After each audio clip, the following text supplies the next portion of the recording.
The Green Mummy, Chapter 1. The Lovers. I am very angry, pouted the maid. In heaven's name, why? Questioned the bachelor. You have, so to speak, bought me. Impossible. Your price is prohibitive. Indeed, when £1,000, you are worth 50 and 100 times as much.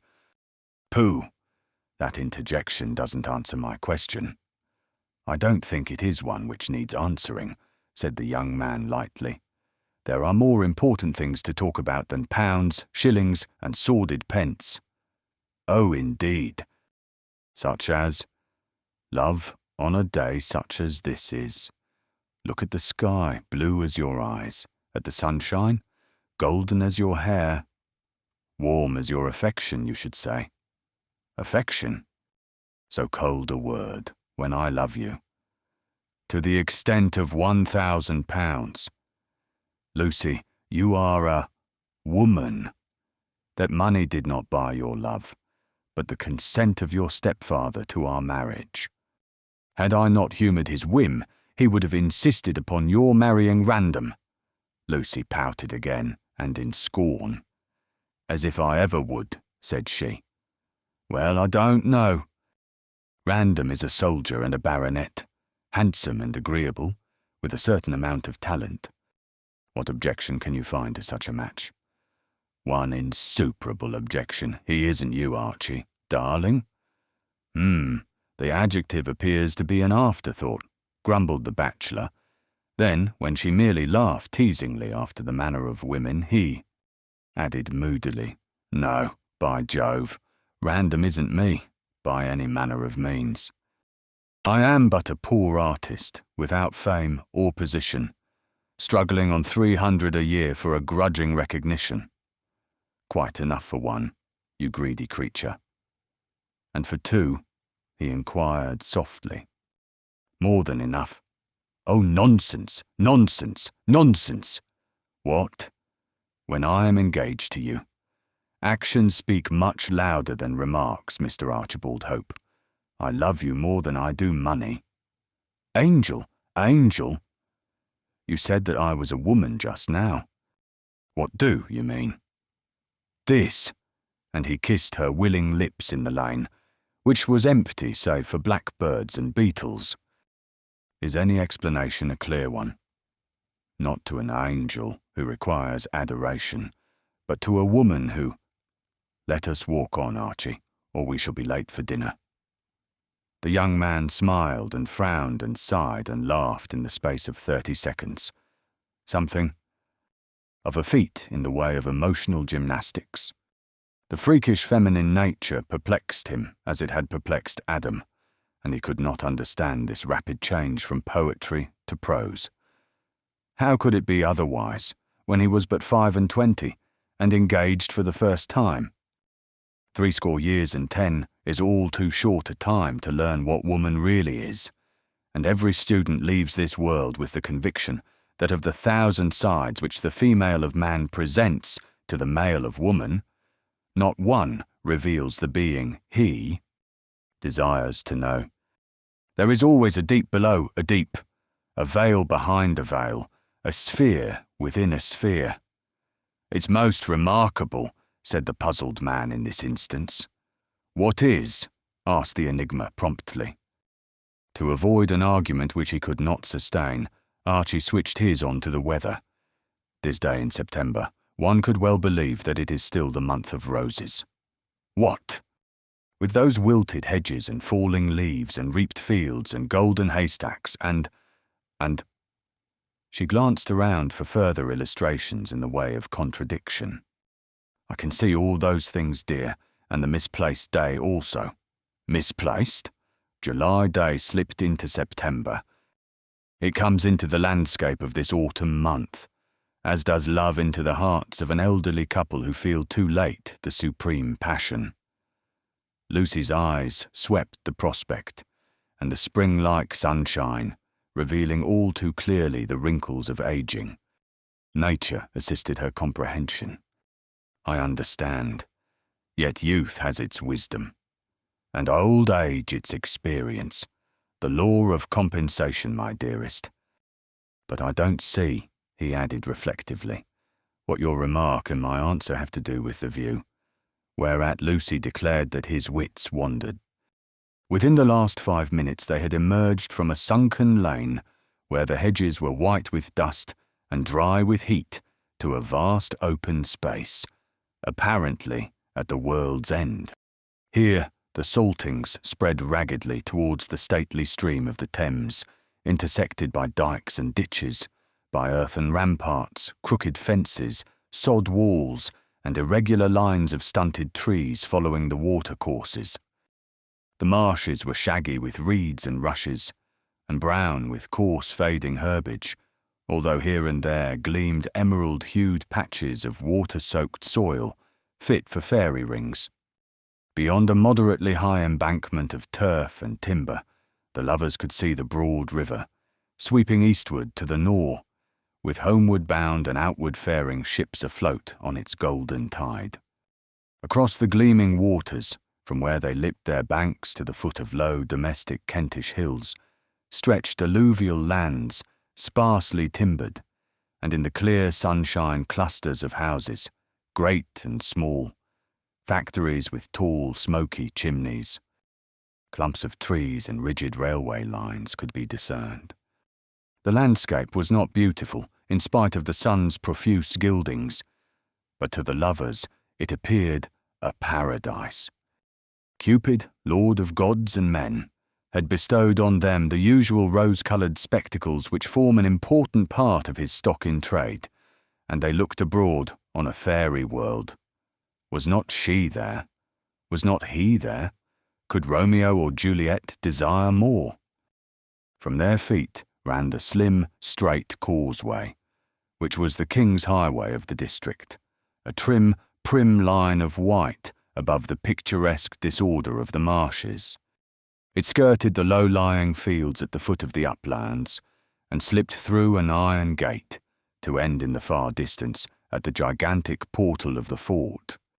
This was a squat, ungainly pile of rugged grey stone, symmetrically built, but aggressively ugly in its very regularity, since it insulted the graceful curves of nature everywhere discernible. It stood nakedly amidst the bare, bleak meadows, glittering with pools of still water, with not even the leaf of a creeper to soften its menacing walls, although above them appeared the full-foliaged tops of trees planted in the barrack yard. It looked as though the grim walls belted a secret orchard. What with the frowning battlements, the very few windows diminutive and closely barred, the sullen entrance and the absence of any gracious greenery, Gartley Fort resembled the castle of giant despair.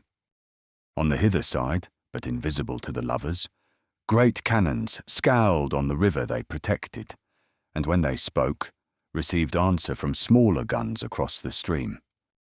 Their less extensive forts were concealed amidst trees and masked by turf embankments, to watch and guard the golden argosies of London commerce. Lucy, always impressionable, shivered with her hand in that of Archie's as she stared at the landscape, melancholy even in the brilliant sunshine. "I should hate to live in Gartley Fort," said she abruptly. "One might as well be in jail. If you marry Random, you will have to live there or on a baggage wagon. He is RGDA. Captain, remember, and has to go where glory calls him, like a good soldier." "Glory can call until glory is hoarse for me," retorted the girl candidly. "I prefer an artist's studio to a camp." "Why?" asked Hope, laughing at her vehemence. "The reason is obvious. I love the artist. And if you loved the soldier, I should mount the baggage wagon and make him Bovril when he was wounded. But for you, dear, I shall cook and sew and bake and— Stop! Stop! I want a wife, not a housekeeper. Every sensible man wants the two in one. But you should be a queen, darling. Not with my own consent, Archie. The work is much too hard. Existence on £6 a week with you will be more amusing. We can take a cottage, you know, and live the simple life in Gartley village until you become the PRA. and I can be Lady Hope, to walk in silk attire. You shall be queen of the earth, darling, and walk alone. How dull! I would much rather walk with you. And that reminds me that dinner is waiting. Let us take the shortcut home through the village. On the way, you can tell me exactly how you bought me from my stepfather for £1,000. Archie Hope frowned at the incurable obstinacy of the sex. I didn't buy you, dearest. How many times do you wish me to deny a sale which never took place? I merely obtained your stepfather's consent to our marriage in the near future. As if he had anything to do with my marriage, being only my stepfather, and having in my eyes no authority. In what way did you get his consent? His unnecessary consent, she repeated with emphasis. Of course, it was waste of breath to argue with a woman who had made up her mind. The two began to walk towards the village along the causeway, and Hope cleared his throat to explain, patiently as to a child. You know that your stepfather, Professor Braddock, is crazy on the subject of mummies. Lucy nodded in her pretty, wilful way. He is an Egyptologist. Quite so, but less famous and rich than he should be, considering his knowledge of dry-as-dust antiquities. Well then, to make a long story short, he told me that he greatly desired to examine into the difference between the Egyptians and the Peruvians with regard to the embalming of the dead. I always thought that he was too fond of Egypt to bother. About any other country, said Lucy sapiently. My dear, it isn't the country he cares about, but the civilization of the past. The Incas embalmed their dead, as did the Egyptians, and in some way the professor heard of a royal mummy, swathed in green bandages, so he described it to me. It should be called an Irish mummy, said Lucy flippantly. Well, this mummy is in possession of a man at Malta, and Professor Braddock, hearing that it was for sale for £1,000. Oh, interrupted the girl vivaciously. So this was why father sent Sidney Bolton away 6 weeks ago. Yes. As you know, Bolton is your stepfather's assistant, and is as crazy as the professor on the subject of Egypt. I asked the professor if he would allow me to marry you. Quite unnecessary, interpolated Lucy briskly. Archie passed over the remark to evade an argument. When I asked him, he said that he wished you to marry Random, who is rich. I pointed out that you loved me, and not Random, and that Random was on a yachting cruise while I was on the spot. He then said that he couldn't wait for the return of Random, and would give me a chance. What did he mean by that?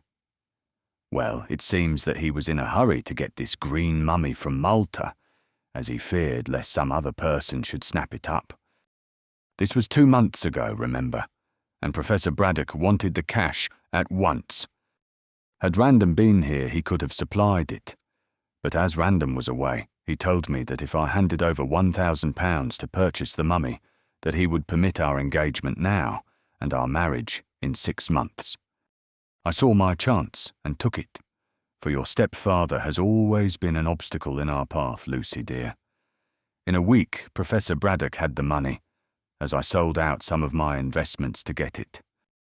He then sent Bolton to Malta in a tramp steamer for the sake of cheapness, and now expects him back with the green mummy. Has Sidney bought it? Yes. He got it for £900, the professor told me, and is bringing it back in the Diver. That's the same tramp steamer in which he went to Malta. So that's the whole story, and you can see there is no question of you being bought.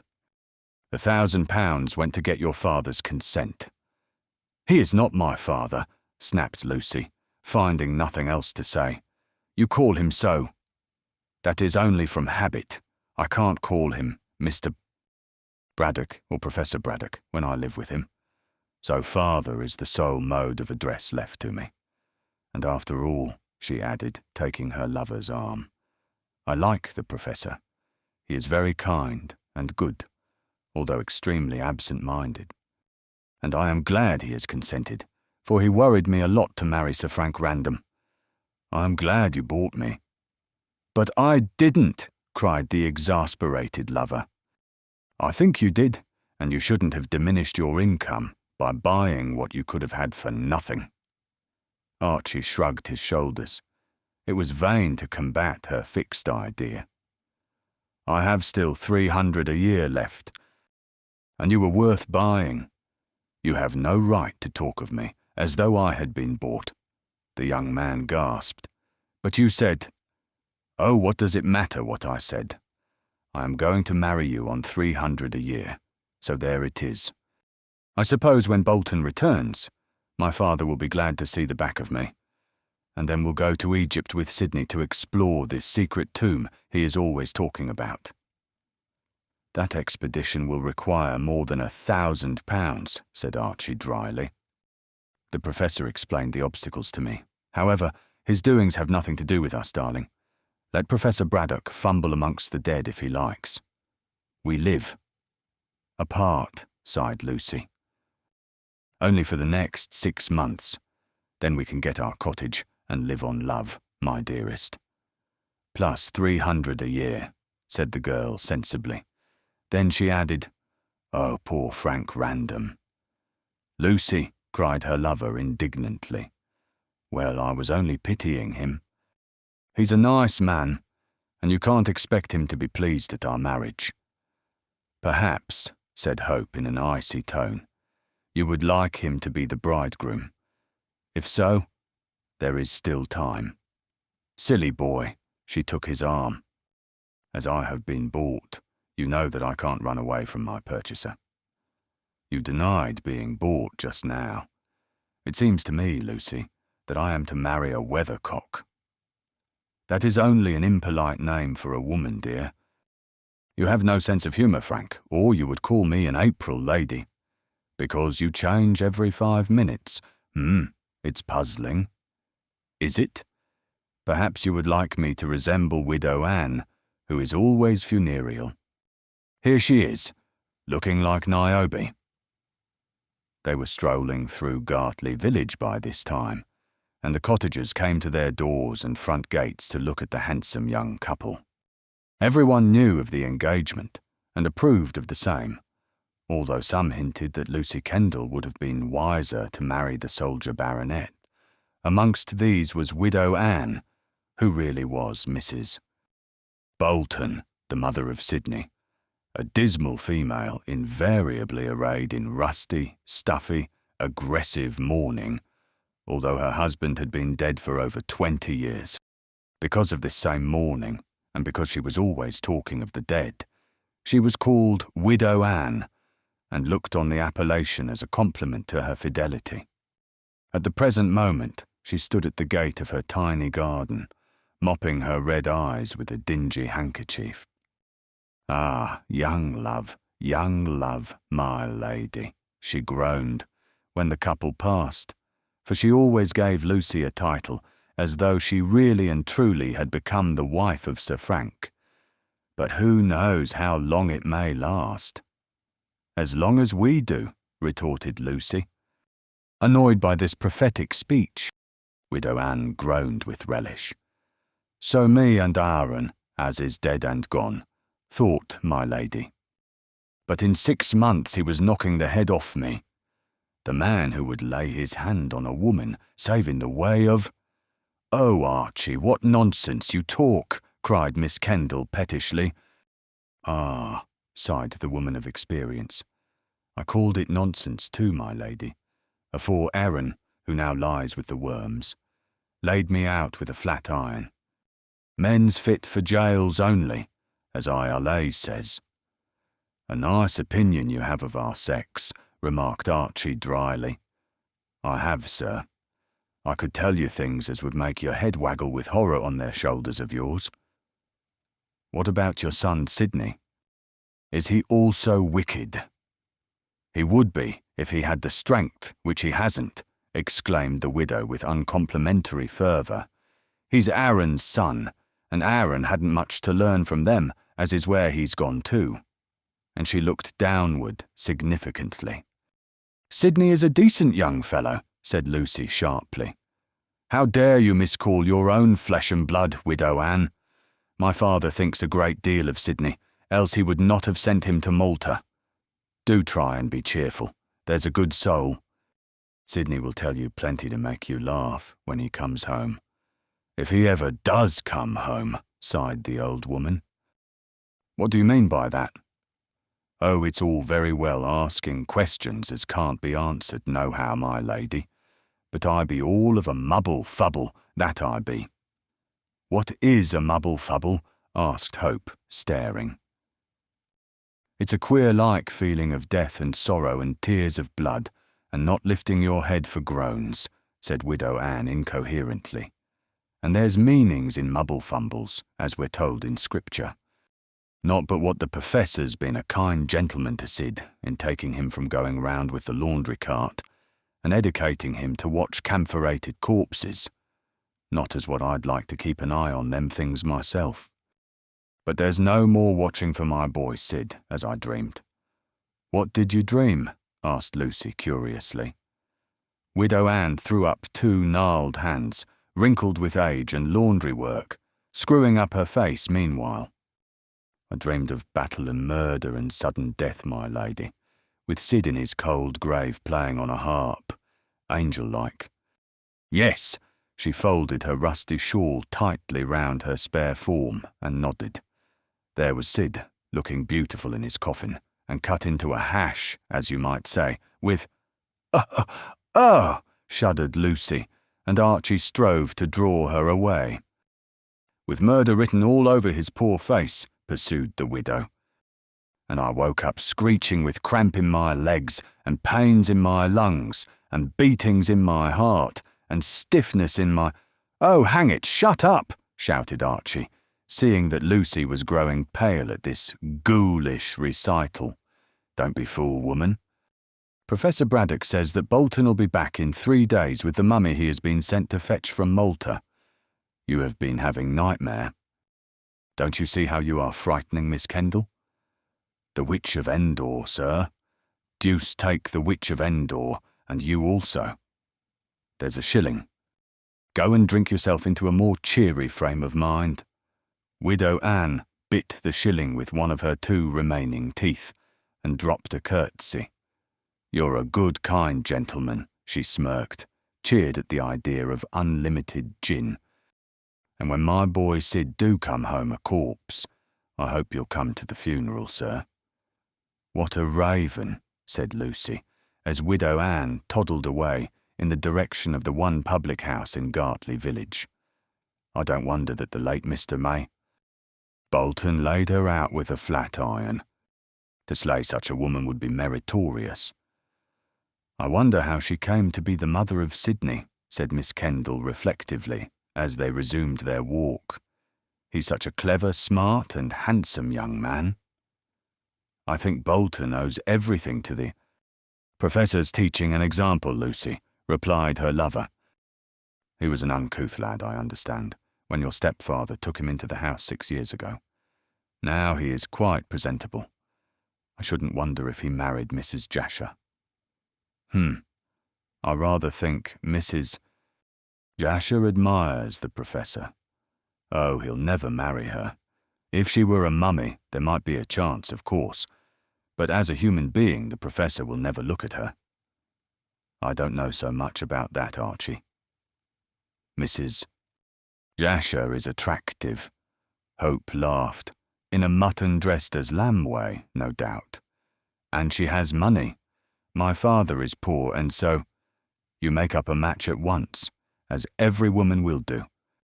Well, let us get back to the pyramids and see how the flirtation is progressing. Lucy walked on for a few steps in silence. Do you believe in Mrs. Bolton's dream, Archie? No, I believe she eats heavy suppers. Bolton will return quite safe. He is a clever fellow, not easily taken advantage of. Don't bother any more about Widow Anne and her dismal prophecies. I'll try not to, replied Lucy dutifully. All the same, I wish she had not told me her dream. And she shivered. Chapter 2. Professor Braddock, There was only one really palatial mansion in Gartley, and that was the ancient Georgian house known as the Pyramids. Lucy's stepfather had given the place this eccentric name on taking up his abode there some 10 years previously. Before that time, the dwelling had been occupied by the lord of the manor and his family.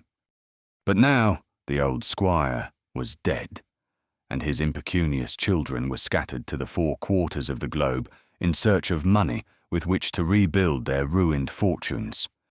As the village was somewhat isolated and rather unhealthily situated in a marshy country, the huge, roomy old grange had not been easy to let, and had proved quite impossible to sell. Under these disastrous circumstances, Professor Braddock, who described himself humorously as a scientific pauper, had obtained the tenancy at a ridiculously low rental, much to his satisfaction.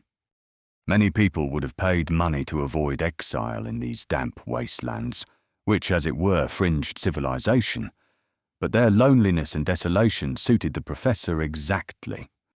He required ample room for his Egyptian collection, with plenty of time to decipher hieroglyphics and study perished dynasties of the Nile Valley. The world of the present day did not interest Braddock in the least. He lived almost continuously on that portion of the mental plane which had to do with the far distant past, and only concerned himself with physical existence when it consisted of mummies and mystic beetles, sepulchral ornaments, pictured documents, hawk-headed deities and such like things of almost inconceivable antiquity.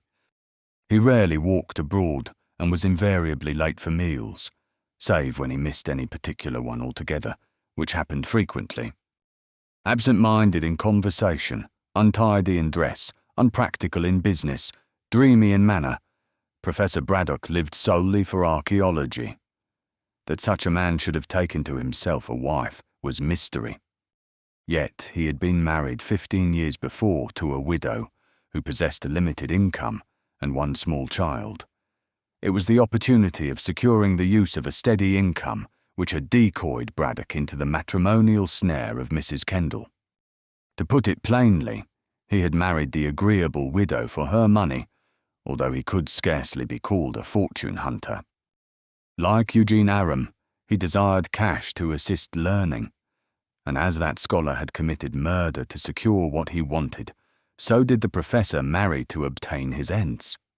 These were to have someone to manage the house, and to be set free from the necessity of earning his bread, so that he might indulge in pursuits more pleasurable than money-making.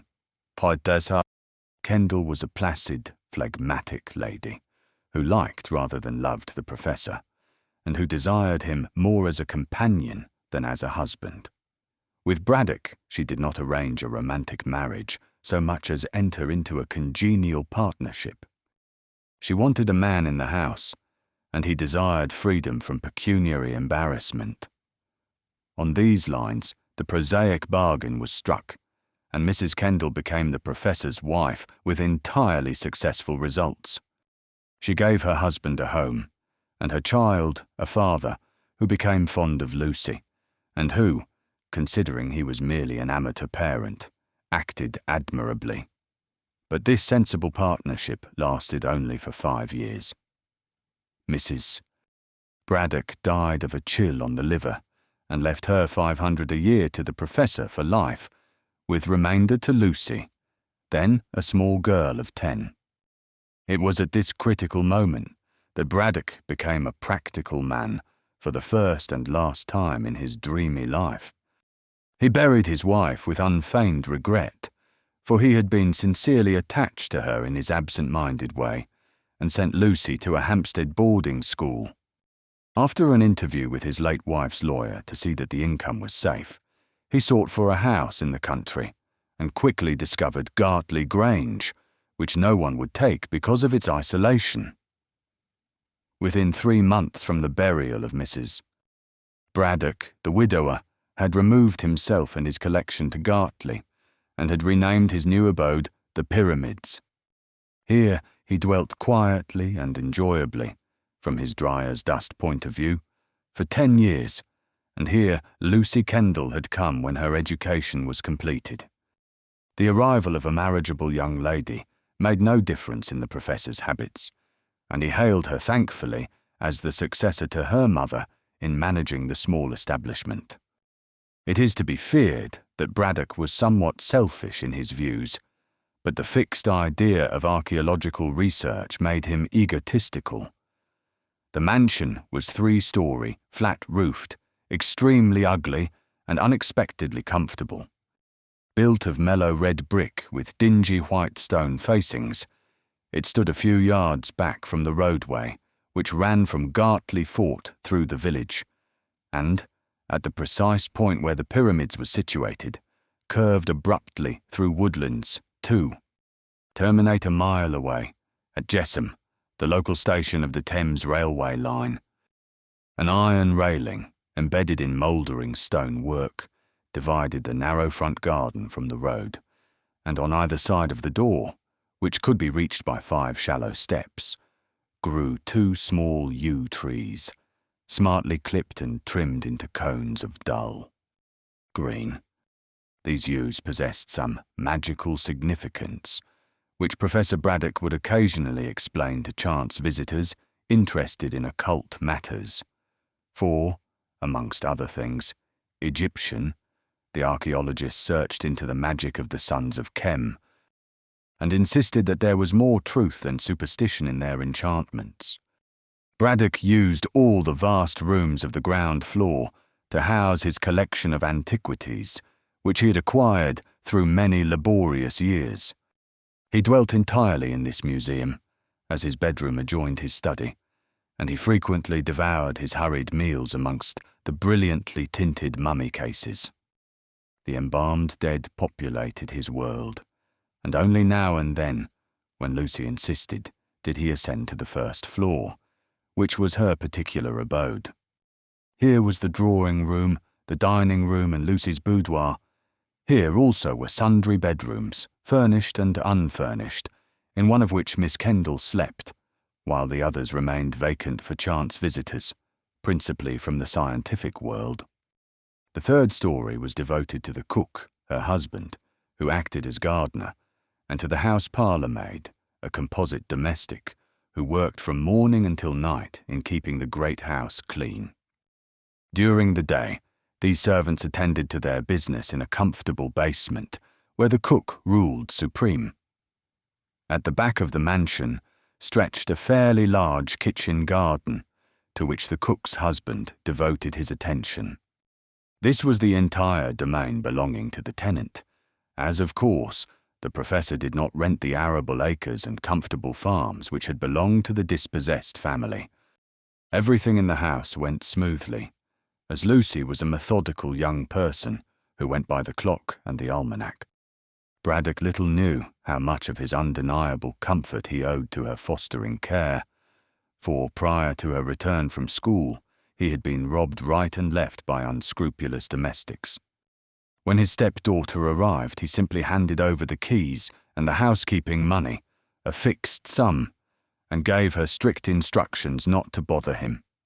Miss Kendall faithfully observed this injunction, as she enjoyed being undisputed mistress, and knew that, so long as her stepfather had his meals, his bed, his bath, and his clothes, he required nothing save the constant society of his beloved mummies, of which no one wished to deprive him. These he dusted and cleansed and rearranged himself. Not even Lucy dared to invade the museum, and the mere mention of spring cleaning drove the professor into displaying frantic rage, in which he used bad language. On returning from her walk with Archie, the girl had lured her stepfather into assuming a rusty dress suit, which had done service for many years, and had coaxed him into a promise to be present at dinner. Mrs. Jasher, the lively widow of the district, was coming, and Braddock approved of a woman who looked up to him as the one wise man in the world. Even science is susceptible to judicious flattery, and Mrs. Jasher was never backward in putting her admiration into words. Female gossip declared that the widow wished to become the second Mrs. Braddock, but if this was really the case, she had but small chance of gaining her end. The professor had once sacrificed his liberty to secure a competence, and having acquired 500 a year, was not inclined for a second matrimonial venture. Had the widow been a dollar heiress with $1 million at her back, he would not have troubled to place a ring on her finger, and certainly Mrs. Jasher had little to gain from such a dreary marriage, beyond a collection of rubbish, as she said, and a dull country house situated in a district inhabited solely by peasants belonging to Saxon times. Archie Hope left Lucy at the door of the Pyramids and repaired to his village lodgings for the purpose of assuming evening dress. Lucy, being her own housekeeper, assisted the overworked parlour maid to lay and decorate the table before receiving the guests. Thus, Mrs. Jasher found no one in the drawing-room to welcome her, and taking the privilege of old friendship, descended to beard Braddock in his den. The professor raised his eyes from a newly bought scarabaeus to behold a stout little lady smiling on him from the doorway. He did not appear to be grateful for the interruption, but Mrs. Jasher was not at all dismayed, being a manhunter by profession. Besides, she saw that Braddock was in the clouds as usual, and would have received the king himself in the same absent-minded manner. "Poof! What an abominable smell!" exclaimed the widow, holding a flimsy lace handkerchief to her nose. "Kind of camphor sandalwood charnel house smell. I wonder you are not asphyxiated. Poof! Burr, The professor stared at her with cold, fishy eyes. "Did you speak?" "Oh dear me, yes, and you don't even ask me to take a chair. If I were a nasty, stuffy mummy, now, you would be embracing me by this time. Don't you know that I have come to dinner, you silly man?" And she tapped him playfully with her closed fan. "I have had dinner," said Braddock, egotistic as usual. "No, you have not." These days," Jasher spoke positively, and pointed to a small tray of untouched food on the side table. "You have not even had luncheon. You must live on air, like a chameleon. Or on love, perhaps." She ended in a significantly tender tone. But she might as well have spoken to the granite image of Horus in the corner. Braddock merely rubbed his chin and stared harder than ever at the glittering visitor. "Dear me," he said innocently. "I must have forgotten to eat. Lamplight!" He looked round vaguely. "Of course, I remember lighting the lamps. Time has gone by very rapidly. I am really hungry." He paused to make sure, then repeated his remark in a more positive manner. "Yes, I am very hungry, Mrs. Jasher." He looked at her as though she had just entered. "Of course, Mrs. Jasher. Do you wish to see me about anything particular?" The widow frowned at his inattention, and then laughed. It was impossible to be angry with this dreamer. "I have come to dinner, Professor. Do try and wake up. You are half asleep and half starved too, I expect." "I certainly feel unaccountably hungry," admitted Braddock cautiously. "Unaccountably, when you have eaten nothing since breakfast." "You weird man, I believe you are a mummy yourself." But the professor had again returned to examine the scarabaeus, this time with a powerful magnifying glass. "It certainly belongs to the 20th dynasty," he murmured, wrinkling his brows. Mrs. Jasher stamped and flirted her fan pettishly. The creature's soul, she decided, was certainly not in his body, and until it came back he would continue to ignore her. With the annoyance of a woman who is not getting her own way, she leaned back in Braddock's one comfortable chair, which she had unerringly selected, and examined him intently. Perhaps the gossips were correct, and she was trying to imagine what kind of a husband he would make. But whatever might be her thoughts, she eyed Braddock as earnestly as Braddock eyed the scarabaeus. Outwardly, The professor did not appear like the savant he was reported to be. He was small of stature, plump of body, rosy as a little cupid, and extraordinarily youthful, considering his 50-odd years of scientific wear and tear. With a smooth, clean-shaven face, plentiful white hair like spun silk, and neat feet and hands, he did not look his age. The dreamy look in his small blue eyes was rather belied by the hardness of his thin-lipped mouth and by the pugnacious push of his jaw. The eyes and the dome-like forehead hinted that brain without much originality, but the lower part of this contradictory countenance might have belonged to a prize fighter. Nevertheless, Braddock's plumpness did away to a considerable extent with his aggressive look. It was certainly latent, but only came to the surface when he fought with a brother savant over some tomb-dweller from Thebes. In the soft lamplight he looked like a fighting cherub, and it was a pity, in the interests of art, that the hairless pink and white face did not surmount a pair of wings rather than a rusty and ill-fitting dress suit. "He's none so dafty as he looks," thought Mrs. Jasher, who was Scotch, although she claimed to be cosmopolitan. "With his mummies, he is all right, but outside those he might be difficult to manage. And these things," she glanced round the shadowy room, crowded with the dead and their earthly belongings, "I don't think I would care to marry the British Museum. Too much like hard work, and I am not so young as I was." The near mirror, a polished silver one which had belonged, ages ago, to some coquette of Memphis, denied this uncomplimentary thought, for Mrs.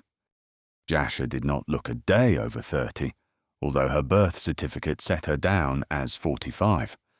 In the lamplight she might have passed for even younger, so carefully had she preserved what remained to her of youth. She assuredly was somewhat stout, and never had been so tall as she desired to be.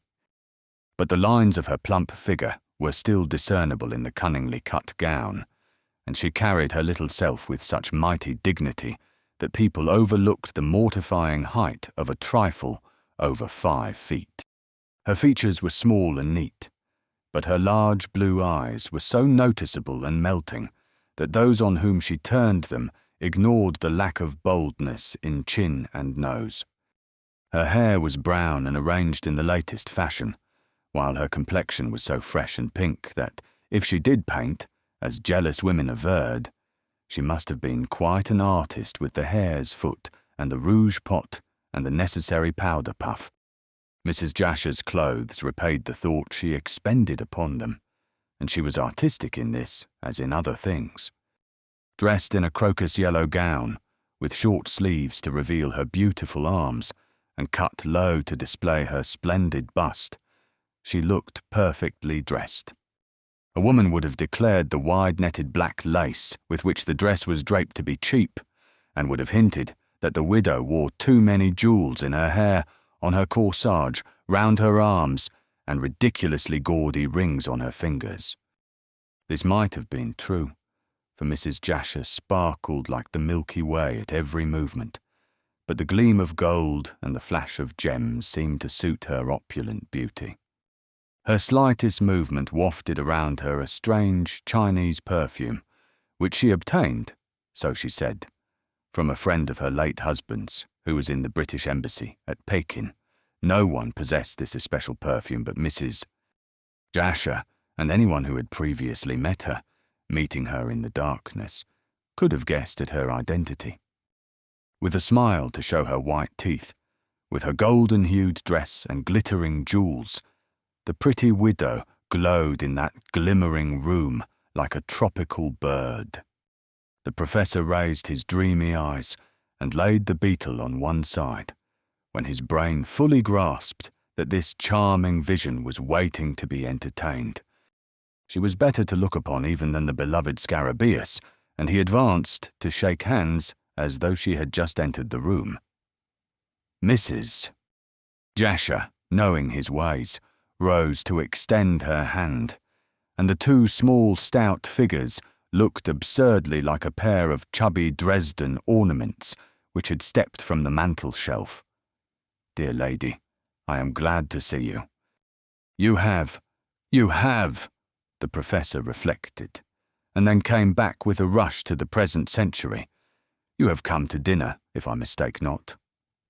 "Lucy asked me a week ago," she replied tartly, for no woman likes to be neglected for a mere beetle, however ancient. "Then you will certainly get a good dinner," said Braddock, waving his plump white hands. "Lucy is an excellent housekeeper. I have no fault to find with her, no fault at all. But she is obstinate, oh, very obstinate, as her mother was. Do you know, dear lady, that in a papyrus scroll which I lately acquired, I found the recipe for a genuine Egyptian dish, which Amenemhat, the last pharaoh of the 11th dynasty, might have eaten, and probably did eat. I desired Lucy to serve it tonight, but she refused, much to my annoyance. The ingredients, which had to do with roasted gazelle, were oil and coriander seed, and, if my memory serves me, asafoetida. Ugh, Mrs. Jasher's handkerchief went again to her mouth. Say no more, Professor. Your dish sounds horrid. I don't wish to eat it, and be turned into a mummy before my time. You would make a really beautiful mummy, said Braddock, paying what he conceived was a compliment. And, should you die, I shall certainly attend to your embalming, if you prefer. That to cremation? You dreadful man, cried the widow, turning pale and shrinking. Why, I really believe that you would like to see me packed away in one of those disgusting coffins. Disgusting! Cried the outraged professor, striking one of the brilliantly tinted cases. Can you call so beautiful a specimen of sepulchral art disgusting? Look at the colours, at the regularity of the hieroglyphics. Why, the history of the dead is set out in this magnificent series of pictures. He adjusted his pince-nez and began to read. The Osirian Semiophis, that is a female name, Mrs. Jasher, who, I don't want to have my history written on my coffin, interrupted the widow hysterically, for this funereal talk frightened her. It would take much more space than a mummy case upon which to write it. My life has been volcanic, I can tell you. By the way, she added hurriedly, seeing that Braddock was on the eve of resuming the reading, tell me about your Inca mummy. Has it arrived? The professor immediately followed the false trail. Not yet, he said briskly, rubbing his smooth hands. But in 3 days, I expect the diver will be at Pierside, and Sydney will bring the mummy on here. I shall unpack it at once and learn exactly how the ancient Peruvians embalmed their dead. Doubtless they learned the art from the Egyptians, ventured Mrs. Jasher rashly. Braddock glared. Nothing of the sort, dear lady, he snorted angrily.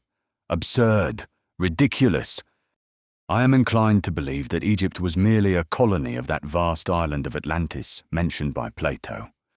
There, if my theory is correct, civilization begun, and the kings of Atlantis, doubtless the gods of historical tribes, governed the whole world, including that portion which we now term South America.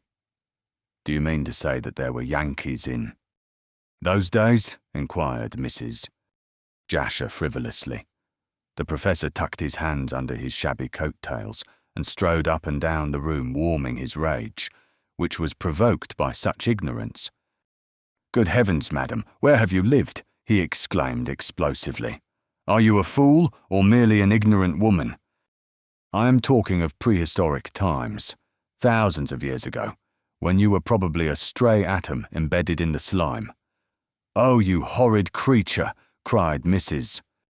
Jasher indignantly, and was about to give Braddock her opinion, if only to show him that she could hold her own, when the door opened. How are you, Mrs. Jasher? Said Lucy, advancing. Here am I, and here is Archie. Dinner is ready. And you? I am very hungry, said Mrs. Jasher. I have been called an atom of the slime." Then she laughed and took possession of young Hope. Lucy wrinkled her brow. She did not approve of the widow's man-annexing instinct. Chapter 3.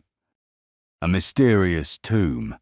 One member of the Braddock household was not included in the general staff, being a mere appendage of the professor himself. This was a dwarfish, misshapen Kanaka, a pygmy in height, but a giant in breadth, with short, thick legs and long, powerful arms.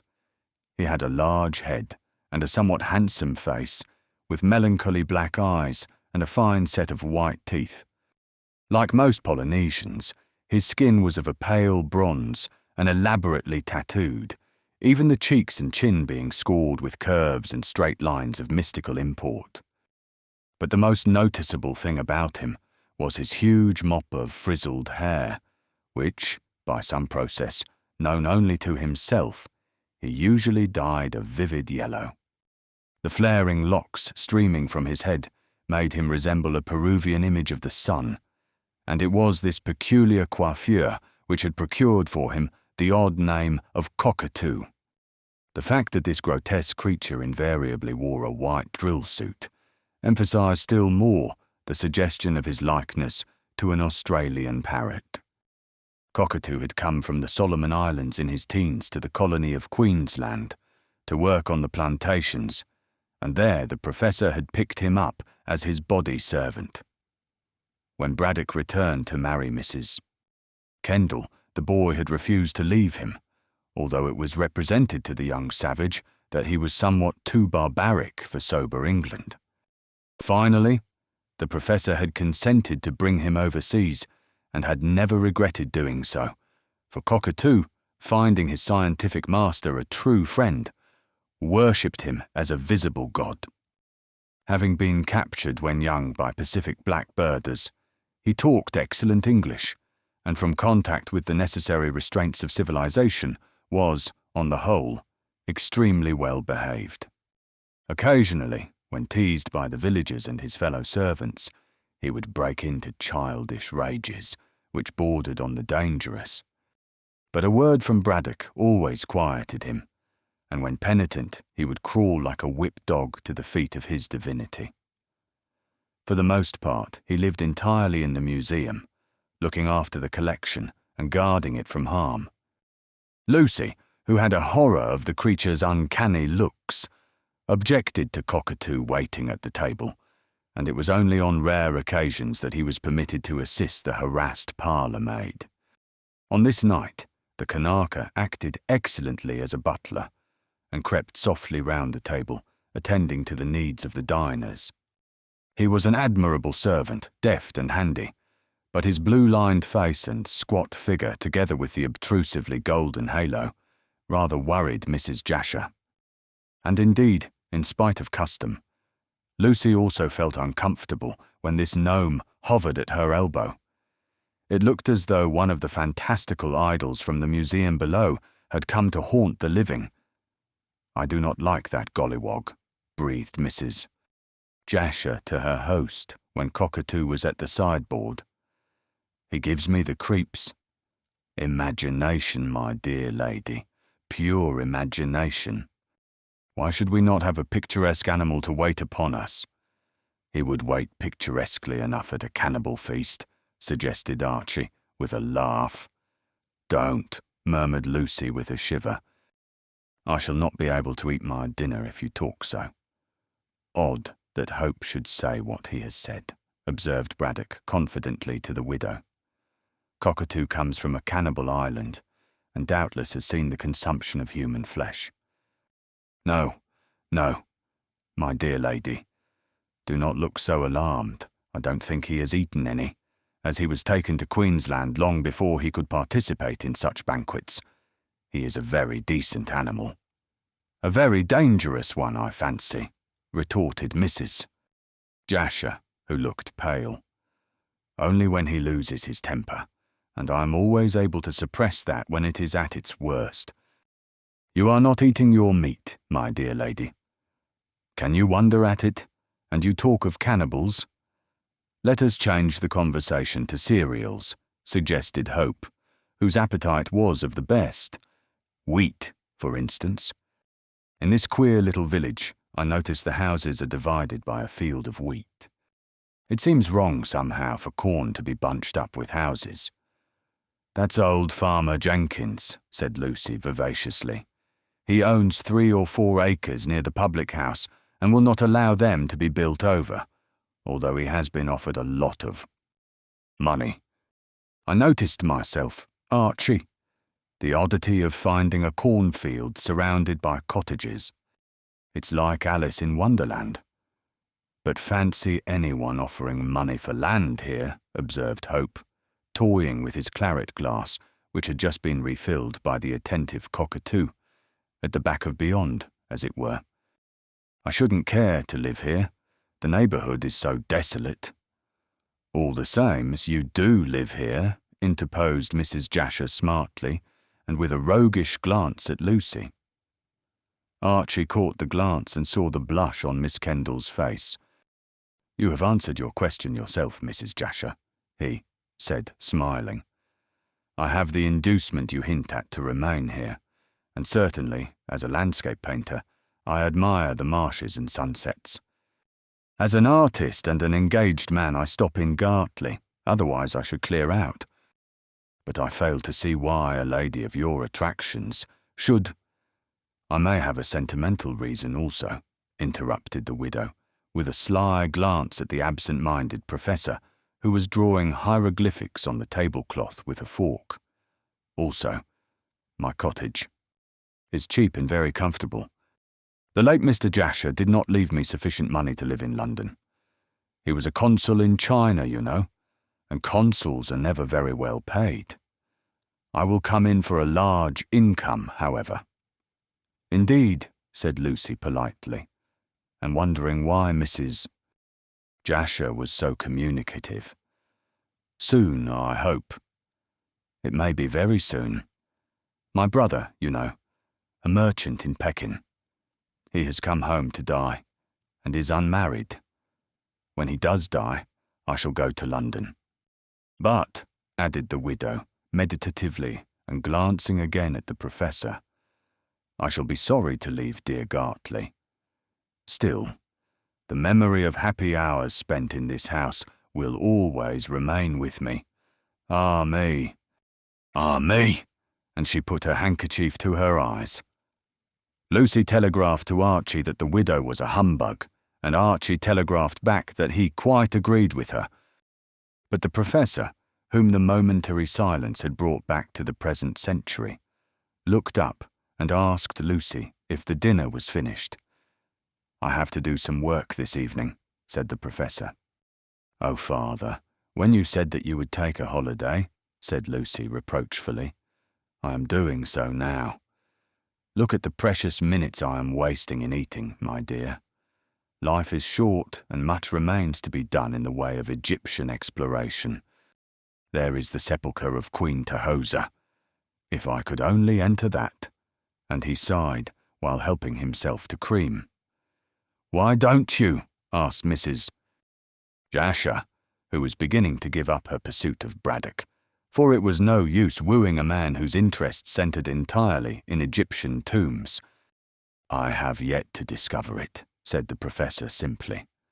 Then, warming to the congenial theme, he glanced around and delivered a short historical lecture. Tahoser was the chief wife and queen of a famous pharaoh. The pharaoh of the Exodus, in fact. The one who was drowned in the Red Sea? Asked Archie idly. Why, yes, but that happened later. Before pursuing the Hebrews, if the Mosaic account is to be believed, this pharaoh marched far into the interior of Africa, the Libya of the ancients, and conquered the natives of Upper Ethiopia.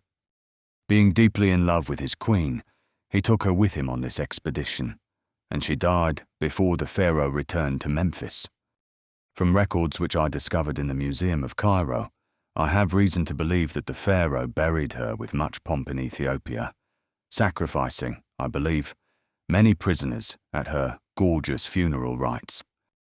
from the wealth of that pharaoh, for wealthy he must have been on account of his numerous victories, and from the love he bore this princess, I am confident, added Braddock, striking the table vehemently, that when discovered, her tomb will be filled with riches and may also contain documents of incalculable value. And you wish to get the money? Asked Mrs. Jasher, who was rather bored. The professor rose fiercely. Money. I care nothing for money. I desire to obtain the funeral jewellery and golden masks, the precious images of the gods, so as to place them in the British Museum. And the scrolls of papyrus, buried with the mummy of Tahoser, may contain an account of Ethiopian civilization, about which we know nothing. Oh, that tomb! That tomb! Braddock began to walk the room, quite forgetting that he had not finished his dinner. I know the mountains whose entrails were pierced to form the sepulchre. Were I able to go to Africa, I am certain that I should discover the tomb. Ah, with what glory would my name be covered, were I so fortunate! Why don't you go to Africa, sir, and try? Asked Hope. Fool, cried the professor politely. To fit out an expedition would take some £5,000, if not more. I would have to penetrate through a hostile country to reach the chain of mountains I speak of, where I know this precious tomb is to be found. I need supplies, an escort, guns, camels, and all the rest of it. A leader must be obtained to manage the fighting men necessary to pass through this dangerous zone. It is no easy task to find the tomb of Tahoser. And yet if I could only get the money. And he walked up and down with his head bent on his breast. Mrs. Jasher was used to Braddock's vagaries by this time, and merely continued to fan herself placidly. I wish I could help you with the expedition, she said quietly. I should like to have some of that lovely Egyptian jewellery myself. But I am quite a pauper until my brother dies. Poor man. Then, she hesitated. What then? Asked Braddock, wheeling. I shall aid you with pleasure. It's a bargain. Braddock stretched out his hand. A bargain, said Mrs. Jasher, accepting the grasp somewhat nervously, for she had not expected to be taken so readily at her word. A glance at Lucy revealed her nervousness. Do sit down, father, and finish your dinner, said that young lady. I am sure you will have more than enough to do when the mummy arrives. Mummy? What mummy? Murmured Braddock, again beginning to eat. The Inca mummy. Of course. The mummy of Inca Caxas, which Sydney is bringing from Malta. When I strip that corpse of its green bandages, I shall find— Find what? Asked Archie, seeing that the professor hesitated. Braddock cast a swift look at his questioner. I shall find the peculiar mode of Peruvian embalming, he replied abruptly, and somehow the way in which he spoke gave Hope the impression that the answer was an excuse. But before he could formulate the thought that Braddock was concealing something, Mrs. Jasher spoke frivolously. I hope your mummy has jewels, she said. It has not, replied Braddock sharply. So far as I know, the Inca race never buried their dead with jewels. But I have read in Prescott's history that they did, said Hope. Prescott! Prescott! Cried the professor contemptuously. A most unreliable authority. However, I'll promise you one thing, Hope, that if there are any jewels or jewellery, you shall have the lot. Give me some, Mr. Hope, cried the widow. I cannot, laughed Archie. The green mummy belongs to the professor. I cannot accept such a gift, Hope. Owing to circumstances, I have been obliged to borrow the money from you. Otherwise, the mummy would have been acquired by someone else. But when I find the tomb of Queen Tahoser, I shall repay the loan. You have repaid it already, said Hope, looking at Lucy. Braddock's eyes followed his gaze, and his brows contracted.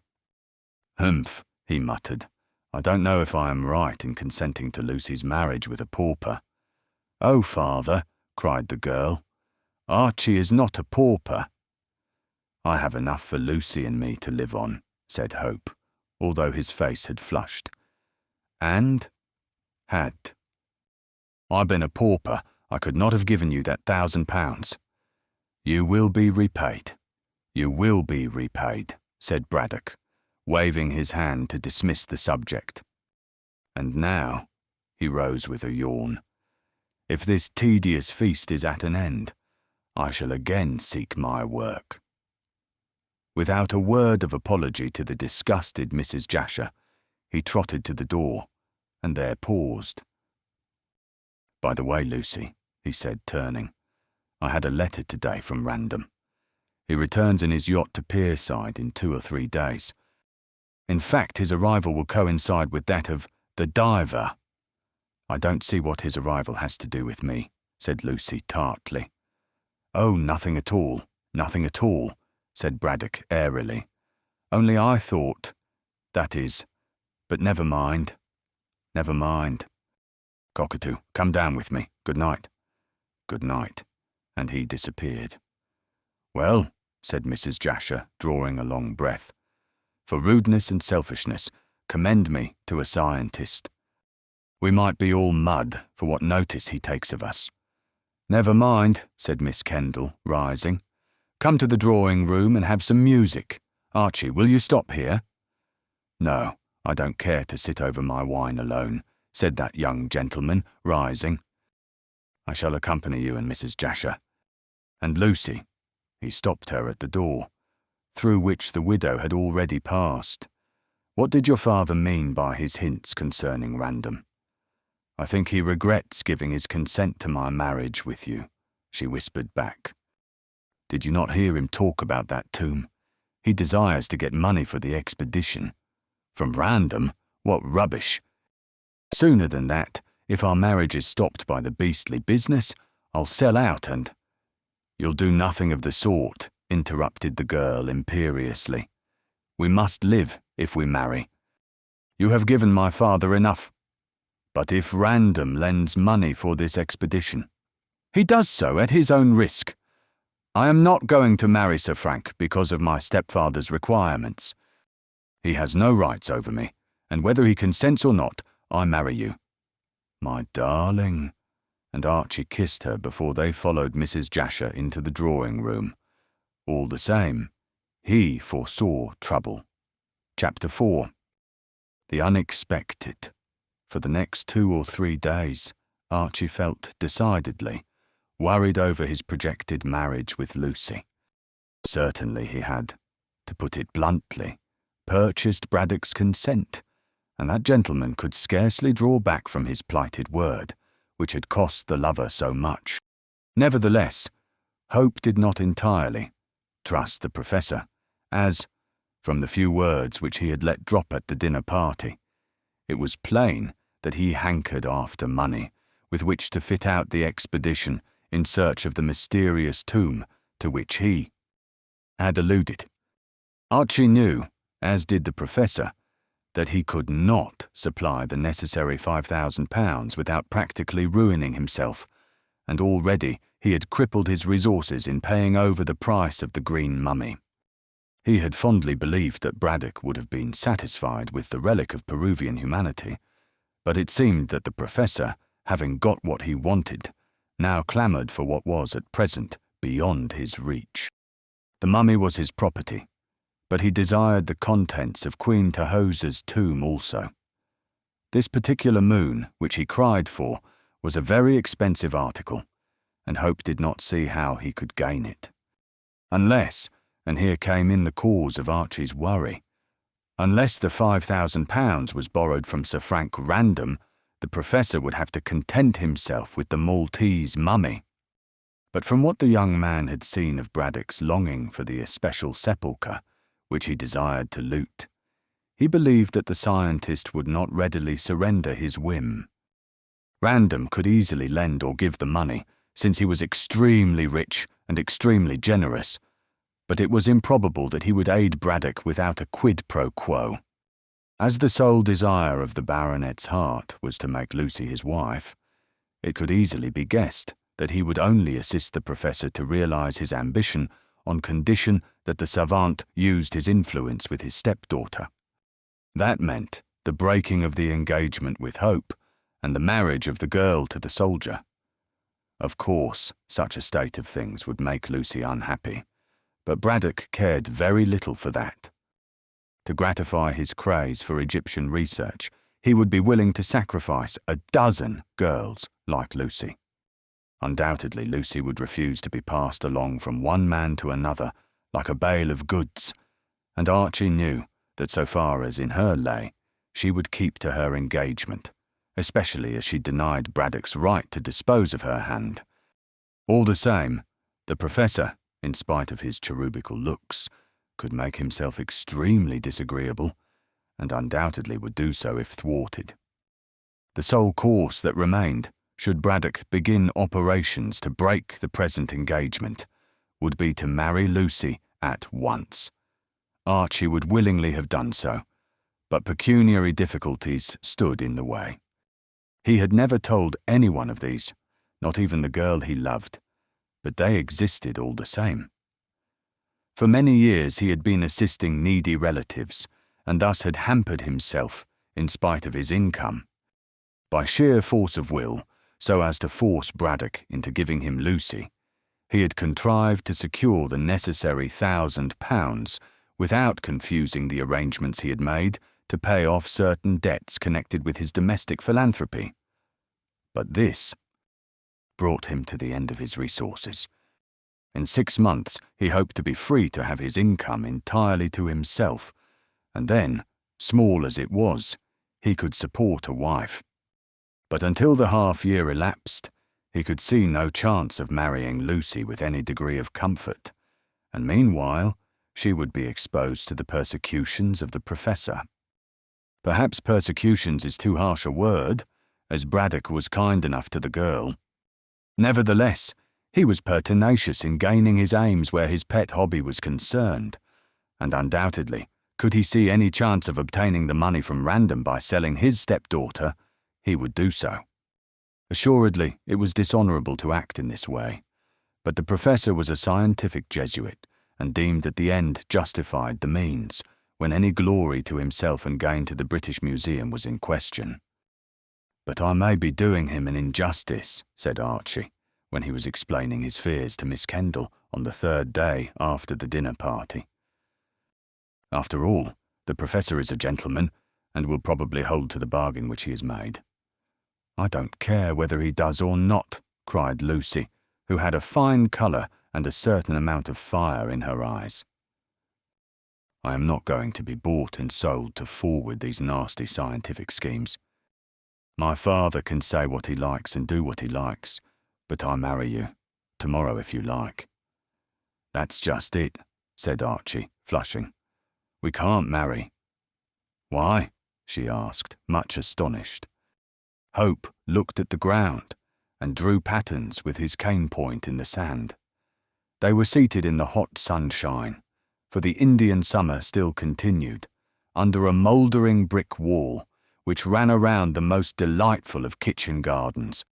This was situated at the back of the pyramids, and contained a multiplicity of pot-herbs and fruit trees and vegetables. It resembled the fairy garden in Madame d'Aulnoy's story of the White Cat, and in the autumn yielded a plentiful crop of fine-flavoured fruit. But now the trees were bare, and the garden looked somewhat forlorn for lack of greenery. But in spite of the lateness of the season, Lucy often brought a book to read under the glowing wall, and there ripened like a peach in the warm sunshine. On this occasion she brought Archie into the old-world garden, as he had hinted at confidences, and the time had come to speak plainly, as Hope began to think that he had not treated Lucy quite fairly in hiding from her his momentarily embarrassed position. "Why can't we marry at once?" asked Lucy, seeing that her lover held his peace and looked confused. Hope did not reply directly. "I had better release you from your engagement," he said haltingly. "Oh, Lucy's nostrils dilated, and she threw back her head scornfully. And the other woman's name? There is no other woman. I love you and you only. But money? What about money? You have your income. Oh yes, that is sure, small as it is. But I have incurred debts on behalf of an uncle and his family. These have embarrassed me for the moment, and so I cannot see my way to marrying you for at least 6 months, Lucy. He caught her hand. I feel ashamed of myself that I did not tell you of this before, but I feared to lose you. Yet, on reflection, I see that it is dishonourable to keep you in the dark, and if you think that I have behaved badly, well, I do in a way, she interrupted quickly, as your silence was quite unnecessary. Don't treat me as a doll, my dear. I wish to share your troubles as well as your joys. Come, tell me all about it. You are not angry? Yes, I am, at your thinking I loved you so little as to be biased against our marriage because of money troubles. Pooh! She flicked away a speck of dust from his coat. I don't care that for such things. You are an angel, he cried ardently. I am a very practical girl just now, she retorted. Go on, confess. Archie, thus encouraged, did so, and it was a very mild confession that she heard, involving a great deal of unnecessary sacrifice in helping a pauper uncle. Hope strove to belittle his good deeds as much as possible, but Lucy saw plainly the good heart that had dictated the giving up of his small income for some years. When in possession of all the facts, she threw her arms around his neck and kissed him. You are a silly old boy, she whispered, as if what you tell me could make any difference to me. But we can't be married for 6 months, dearest. Of course not. Do you believe that I, as a woman, can gather together my trousseau under 6 months? No, my dear. We must not marry in haste to repent at leisure. In another half-year you will enjoy your own income, and then we can marry. But meanwhile, said Archie after kissing her, the professor will bother you to marry random. Oh no. He has sold me to you for £1,000. There. Do not say a single word. I am only teasing you. Let us say that my father has consented to my marriage with you and cannot withdraw his word. Not that I care if he does.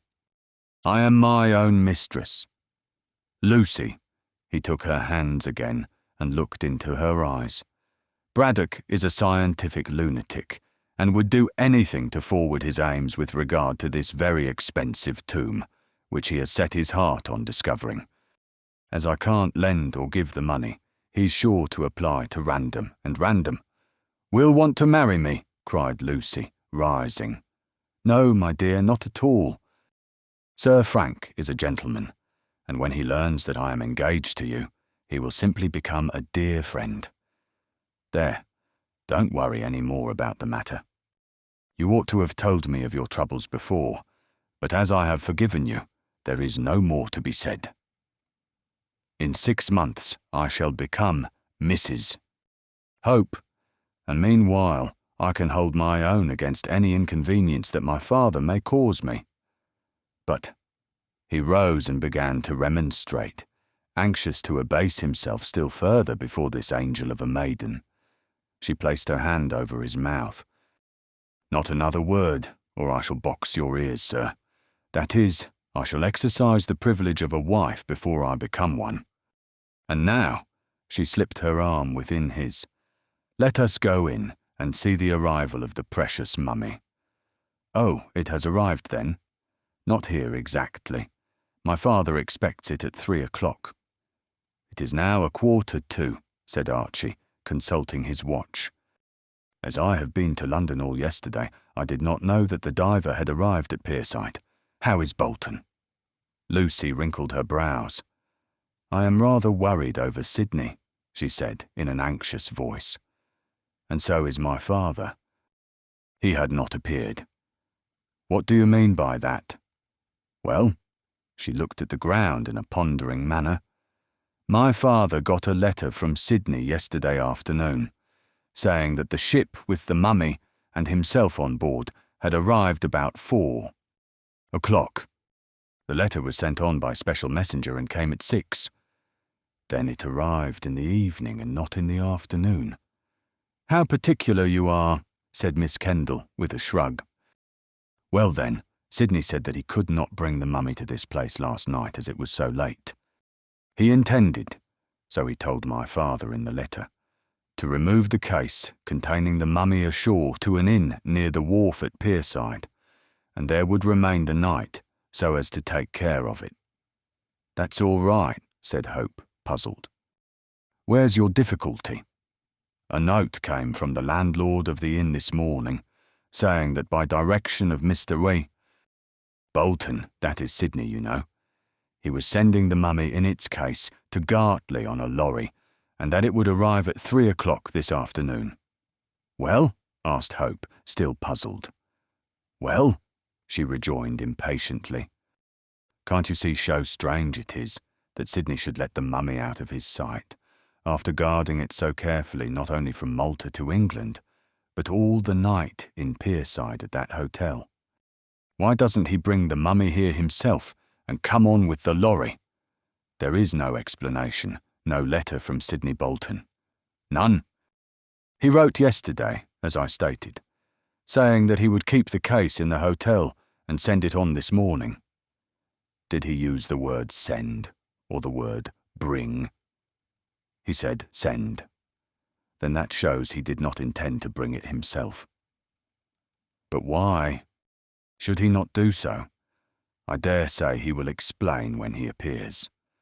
I am very sorry for him when he does appear, said Lucy seriously, for my father is furious. Why, this precious mummy, for which so much has been paid, might have been lost. Pooh! Who would steal a thing like that? A thing like that is worth nearly £1,000, said Lucy in a dry tone. And if anyone got wind of it, stealing would be easy, since Sydney, as appears likely, has sent on the case unguarded. Well, let us go in and see if Sydney arrives with the case. They passed out of the garden and sauntered round to the front of the house. There, standing in the roadway, they beheld a ponderous lorry with a rough-looking driver standing at the horses' heads. The front door of the house was open, so the mummy case had apparently arrived before its time and had been taken to Braddock's museum while they were chatting in the kitchen garden. Did Mr. Bolton come with the case? Asked Lucy, leaning over the railings and addressing the driver. No one came, miss, except myself and my 2 mates, who have taken the case indoor. The driver jerked a coarse thumb over his shoulder. Was Mr. Bolton at the hotel, where the case remained for the night? No, miss. That is, I don't know who Mr. Bolton is. The landlord of the Sailor's Rest told me and my mates to take the case to this here house, and we done it. That's all I know, miss. Strange, murmured Lucy, walking to the front door. What do you think, Archie? Isn't it strange? Hope nodded. But I dare say Bolton will explain his absence, said he, following her.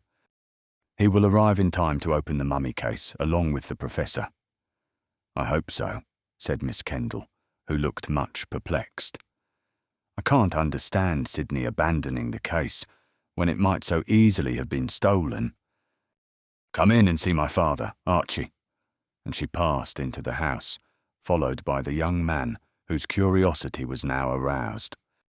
As they entered the door, the 2 men who had taken in the case blundered out and shortly drove away on the lorry towards Jessam railway station.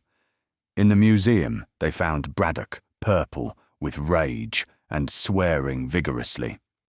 He was staring at a large packing case, which had been set up on end against the wall, while beside him crouched Cockatoo, holding chisels and hammers and wedges necessary to open the treasure trove. So the precious mummy has arrived, father, said Lucy, who saw that the professor was furious. Are you not pleased?" "Pleased! Pleased!" shouted the angry man of science. "How can I be pleased when I see how badly the case has been treated? See how it has been bruised and battered and shaken? I'll have an action against Captain Hervey of the Diver if my mummy has been injured. Sidney should have taken better care of so precious an object." "What does he say?" asked Archie, glancing round the museum to see if the delinquent had arrived. "Say," shouted Braddock again, and snatching a chisel from Cockatoo. "Oh, what can he say when he is not here?" "Not here?" said Lucy, more and more surprised at the unaccountable absence of Braddock's assistant. "Where is he then?" "I don't know. I wish I did. I'd have him arrested for neglecting to watch over this case. As it is, when he comes back, I'll dismiss him from my employment. He can go back to his infernal laundry work along with his old witch of a mother." "But why hasn't Bolton come back, sir?" asked Hope sharply. Braddock struck a furious blow at the head of the chisel which he had inserted into the case. "I want to know that. He brought the case to the Sailors' Rest and should have come on with it this morning.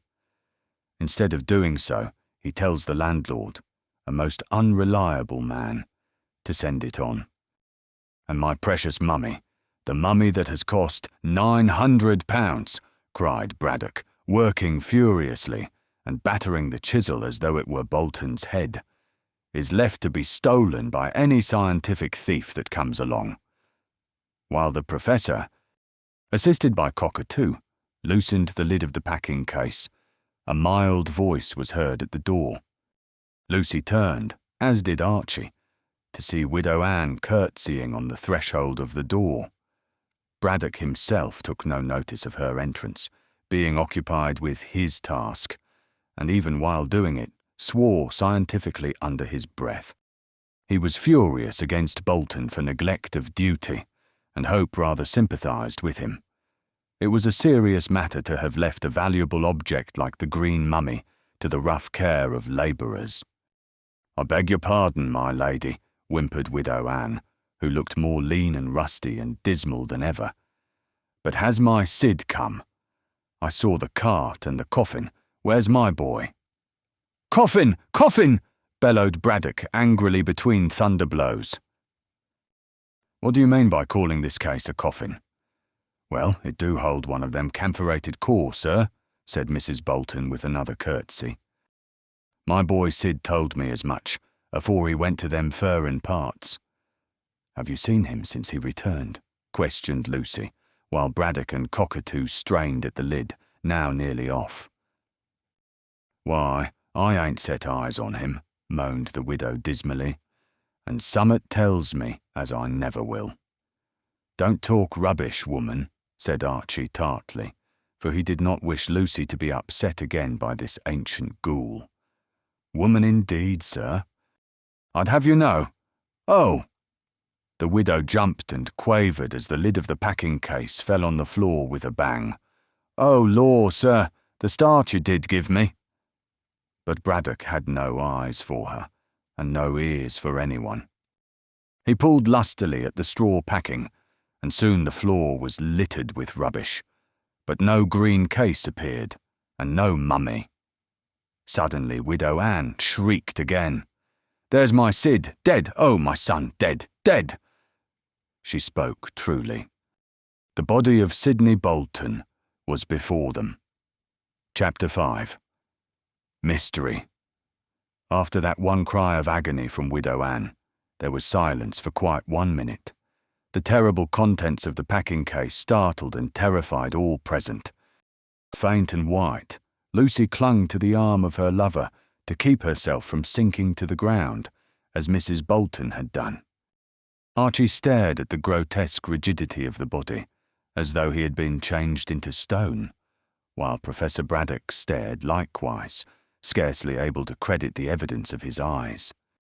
Only the Kanaka was unmoved and squatted on his hams, indifferently surveying the living and the dead.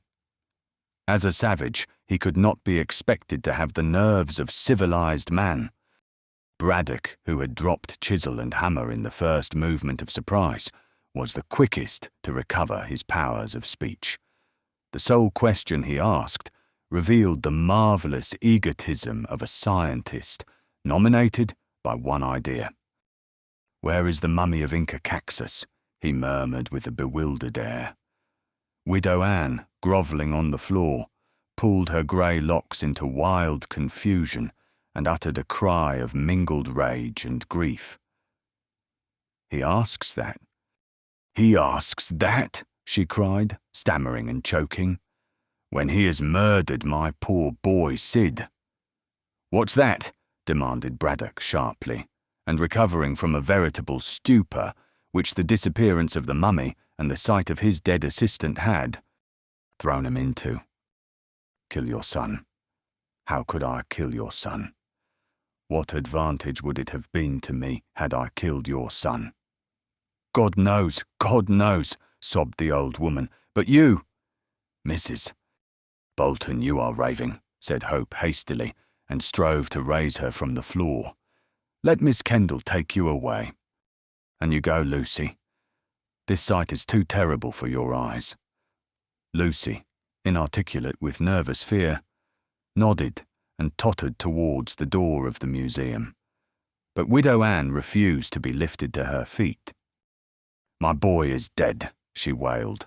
"My boy Sid is a corpse as I saw him in my dream. In the coffin, too, cut to pieces." "Rubbish, rubbish," interrupted Braddock, peering into the depths of the packing case. "I can see no wound." Mrs. Bolton leapt to her feet with an agility surprising in so aged a woman. "Let me find the wound," she screamed, throwing herself forward. Hope caught her back and forced her towards the door. "No. The body must not be disturbed until the police see it," he said firmly. "The police? Ah, yes. The police," remarked Braddock quickly. "We must send for the police to Pierside and tell them my mummy has been stolen." "That my boy has been murdered," screeched Widow Anne, waving her skinny arms and striving to break from. "Archie, you wicked old devil to kill my darling Sid. If he hadn't gone to them furrin parts, he wouldn't be a corp now. But I'll have the law. You'll be hanged. You...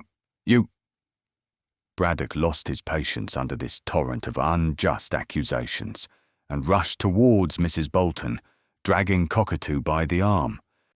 In less time than it takes to tell, he had swept both Archie and the widow out into the hall, where Lucy was trembling, and Cockatoo, by his master's order, was locking the door. "Not a thing shall be touched until the police come. Hope, you are a witness that I have not meddled with the dead.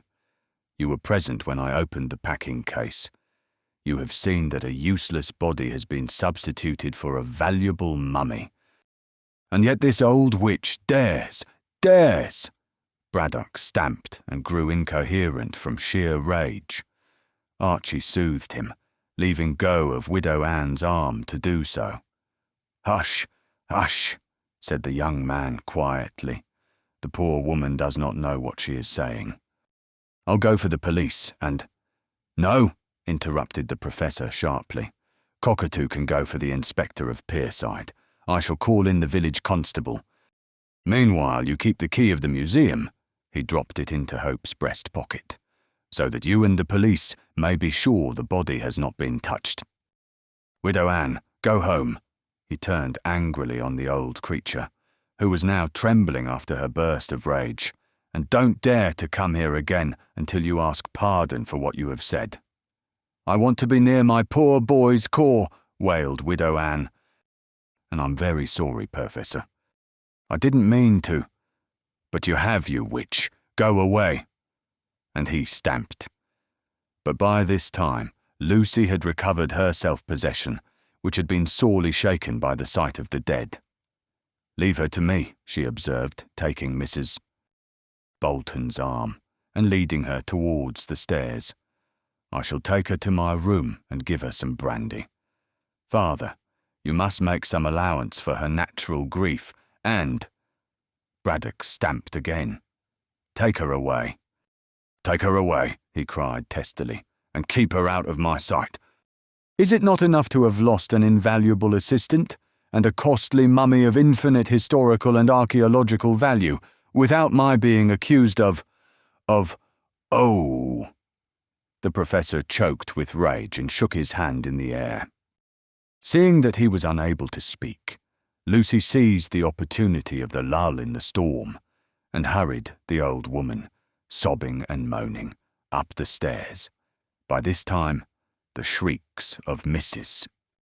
Bolton and the wordy wrath of Braddock had drawn the cook and her husband, along with the housemaid, from the basement to the ground floor. The sight of their surprised faces only added to their master's anger, and he advanced furiously. "Go downstairs again. Go down, I tell you." "But if there's anything wrong, sir," ventured the gardener timidly. "Everything is wrong. My mummy has been lost. Mr. Bolton has been murdered. The police are coming and..." He choked again. But the servants waited to hear no more. The mere mention of the words murder and police sent them, pale-faced and startled, down to the basement, where they huddled like a flock of sheep. Braddock looked around for hope, but found that he had opened the front door and had vanished. But he was too distracted to think why Archie had gone, and there was much to do in putting things straight. Beckoning to Cockatoo, he stalked into a side room and scribbled a pencil note to the inspector of police at Pierside, telling him of what had happened and asking him to come at once to the pyramids with his underlings.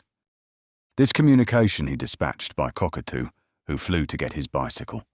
In a short time, he was riding at top speed to Brefort, which was on this side of the river, facing Pierside. There he could ferry across to the town and deliver his terrible message. Having done all that he could until the police came, Braddock walked out of the front door and into the roadway to see if Archie was in sight.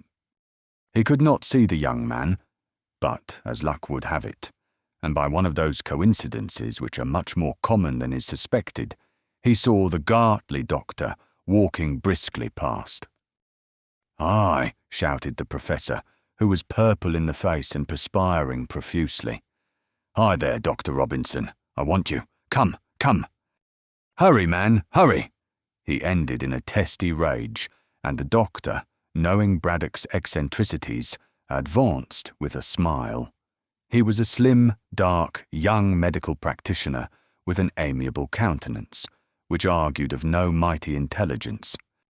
"Well, Professor," he remarked quietly, "do you want me to attend you for apoplexy? Take your time, my dear sir. Take your time." He patted the scientist on the shoulder to soothe his clamorous rage. "You are already purple in the face. Don't let your blood rush to your head. Robinson, you're a fool," shouted Braddock, glaring at the suave looks of the doctor. "I am in perfect health, damn you, sir." "Then Miss Kendall? She is quite well also. But Bolton? Oh," Robinson looked interested. "Has he returned with your mummy?" "Mummy?" bellowed Braddock, stamping like an insane Cupid. "The mummy hasn't arrived." "Really, Professor, you surprise me," said the doctor mildly. "I'll surprise you more," growled Braddock, dragging Robinson into the garden and up the steps. "Gently, gently, my dear sir," said the doctor, who really began to think that much learning had made the professor mad. "Didn't Bolton? Bolton is dead, you fool." "Dead?" The doctor nearly tumbled backward down the steps. "Murdered. At least I think he's murdered. At all events, he arrived here today in the packing case, which should have contained my green mummy. Come in and examine the body at once." "No." Braddock pushed back the doctor just as fiercely as he had dragged him forward. "Wait until the constable comes. I want him to see the body first, and to observe that nothing has been touched.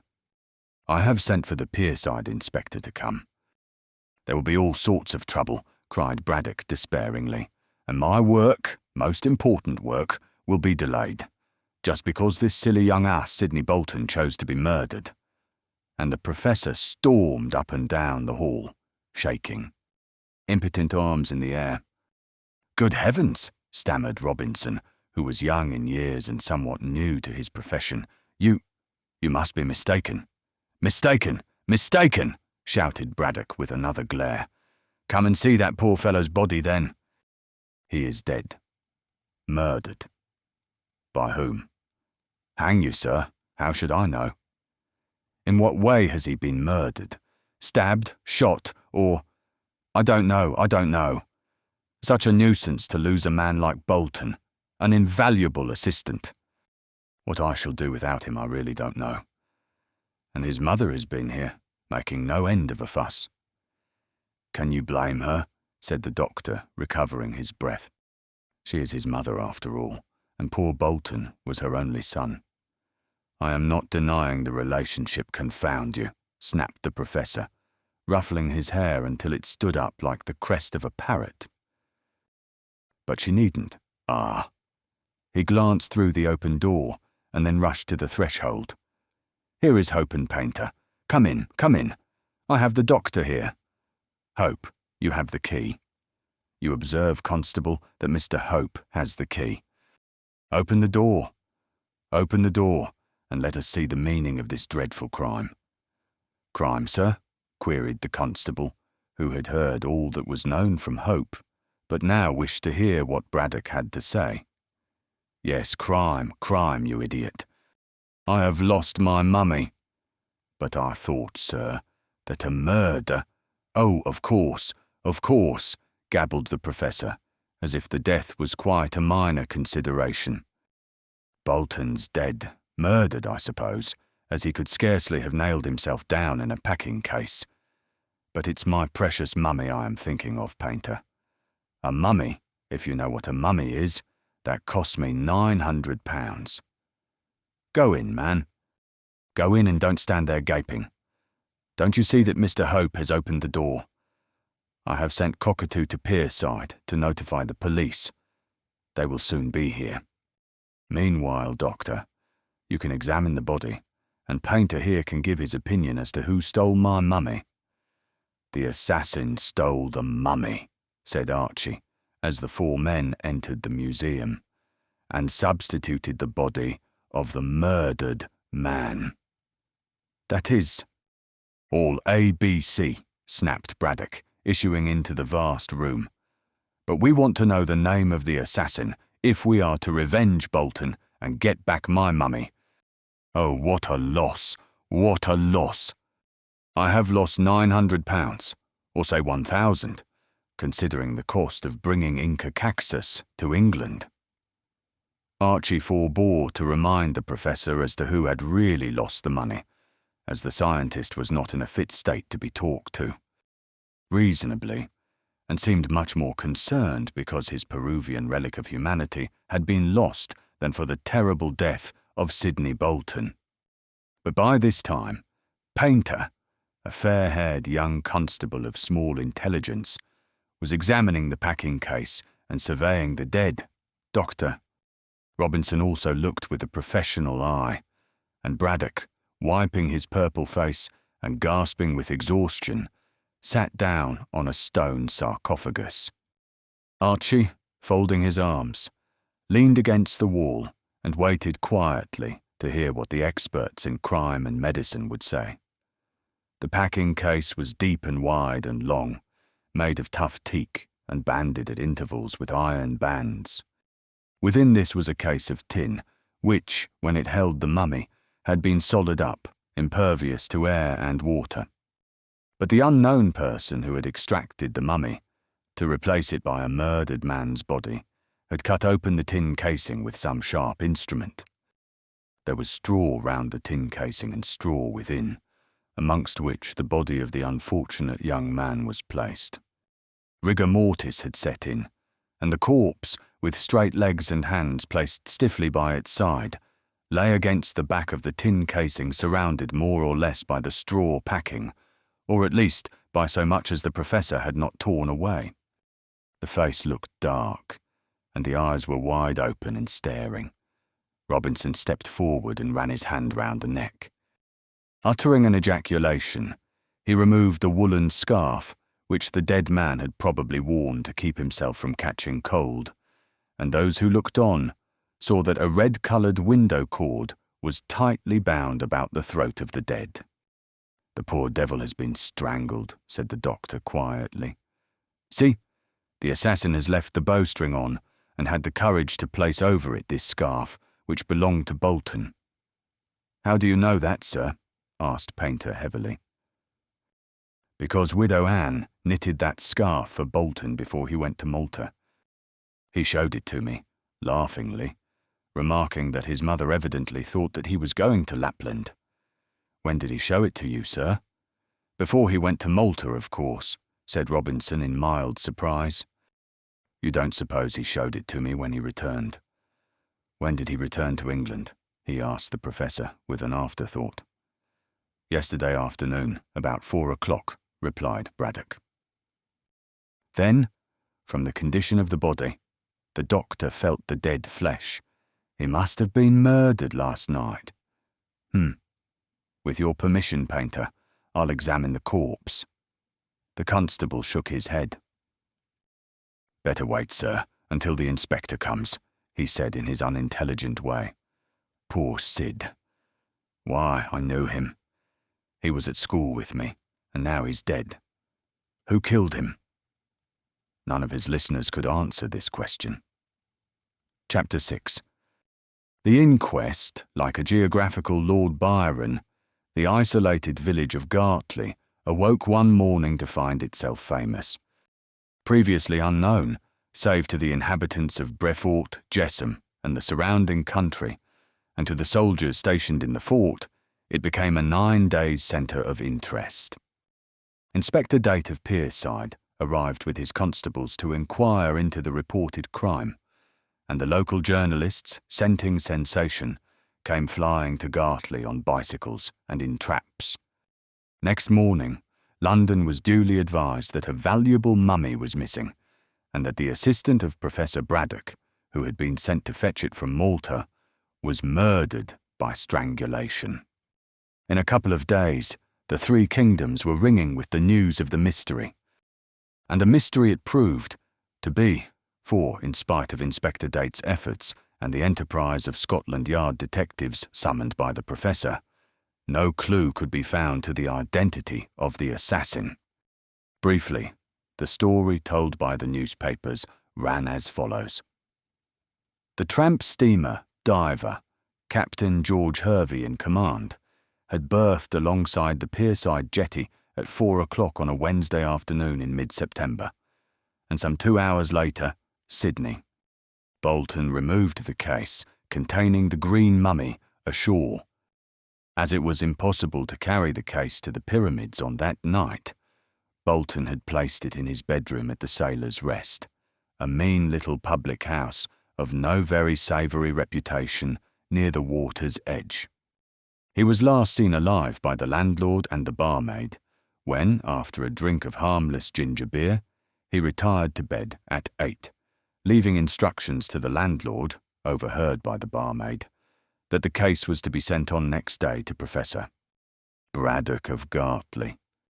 Bolton hinted that he might leave the hotel early and would probably proceed the case to its destination, so as to advise Professor Braddock, necessarily anxious, of its safe arrival. Before retiring, he paid his bill, and deposited in the landlord's hand a small sum of money, so that the case might be sent across stream to Brefort, thence to be taken in a lorry to the pyramids. There was no sign, said the barmaid and the landlord, that Bolton contemplated suicide, or that he feared sudden death. His whole demeanour was cheerful, and he expressed himself exceedingly glad to be in England once more.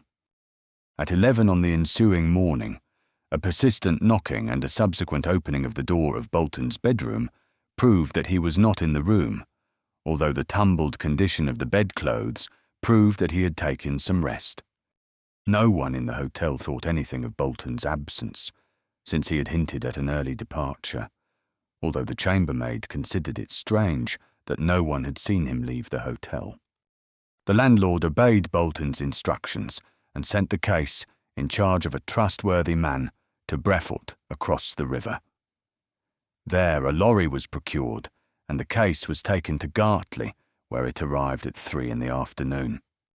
It was then that Professor Braddock, in opening the case, discovered the body of his ill-fated assistant, rigid in death, and with a red window cord tightly bound round the throat of the corpse.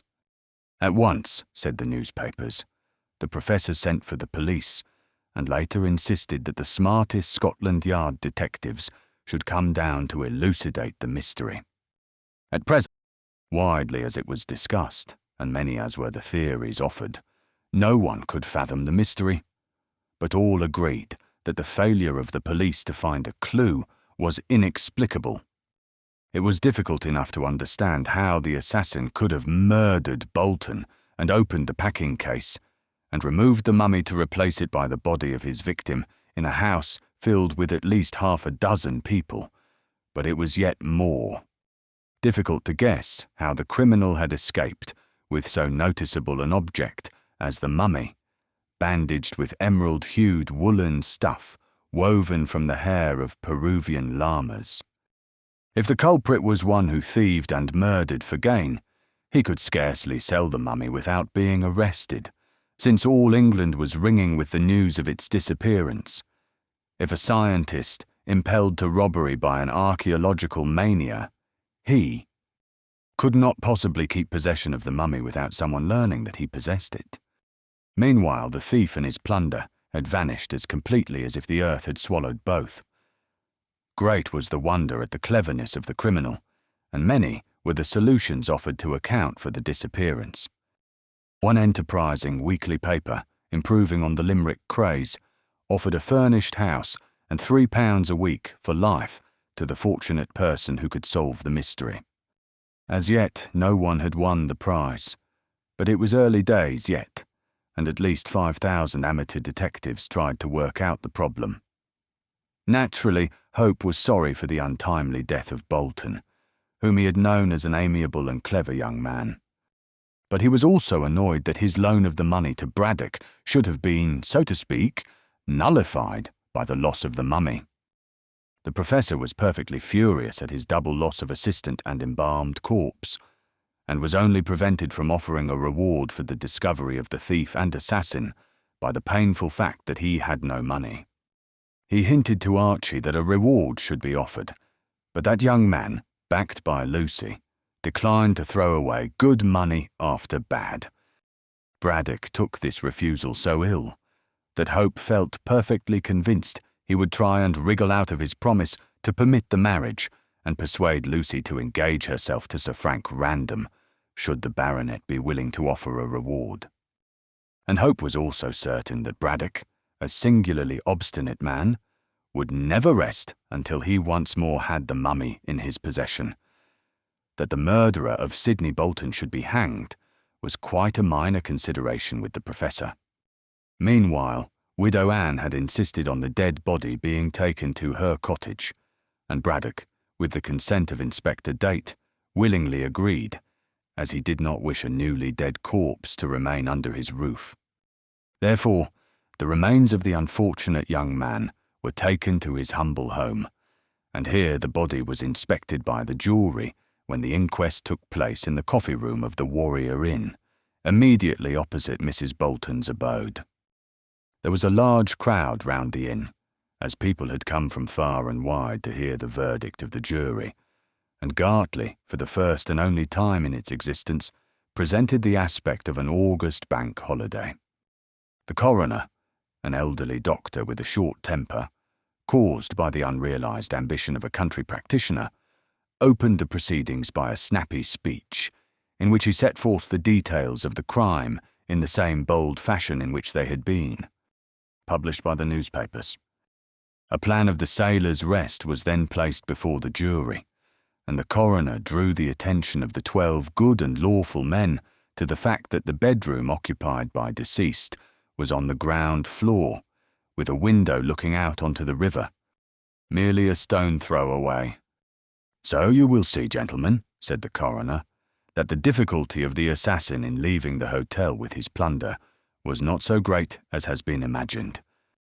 He had merely to open the window in the quiet hours of the night, when no one was about, and pass the mummy through to his accomplice, who probably waited without. It is also probable that a boat was waiting by the bank of the river, and the mummy having been placed in this, the assassin and his friend could row away into the unknown without the slightest chance of discovery. Inspector Date, a tall, thin, upright man with an iron jaw and a severe expression, drew the coroner's attention to the fact that there was no evidence to show that the assassin had an accomplice.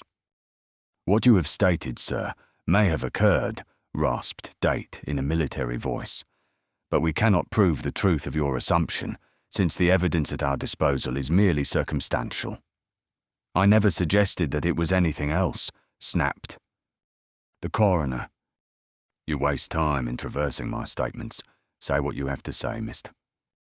Inspector, and produce your witnesses, if you have any.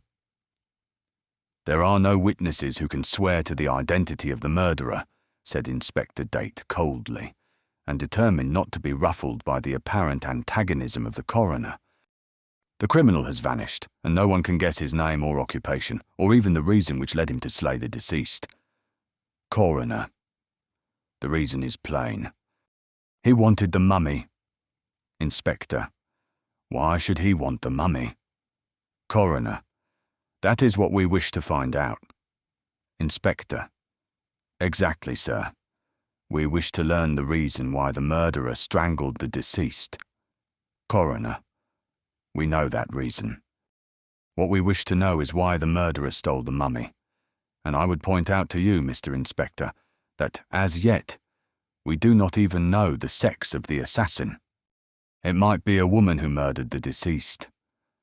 Professor Braddock, who was seated near the door of the coffee room, being even more irascible than usual, rose to contradict. There isn't a scrap of evidence to show that the murderer was a woman. Coroner.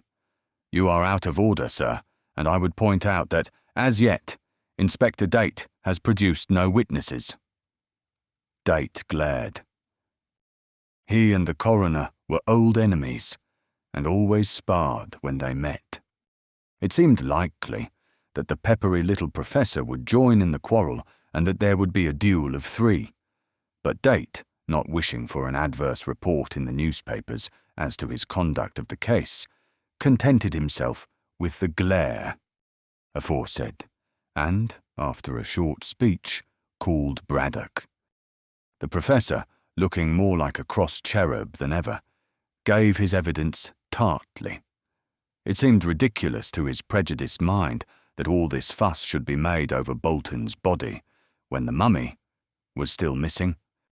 However, as the discovery of the criminal would assuredly lead to the regaining of that precious Peruvian relic, he curbed his wrath and answered the coroner's questions in a fairly amiable fashion. And after all, Braddock had very little to tell.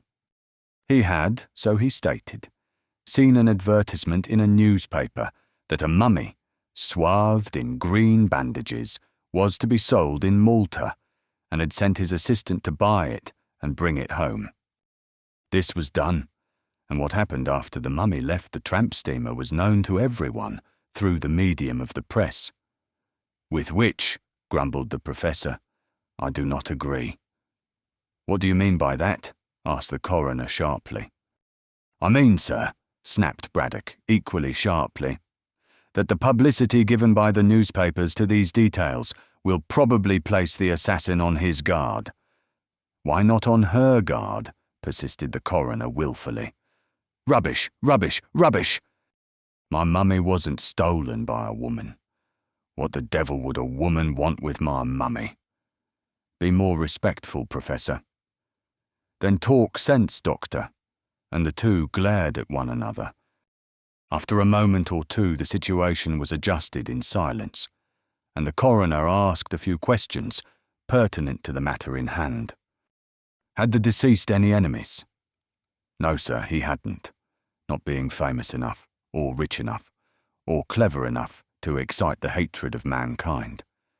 He was simply an intelligent young man who worked excellently when supervised by me.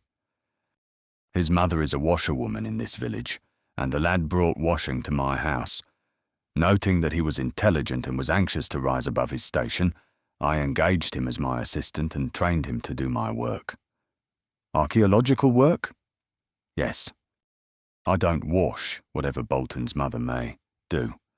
Don't ask silly questions.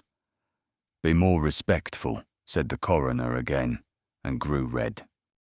Have you any idea as to the name of anyone who desired to obtain possession of this mummy? I dare say dozens of scientists in my line of business would have liked to get the corpse of Inca Caxus, such as, and he reeled out a list of celebrated men. Nonsense, growled the coroner. Famous men like those you mention would not murder even for the sake of obtaining this mummy. I never said that they would, retorted Braddock, but you wanted to hear who would like to have the mummy, and I have told you. The coroner waved the question. Was there any jewellery on the mummy likely to attract a thief? He asked. How the devil should I know? Fumed the professor. I never unpacked the mummy. I never even saw it. Any jewellery buried with Inca Caxus would be bound up in the bandages. So far as I know, those bandages were never unwound. You can throw no light on the subject? No, I can't. Bolton went to get the mummy and brought it home. I understood that he would personally bring his precious charge to my house, but he didn't. Why? I don't know. When the professor stepped down, still fuming at what he considered were the unnecessary questions of the coroner, the young doctor who had examined the corpse was called. Robinson deposed that deceased had been strangled by means of a red window cord, and that, from the condition of the body, he would judge death had taken place some 12 hours more or less before the opening of the packing case by Braddock. That was at 3 o'clock on Thursday afternoon. So, in witness's opinion, the crime was committed between 2 and 3 on the previous morning. But I can't be absolutely certain as to the precise hour, added witness. At any rate, poor Bolton was strangled after midnight and before 3 o'clock. That is a wide margin, grumbled the coroner, jealous of his brother practitioner. Were there any other wounds on the body? No. You can see for yourself if you have inspected the corpse. The coroner, thus reproved, glared, and Widow Anne appeared after Robinson retired. She stated, with many sobs, that her son had no enemies and was a good, kind young man.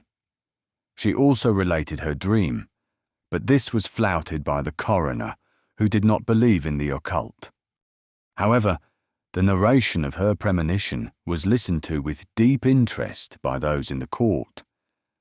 Widow Anne concluded her evidence by asking how she was to live now that her boy, Sid, was dead.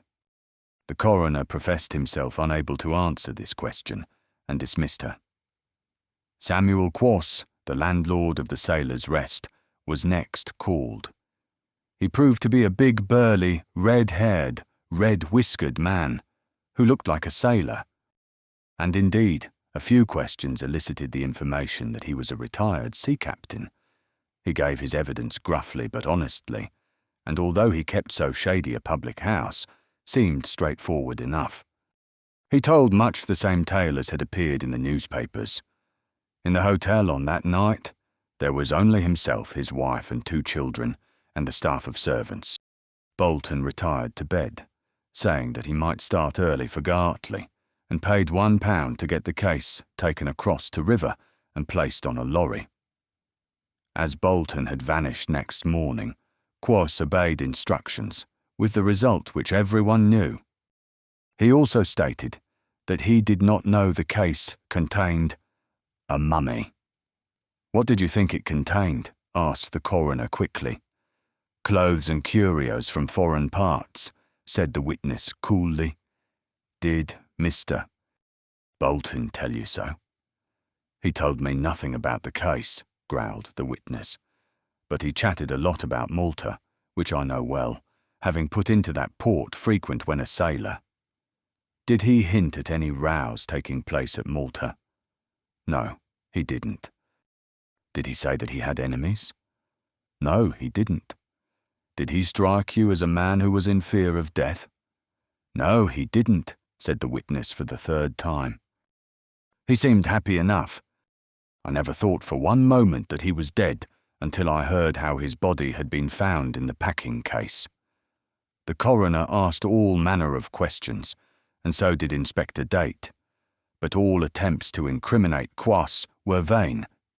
He was bluff and straightforward, and told, so far as could be judged, everything he knew. There was nothing for it but to dismiss him, and Eliza Flight was called as the last witness.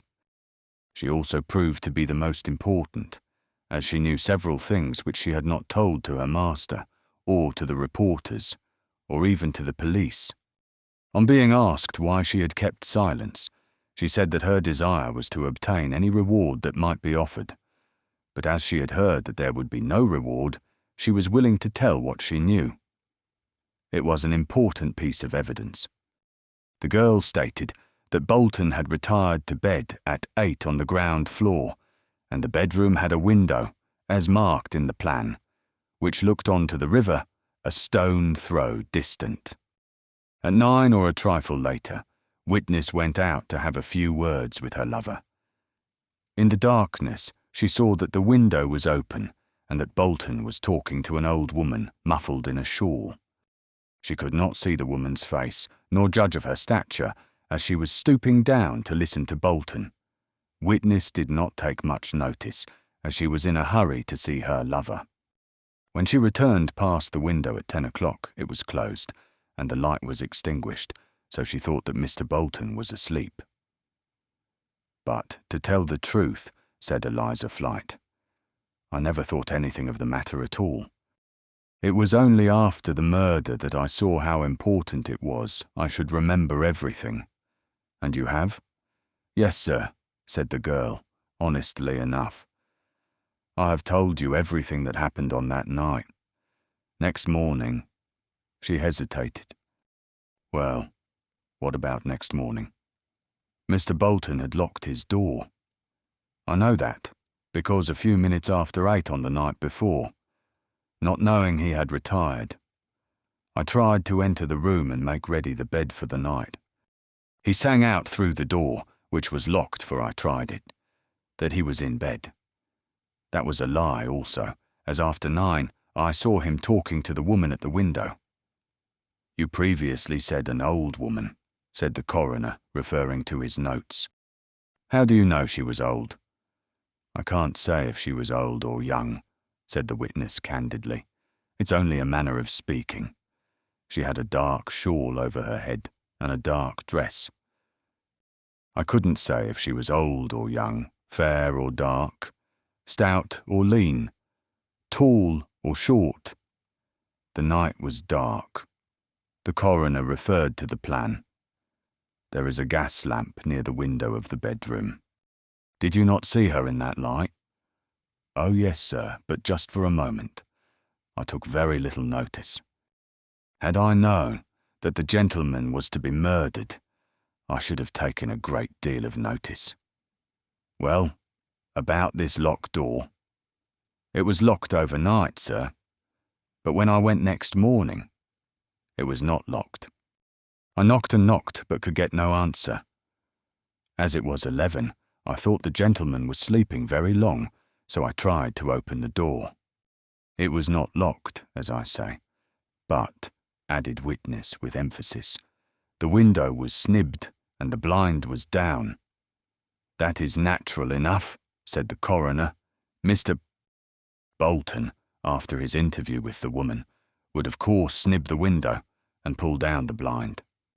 When he went away next morning, he would unlock the door. Begging your pardon, sir, but as we know, he didn't go away next morning, being in the packing case, nailed down. The coroner could have kicked himself for the very natural mistake he had made, for he saw a derisive grin on the faces around him, and particularly on that of Inspector Date. Then the assassin must have gone out by the door, he said weakly. Then I don't know how he got out, cried Eliza Flight, for I was up at 6, and the front and back doors of the hotel were locked. And after 6, I was about in passages and rooms doing my work, and Master and Mrs. and others were all over the place. How could the murderer walk out, sir, without some of us seeing him? Perhaps you did, and took no notice. Oh, sir, if a stranger was around, we should all have taken notice. This concluded the evidence, which was meagre enough.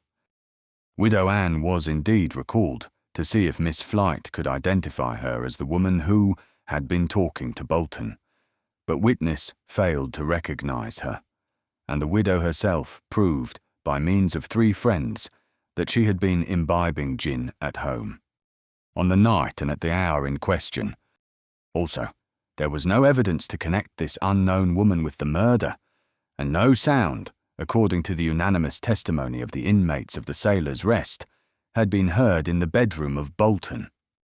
Yet, as the coroner observed, there must have been some knocking and hammering and ripping going on. But of this nothing could be proved, and although several witnesses were examined again, not one could throw light on the mystery. Under these circumstances, the jury could only bring in a verdict of wilful murder against some person or persons unknown, which was done. And it may be mentioned that the cord with which Bolton had been strangled was identified by the landlord and the chambermaid as belonging to the blind of the bedroom window. Well, said Hope when the inquest was over, so nothing can be proved against anyone. What is to be done next? I'll tell you after I have seen Random, said the Professor curtly. Chapter 7. The Captain of the Diver. The day after the inquest, Sidney Bolton's body was buried in Gartley churchyard. Owing to the nature of the death and the publicity given to the murder by the press, a great concourse of people assembled to witness the interment, and there was an impressive silence when the corpse was committed to the grave. Afterwards, as was natural, much discussion followed on the verdict at the inquest. It was the common opinion that the jury could have brought in no other verdict, considering the nature of the evidence supplied, but many people declared that Captain Hervey of the Diver should have been called. If the deceased had enemies, said these wiseacres, it was probable that he would have talked about them to the skipper. But they forgot that the witnesses called at the inquest, including the mother of the dead man, had insisted that Bolton had no enemies, so it is difficult to see what they expected Captain Hervey to say. After the funeral, the journals made but few remarks about the mystery. Every now and then it was hinted that a clue had been found, and that the police would sooner or later track down the criminal. But all this loose chatter came to nothing, and as the days went by, the public, in London at all events, lost interest in the case. The enterprising weekly paper that had offered the furnished house and the life income to the person who found the assassin received an intimation from the government that such a lottery could not be allowed. The paper, therefore, returned to limericks, and the amateur detectives, like so many Othellos, found their occupation gone. Then a political crisis took place in the Far East, and the fickle public relegated the murder of Bolton to the list of undiscovered crimes. Even the Scotland Yard detectives, failing to find a clue, lost interest in the matter, and it seemed as though the mystery of Bolton's death would not be solved until the day of judgment. In the village, however, people still continued to be keenly interested, since Bolton was one of themselves, and moreover, Widow Anne kept up a perpetual outcry about her murdered boy. She had lost the small weekly sum which Sidney had allowed her out of his wages, so the neighbours, the gentry of the surrounding country, and the officers at the fort sent her ample washing to do. Widow Anne in a few weeks had quite a large business, considering the size of the village, and philosophically observed to a neighbour that it was an ill wind which blew no one any good, adding also that Sydney was more good to her dead than alive. But even in Gartley, the villagers grew weary of discussing a mystery which could never be solved, and so the case became rarely talked about. In these days of bustle and worry and competition, it is wonderful how people forget even important events. If a blue sun arose to lighten the world instead of a yellow one, after 9 days of wonder, man would settle down quite comfortably to a cerulean existence. Such is the wonderful adaptability of humanity. Professor Braddock was less forgetful, as he always bore in mind the loss of his mummy, and constantly thought of schemes whereby he could trap the assassin of his late secretary. Not that he cared for the dead in any way, save from a strictly business point of view, but the capture of the criminal meant the restitution of the mummy, and, as Braddock told everyone with whom he came in contact, he was determined to regain possession of his treasure. He went himself to the Sailor's Rest and drove the landlord and his servants wild by asking tart questions and storming when a satisfactory answer could not be supplied. Quoss was glad when he saw the plump back of the cross little man who so pertinaciously followed what everyone else had abandoned. Life was too short, grumbled Quoss, to be bothered in that way. The wooing of Archie and Lucy went on smoothly, and the professor showed no sign of wishing to break the engagement. But Hope, as he confided to Lucy, was somewhat worried, as his pauper uncle, on an insufficient borrowed capital, had begun to speculate in South African mines, and it was probable that he would lose all his money. In that case, Hope fancied he would be once more called upon to make good the avuncular loss, and so the marriage would have to be postponed. But it so happened that the pauper uncle made some lucky speculative shots and acquired money, which he promptly reinvested in new mines of the wildcat description. Still, for the moment, all was well, and the lovers had a few halcyon days of peace and happiness. Then came a bolt from the blue in the person of Captain Hervey, who called a fortnight after the funeral to see the professor. The skipper was a tall, slim man, lean as a fasting friar and hard as nails, with closely clipped red hair, moustache of the same aggressive hue, and an American goatee. He spoke with a Yankee accent, and in a truculent manner, sufficiently annoying to the fiery professor. When he met Braddock in the museum, the two became enemies at the first glance, and because both were bad-tempered and obstinate, took an instant dislike to one another. Like did not draw to like in this instance. "What do you want to see me about?" asked Braddock crossly.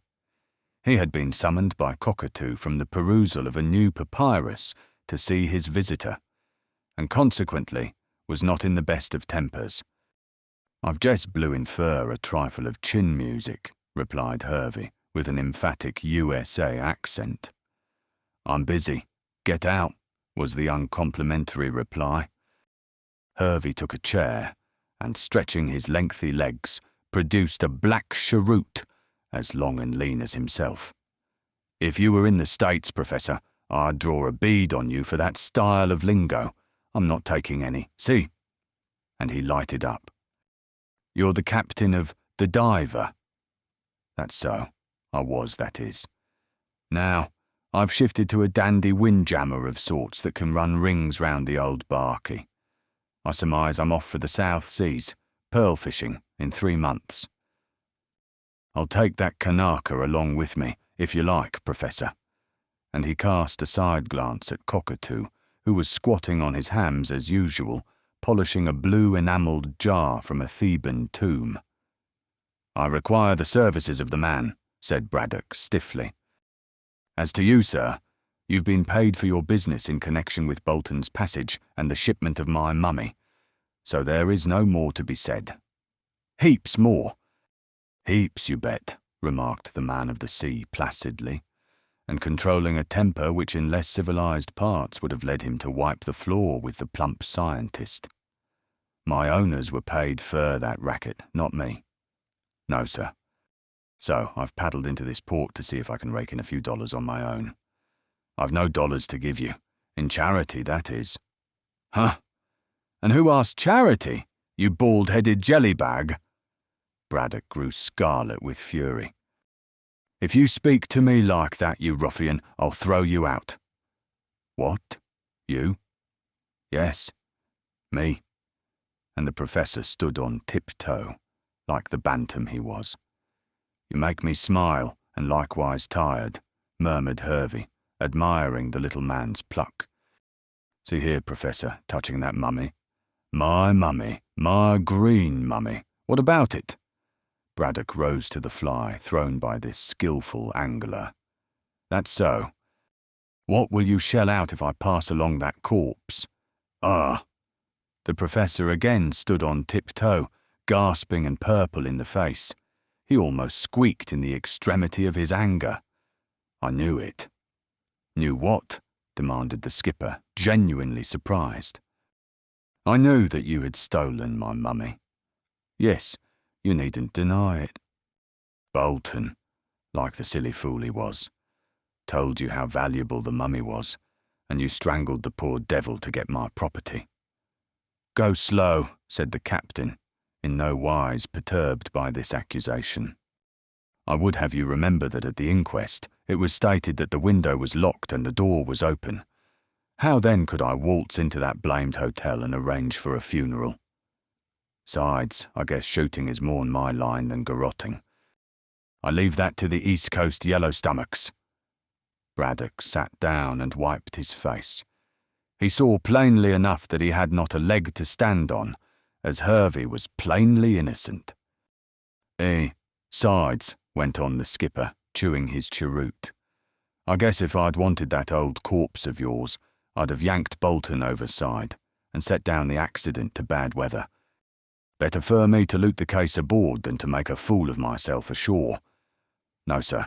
H.H. don't run his own particular private circus in that blamed way. H.H. Who the devil is H.H.? Me, you bet. Hiram Hervey, citizen of the USA. Nantucket neighbourhood for home life. And see, don't you get my hair, Riz, or I'll scalp. You can't scalp me, chuckled Braddock, passing his hand over a very bald head. See here, what do you want? Name a price, and I'll float round to get back your verdant corpse. I thought you were going to the South Seas. In 3 months, pearl fishing. Lots of time, I reckon, to run this old circus I want you to finance. Have you any suspicions? No, except I don't believe in that window business. What do you mean? Braddock sat upright. Well, drawled the Yankee, you see, I interviewed the gal as told that particular lie in court. Eliza Flight. Was it a lie she told? Well, not exactly. The window was snibbed, but that was done after the chap who sent your pal to Kingdom Come had got out. Do you mean to say that the window was locked from the outside? Asked Braddock. And then, when Hervey nodded, he exclaimed, impossible. Nary? An impossibility, you bet.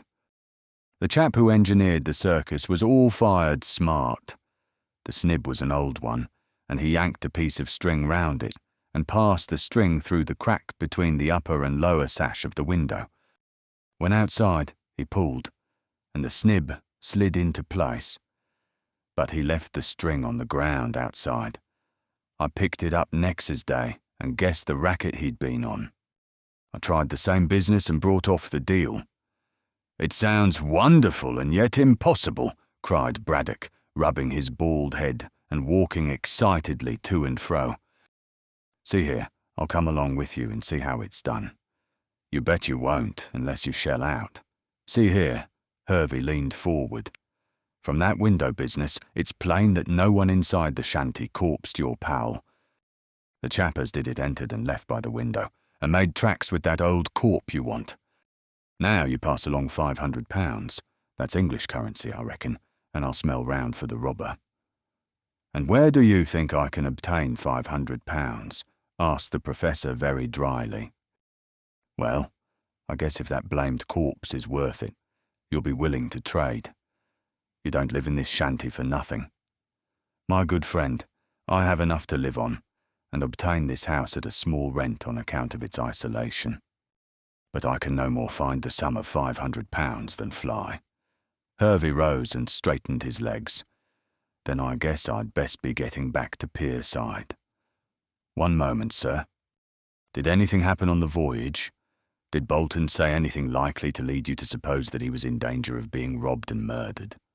"No," said the skipper musingly, and pulling his goatee. "He told me that he had secured the old corpse and was bringing it home to you. I didn't talk much to Bolton. It wasn't my style. Have you any idea who killed him?" "No, I ain't." "Then how do you propose to find the criminal who has the mummy?" "You give me £500 and see," said Hervey coolly. "I haven't got the money." "Then I reckon you don't get the corpse. So long." And the skipper strolled towards the door. Braddock followed him. "You have a clue?" "No, I've got nothing. Not even that £500 you make such a fuss over." "It's a wasted day with H.H., I surmise. Wait!" He scribbled on a card and flung it across the room. "That's my Pierside address, if you should change your blamed mind." The professor picked up the card. "The Sailor's Rest. What, are you stopping there?" Then, when Hervey nodded, he cried violently, "Why, I believe you have a clue, and stop at the hotel to follow it up." "Maybe I do and maybe I don't," retorted the captain, opening the door with a jerk. "Anyhow, I don't. Hunt for that corpse without the dollars." When Hiram Hervey departed, the professor raged up and down the room so violently that Cockatoo was cowed by his anger. Apparently, this American skipper knew of something which might lead to the discovery of the assassin and, incidentally, to the restoration of the green mummy to its rightful owner. But he would not make a move unless he was paid £500, and Braddock did not know where to procure that amount. Having long since made himself acquainted with Hope's financial condition, he knew well that there was no chance of getting a second cheque in that quarter. Of course there was Random, whom he had heard casually had returned from his yachting cruise and was now back again at the fort. But Random was in love with Lucy, and would probably only give or lend the money on condition that the professor helped him with his wooing. In that case, since Lucy was engaged to Hope, there would be some difficulty in altering present conditions. But having arrived at this point of his somewhat angry meditations, Braddock sent Cockatoo with a message to his stepdaughter, saying that he wished to see her. "I'll see if she really loves Hope," thought the professor, rubbing his plump hands. "If she doesn't, there may be a chance of her throwing him over to become Lady Random. Then I can get the money." "And indeed," soliloquized the professor virtuously, "I must point out to her that it is wrong of her to make a poor marriage when she can gain a wealthy husband. I will only be doing my duty by my dear dead wife by preventing her wedding poverty. But girls are so obstinate, and Lucy is a thorough girl." His amiable anxiety on behalf of Miss Kendall was only cut short by the entrance of the young lady herself. Professor Braddock then showed his hand too plainly by evincing a strong wish to conciliate her in every way. He procured her a seat. He asked after her health. He told her that she was growing prettier every day, and in all ways behaved so unlike his usual self that Lucy became alarmed and thought that he had been drinking. "Why have you sent for me?" she asked, anxious to come to the point. "Aha!" Braddock put his venerable head on one side like a roguish bird and smiled in an infantine manner. "I have good news for you." "About the mummy?" she demanded innocently. "No, about flesh and blood, which you prefer. Sir Frank Random has arrived back at the fort." "There." "I know that," was Miss Kendall's unexpected reply. "His yacht came to Pierside on the same afternoon as the diver arrived." "Oh, indeed," said the professor, struck by the coincidence, and with a stare. "How do you know?" "Archie met Sir Frank the other day, and learned as much." "What?" Braddock struck a tragic attitude. "Do you mean to say that those two young men speak to one another?" "Yes." "Why not?" "They are friends." "Oh," Braddock became roguish again. "I fancied they were lovers of a certain young lady who is in this room." By this time, Lucy was beginning to guess what her stepfather was aiming at, and grew correspondingly angry. "Archie is my sole lover now," she remarked stiffly. "Sir Frank knows that we are engaged, and is quite ready to be the friend of us both." "And he calls that love? Idiot!" cried the professor, much disgusted. "But I would point out to you, Lucy, and I do so because of my deep affection for you, dear child, that Sir Frank is wealthy. So is Archie, in my love." "Nonsense, nonsense! That is mere foolish romance. He has no money." "You should not say that. Archie had money to the extent of £1,000, which he gave you. £1,000, a mere nothing. Consider, Lucy, that if you marry random, you will have a title."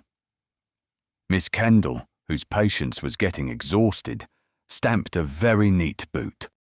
"I don't know why you talk in this way, Father. I wish to see you happy. Then your wish is granted. You do see me happy. But I won't be happy long if you keep bothering me to marry a man I don't care two straws about. I am going to be Mrs. Hope. So there." "My dear child," said the professor, who always became paternal when most obstinate, "I have reason to believe that the green mummy can be discovered, and poor Sidney's death avenged if a reward of £500 is offered. If Hope can give me that money, he will not. I shall not allow him to. He has lost too much already. In that case, I must apply to Sir Frank Random." "Well, apply," she snapped, being decidedly angry. "It's none of my business. I don't want to hear anything about it." "It is your business, miss," cried Braddock, growing angry in his turn and becoming very pink. "You know that only by getting you to marry Random can I procure the money." "Oh," said Lucy coldly. "So, this is why you sent for me. Now, Father, I have had enough of this. You gave your consent to Archie being engaged to me in exchange for £1,000. As I love him, I shall abide by the word you gave. If I had not loved him, I should have refused to marry him. You understand?" "I understand that I have a very obstinate girl to deal with. You shall marry as I choose." "I shall do nothing of the sort. You have no right to dictate my choice of a husband."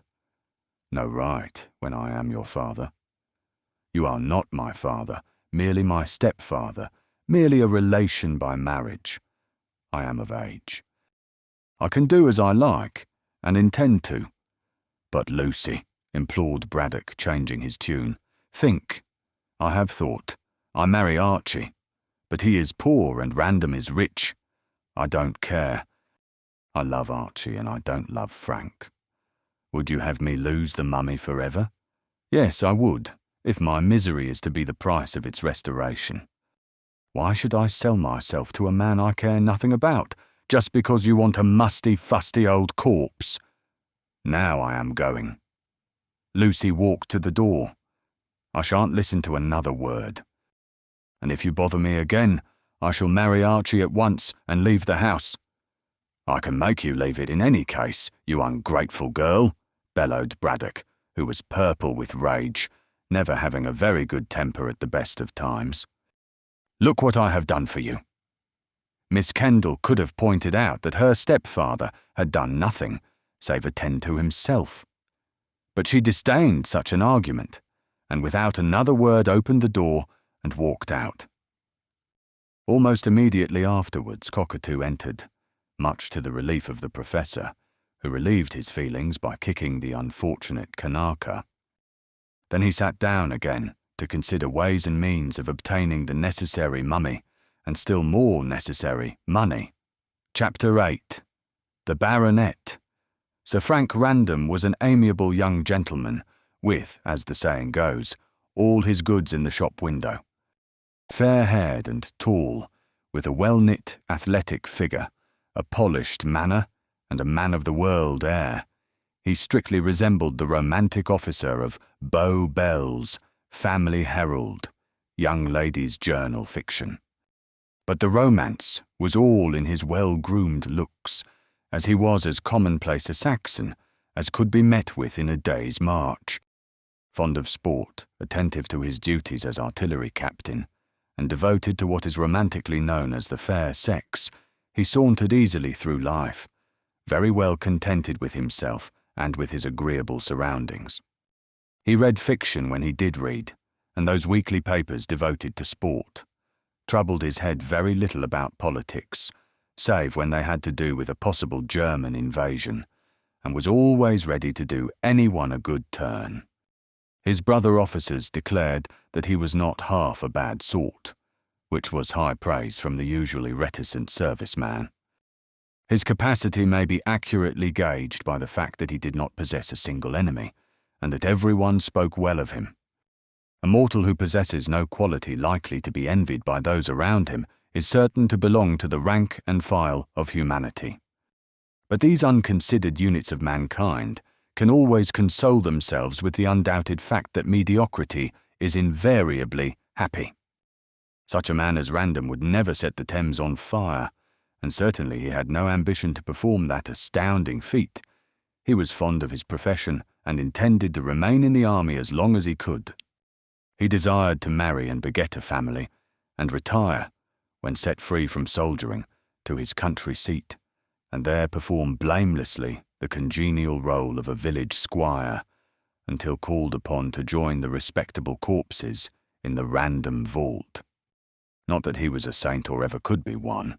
Neither black nor white, he was simply grey, being an ordinary mixture of good and bad.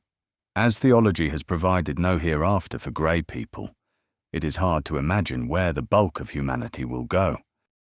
But doubts on this point never troubled Random. He went to church, kept his mouth shut and his pores open, and vaguely believed that it would be all right somehow. A very comfortable, if superficial philosophy indeed.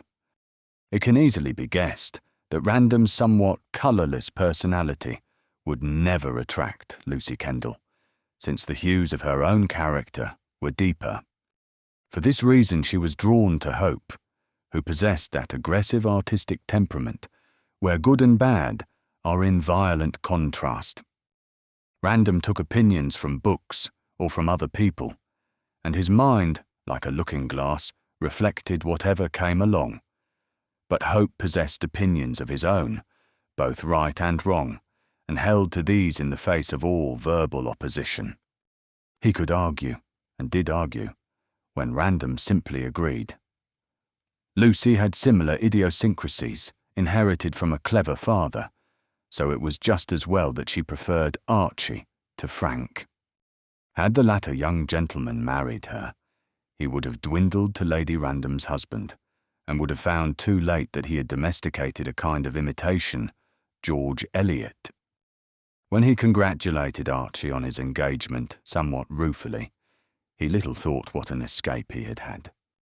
But Professor Braddock, who did not belong to the Grey tribe, knew nothing of this, as his Egyptological studies did not permit him time to argue on such commonplace matters.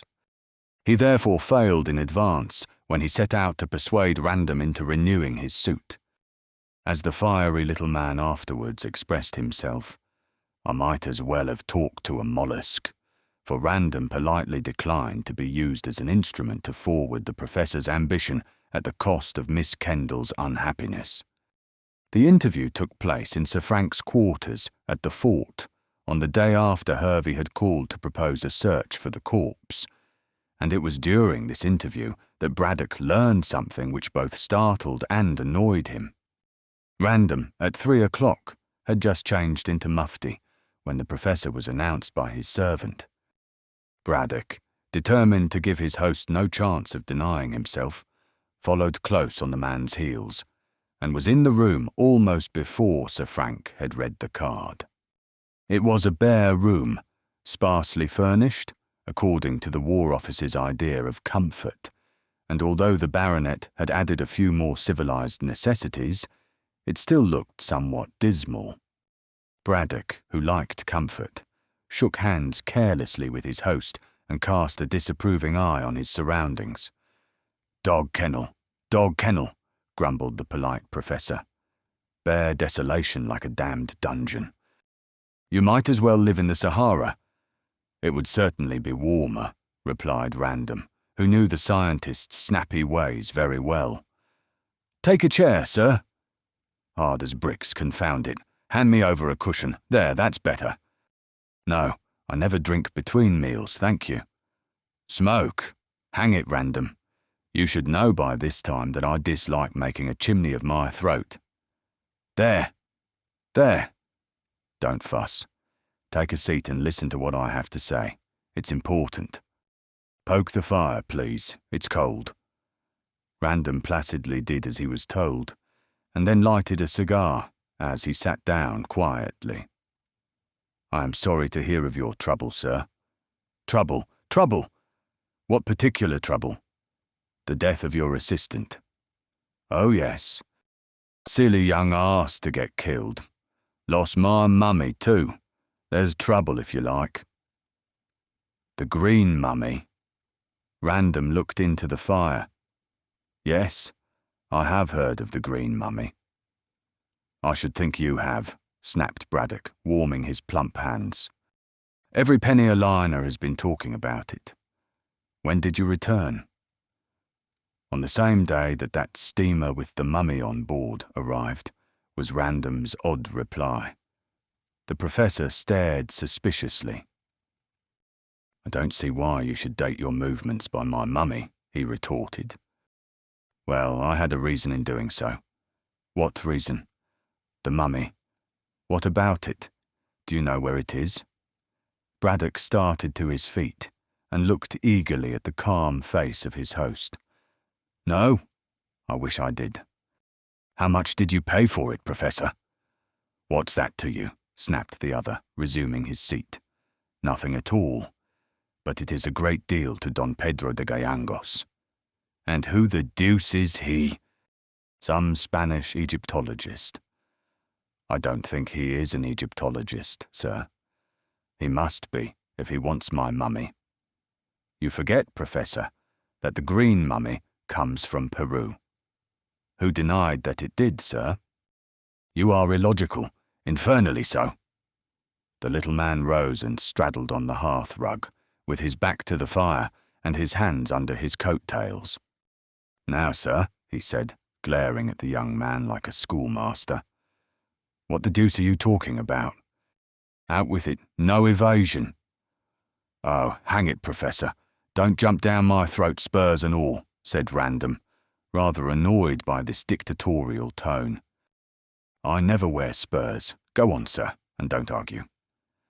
Sir Frank could not help laughing, although he knew that it was useless to induce Braddock to be civil.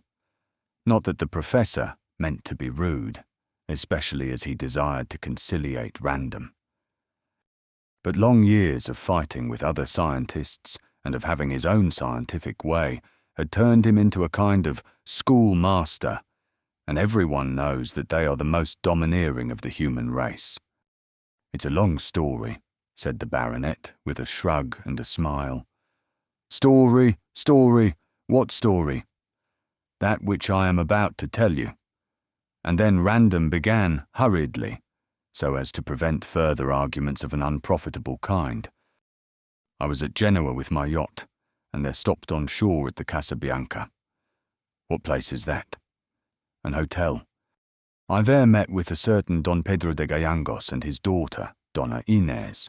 He was a gentleman from Lima, and had come to Europe in search of the green mummy. Braddock stared. And what did this confounded Spaniard want with my green mummy? He demanded indignantly. How did he know of its existence? What reason had he to try and obtain it? Answer, sir. I shall let Don Pedro answer himself. said Random dryly. He arrives in a couple of days and intends to take rooms at the Warrior Inn along with his daughter. Then you can question him, Professor. I question you, snapped Braddock angrily, and I am answering to the best of my ability. Don Pedro told me nothing beyond the fact that he wanted the mummy and had come to Europe to get it. In some way, he learned that it was in Malta and was for sale. Quite so, rasped the Professor. He saw the advertisement in the newspapers, as I did, and wanted to buy it over my head. Oh, he wanted to buy it right enough, and wired to Malta, said Random. But in reply he received a letter stating that it had been sold to you and was being taken to England on the Diver. I followed the Diver in my yacht and arrived at Pierside an hour after she did. Ah, Braddock glared. I begin to see light. This infernal Spaniard was on board and wanted my mummy. He knew that Bolton had taken it to the Sailor's Rest and went there to kill the poor lad and get my— Nothing of the sort, interrupted Sir Frank impatiently. Don Pedro remained behind in Genoa, intending to write and ask if you would sell him the mummy. I wrote and told him of the murder of your assistant and related all that had happened. He wired to me that he was coming to England at once, as I told you. He will be in Gartley in a couple of days. That is the whole story. It is a sufficiently strange one, grumbled Braddock, frowning. What does he want with my mummy? I cannot tell you, but if you will sell— Sell! Vociferated Braddock furiously. Don Pedro will give you a good price, finished Random calmly. I haven't got the mummy, said the Professor, sitting down and wiping his pink head. And if I had, I certainly would not sell. However, I'll hear what this gentleman has to say when he arrives. Perhaps he can throw some light on the mystery of this crime. I am perfectly certain that he cannot, sir. Don Pedro, as I said, was left behind in Genoa. Humph, said the Professor, unconvinced. He could easily employ a third party. Random rose, looking and feeling annoyed. I assure you that Don Pedro is a gentleman and a man of honour. He would not stoop to— There! Braddock waved his hands. Sit down. You shouldn't say such things, Professor. I say what I desire to say, retorted the old gentleman tartly. But we can dismiss the subject for the time being. I am only too glad to do so, said Random, who was ruffled out of his usual calm by the veiled accusation which Braddock had brought against his foreign friend. And to get to a more agreeable subject, tell me how Miss Kendall is keeping. She is ill, very ill, said the Professor solemnly. Ill? Why, Hope, whom I met the other day, said that she was feeling very well and very happy. So Hope thinks because he has forced her into an engagement. Random started to his feet. Forced her? Nonsense. It isn't nonsense, and don't dare to speak like that to me, sir. I repeat that Lucy, poor child, is breaking her heart for you. The young man stared, and then broke into a hearty laugh. Pardon me, sir, but that is impossible. It isn't, confound you, said Braddock, who did not like being laughed at. I know women. You don't know your daughter? Stepdaughter, you mean? Ah, perhaps the more distant relationship accounts for your ignorance of her character, said Random dryly. You are quite wrong. I was in love with Miss Kendall and asked her to be my wife before I went on leave. She refused me, saying that she loved Hope, and because of her refusal I took my broken heart to Monte Carlo, where I lost much more money than I had any right to lose. Your broken heart seems to have mended quickly, said Braddock, who was trying to suppress his wrath at this instance of Lucy's duplicity, for so he considered it. Oh, pooh, it's only my way of speaking, laughed the young man. If my heart had been really broken, I should not have mentioned the fact. Then you did not love Lucy, and you dared to play fast and loose with her affections, raged Braddock, stamping. You are quite wrong, said Sir Frank sharply. I did love Miss Kendall, or I should certainly not have asked her to be my wife. But when she told me that she loved another man, I stood aside as any fellow would. You should have insisted on nothing, sir. I am not the man to force a woman to give me a heart which belongs to another person. I am very glad that Miss Kendall is engaged to Hope, as he is a capital fellow, and will make her a better husband than I ever could have made her. Besides, Random shrugged his shoulders, one nail drives another out. Humph, that means you love another. I am not bound to tell you my private affairs, Professor. Quite so. Quite so. But Inez is a pretty and romantic name. I don't know what you're talking about, sir, said Random stiffly. Braddock chuckled, having read the truth in the flush which had crept over Random's tanned face. I ask your pardon, he said elaborately. I am an old man, and I was your father's friend. You must not mind if I have been a trifle inquisitive. Say no more, sir. That is all right. I don't agree with you, Random. Things are not all right and never will be until my mummy is discovered. Now you can help me. In what way? Asked the other uneasily. With money. Understand, my boy, added the Professor in a genial way, which he knew well how to assume. I should have preferred Lucy becoming your wife. However, since she prefers Hope, there's no more to be said on that score. I therefore will not make the offer I came here to make. An offer, sir? Yes. I fancied that you loved Lucy and were broken-hearted by the news of her engagement to Hope. I therefore intended to ask you to give me, or rather lend me, £500 on condition that I helped you to— Stop, Professor, said Random, colouring. I should never have bought Miss Kendall as my wife on those terms. Of course, and as I say, there is no more to be said. I shall therefore agree to Lucy's engagement to Hope. Braddock carefully omitted to say that he had already agreed, and had been paid £1,000 to agree, and will congratulate you when you lead Donna Inez to the altar. I never said anything about Donna Inez, Professor Braddock. Of course not. Modern reticence. However, I can see through a brick wall as well as most people. I understand. So let us drop the subject, my boy. And this £500, I cannot lend it to you, Professor. The fact is, I lost heaps of coin at Monte Carlo, and am not in a position to— Very good. Let us shelve that also, said Braddock with apparent heartiness, although he was really very angry at his failure. I am sorry, though, as I wish to get back the mummy, and to revenge poor Sidney Bolton's death. How can the 500 do that? Asked Random with interest. Well, drawled the Professor with his eyes on the young man's attentive face.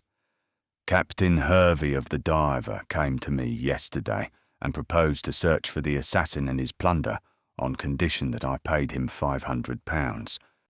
I am, as you know, very poor for a scientist, and so I wish to borrow the 500 from you on condition that Lucy— We won't talk of that again, said Random hurriedly. But do you mean to say that this Captain Hervey knows of anything likely to solve this mystery? He says that he does not, and merely proposes to search. From what I have seen of the man, I should think that he had all the capacities of a good bloodhound, and would certainly succeed. But he will not move a step without money. £500, murmured Random thoughtfully, while the Professor watched him closely. I can tell you how to obtain it. How? In what way? Don Pedro seems to be rich, and he wants the mummy, said the baronet. So when he comes here, ask him to— Certainly not, raged Braddock, clapping on his hat in a fury. How dare you make such a proposition to me, Random? If this Don Pedro offers the reward, and Hervey finds the mummy, he will simply hand it over to your friend. He can scarcely do that since you have bought the mummy. But Don Pedro is willing to purchase it from you. Humph. Braddock moved to the door, thinking.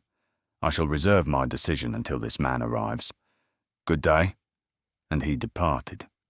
Random did not attempt to detain him, as he was somewhat weary of the professor's vagaries. He knew very well that Braddock would call on Don Pedro when he came to the Warrior Inn, and join forces with him in searching for the lost goods. And the train of thought initiated by the professor's visit led Random to a certain drawer, whence he took the photograph of a splendid-looking beauty. To this, he pressed his lips. I wonder if your father will give you to me in exchange for that mummy, he thought, and kissed the pictured face again. Chapter 9. Pabais. Jasher's luck. Some weeks had now elapsed since the death and burial of Sidney Bolton, and the excitement had simmered down to a gentle speculation as to who had killed him. This question was discussed in a half-hearted manner round the winter fires of Gartley, but gradually people were ceasing to interest themselves in a crime, the mystery of which would apparently never be solved. Life went on in the village and at the pyramids, much in the same way, save that the professor attended along with Cockatoo to his museum and did not engage another assistant. Archie and Lucy were perfectly happy, as they looked forward to being married in the spring, and Braddock showed no desire to interfere with their engagement. They knew, of course, that he had called upon Sir Frank, but were ignorant of what had taken place. Random himself called at the pyramids to congratulate Miss Kendall on her engagement, and seemed so very pleased that she was going to marry the man of her choice that, woman-like, she grew rather annoyed. As the baronet had been her lover, she thought that he should wear the willow for her sake, but Random showed no disposition to do so. Therefore Lucy shrewdly guessed that his broken heart had been mended by another woman. The professor could have confirmed the truth of this from the hints which Random had given him, but he said nothing about his interview with the young man, nor did he mention that a Spanish gentleman from Peru was seeking for the famous green mummy. Considerably vexed that Random should be so cheerful, Lucy cast round to learn the truth. She could scarcely ask the baronet himself, and Archie professed himself unable to explain. Miss Kendall did not dream of cross-examining Braddock, as it never entered her mind that the dry-as-dust scientist would know anything. It then occurred to this inquisitive young lady that Mrs. Jasher might be aware of Random's secret, which made him so cheerful. Sir Frank was a great friend of the plump widow, and frequently went to take afternoon tea at her small house, which was situated no great distance from the fort. In fact, Mrs. Jasher entertained the officers largely, as she was hospitable by nature, and liked to have presentable men about her for flirting purposes. With good-looking youth, she assumed the maternal air, and in the role of a clever woman of the world, professed to be the adviser of one and all. In this way she became quite a favourite, and her little parlour, she liked the old English word, was usually well filled at the hour of afternoon tea. Twice already Lucy had called on Mrs. Jasher after the commotion caused by the crime, as she wished to speak to her about the same, but on each occasion the widow proved to be absent in London. However, the third visit proved to be more lucky, for Mrs. Jasher was at home, and expressed herself happy to see the girl. "So good of you to come and see me in my little wooden hut," said the widow, kissing her guest. And Mrs. Jasher's cottage really was a little wooden hut, being what was left of an old-fashioned farmhouse built before the Stone Age. It lay on the verge of the marshes, in an isolated position, and was placed in the middle of a square garden, protected from the winter floods by a low stone wall solidly built, but of no great height. The road to the fort ran past the front part of the garden, but behind the marshes spread towards the embankment, which cut off the view of the Thames. The situation was not an ideal one, nor was the cottage, but money was scarce with Mrs. Jasher, and she had obtained the whole place at a surprisingly small rental. The house and grounds were dry enough in summer, but decidedly damp in winter. Therefore, the widow went to a flat in London, as a rule, for the season of fogs. But this winter she had made up her mind, so she told Lucy, to remain in her own little castle and brave the watery humours of the marshes. "I can always keep fires burning in every room," said Mrs. Jasher, when she had removed her guest's hat and had settled her for a confidential talk on the sofa. "And after all, my dear, there is no place like home." The room was small, and Mrs. Jasher was small, so she suited her surroundings excellently. Also, the widow had the good taste to furnish it sparsely, instead of crowding it with furniture. But what furniture there was could not be improved upon. There were Chippendale chairs, a Louis XV table, a Sheridan cabinet, and a satin wood desk, hand-painted, which was said to have been the property of the unhappy Marie Antoinette. Oil paintings adorned the rose-tinted walls, chiefly landscapes, although one or two were portraits. Also, there were water-coloured pictures, framed and signed caricatures, many plates of old china, and rice-paper adornments from Canton. The room was essentially feminine, being filled with Indian stuffs, with silver oddments, with flowers, and with other trifles. The walls, the carpet, the hangings, and the upholstery of the armchairs were all of a rosy hue, so that Mrs. Jasher looked as young as Dame Holder in the Venusberg. A very pretty room and a very charming hostess was the verdict of the young gentlemen from the fort who came here to flirt when they were not serving their country. Mrs. Jasher in a tea-rose tea-gown for afternoon tea, she always liked to be in keeping, rang for that beverage, dear to the feminine heart, and lighted a rose-shaded lamp. When a glow as of dawn spread through the dainty room, she settled Lucy on the sofa near the fire, and drew up an armchair on the other side of the hearth-rug. Outside it was cold and foggy, but the rose-hued curtains shut out all that was disagreeable in the weather, and in the absence of male society, the two women talked more or less confidentially. Lucy did not dislike Mrs. Jasher, even though she fancied that the lively widow was planning to become the mistress of the pyramids. "Well, my dear girl," said Mrs. Jasher, shading her face from the fire with a large fan, "and how is your dear father after his late terrible experiences?" "He is perfectly well, and rather cross," replied Lucy, smiling. "Cross? Of course. He has lost that wretched mummy. And poor Sidney Bolton. Oh, I don't think he cares for poor Sidney's death beyond the fact that he misses his services. But the mummy cost £900, and father is much annoyed, especially as Peruvian mummies are somewhat hard to obtain. You see, Mrs. Jasher, father wishes to see the difference between the Peruvian and Egyptian modes of embalming." "Ugh, how gruesome!" Mrs. Jasher shuddered. "But has anything been discovered likely to show who killed this poor lad?" "No, the whole thing is a mystery." Mrs. Jasher looked into the fire over the top of the fan. "I have read the papers," she said slowly, "and have gathered what I could from what the reporters explained. But I intend to call on the professor and hear all that evidence which did not get into the papers. I think that everything has been made public. The police have no clue to the murderer. Why do you want to know?" Mrs. Jasher made a movement of surprise. "Why, I am the professor's friend, of course, my dear, and naturally I want to help him to solve this mystery." "There is no chance, so far as I can see, of it ever being solved," said Lucy. It's very sweet of you, of course. But were I you, I should not talk about it to my father." "Why?"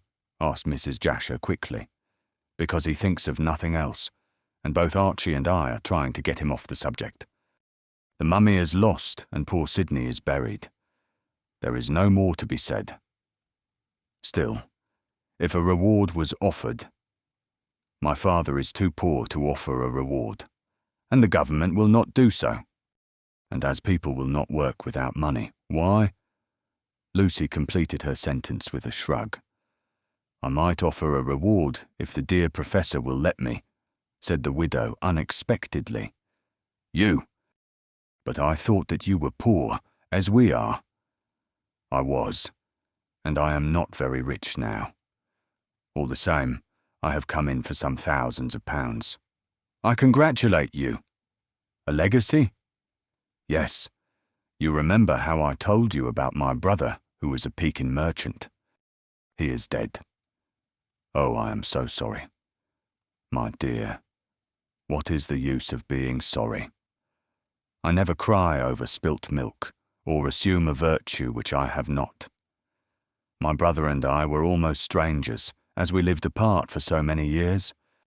However, he came home to die at Brighton, and a few weeks ago, just after this murder took place, in fact, I was summoned to his deathbed. He lingered on until last week, and died in my arms. He left me nearly all his money, so I will be able to help the professor." "I don't see why you should," said Lucy, wondering why Mrs. Jasher did not wear mourning for the dead. "Oh yes, you do see," remarked the widow, raising her eyes and rubbing her plump hands together. "I want to marry your father." Lucy did not express astonishment, as she had understood this for a long time. "I guessed as much. And what do you say?" Miss Kendall shrugged her shoulders. "If my stepfather," she emphasized the word, "if my stepfather consents, why should I mind? I'm going to marry Archie, and no doubt the professor will be lonely. Then you do not disapprove of me as a mother." "My dear Mrs. Jasher," said Lucy coldly, "there is no relationship between me and my stepfather beyond the fact that he married my mother. Therefore you can never be my mother. Were I stopping on at the pyramids, that question might arise. But as I become Mrs. Hope in 6 months we can be friends, nothing more." "I am quite content with that," said Mrs. Jasher in a business-like way. "After all, I am no sentimentalist. But I am glad that you do not mind my marrying the professor, as I don't want you to prevent the match, my dear." Lucy laughed. "I assure you that I have no influence with my father, Mrs. Jasher. He will marry you if he thinks fit and without consulting me. But," added the girl with emphasis, "I do not see what you gain in becoming Mrs. Braddock." "I may become Lady Braddock," said the widow dryly. Then, in answer to the open astonishment on Lucy's face, she hastened to remark, "Do you mean to say that you don't know your father is heir to a baronetcy?"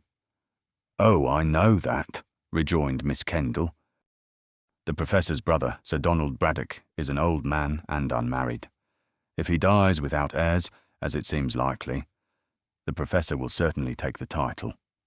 "Well then, there you are," cried Mrs. Jasher in her liveliest tone. "I want to give my legacy for the title and preside over a scientific salon in London. I understand, but you will never get my father to live in London." "Wait until I marry him," said the little woman shrewdly. "I'll make a man of him. I know, of course, that mummies and sepulchral ornaments and those sort of horrid things are dull, but the professor will become Sir Julian Braddock, and that is enough for me. I don't love him, of course, as love between two elderly people is absurd, but I shall make him a good wife, and with my money he can take his proper position in the scientific world, which he doesn't occupy at present. I would rather he had been artistic, as science is so dull. However, I am getting on in years, and wish to have some amusement before I die. so I must take what I can get. What do you say? I am quite agreeable, as when I leave, someone must look after my father, else he will be shamefully robbed by everyone in household matters. We are good friends, so why not you as well as another? You are a dear girl, said Mrs. Jasher with a sigh of relief, and kissed Lucy fondly. I am sure we shall get on excellently. At a distance. The artistic world doesn't touch on the scientific, you know. And you forget, Mrs. Jasher, that my father wishes to go to Egypt to explore this mysterious tomb. Mrs. Jasher nodded. Yes, I promised, when I came in for my brother's money, to help the professor to fit out his expedition.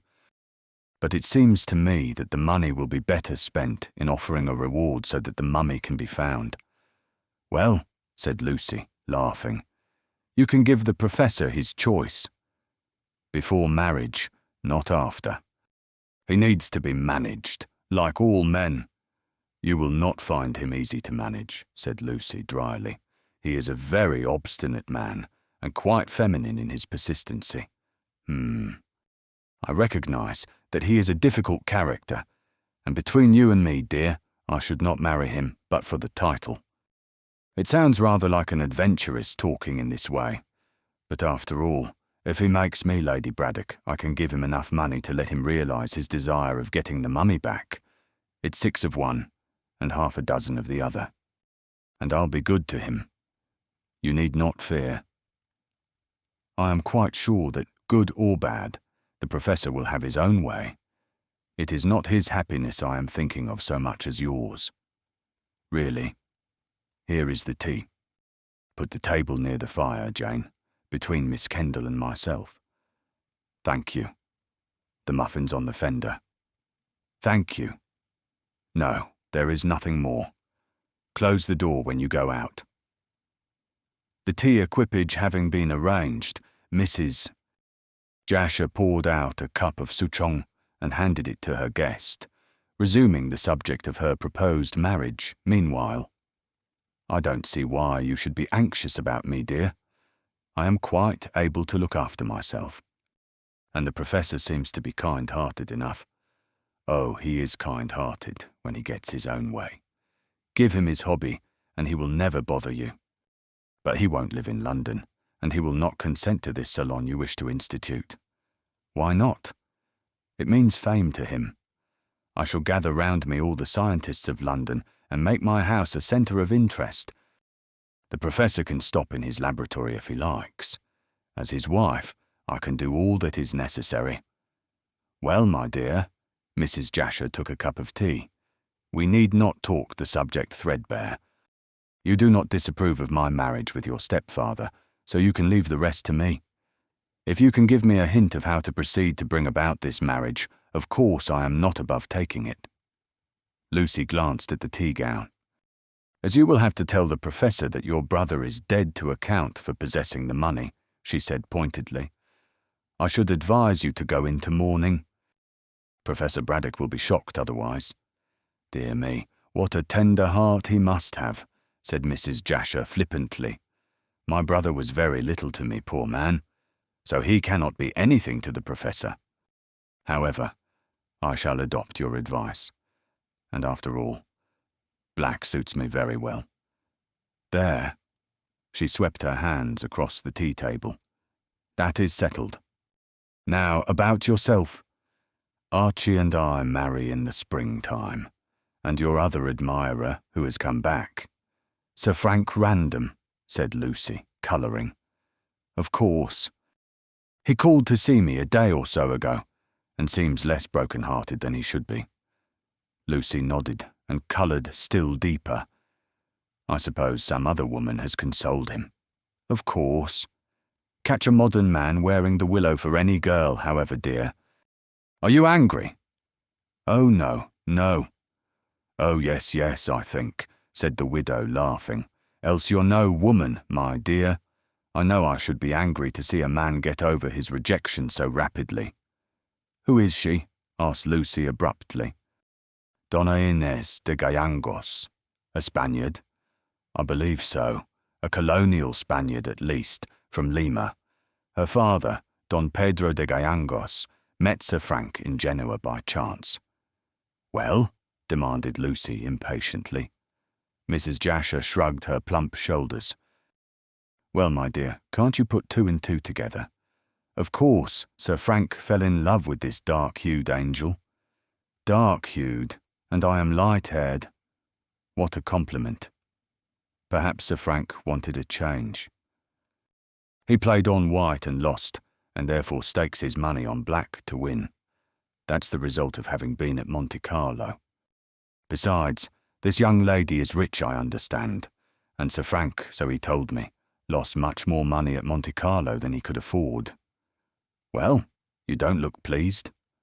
Lucy roused herself from a fit of abstraction. "Oh yes, I am pleased, of course. I suppose, as any woman would. I felt rather hurt for the moment in being forgotten so soon. But after all, I can't blame Sir Frank for consoling himself. If I am married first, he shall dance at my wedding. If he is married first, I shall dance at his." "And you shall both dance at mine," said Mrs. Jasher. "Why, there is quite an epidemic of matrimony. Well, Donna Inez arrives here with her father in a day or so. They stop at the Warrior Inn, I believe. That horrid place? Oh, it is clean and respectable.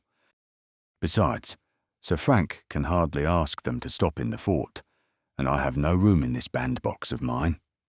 However, the two of them, Donna Inez and Frank, can come here and flirt. So can you and Archie if you like." "I fear 4 people in this room would not do," laughed Lucy, rising to take her leave. "Well, I hope Sir Frank will marry this lady, and that you will become Mrs. Braddock. Only one thing I should like to know. And that is, why was the mummy stolen? It was not valuable, save to a scientist." "By that argument, a scientist must be the murderer and thief," said Mrs. Jasher. "However, we shall see. Meanwhile, live every moment of love's golden hours. They never return." "That is good advice. I shall take it and my leave," said Lucy, and departed in a very happy frame of mind. Chapter 10. The Don and his daughter, Professor Braddock, was usually the most methodical of men, and timed his life by the clock and the almanac. He rose at 7, summer and winter, to partake of a hearty breakfast, which served him until dinner came at 5:30. Braddock dined at this unusual hour, save when there was company, as he did not eat any luncheon and scorned the very idea of afternoon tea. 2 meals a day, he maintained, was enough for any man who led a sedentary life, as too much food was apt to clog the wheels of the intellect. He usually worked in his museum, if the indulgence of his hobby could be called work, from 9 until 4, after which hour he took a short walk in the garden or through the village. On finishing his dinner, he would glance over some scientific publication, or perhaps by way of recreation, play a game or two of patience.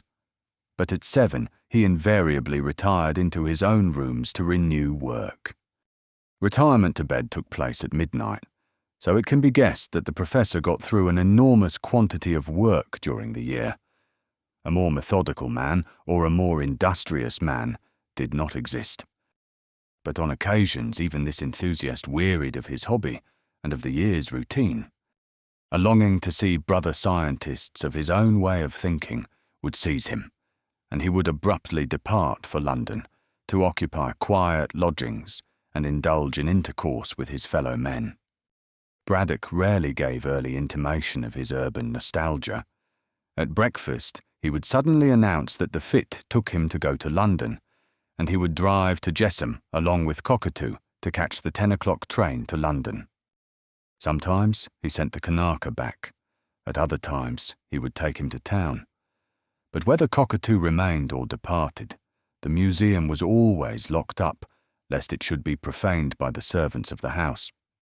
As a matter of fact, Braddock need not have been afraid, for Lucy, knowing her stepfather's whims and violent temper, took care that the sanctity of the place should remain inviolate.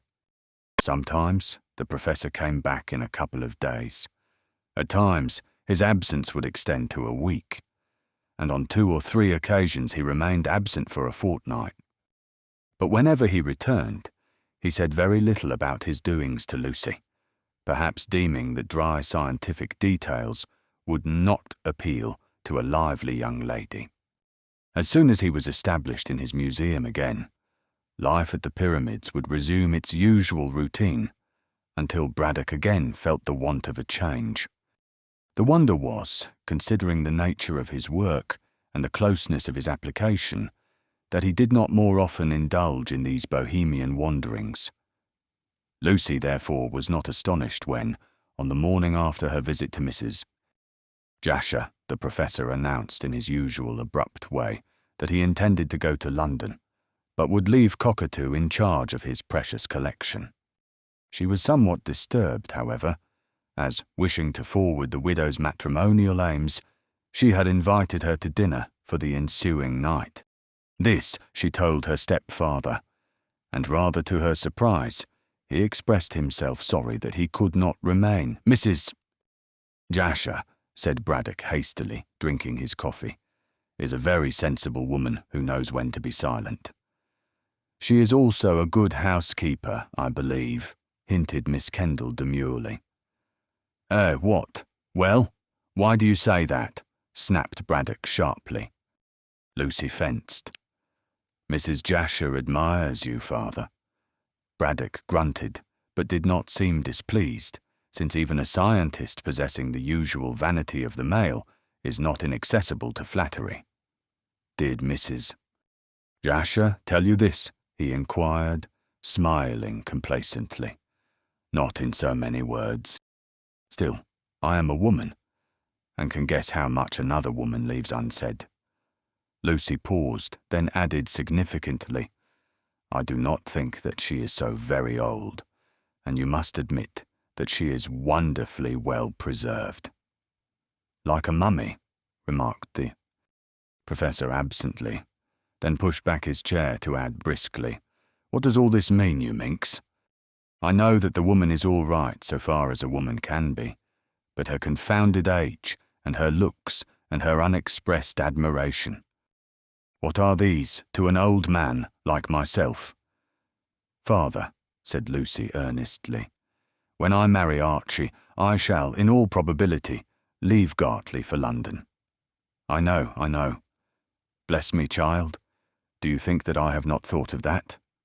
If you were only wise, which you are not, you would marry random and remain at the fort. Sir Frank has other fish to fry, father, and even if I did remain at the fort as his wife, I still could not look after you. Humph. I am beginning to see what you are driving at. But I can't forget your mother, my dear. She was a good wife to me. Still, said Lucy coaxingly, and becoming more and more the champion of Mrs. Jasher, you cannot manage this large house by yourself. I do not like to leave you in the hands of servants when I marry. Mrs. Jasher is very domesticated, and would make a good housekeeper. No, I don't want to give you another mother, child. There is no danger of that, even if I did not marry, rejoined Lucy stiffly. A girl can have only one mother. And a man apparently can have 2 wives, said Braddock with dry humour. Humph, he pinched his plump chin. It's not a bad idea, but of course I can't fall in love at my age. I don't think that Mrs. Jasher asks for impossibilities. The professor rose briskly. I'll think over it, said he. Meanwhile, I am going to London. When will you be back, father? I can't say. Don't ask silly questions. I dislike being bound to time. I may be a week, and I may be only a few days. Things can go on here as usual, but if Hope comes to see you, ask Mrs. Jasher in to play chaperon. Lucy consented to this suggestion, and Braddock went away to prepare for his departure. To get him off the premises was like launching a ship, as the entire household was at his swift heels, packing boxes, strapping rugs, cutting sandwiches, helping him on with his overcoat, and assisting him into the trap, which had been hastily sent. For to the Warrior Inn. All the time, Braddock talked and scolded and gave directions and left instructions, until everyone was quite bewildered. Lucy and the servants all sighed with relief when they saw the trap disappear round the end of the road in the direction of Jessam. In addition to being a famous archaeologist, the professor was assuredly a great nuisance to those who had to do with his whims and fancies. For the next 2 or 3 days, Lucy enjoyed herself in a quiet way with Archie. In spite of the lateness of the season, the weather was still fine, and the artist took the opportunity of the pale sunshine to sketch a great deal of the marsh scenery. Lucy attended him as a rule when he went abroad, and sometimes Mrs. Jasher, voluble and merry, would come along with them to play the part of chaperone. But the girl noticed that Mrs. Jasher's merriment was forced at times, and in the searching morning light she appeared to be quite old. Wrinkles showed themselves on her plump face, and weary lines appeared round her mouth. Also, she was absent-minded while the lovers chattered, and, when spoken to, would return to the present moment with a start. As the widow was now well off as regards money, and as her scheme to marry Braddock was well on the way to success, for Lucy had duly reported the professor's attitude, it was difficult to understand why Mrs. Jasher should look so worried. One day, Lucy spoke to her on the subject. Random had strolled across the marshes to look at Hope's sketch, and the 2 men chatted together, while Miss Kendall led the little widow to one side. "There is nothing the matter, I hope," said Lucy gently. "No." "Why do you say that?" asked Mrs. Jasher, flushing. "You have been looking worried for the last few days." "I have a few troubles," sighed the widow. "Troubles connected with the estate of my late brother. The lawyers are very disagreeable, and make all sorts of difficulties to swell their costs. Then, strangely enough, I am beginning to feel my brother's death, more than I thought I should have done. You see that I am in mourning, dear. After what you said the other day, I felt that it was wrong for me not to wear mourning. Of course, my poor brother and I were almost strangers. All the same, as he has left me money and was my only relative, I think it right to show some grief. I am a lonely woman, my dear." "When my father comes back, you will no longer be lonely," said Lucy. "I hope not. I feel that I want a man to look after me. I told you that I desired to marry the professor for his possible title, and in order to form a salon and have some amusement and power. But also, I want a companion for my old age. There is no denying," added Mrs. Jasher with another sigh, "that I am growing old in spite of all the care I take. I am grateful for your friendship, dear. At one time, I thought that you did not like me." "Oh, I think we get on very well together," said Lucy, somewhat evasively, for she did not want to say that she would make the widow an intimate friend. "And, as you know, I am quite pleased that you should marry my stepfather. So pleasant to think that you look at my ambition in that light," said Mrs.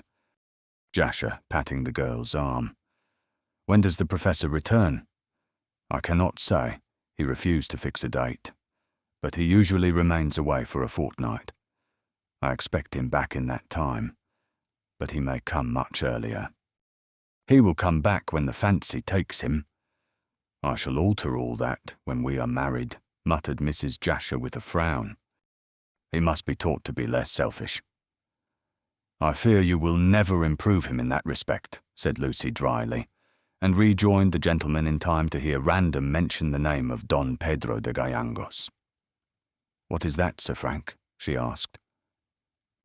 Random turned toward her with his pleasant smile.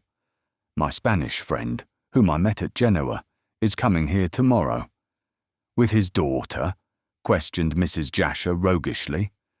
"Of course," replied the young soldier, colouring. Donna Inez is quite devoted to her father and never leaves him. She will one day, I expect, said Hope innocently, for his eyes were on his sketch and not on Random's face, when the husband of her choice comes along. Perhaps he has come along. Already, tittered Mrs. Jasher significantly. Lucy took pity on Random's confusion. Where will they stay? At the Warrior Inn. I have engaged the best rooms in the place. I fancy they will be comfortable there, as Mrs. Humber, the landlady, is a good housekeeper and an excellent cook, and I don't think Don Pedro is hard to please. A Spaniard, you say? Remarked Archie idly. Does he speak English? Admirably. So does the daughter. But why does a Spaniard come to so out-of-the-way a place? Asked Mrs. Jasher after a pause. I thought I told you the other day, when we spoke of the matter, answered Sir Frank with surprise. Don Pedro has come here to interview Professor Braddock about that missing mummy. Hope looked up sharply. What does he know about the mummy? Nothing so far as I know, save that he came to Europe with the intention of purchasing it, and found himself forestalled by Professor Braddock. Don Pedro told me no more than that. Humph, murmured Hope to himself. Don Pedro will be disappointed when he learns that the mummy is missing. Random did not catch the words, and was about to ask him what he had said, when two tall figures, conducted by a shorter one, were seen moving on the white road, which led to the fort. Strangers, said Mrs. Jasher, putting up her lorgnette, which she used for effect, although she had remarkably keen sight. How do you know? Asked Lucy carelessly. My dear, look how oddly the man is dressed. I can't tell at this distance, said Lucy, and if you can, Mrs. Jasher, I really do not see why you require glasses. Mrs. Jasher laughed at the compliment to her sight, and coloured through her rouge at the reproof to her vanity. Meanwhile, the smaller figure, which was that of a village lad leading a tall gentleman and a slender lady, pointed toward the group round Hope's easel. Shortly, the boy ran back up to the village road, and the gentleman came along the pathway with the lady. Random, who had been looking at them intently, suddenly started, having at length recognized them. Don Pedro and his daughter, he said in an astonished voice, and sprang forward to welcome the unexpected visitors.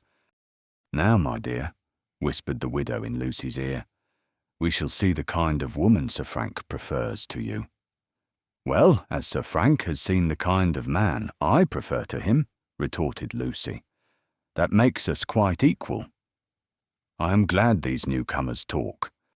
English, said Hope, who had risen to his feet. I know nothing of Spanish. They are not Spanish, but Peruvian, said Mrs. Jasher. The language is the same, more or less. Confound it. Here is Random bringing them here.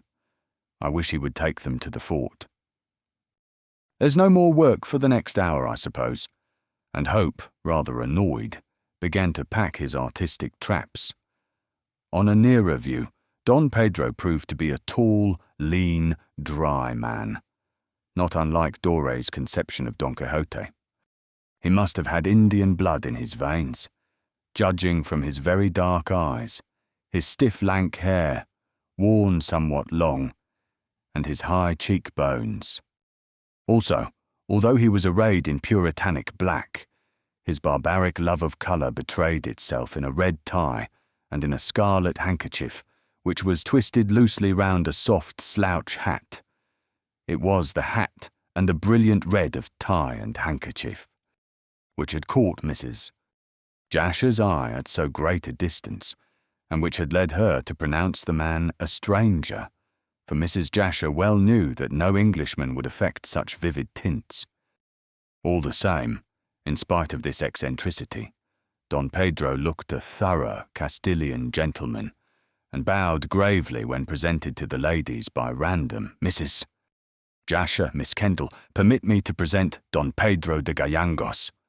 I am charmed, said the Peruvian, bowing, hat in hand. And in turn, allow me, ladies, to introduce my daughter, Donna Inés de Gallangos. Archie was also presented to the Don and to the young lady, after which Lucy and Mrs. Jasher, while not appearing to look, made a thorough examination of the lady with whom Random was in love.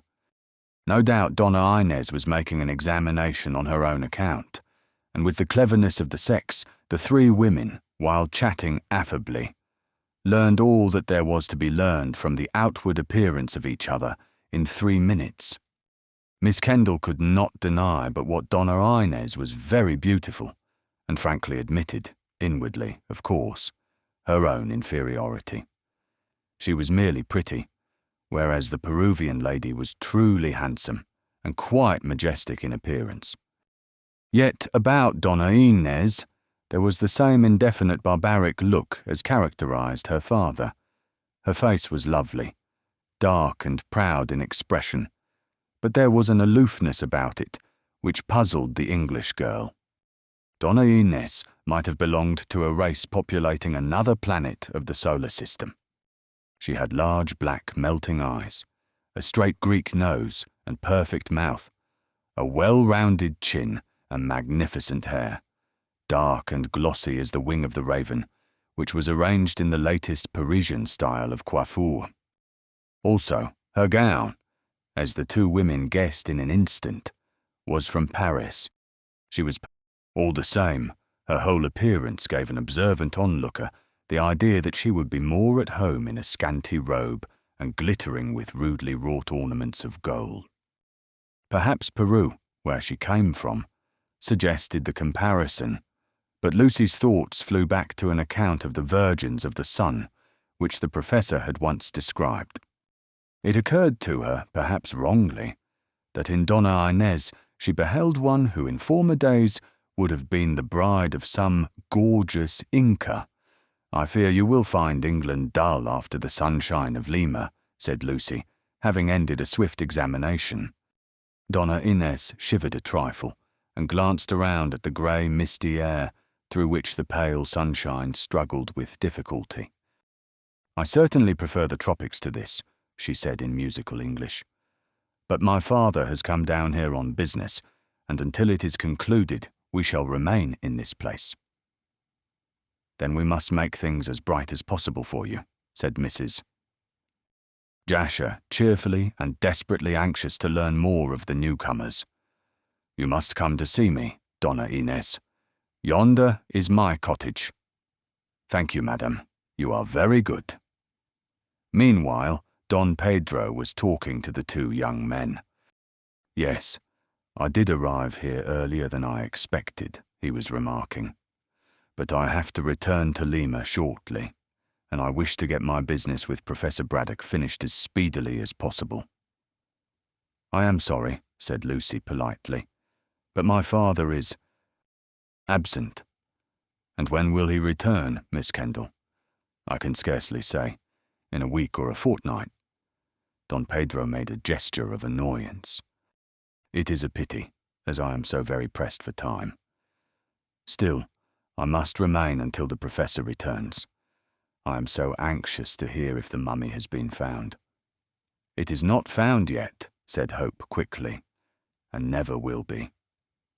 Don Pedro looked at him quietly. It must be found, said he. I have come all the way from Lima to obtain it. When you hear my story, you will not be surprised at my desire to regain the mummy. Regain it, echoed Hope and Random in one breath. Don Pedro nodded. The mummy was stolen from my father, he said. Chapter 11. The Manuscript. It was certainly strange how constantly the subject of the missing mummy came uppermost. Since it had disappeared, and since the man who had brought it to England was dead, it might have been thought that nothing more would be said about the matter. But Professor Braddock harped incessantly on his loss, which was perhaps natural, and Widow Anne also talked a great deal as to the possibility of the mummy being found, as she hoped to learn. By that means, the name of the assassin who had strangled. Her poor... Now, Don Pedro de Gallangos appeared with the strange information that the weird relic of Peruvian civilization had been stolen from his father. Apparently, fate was not inclined to let the matter of the lost mummy drop, and was working round to a denouement which would possibly include the solution of the mystery of Sidney Bolton's death. Yet, on the face of it, there appeared to be no chance of the truth becoming known. Of course, when Don Pedro announced that the mummy had formerly belonged to his father, everyone was anxious to hear how it had been stolen. The Gallangos family were established in Lima, and the embalmed body of Inca Caxas had been purchased from a gentleman residing in Malta. How, then, had it crossed the water, and how had Don Pedro learned its whereabouts, only to arrive too late to secure his missing property? Mrs. Jasher was especially anxious to learn these things, and explained her reasons to Lucy. "You see, my dear," she said to the girl on the day after Don Pedro's arrival in Gartley, "if we learn the past of that horrid mummy, we may gain a clue to the person who desired possession of the nasty thing, and so may hunt down this terrible criminal. Once he is found, the mummy may be secured again, and should I be able to return it to your father, out of gratitude, he would certainly marry me." "You seem to think that the assassin is a man," said Lucy dryly. "Yet you forget that the person who talked to Sidney through the window of the Sailor's Rest was a woman. An old woman," emphasized Mrs. Jasher briskly. "Quite so," Lucy contradicted. Eliza Flight did not say if the woman was old or young, but merely stated that she wore a dark dress and a dark shawl over her head. Still, this mysterious woman was connected in some way with the murder, else she would not have been speaking to Sidney. "I don't follow you, my dear. You talk as though poor Mr. Bolton expected to be murdered. For my part, I hold by the verdict of wilful murder against some person or persons unknown. The truth is to be found, if anywhere, in the past of the mummy. We can discover nothing about that." "You forget what Don Pedro said, my dear," remarked Mrs. Jasher hastily, "that the mummy had been stolen from his father. Let us hear what he has to say, and we may find a clue. I am anxious that the Professor should regain the green mummy for reasons which you know of. And now, my dear, can you come to dinner tonight?" "Well, I don't know." Miss Kendall hesitated. "Archie said that he would look in this evening." "I shall ask Mr. Hope also, my love. Don Pedro is coming, and his daughter likewise. Needless to say, Sir Frank will follow the young lady. We shall be a party of 6, and after dinner we must induce Don Pedro to relate the story of how the mummy was stolen. He may not be inclined." "Oh, I think so," replied Mrs. Jasher quickly. "He wants to get the mummy back again, and if we discuss the subject we may see some chance of securing it. But Don Pedro will not wish it to be restored to my father." Mrs. Jasher shrugged her plump shoulders. "Your father and Don Pedro can arrange that themselves. All I desire is that the mummy should be found. Undoubtedly it belongs by purchase to the Professor, but as it has been stolen, this Peruvian gentleman may claim it." "Well, I shall come, and Archie also," assented Lucy, who was beginning to be interested in the matter. "The affair is somewhat romantic." "Criminal, my dear, criminal," said Mrs. Jasher, rising to take her leave. "It is not a matter I care to mix myself up with. Still," she laughed, "you know why I am doing so." "If I had to take all this trouble to gain a husband," observed Lucy somewhat acidly, "I should remain single all my life." "If you were as lonely as I am," retorted the plump widow, "you would do your best to secure a man toy look after you. I should prefer a young and handsomer husband, such as Sir Frank Random, for instance, but as beggars cannot be choosers, I must content myself with old age a famous scientist, and the chance of a possible title. Now, mind, dear. Tonight at 7. Not a minute later. And she bustled away to prepare for the reception of her guests. It seemed to Lucy that Mrs. Jasher was taking a great deal of trouble to become Mrs. Braddock, especially as the Professor's brother might live for many a long day yet, in which case the widow would not gain the title she coveted for years. However, the girl rather sympathised with Mrs. Jasher, who was a companionable soul and fond of society. Circumstances condemned her to a somewhat lonely life in an isolated cottage in a rather dull neighbourhood, so it was little to be wondered at that she should strive to move heaven and earth, as she was doing, in the hope of escaping from her solitude. Besides, although Miss Kendall did not wish to make a close companion of the widow, yet she did not dislike her, and moreover thought that she would make Professor Braddock a very presentable wife. Thinking thus, Lucy was quite willing to forward Mrs. Jasher's plans by inducing Don Pedro to tell all he knew about this missing mummy. Thus it came about that 6 people assembled in the tiny pink parlour of Mrs. Jasher at the hour of 7 o'clock.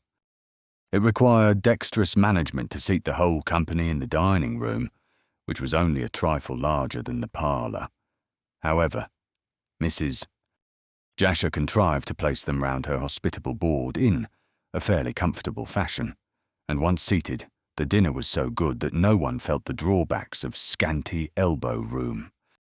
The widow, as hostess, was placed at the head of the table, Don Pedro, as the eldest of the men, at the foot, and Sir Frank, with Donna Inez, faced Archie and Lucy Kendall. Jane, who was well instructed in waiting by her mistress, attended to her duties admirably, acting both as footman and butler. Lucy, indeed, had offered Mrs. Jasher the services of cockatoo to hand round the wine, but the widow, with a pretty shudder, had declined.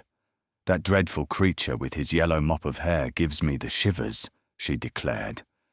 Considering the isolation of the district and the narrow limits of Mrs. Jasher's income, the meal was truly admirable, being well cooked and well served, while the table was arrayed like an altar for the reception of the various dishes.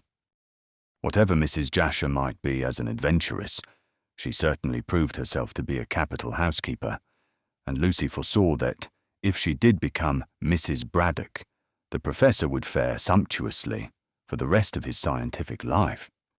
When the meal was ended, the widow produced a box of superfine cigars and another of cigarettes, after which she left the gentlemen to sip their wine, and took her 2 young friends to chatter chiffons in the tiny parlour. And it said much for Mrs. Jasher's methodical ways that, considering the limited space, everything went, as the saying goes, like clockwork. Likewise, the widow had proved herself a wonderful hostess, as she kept the ball of conversation rolling briskly and induced a spirit of fraternity uncommon in an ordinary dinner party. During the meal, Mrs. Jasher had kept off the subject of the mummy, which was the excuse for the entertainment.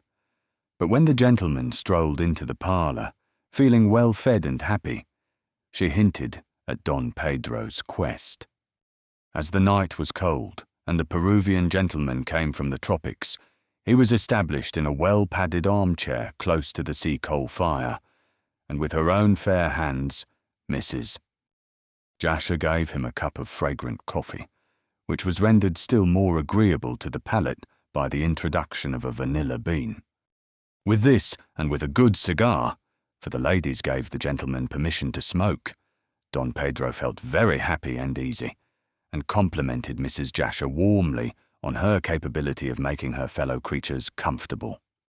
"It is altogether comfortable, madame," said Don Pedro, rising to make a courtly bow. In fact, so agreeable was the foreigner that Mrs. Jasher dreamed for one swift moment of throwing over the dry-as-dust scientist to become a Spanish lady of Lima. You flatter me, Don Pedro, she said, waving a wholly unnecessary fan out of compliment to her guest's Spanish extraction. Indeed, I am very glad that you are pleased with my poor little house. Pardon, madame, but no house can be poor when it is a casket to contain such a jewel.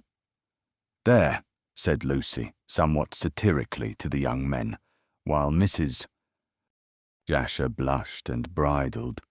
What Englishman could turn such a compliment? It reminds one of Georgian times. We are more sober now than my fathers were then, said Hope, smiling. And I am sure if Random thought for a few minutes, he could produce something pretty. Go on, Random. My brain is not equal to the strain after dinner, said Sir Frank. As for Donna Inez, she did not speak, but sat smiling quietly in her corner of the room, looking remarkably handsome. As a young girl, Lucy was pretty, and Mrs. Jasher was a comely widow, but neither one had the majestic looks of the Spanish lady. She smiled, a veritable queen amidst the gim-crack ornaments of Mrs. Jasher's parlour, and Sir Frank, who was fathoms deep in love, could not keep his eyes off her face. For a few minutes the conversation was frivolous, quite the Shakespeare and musical glasses kind of speech. Then Mrs. Jasher, who had no idea that her good dinner should be wasted in charming nothings, introduced the subject of the mummy by a reference to Professor Braddock. It was characteristic of her cleverness that she did not address Don Pedro, but pointed her speech at Lucy Kendall. I do hope your father will return with that mummy, she observed, after a dexterous allusion to the late tragedy. I don't think he's gone to look for it, replied Miss Kendall indifferently. But surely he desired to get it back, after paying nearly £1,000 for it, said Mrs. Jasher, with well-feigned astonishment. Oh, of course, but he would scarcely look for it in London. Has Professor Braddock gone to search for the mummy? Asked Don Pedro. No, answered Lucy. He is visiting the British Museum to make some researches in the Egyptian department. When do you expect him back, please? Lucy shrugged her shoulders. I can't say, Don Pedro. My father comes and goes as the whim takes him. The Spanish gentleman looked thoughtfully into the fire. I shall be glad to see the professor when he returns, he said in his excellent, slow-sounding English. My concern about this mummy is deep. Dear me, remarked Mrs. Jasher, shielding her fair cheek with the unnecessary fan and venturing on a joke. Is the mummy a relative? Yes, madame, replied Don Pedro, gravely and unexpectedly. At this everyone, very naturally, looked astonished, that is, all save Donna Inez, who still preserved her fixed smile. Mrs. Jasher took a mental note of the same and decided that the young lady was not very intelligent. Meanwhile, Don Pedro continued his speech after a glance round the circle. I have the blood of the royal Inca race in my veins, he said with pride. Ah, murmured the widow to herself, then that accounts for your love of colour, which is so un-English. Then she raised her voice. Tell us all about it, Don Pedro, she entreated. We are usually so dull here that a romantic story excites us dreadfully. I do not know that it is very romantic, said Don Pedro with a polite smile, and if you will not find it dull. Oh no, said Archie, who was as anxious as Mrs. Jasher to hear what was to be said about the mummy. Come, sir, we are all attention. Don Pedro bowed again, and again swept the circle with his deep-set eyes. The Inca Caxas, he remarked, was one of the decadent rulers of ancient Peru.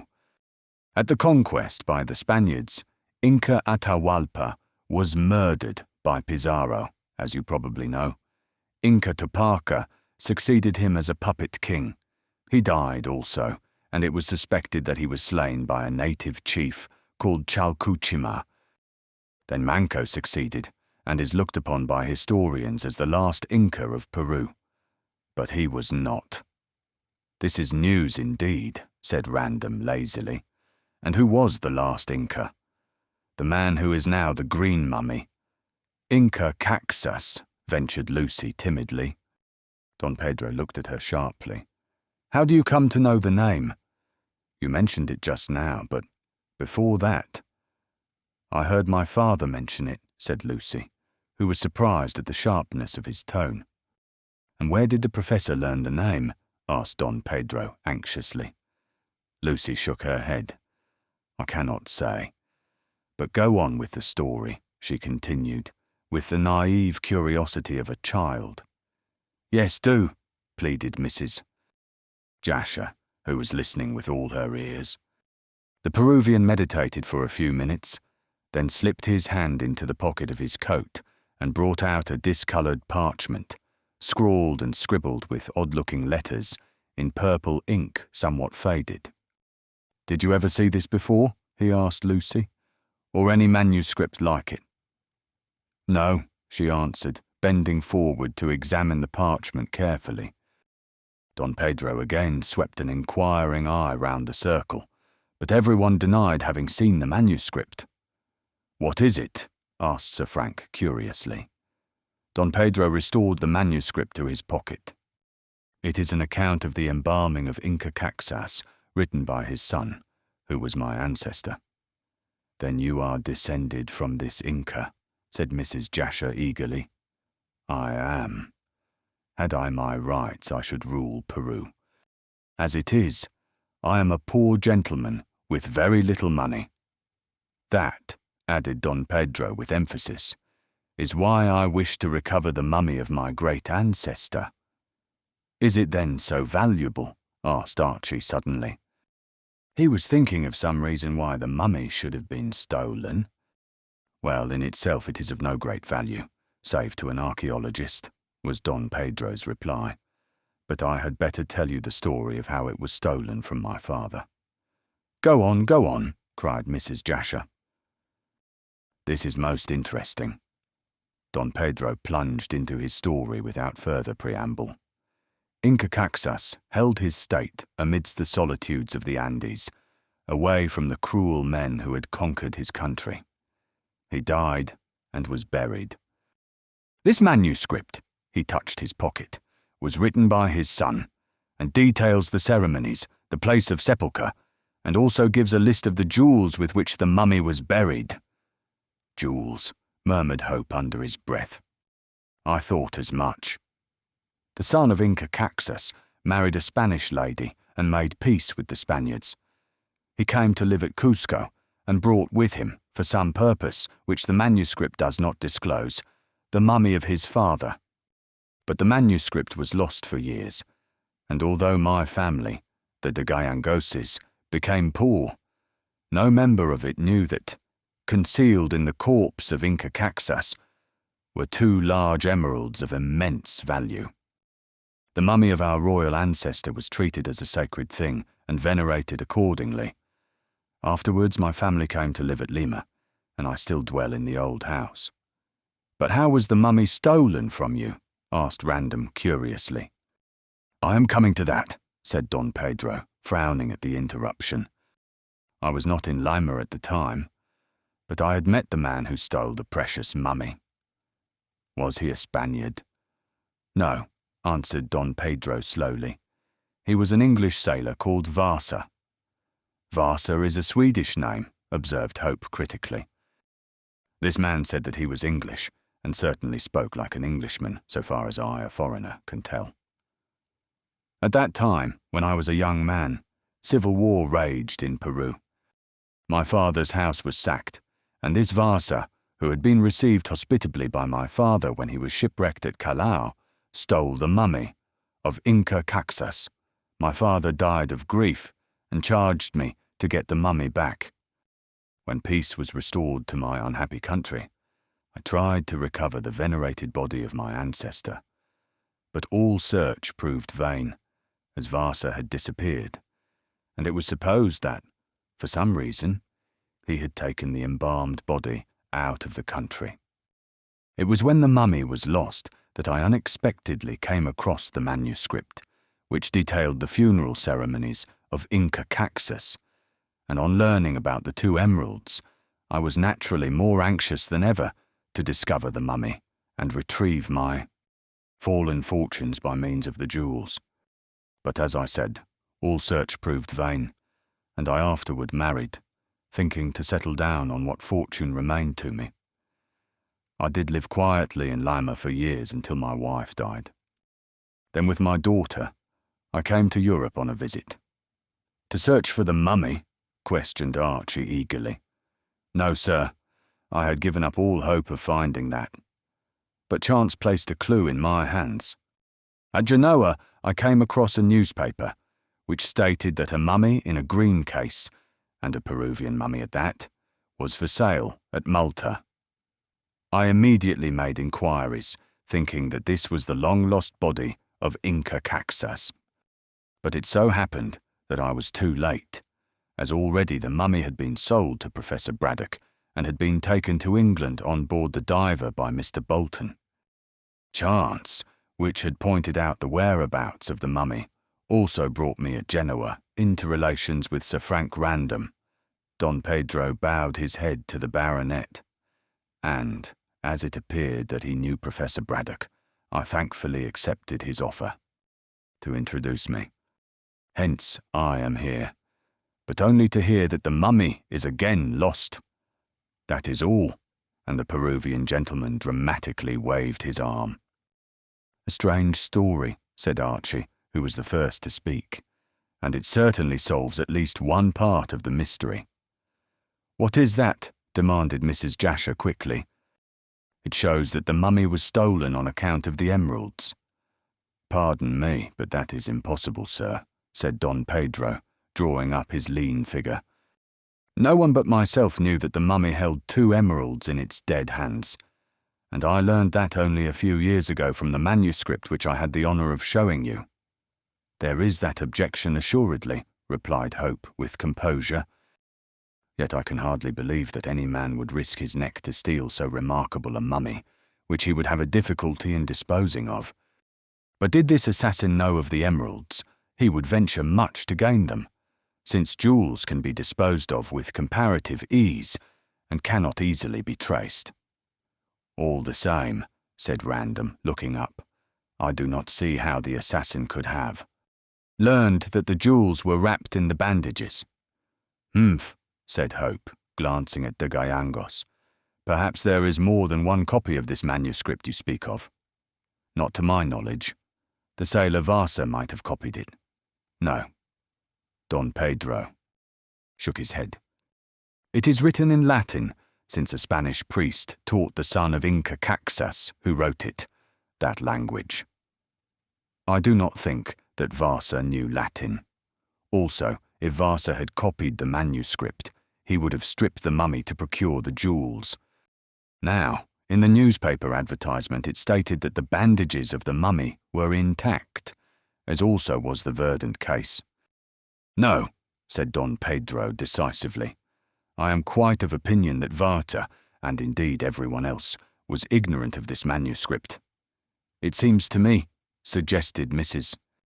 Jasher, that it would be best to find this sailor. That, remarked de Gallegos, is impossible. It is 20 years since he disappeared with the mummy. Let us drop the subject until Professor Braddock returns to discuss it with me. And this was accordingly done. Chapter 12. A discovery. 3 days went by, and Professor Braddock still remained absent in London, although an occasional letter to Lucy requested such and such an article from the museum to be forwarded, sometimes by post and on other occasions by Cockatoo, who travelled up to town especially. The Kanaka always returned with the news that his master was looking well, but brought no word of the professor's return. Lucy was not surprised, as she was accustomed to Braddock's vagaries. Meanwhile, Don Pedro, comfortably established at the Warrior Inn, wandered about Gartley in his dignified way, taking very little interest in the village, but a great deal in the pyramids. As the professor was absent, Lucy could not ask him to dinner, but she did invite him and Donna Inés to afternoon tea. Don Pedro was anxious to peep into the museum, but Cockatoo absolutely refused to let him enter, saying that his master had forbidden anyone to view the collection during his absence. And in this refusal, Cockatoo was supported by Miss Kendall, who had a wholesome dread of her stepfather's rage, should he return and find that a stranger had been making free of his sacred apartments. The Peruvian gentleman expressed himself extremely disappointed, so much so, indeed, that Lucy fancied he believed Braddock had the green mummy hidden in the museum, in spite of the reported loss from the Sailor's Rest. Failing to get permission to range through the rooms of the pyramids, Don Pedro paid occasional visits to Pierside and questioned the police regarding the Bolton murder. From Inspector Date, he learned nothing of any importance, and indeed that officer expressed his belief that not until the Day of Judgment would the truth become known. It then occurred to de Gallegos to explore the neighbourhood of the Sailor's Rest and to examine that public house himself. He saw the famous window through which the mysterious woman had talked to the deceased, and noted that it looked across a stony, narrow path to the water's edge, wherefrom a rugged jetty ran out into the stream for some little distance. Nothing would have been easier, reflected Don Pedro, than for the assassin to enter by the window, and having accomplished his deed, to leave in the same way, bearing the case containing the mummy. A few steps would carry the man and his burden to a waiting boat, and once the craft slipped into the mists on the river, all trace would be lost, as had truly happened. In this way, the Peruvian gentleman believed the murder and the theft had been accomplished, but even supposing things had happened as he surmised, still, he was as far as ever from unravelling the mystery. While Don Pedro searched for his royal ancestor's corpse, and incidentally for the thief and murderer, his daughter was being wooed by Sir Frank Random. Heaven only knows what he saw in her, as Lucy observed to young Hope, for the girl had not a word to say for herself. She was undeniably handsome, and dressed with great taste, save for stray hints of barbaric delight in colour, doubtless inherited from her Inca ancestors. All the same, she appeared to be devoid of small talk, or great talk, or any talk whatsoever. She sat and smiled, and looked like a handsome picture, but after her appearance had satisfied the eye, she left much to be desired. Yet Sir Frank approved of her stately quietness, and seemed anxious to make her his wife. Lucy, in spite of the fact that he had so speedily got over her refusal to marry him, was anxious that he should be happy with Donna Inés, whom he appeared to love, and afforded him every opportunity of meeting the lady, so that he might prosecute his wooing. All the same, she wondered that he should desire to marry an iceberg, and Donna Inés, with her silent tongue and cold smiles, was little else. However, as Frank Random was the chief party concerned in the love-making, for Donna Inés was merely passive, there was no more to be said. Sometimes Hope came to dine at the pyramids, and on these occasions Mrs. Jasher was present in her character of chaperone. As Miss Kendall was helping the widow to marry Professor Braddock, she in her turn did her best to speed Archie's wooing. Certainly the young couple were engaged, and there was no understanding to be brought about. Nevertheless, Mrs. Jasher was a useful article of furniture to be in the room when they were together, for Gartley, like all English villages, was filled with scandal-mongers who would have talked had Hope and Lucy not employed Mrs. Jasher as gooseberry. Sometimes Donna Inés came with the widow, while her father was hunting for the mummy in Pierside, and then Sir Frank Random would be sure to put in an appearance to woo his Dulcinea in admiring silence. Mrs. Jasher declared that the two must have made love by telepathy, for they rarely exchanged a word. But this was all the better, as Archie and Lucy chattered a great deal, and two pair of magpies, Mrs. Jasher declared, would have been too much for her nerves. She made a very good chaperone, as she allowed the young people to act as they pleased, only sanctioning the meetings by her elderly presence. One evening, Mrs. Jasher was due to dinner, and Hope had already arrived. No one else was expected, as Don Pedro had taken his daughter to the theatre at Pierside, and Sir Frank had gone to London in connection with his military duties. It was a bitterly cold night, and already a fall of snow had hinted that there was to be a real English Christmas of the genuine kind. Lucy had prepared an excellent dinner for 3, and Archie had brought a set of new patience cards for Mrs. Jasher, who was fond of the game. While the widow played, the lovers hoped to make love undisturbed, and looked forward to a happy evening. But there was one drawback, for although the dinner hour was supposed to be 8 o'clock, and it was now 30 minutes past, Mrs. Jasher had not arrived. Lucy was dismayed. "What can be keeping her?" she asked Archie, to which that young gentleman replied that he did not know, and what was more, he did not care. Miss Kendall very properly rebuked this sentiment. "You ought to care, Archie, for you know that if Mrs. Jasher does not come to dinner, you will have to go away." "Why should I?" he inquired sulkily. "People will talk. Let them. I don't care." "Neither do I, you stupid boy. But my father will care, and if people talk, he will be very angry." "My dear Lucy," and Archie put his arm round her waist to say this, "I don't see why you should be afraid of the Professor. He is only your stepfather, and you aren't so very fond of him as to mind what he says. Besides, we can marry soon, and then he can go hang." "But I don't want him to go hang," she replied, laughing. "After all, the Professor has always been kind to me, and as a stepfather has behaved very well, when he could easily have made himself disagreeable.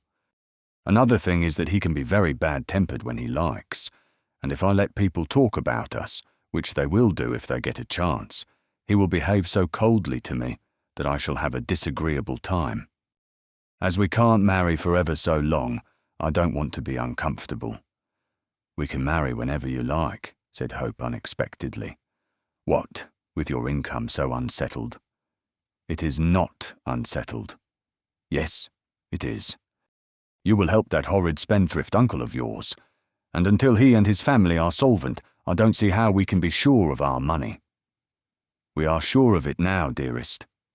Uncle Simon has turned up trumps after all, and so have his investments."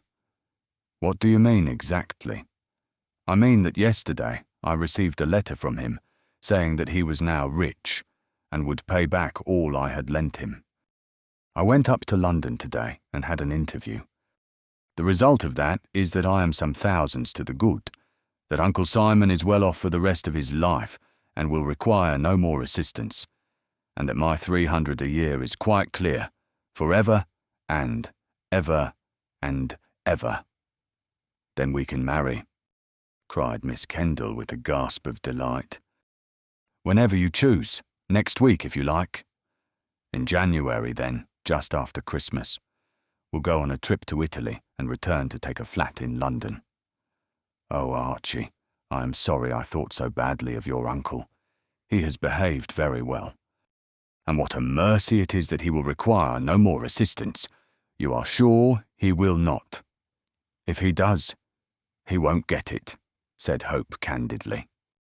"While I was a bachelor, I could assist him, but when I am married, I must look after myself and my wife."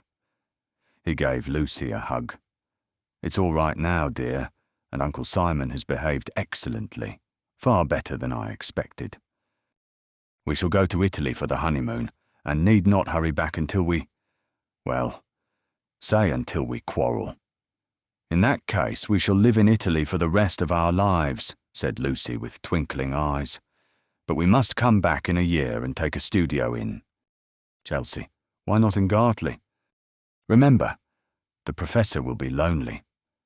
"No, he won't, Mrs. Jasher, as I told you, intends to marry him. He might not wish to marry her. That doesn't matter, rejoined Lucy, with the cleverness of a woman. She can manage to bring the marriage about. Besides, I want to break with the old life here and begin quite a new one with you. When I am your wife and Mrs. Jasher is my stepfather's, everything will be capitally arranged. Well, I hope so, said Archie heartily, for I want you all to myself and have no desire to share you with anyone else. But I say, he glanced at his watch, it is getting towards 9 o'clock, and I am desperately hungry. Can't we go to dinner? Not until Mrs. Jasher arrives, said Lucy primly. Oh, bother. Hope, being quite exasperated with hunger, would have launched out into a speech condemning the widow's unpunctuality, when in the hall below the drawing-room was heard the sound of the door opening and closing. Without doubt this was Mrs. Jasher arriving at last, and Lucy ran out of the room and down the stairs to welcome her in her eagerness to get Archie seated at the dinner table. The young man lingered by the open door of the drawing-room, ready to welcome the widow, when he heard Lucy utter an exclamation of surprise and became aware that she was ascending the stairs along with Professor Braddock. At once he reflected there would be trouble, since he was in the house with Lucy, and lacked the necessary chaperone which Braddock's primitive Anglo-Saxon instincts insisted upon. I did not know you were returning tonight, Lucy was saying, when she re-entered the drawing-room with her stepfather. I arrived by the 6 o'clock train, explained the professor, unwinding a large red scarf from his neck and struggling out of his overcoat with the assistance of his daughter. Ah, Hope, good evening. Where have you been since? Asked Lucy, throwing the professor's coat and wraps onto a chair. With Mrs. Jasher, said Braddock, warming his plump hands at the fire. So you must blame me that she is not here to preside at dinner as the chaperone of you young people. Lucy and her lover glanced at one another in surprise. This light and airy tone was a new one for the professor to take. Instead of being angry, he seemed to be unusually gay, and looked at them in quite a jocular manner for a dry-as-dust scientist. We waited dinner for her, father, ventured Lucy timidly. Then I am ready to eat it, announced Braddock. I am extremely hungry, my dear. I can't live on love, you know. Live on love? Lucy stared, and Archie laughed quietly. Oh yes, you may smile and look astonished, went on the professor good-humouredly. But science does not destroy the primeval instincts entirely. Lucy, my dear, he took her hand and patted it. While in London and in lodgings, it was borne in upon me forcibly how lonely I was, and how lonely I would be when you married our young friend yonder. I had intended to come down tomorrow, but tonight, such was my feeling of loneliness that I considered favourably your idea that I should find a second helpmate in Mrs. Jasher. I have always had a profound admiration for that lady, and so, on the spur of the moment, as I may say, I decided to come down this evening and propose. Oh, Lucy clapped her hands, very well satisfied with the unexpected news. And have you? Mrs. Jasher, said the professor gravely, did me the honour to promise to become my wife this evening. She will become your wife this evening, said Archie, smiling. Braddock, with one of those odd twists of humour which were characteristic of him, became irascible. Confound it, sir! Don't I speak English? He snapped, with his eyes glaring rebuke. She promised this evening to become Mrs. Braddock. We shall marry, so we have arranged, in the springtime, which is the natural pairing season for human beings, as well as for birds. And I am glad to say that Mrs. Jasher takes a deep interest in archaeology. And what is more, she is a splendid housekeeper, said Lucy. The temporary anger of the professor vanished. He drew his stepdaughter towards him and kissed her on the cheek. "I believe that I have to thank you for putting the idea into my head," said he, "and also, if Mrs. Jasher is to be believed, for aiding her to see the mutual advantage it would be to both of us to marry. Ha!" He released Lucy and rubbed his hands. "Let us go to dinner." "I am very glad," said Miss Kendall heartily. "So am I, so am I," replied Braddock, nodding. "As you very truly observed, my child, the house would have gone to rack and ruin without a woman to look after my interests. Well," he took the arms of the two young people, "I really think that we must have a bottle of champagne on the strength of it." Shortly, the trio were seated at the table, and Braddock explained that Mrs. Jasher, being overcome by his proposal, had not been able to face the ordeal of congratulations. "But she will come tomorrow," said he, as Cockatoo filled 3 glasses. "Indeed, I shall congratulate her tonight," said Lucy obstinately. "As soon as dinner is over, I shall go with Archie to her house and tell her how pleased I am." "It is very cold for you to be out, Lucy dear," urged Archie anxiously. "Oh, I can wrap up warmly," she answered. Strange to say, the Professor made no objection to the excursion, although Hope quite expected such a stickler for etiquette to refuse permission to his stepdaughter. But Braddock seemed rather pleased than otherwise. His proposal of marriage seemed to have put him into excellent humour, and he raised his glass with a chuckle. "I drink to your happiness, my dear Lucy, and to that of Mrs. Jasher's." "And I drink to Archie's and to yours, father," she replied. "I am glad that you will not be lonely when we are married. Archie and I wish to become one in January." "Yes," said Hope, finishing his champagne. "My income is now all right, as my uncle has paid up." "Very good, very good." "I make no objection," said Braddock placidly. "I will give you a handsome wedding present, Lucy, for you may have heard that my future wife has money left to her by her brother, who was lately a merchant in Pekin. She is heart and hand with me in our proposed expedition to Egypt." "Will you go there for the honeymoon, sir?" asked Hope. "Not exactly for the honeymoon, since we are to be married in spring, and my expedition to the tomb of Queen Tahoser cannot start until the late autumn. But Mrs. Braddock will come with me." "That is only just, since it will be her money which will furnish the sinews of war." "Well, everything is arranged very well," said Lucy. "I marry Archie. You, father, make Mrs. Jasher your wife, and I suspect Sir Frank will marry Donna Inez." "Ha!" said Braddock with a start. "The daughter of de Gayangos, who has come here for the missing mummy. Mrs. Jasher told me somewhat of that, my dear. But I shall see Don Pedro myself tomorrow. Meanwhile, let us eat and drink. I must go down to the museum, and you?" "We shall go to congratulate Mrs. Jasher," said Lucy.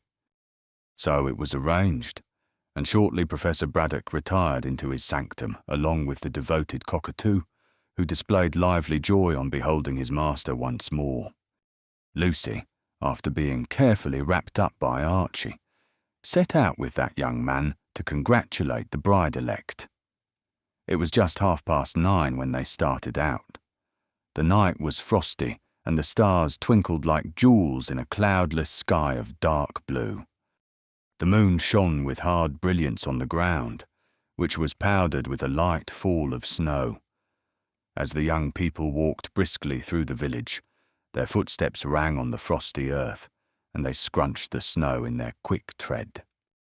The Warrior Inn was still open, as it was not late, and lights shone from the windows of the various cottages. When the two, following the road through the marshes, emerged from the village, they saw the great mass of the fort bulking blackly against the clear sky, the glittering stream of the Thames, and the marshes outlined in delicate white. The fairy world of snow and moonlight appealed to Archie's artistic sense, and Lucy approving of the same, they did not hurry to arrive at their destination. But shortly they saw the squarely fenced acre of ground near the embankment, wherein Mrs. Jasher's humble abode was placed. Light shone through the pink curtains of the drawing room, showing that the widow had not yet retired. In a few minutes, the lovers were at the gate, and promptly entered. It was then that one of those odd things happened, which would argue that some people are possessed of a sixth sense. Archie closed the gate after him, and glancing right and left, walked up the snowy path with Lucy. To the right was a leafless arbour, also powdered with snow, and against the white bulked a dark form, something like a coffin. Hope out of curiosity went up to it. "What the deuce is this?" he asked himself, then raised his voice in loud surprise. "Lucy, Lucy, come here!" "What is it?" she asked, running up. "Look," he pointed to the oddly shaped case. "The green mummy." Chapter 13. More mystery. Neither Lucy nor Archie Hope had ever seen the mummy, but they knew the appearance which it would present, as Professor Braddock, with the enthusiasm of an archaeologist, had often described the same to them. It appeared, according to Braddock, that on purchasing the precious corpse in Malta, his dead assistant had written home a full description of the treasure trove.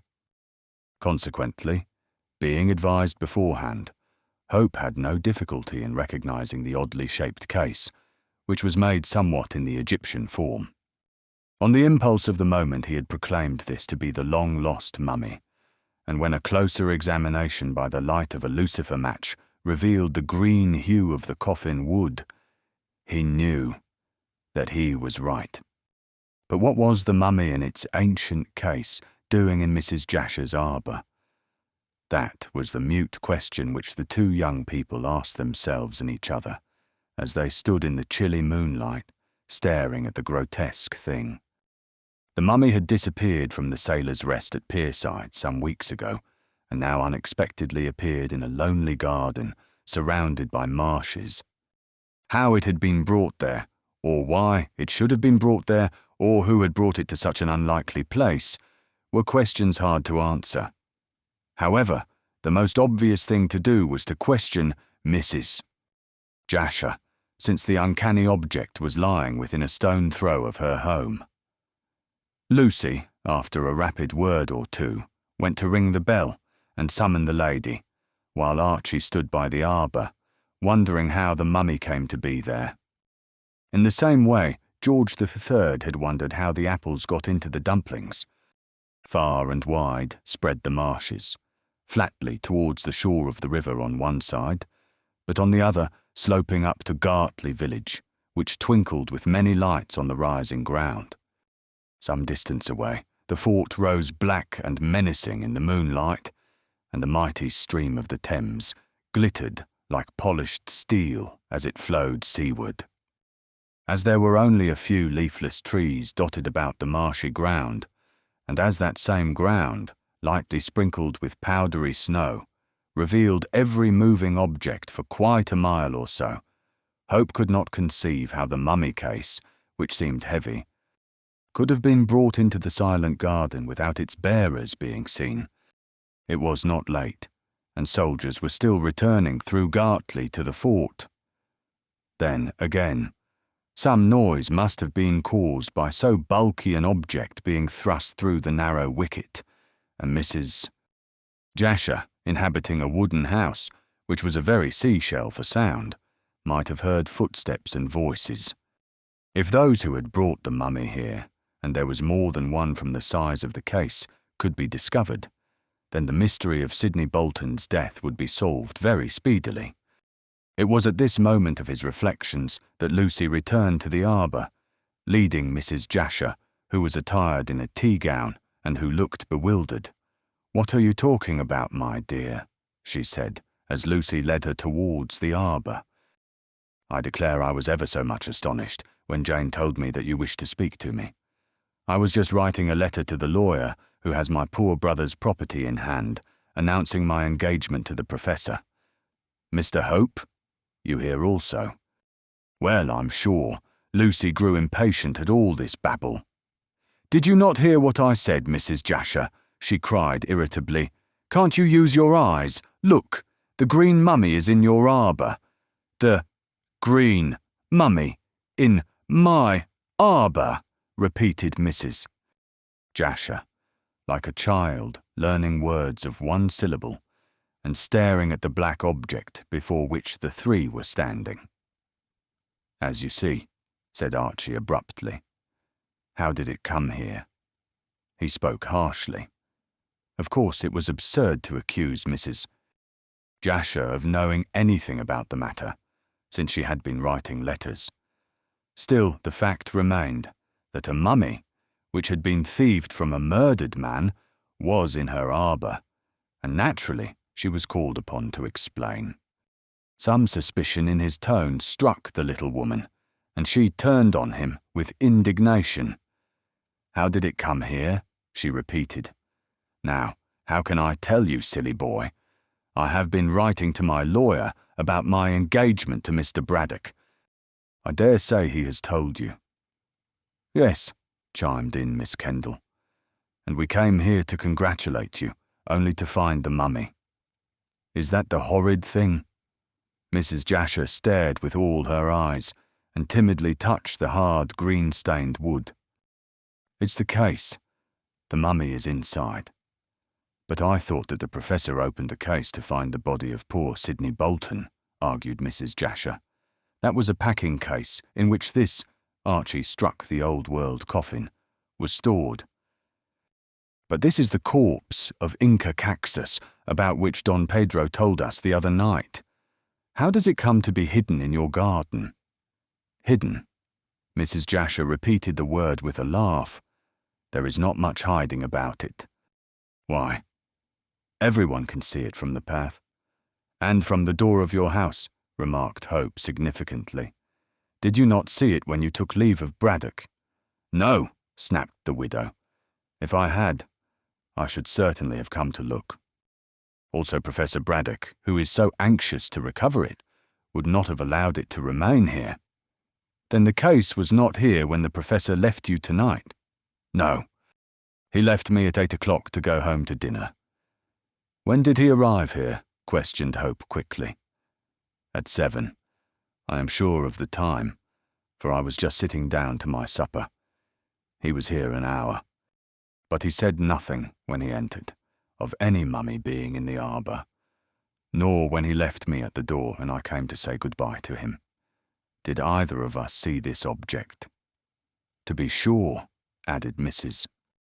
Jasher meditatively, we did not look particularly in the direction of this arbour. I scarcely see how anyone entering or leaving the garden could fail to see it, especially as the snow reflects the moonlight so brightly. Mrs. Jasher shivered, and taking the skirt of her tea gown, flung it over her carefully attired head. It is very cold, she remarked irritably. Don't you think we had better return to the house and talk there?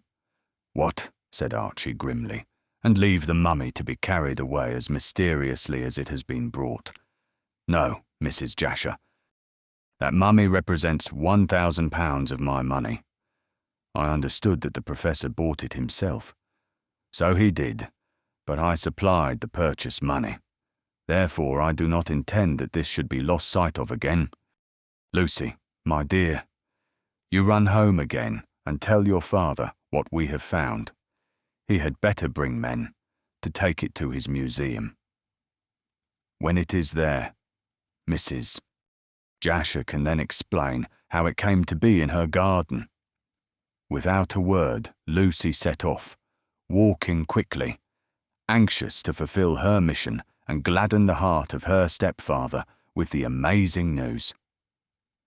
Archie and Mrs. Jasher were left alone, and the former lighted a cigarette, while he tapped the mummy case and examined it as closely as the pale gleam of the moonlight permitted. Mrs. Jasher made no move to enter the house, much as she had complained of the cold. But perhaps she found the flimsy skirt of the tea-gown sufficient protection. It seems to me, Mr. Hope, said she very tartly, that you suspect my having a hand in this, and she tapped the mummy coffin also. Pardon me, observed Hope very politely, but I suspect nothing, because I have no grounds upon which to base my suspicions. But certainly it is odd that this missing mummy should be found in your garden. You will admit that much." "I admit nothing of the sort," she rejoined coolly. "Only myself and Jane live in the cottage, and you don't expect that two delicate women could move this huge thing." She tapped the case again. "Moreover, had I found the mummy, I should have taken it to the pyramids at once, so as to give Professor Braddock some pleasure." "It will certainly be an acceptable wedding present," said Archie sarcastically. "Pardon me," said Mrs. Jasher in her turn, "but I have nothing to do with it as a present or otherwise. How the thing came into my arbour I really cannot say. As I told you, Professor Braddock made no remark about it when he came, and when he left, although I was at the door, I did not notice anything in this arbour. Indeed, I cannot say if I ever looked in this direction." Archie mused and glanced at his watch. "The Professor told Lucy that he came by the 6 train. You say that he was here at 7. "Yes, and he left at 8. What is the time now? 10 o'clock or a few minutes after. Therefore, since neither you nor Braddock saw the mummy, I take it that the case was brought here by some unknown people between 8 o'clock and 9:45, about which time I arrived here with Lucy." Mrs. Jasher nodded. "You put the matter very clearly," she observed dryly. "You have mistaken your vocation, Mr. Hope, and should have been a criminal lawyer. I should turn detective, were I you." "Why?" asked Archie with a start. "You might ascertain my movements on the night when the crime was committed," snapped the little widow. "A woman muffled in a shawl, in much the same way as my head is now muffled in my skirt, talked to Bolton through the bedroom window of the Sailor's Rest, you know." Hope expostulated. "My dear lady, how you run on! I assure you that I would as soon suspect Lucy as you." "Thank you," said the widow very dryly and very tartly.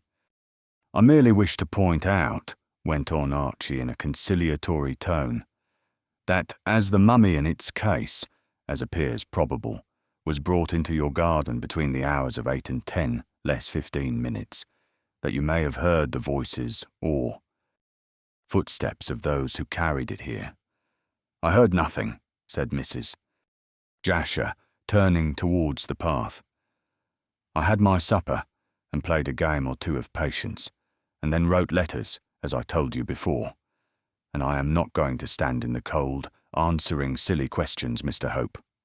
If you wish to talk, you must come inside." Hope shook his head and lighted a fresh cigarette. "I stand guard over this mummy until its rightful owner comes," said he determinedly. "Oh," rejoined Mrs. Jasher scornfully. She was now at the door. "I understood that you bought the mummy, and therefore were its owner. Well, I only hope you'll find those emeralds Don Pedro talked about." And with a light laugh, she entered the cottage. Archie looked after her in a puzzled way.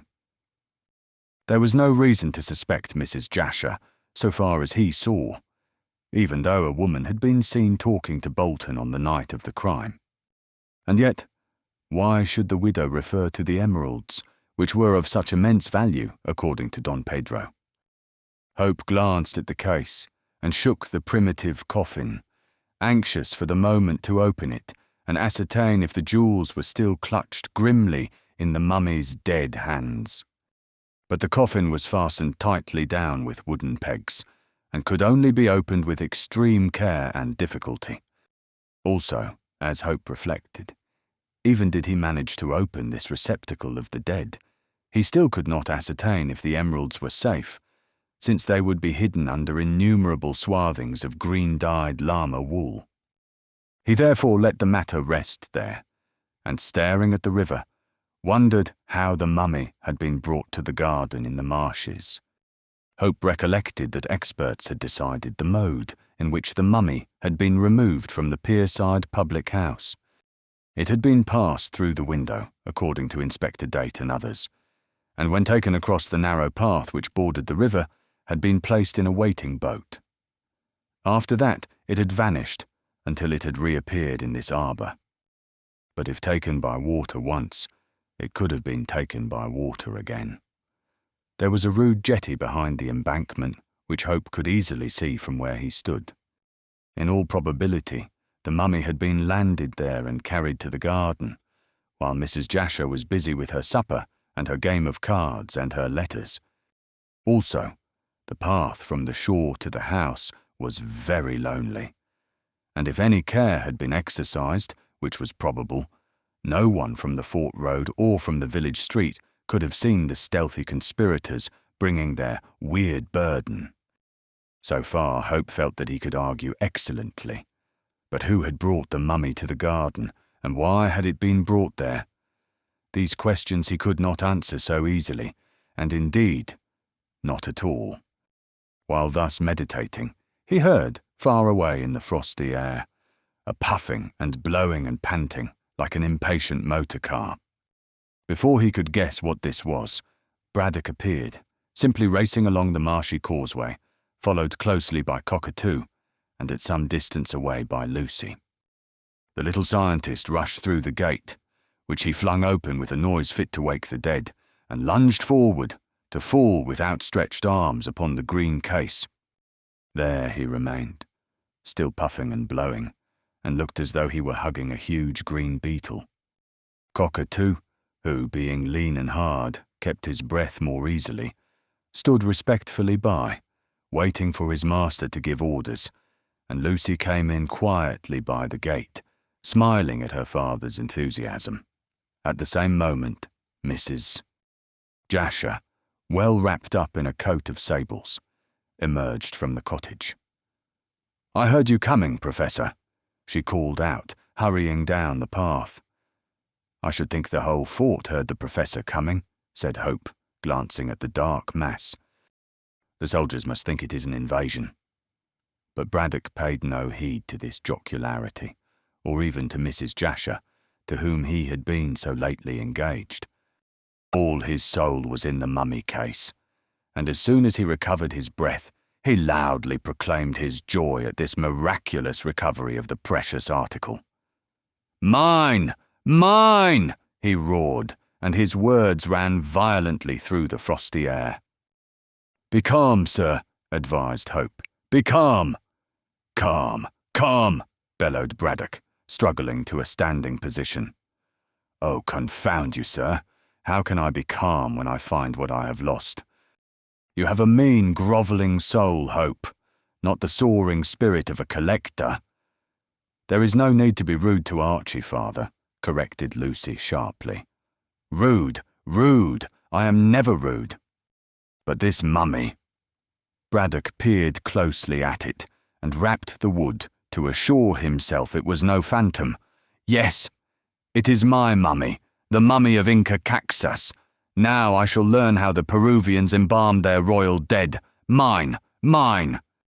"Mine," he crooned like a mother over a child, caressing the coffin, then suddenly drew himself upright and fixed Mrs. Jasher with an indignant eye. "So it was you, madam, who stole my mummy," he declared venomously, "and I thought of making you my wife. Oh, what an escape I have had. Shame, woman, shame." Mrs. Jasher stared.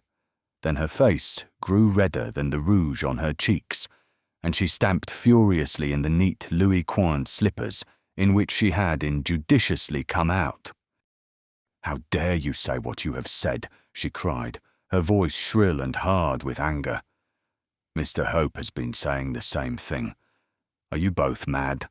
I never set eyes on the horrid thing in my life." "And only tonight you told me that you loved—" "Yes, yes.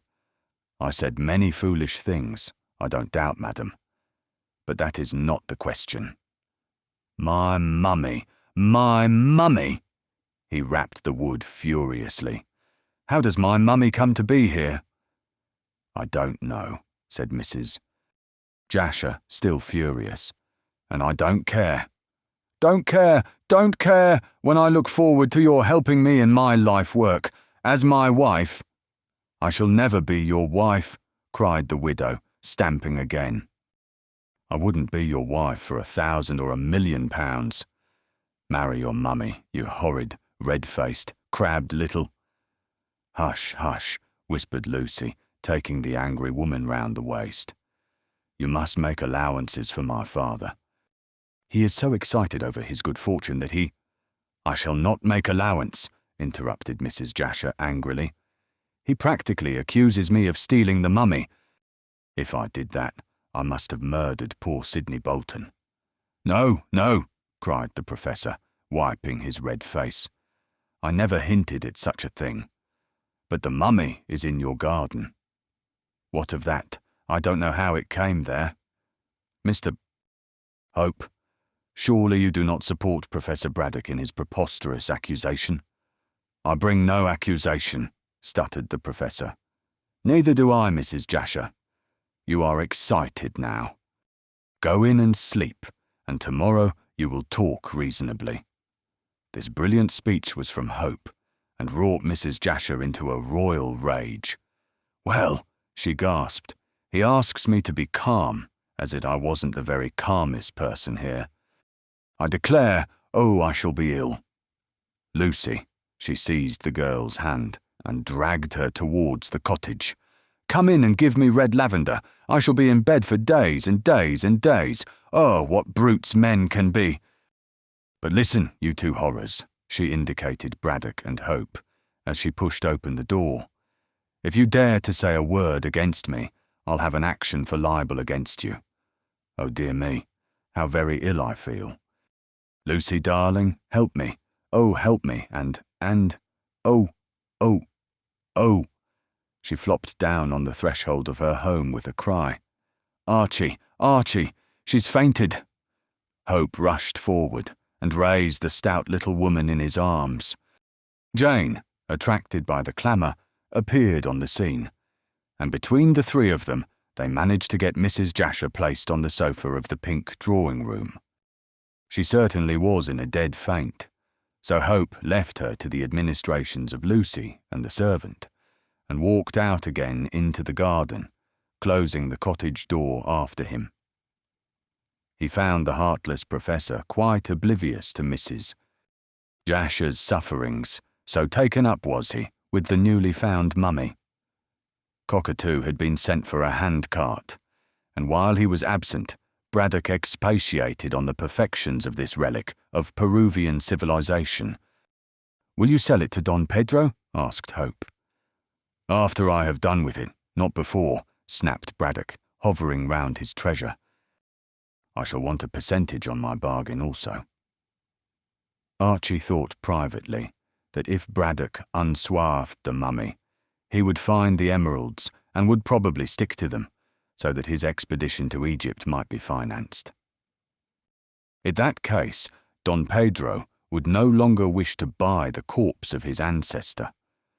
But while he debated as to the advisability of telling the Professor of the existence of the emeralds, Cockatoo returned with the hand-cart. You have lost Mrs. Jasher, said Hope, while he assisted the Professor to hoist the mummy onto the cart. Never mind, never mind. Braddock patted the coffin. I have found something much more to my mind. Something ever so much better. Ha, ha. Chapter 14. The unexpected happens. In spite of newspapers and letters and tape machines and telegrams and such like aids to the speedy diffusion of news, the same travels quicker in villages than in cities. Word of mouth can spread gossip with marvellous rapidity in sparsely inhabited communities, since it is obvious that in such places every person knows the other, as the saying goes, inside out. In every English village walls have ears and windows have eyes, so that every cottage is a hotbed of scandal, and what is known to one is, within the hour, known to the others. Even the Sphinx could not have preserved her secret long in such a locality. Gartley could keep up its reputation in this respect along with the best, therefore it was little to be wondered at that early next morning everyone knew that Professor Braddock had found his long-lost mummy in Mrs. Jasher's garden, and had removed the same to the pyramids without unnecessary delay. It was not particularly late when the handcart, with its uncanny burden, had passed along the sole street of the place, and several men had emerged from the Warrior Inn ostensibly to offer help, but really to know what the eccentric master of the great house was doing.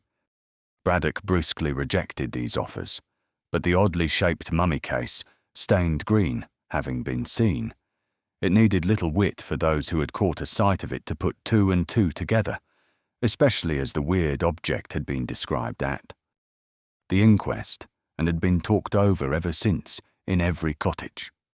And as the cart had been seen coming out of the widow's garden, it naturally occurred to the villagers that Mrs. Jasher had been concealing the mummy. Shortly, the rumour spread that she had also murdered Bolton, for unless she had done so, she certainly, according to village logic, could not have been possessed of the spoil. Finally, as Mrs. Jasher's doors and windows were small, and the mummy was rather bulky, it was natural to presume that she had hidden it in the garden.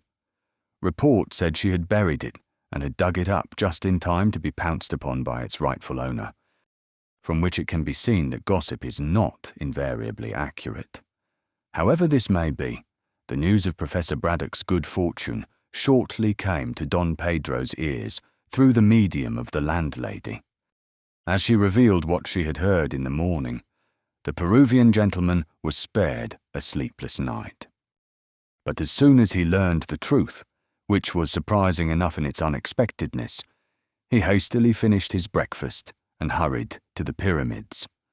As yet, he had not intended to see Braddock so promptly, or at least not until he had made further inquiries at Pierside, but the news that Braddock possessed the royal ancestor of the De Gallangosis brought him immediately into the museum.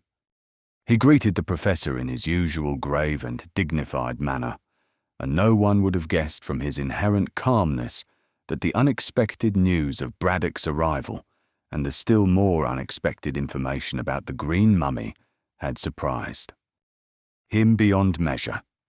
Being somewhat superstitious, it also occurred to Don Pedro that the coincidence meant good fortune to him in the recovery of his long-lost ancestor. Braddock, already knowing a great deal about Don Pedro from Lucy and Archie Hope, was only too pleased to see the Peruvian, hoping to find in him a kindred spirit. As yet the professor was not aware of the contents of the ancient Latin manuscript, which revealed the fact of the hidden emeralds, since Hope had decided to leave it to the Peruvian to impart the information. Archie knew very well that Don Pedro, as he had plainly stated, wished to purchase the mummy, and it was only right that Braddock should know what he was selling. But Hope forgot one important fact perhaps from the careless way in which Don Pedro had told his story, namely, that the professor in a second degree was a receiver of stolen goods. Therefore it was more than probable that the Peruvian would claim the mummy as his own property. Still, in that event, he would have to prove his claim, and that would not be easy.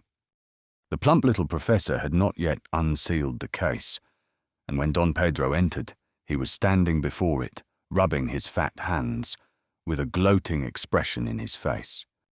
However, as Cockatoo had brought in the Peruvian's card, Braddock expected his visitor and wheeled to face him. "How are you, sir?" said he, extending his hand. "I am glad to see you, as I hear that you know all about this mummy of Inca Caxus." "Well, I do," answered de Gallangos, sitting down in the chair which his host pushed forward. "But may I ask who told you that this mummy was that of the last Inca?" Braddock pinched his plump chin and replied readily, "Enough. Certainly, Don Pedro. I wish to learn the difference in embalming between the Egyptians and the ancient Peruvians, and looked about for a South American corpse. Unexpectedly, I saw in several European newspapers and in 2 English journals that a green Peruvian mummy was for sale at Malta for £1,000. I sent my assistant, Sidney Bolton, to buy it, and he managed to get it, coffin and all, for 900. While in Malta, and before he started back in the diver with the mummy, he wrote me an account of the transaction. The seller, who was the son of a Maltese collector, told Bolton that his father had picked up the mummy in Paris some 20 and more years ago. It came from Lima some 30 years back, I believe, and according to the collector in Paris, was the corpse of Inca Caxis. That is the whole story. Don Pedro nodded gravely. Was there a Latin manuscript delivered along with the mummy? He asked. Braddock's eyes opened widely. No, sir. The mummy came 30 years ago from Lima to Paris. It passed 20 years back into the possession of the Maltese collector, and his son sold it to me a few months ago. I never heard of any manuscript. Then Mr. Hope did not repeat to you what I told him the other night. The professor sat down, and his mouth grew obstinate. Mr. Hope related some story you told him, and others about this mummy having been stolen from you. From my father, corrected the unsmiling Peruvian, keeping a careful eye on his host. That is really the case. Inca Caxas is, or was, my ancestor, and this manuscript, Don Pedro produced the same from his inner pocket, details the funeral ceremonies. Very interesting, most interesting, fussed Braddock, stretching out his hand. May I see it? You read Latin, observed Don Pedro, surrendering the manuscript. Braddock raised his eyebrows. Of course, he said simply. Every well-educated man reads Latin, or should do so. Wait, sir, until I glance through this document. One moment, said Don Pedro, as the professor began to literally devour the discoloured page. You know from Hope, I have no doubt, how I chance upon my own property in Europe. Braddock, still with his eyes on the manuscript, mumbled, Your own property. Quite so. Quite so. You admit that. Then you will no doubt restore the mummy to me. By this time, the drift of Don Pedro's observations entirely reached the understanding of the scientist, and he dropped the document he was reading to leap to his feet. Restore the mummy to you, he gasped. Why, it is mine. Pardon me, said the Peruvian, still gravely but very decisively. You admitted that it belonged to me. Braddock's face deepened to a fine purple. I didn't know what I was saying, he protested. How could I say it was your property when I have bought it for £900? It was stolen from me. That has got to be proved, said Braddock caustically. Don Pedro rose, looking more like Don Quixote than ever. I have the honour to give you my word and— Yes, yes, that is all right. I cast no imputation on your honour. I should think not, said the other coldly but strongly. All the same, you can scarcely expect me to part with so valuable an object. Braddock waved his hand towards the case, without strict inquiry into the circumstances. And again, sir, even if you succeed in proving your ownership, I am not inclined to restore the mummy to you for nothing.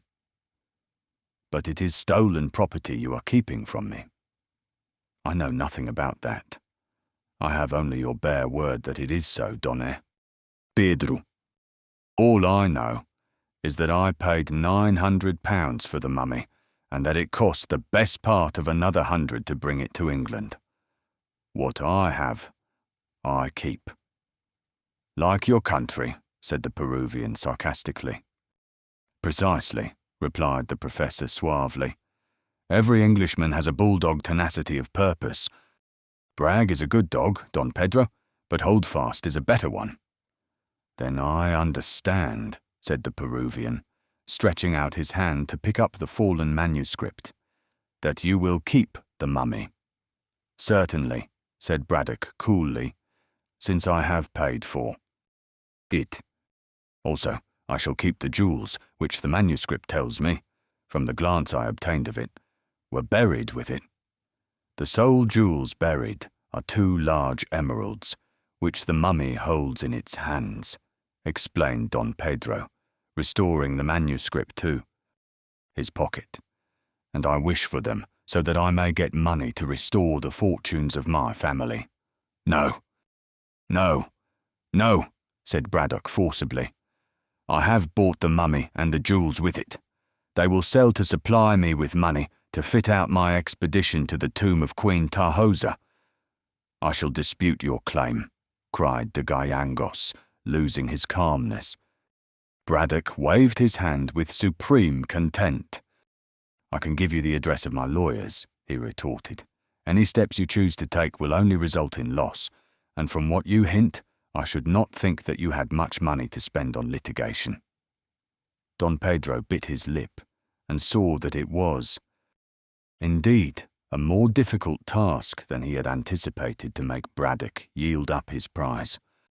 "If you were in Lima," he muttered, speaking Spanish in his excitement, "you would then learn that I speak truly." "I do not doubt your truth," answered the professor in the same language. The Gayangos wheeled and faced his host, much surprised. "You speak my tongue, senor?" he demanded. Braddock nodded. "I have been in Spain, and I have been in Peru," he answered dryly. "Therefore I know classical Spanish and its colonial dialects. As to being in Lima, I was there, and I do not wish to go there again, as I had quite enough of those uncivilized parts 30 years ago, when the country was much disturbed after your civil war." "You were in Lima 30 years ago," echoed Don Pedro. "Then you were there when Vasa stole this mummy." "I don't know who stole it, or even if it was stolen," said the professor obstinately, "and I don't know the name of Vasa. Ah, now I remember. Young Hope did say something about the Swedish sailor who you said stole the mummy. Vasa did, and brought it to Europe to sell, probably to that man in Paris, who afterwards sold it to your Maltese's collector." "No doubt," rejoined Braddock calmly. "But what has all this to do with me, Don Pedro?" "I want my mummy," raged the other, and looked dangerous. "Then you won't get it," retorted Braddock, adopting a pugnacious attitude and quite composed. "This mummy has caused one death, Don Pedro, and from your looks I should think you would like it to cause another. Will you not be honest?" "I'll knock your head off if you bring my honesty into question," cried the professor, standing on tiptoe. "Like a bantam. The best thing to do will be to take the matter into court. Then the law can decide, and I have little doubt but what it will decide in my favour." The Englishman and the Peruvian glared at one another, and Cockatoo, who was crouching on the floor, glanced from one angry face to another. He guessed that the white men were quarrelling and perhaps would come to blows. It was at this moment that a knock came to the door, and a minute later Archie entered. Braddock glanced at him and took a sudden resolution as he stepped forward. "Hope, you are just in time," he declared. "Don Pedro states that the mummy belongs to him, and I assert that I have bought it. We shall make you umpire. He wants it. I want it. What is to be done?" "The mummy is my own flesh and blood, Mr. Hope," said Don Pedro. "Precious little of either about it," said Braddock contemptuously. Archie twisted a chair round and straddled his long legs across it, with his arms resting on its back.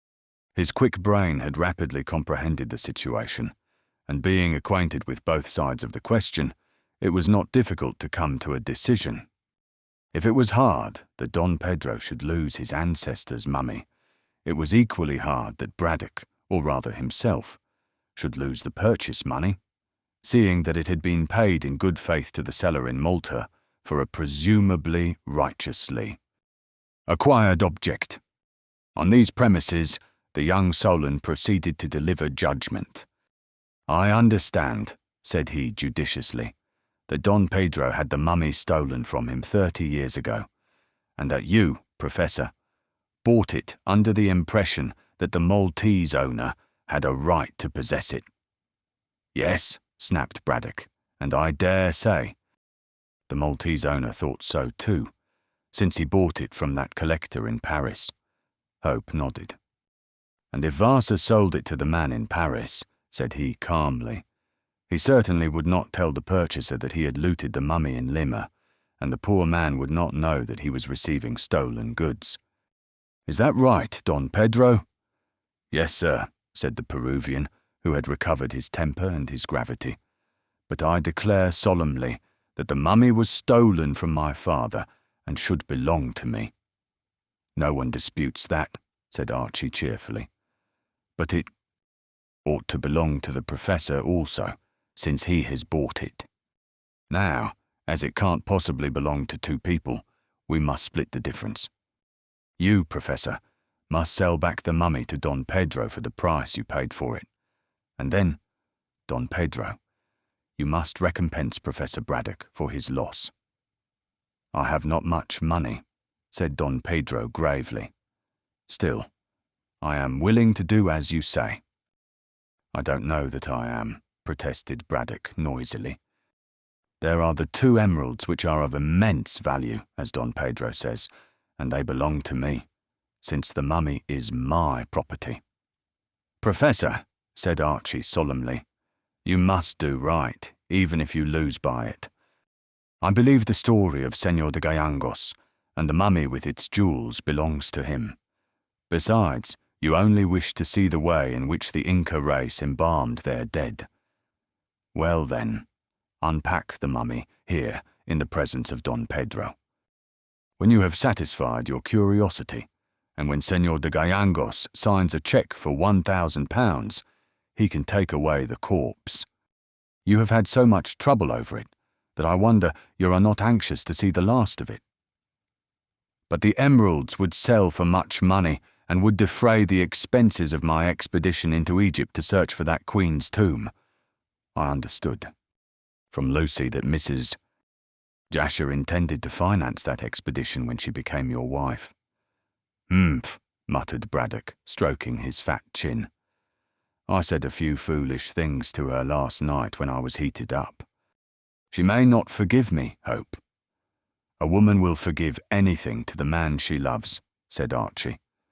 Braddock was no fool, and could not help casting a glance at his tubby figure, which was reflected in a near mirror. It seemed incredible that Mrs. Jasher could love him for his looks, and the fact that he might some day be a baronet did not strike him at the moment as a consideration. However, he foresaw trouble and expense should Don Pedro go to law, as he seemed determined to do. Taking all things into consideration, Braddock thought that Archie's judgment was a good one, and yielded. Well, he said after reflection, let us agree. I shall open the case and examine the mummy, which after all is the reason why I bought it. When I have satisfied myself as to the difference between the modes of embalming, Don Pedro can give me a cheque and take away the mummy. I only hope that he will have less trouble with it than I have had. And so speaking, Braddock, signing to Cockatoo to bring all the necessary tools, laid hands on the case. I am content, said Don Pedro briefly, and seated himself in a chair beside the young Daniel who had delivered judgment. Hope offered to assist the professor to open the case, but was dismissed with an abrupt refusal. Though I am glad you are present to see the mummy unpacked, said Braddock, labouring at the lid of the case. For if the emeralds are missing, Don Pedro might accuse me of stealing them.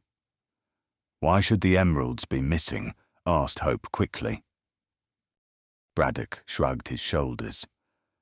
Sidney Bolton was killed, said he in a low voice, and it was not likely that anyone would commit a murder for the sake of this mummy, and then leave it stranded in Mrs. Jasher's garden. I have my doubts about the safety of the emeralds, else I would not have consented to sell the thing back again. With this honest speech, the professor vigorously attacked the lid of the case and inserted a steel instrument into the cracks to prise up the covering. The lid was closed with wooden pegs in an antique but perfectly safe manner, and apparently had not been opened since the dead Inca had been laid to rest therein hundreds of years ago among the Andean mountains. Don Pedro winced at this desecration of the dead, but as he had given his consent, there was nothing left to do but to grin and bear it. In a wonderfully short space of time, considering the neatness of the workmanship and the holding power of the wooden pegs, the lid was removed. Then the 4 onlookers saw that the mummy had been tampered with. Swathed in green-stained llama wool, it lay rigid in its case. But the swathings had been cut, the hands protruded, and the emeralds were gone, torn rudely from the hard grip of the dead. Chapter 15. An accusation. Both Don Pedro and Professor Braddock were amazed and angry at the disappearance of the jewels, but Hope did not express much surprise. Considering the facts of the murder, it was just what he expected, although it must be confessed that he was wise after the event. "I refer you to your own words immediately before the case was opened, Professor," he remarked, after the first surprise had subsided.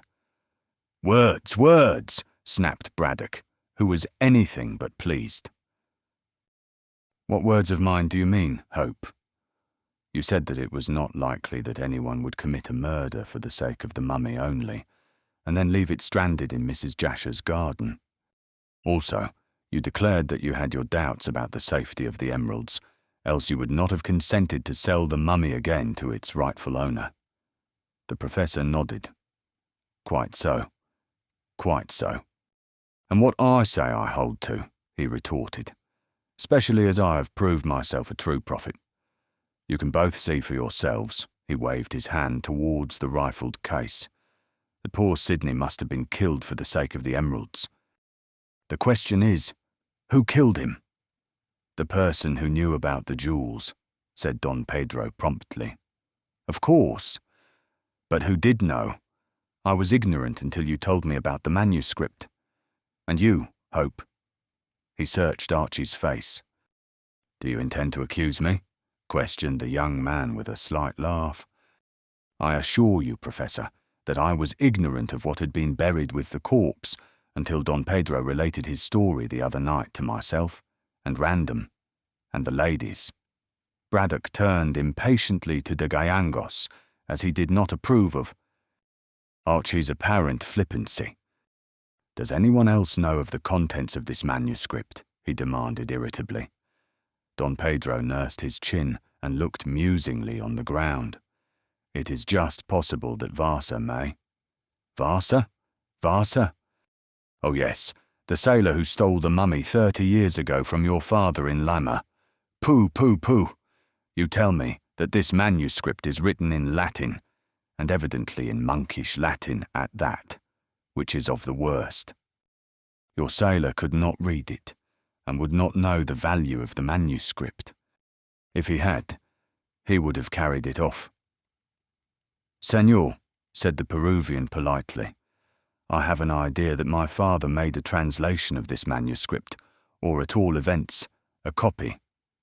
"But I understood," put in Hope, still astride of his chair, "that you did not find the original manuscript until your father died." "That is quite true, sir," assented the other readily, "but I did not tell you everything the other night.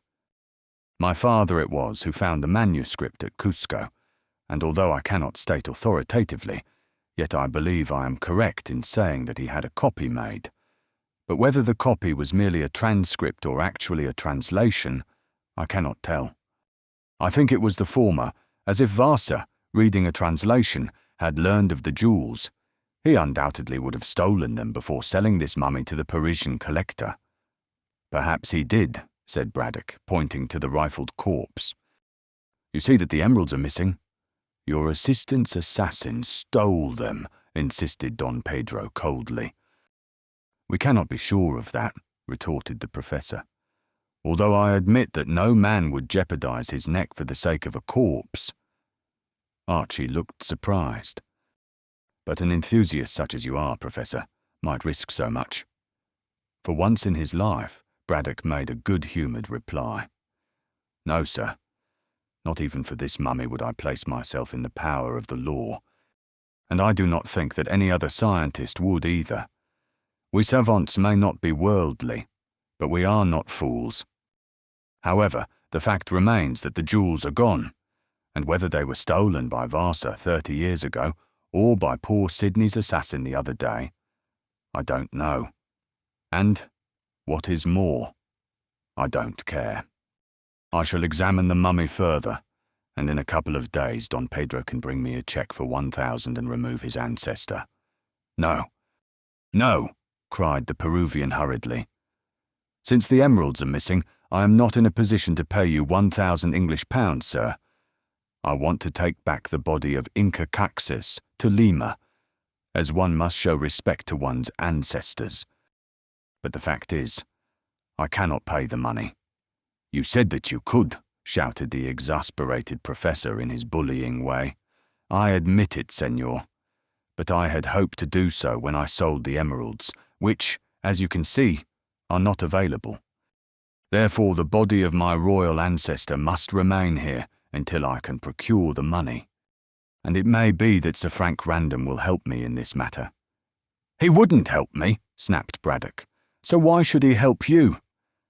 Don Pedro, looking more dignified than ever, drew himself up to his tall height. Sir Frank, he said in a stately way, has done me the honour of seeking to be my son-in-law. As my daughter loves him, I am willing to permit the marriage, but now that I have learned the emeralds are lost, I shall not consent until Sir Frank buys the mummy from you, Professor. It is only right that my daughter's hand should redeem her regal forefather from purely scientific surroundings, and that she should take the mummy back to be buried in Lima. At the same time, sir, I must say that I am the rightful owner of the dead, and that you should surrender the mummy to me free of charge. What, and lose £1,000? Cried Braddock furiously. No, sir, I shall do nothing of the sort. You only wanted the mummy for the sake of the jewels, and now that they are lost, you do not care what becomes of your confounded ancestor, and you— The professor would have gone on still more furiously, but that hope, seeing Don Pedro was growing. Angry at the insult, chimed in. Let me throw oil on the troubled waters, he said smoothly. Don Pedro is not able to redeem the mummy until the emeralds are found. As such is the case, we must find the emeralds and enable him to do what is necessary. And how are we to find the jewels? Asked Braddock crossly. By finding the assassin. How is that to be done? Asked de Gallangos gloomily. I have been doing my best at Pierside, but I cannot find a single clue. Varsa is not to be found. Varsa! Exclaimed Archie and the professor, both profoundly astonished. Don Pedro raised his eyebrows. Certainly. Varsa, if anyone, must have killed your assistant, since he alone could have known that the jewels were buried with Inca Caxis. But, my dear sir, argued Hope good-naturedly, if Varsa stole the manuscript, whether translated or not, he certainly must have learned the truth long, long ago, since 30 years have elapsed. In that event, he must have stolen the jewels, as Professor Braddock remarked lately, before he sold the mummy to the Parisian collector. That may be so, said Don Pedro obstinately, while the professor muttered his approval. But we cannot be certain on that point. No one, I agree with the professor in this, would have risked his neck to steal a mere mummy.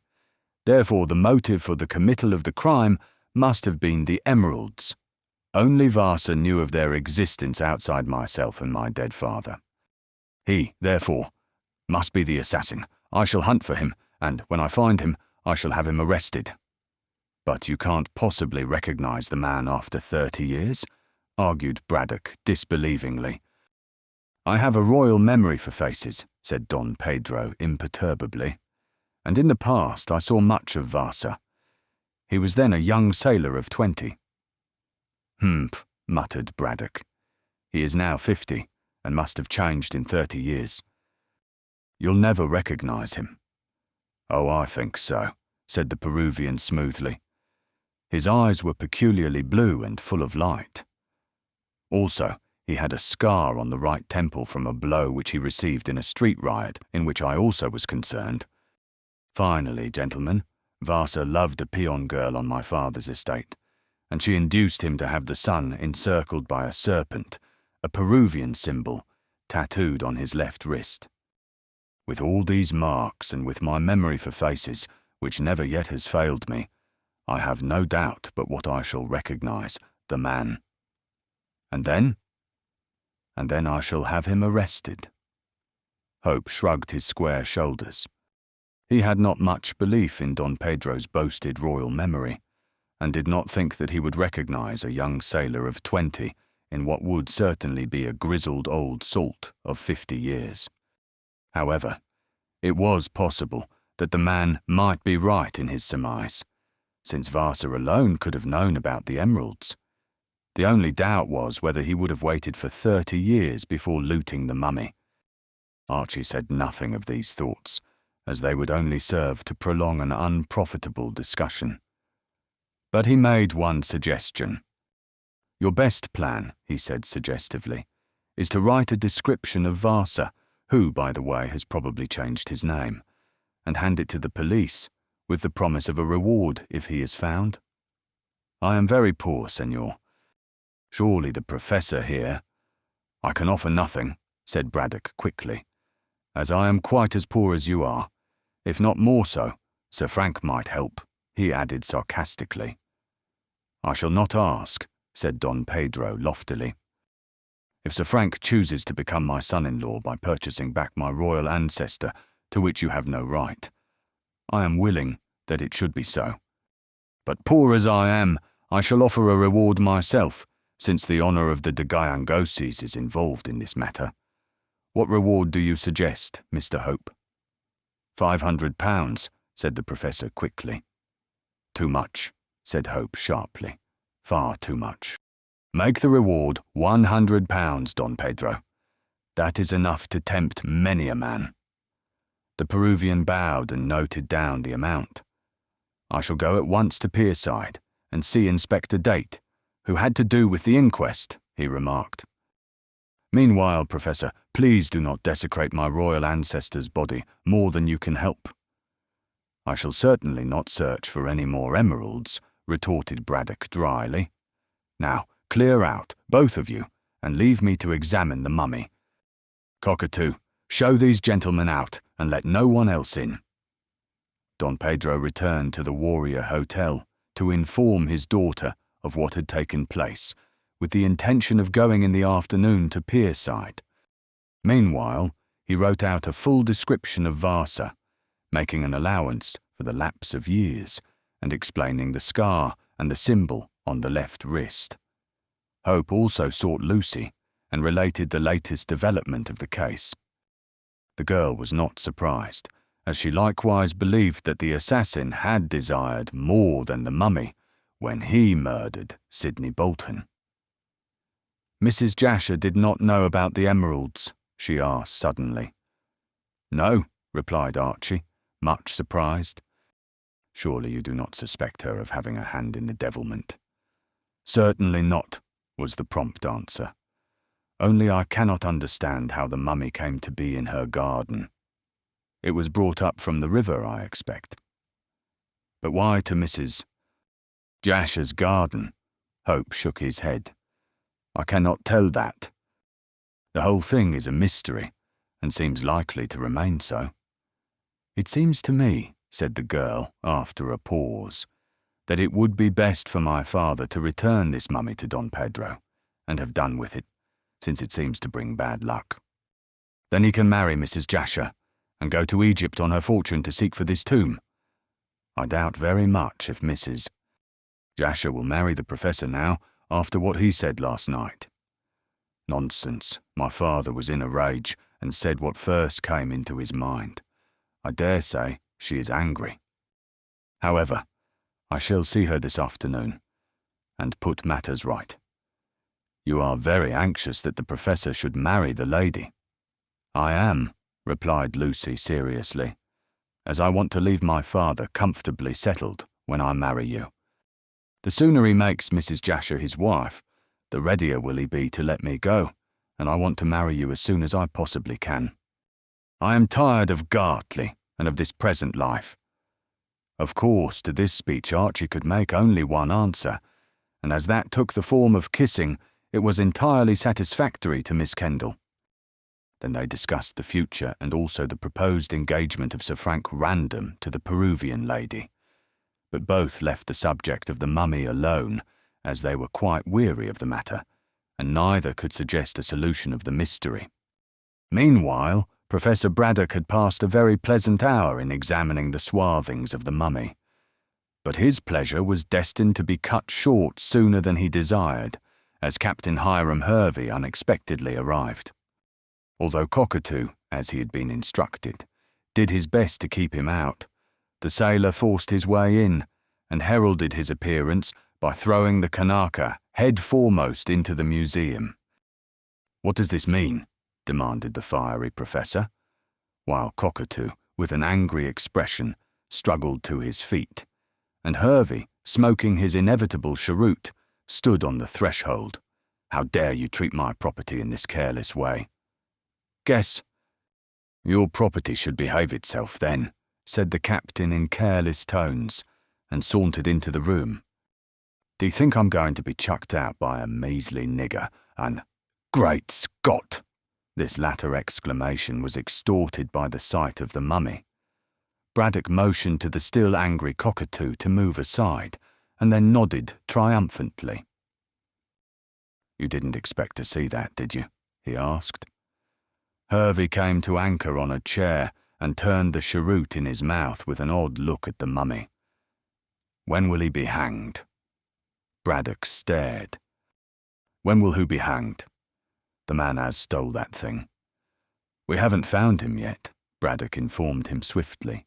"Then how in creation did you annex the corpse?" The professor sat down and explained. The lean long mariner listened quietly, only nodding at intervals. He did not seem to be surprised when he heard that the corpse of the head Inca had been found in Mrs. Jasher's garden, especially when Braddock explained the whereabouts of the property. "Wall," he drawled, "that don't make my hair stand on end. I guess the garden was on his way, and he used it for a cemetery." "What are you talking about?" demanded the perplexed scientist. "About the man who strangled your help and yanked away the corpse. But I don't know who he is." "Nobody knows." "Go slow. I do." "You," Braddock started and flung himself across the room to seize Hervey by the lapels of his reefer coat. "You know? Tell me who he is, so that I can get the emeralds." "Emeralds?" Hervey removed Braddock's plump hands and stared greedily. "Don't you know?" "No, of course you don't. But 2 emeralds were buried with the mummy, and they have been stolen." "Who by?" "No doubt by the assassin who murdered poor Sidney." Hervey spat on the floor, and his weather-beaten face took on an expression of profound regret. "I guess I'm a fool of the best." "Why?" asked Braddock, again puzzled. "To think," said Hervey, addressing the mummy, "that you were on board my boat, and I never looted you." "What?" Braddock stamped. "Would you have committed theft?" "Theft be hanged," was the reply. "It ain't thieving to loot the dead. I guess a corpse hasn't got any use for jewels. You bet I'd have gummed straightways onto that mummy when I brought it from Malta in the old diver, had I known it was a jeweller's shop of sorts. Huh. 2 emeralds, and I never knew. I could kick myself." "You are a blackguard," gasped the astonished professor. "Oh, shucks," was the elegant retort. "Give it a rest. I'm no worse than that dandy gentleman who added murder to stealing anyhow." "Ah," Braddock bounded off his chair like an India-rubber ball. "You said that you knew who had committed the murder." "Wall," drawled Hervey again. "I do, and I don't. That is, I suspect, but I can't swear to the business before a judge." "Who killed Bolton?" asked the professor furiously. "Tell me at once." "Not me, unless it's made worth my while." "It will be, by Don Pedro. That yellow stomach. What's he got to do with it?" "I have just told you the mummy belongs to him. He came to Europe to find it. He wants the emeralds and intends to offer a reward of £100 for the discovery of the assassin." Hervey arose briskly. "I'm right on the job," said he, sauntering to the door. "I'll go to that old inn of yours, where you say the Don's stopping, and look him up. I can tell you," said he, "as you can't figure out the business unless I'm on the racket. No, sir. I'm the white boy in thin circus." The professor shook the lean sailor in his anxiety. "Who is? Did he kill Bolton and steal my mummy? And hide it in that garden on his way to the fort?" "I guess he did." The professor sat down and closed his eyes with horror. When he opened them again, Hervey was gone. Chapter 16. The manuscript again. But the professor was not going to let Captain Hervey escape without giving him full information. Before the Yankee skipper could reach the front door, Braddock was at his heels, gasping and blowing like a grampus. Come back, tell me all." "I reckon not," rejoined the mariner, removing Braddock's grip. "You ain't the one to give the money. I'll go to the Don or to Inspector Date of Pierside."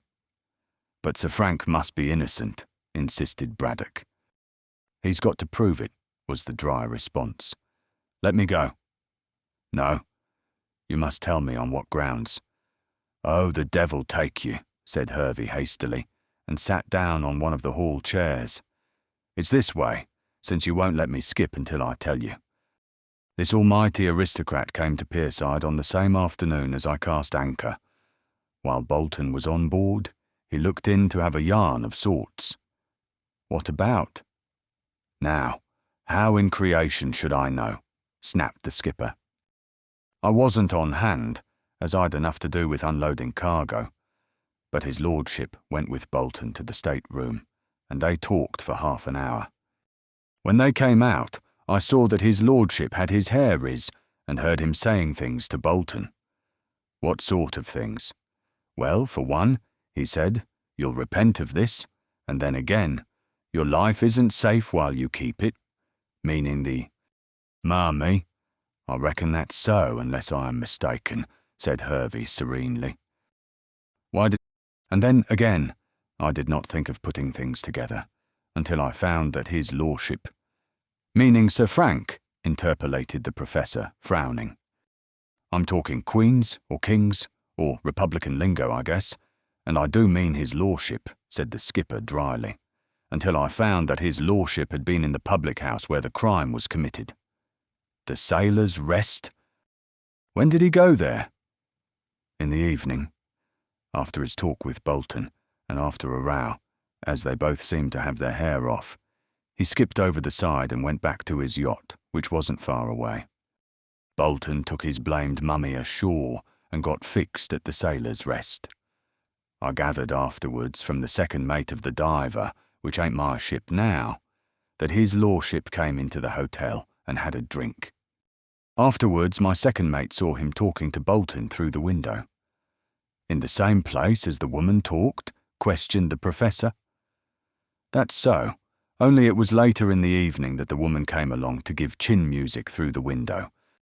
I am bound to say," added the captain generously, "that no one I can place my hand on saw his lordship loafing about the hotel after dark. But what of that? He may have laid his plans and arranged for the corpse to be found later, in that blamed packing case. Is this all your evidence? It's enough, I guess. Not to procure a warrant? Why, a man in the States would be electrocuted on half the evidence." "I dare say," retorted the little man with contempt. "But we are in a land where justice of the purest prevails. All your evidence is circumstantial. It proves nothing." The captain was considerably nettled. I calculate that it proves Sir Frank wanted the mummy, else why did he come on board my ship to see your infernal assistant? The words he used showed that he was warning Bolton how he'd do for him, and then he talked through the window and was in the public house, which ain't a place for an almighty aristocrat to shelter in.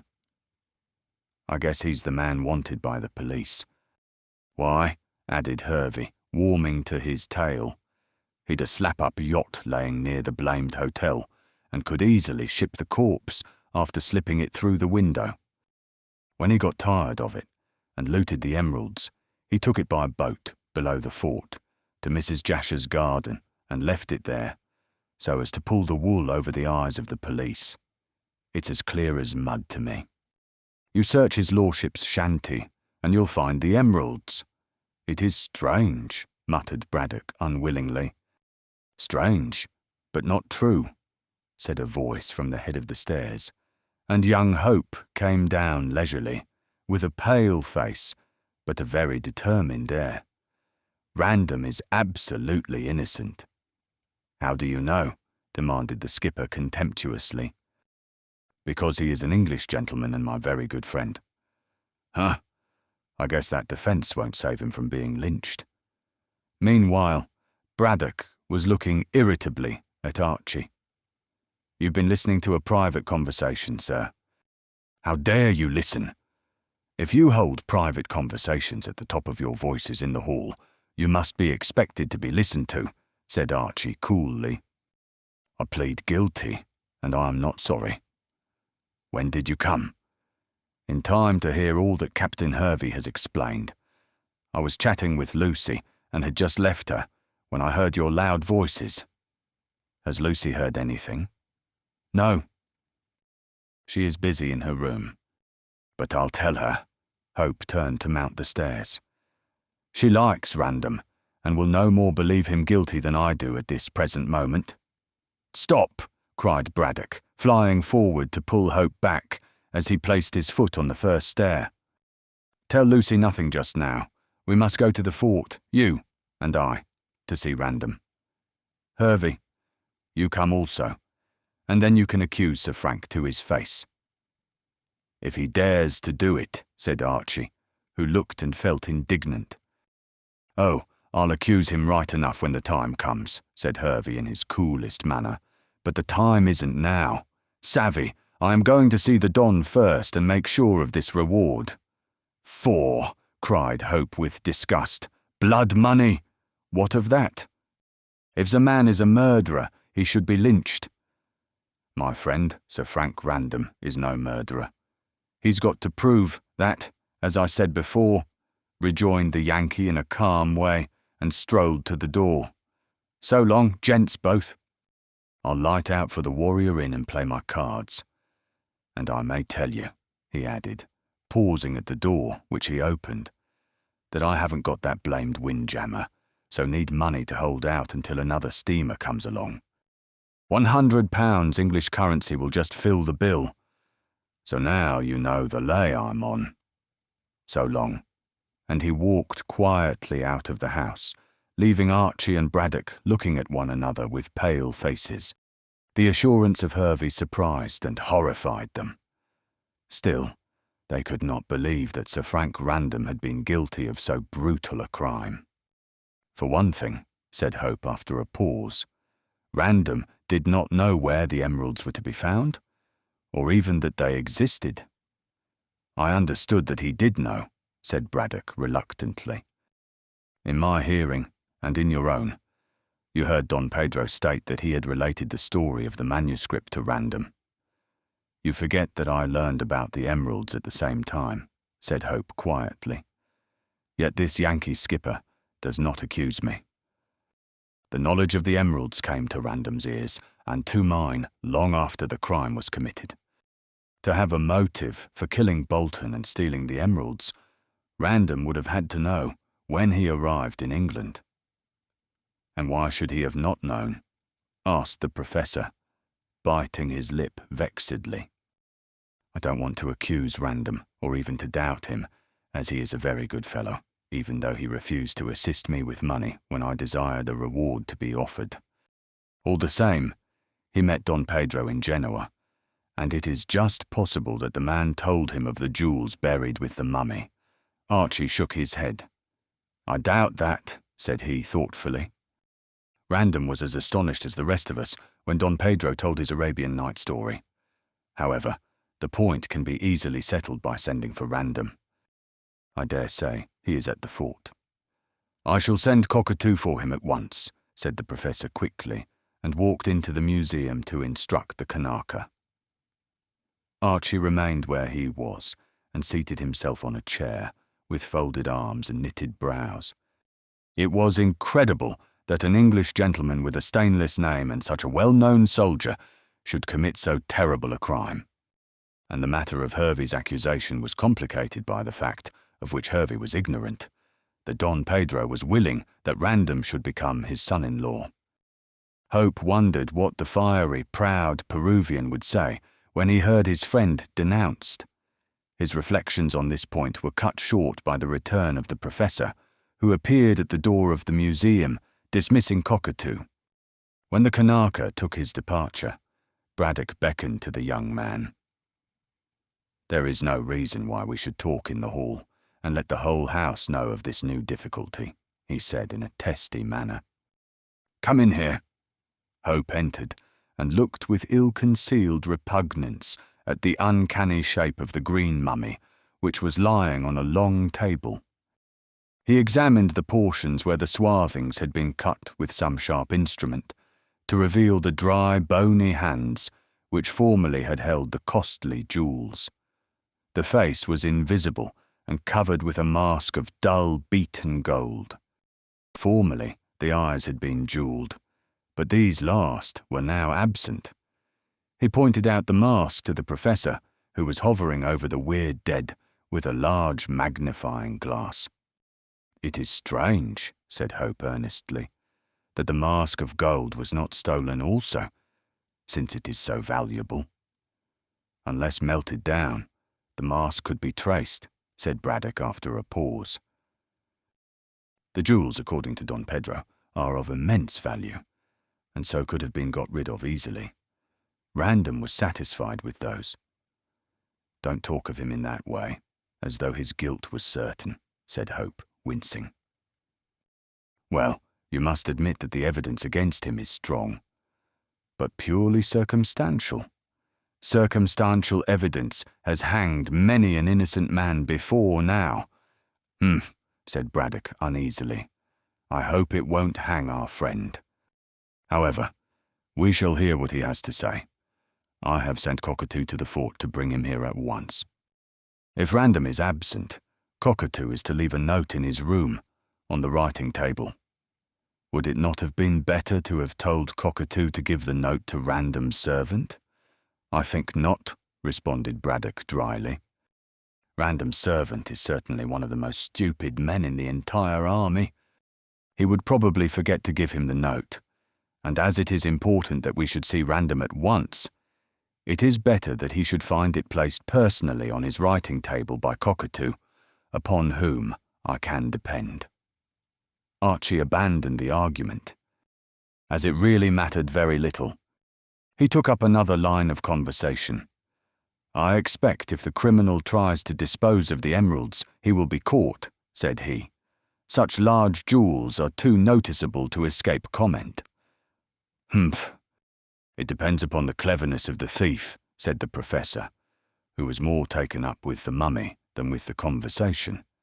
He might have the jewels cut into smaller stones, or he might go to India and dispose of them to some Raja, who would certainly say nothing. I don't know how criminals act myself, as I have never studied their methods. But I hope that the clue you mention will be hit upon, if only for Random's sake. I don't believe for one moment that Random is in danger, said Archie, and if he is, I shall turn detective myself. I wish you joy, replied Braddock, bending over the mummy. Look, Hope, at the wonderful colour of this wool. There are some arts we have lost completely. Dyeing of this surprising beauty is one.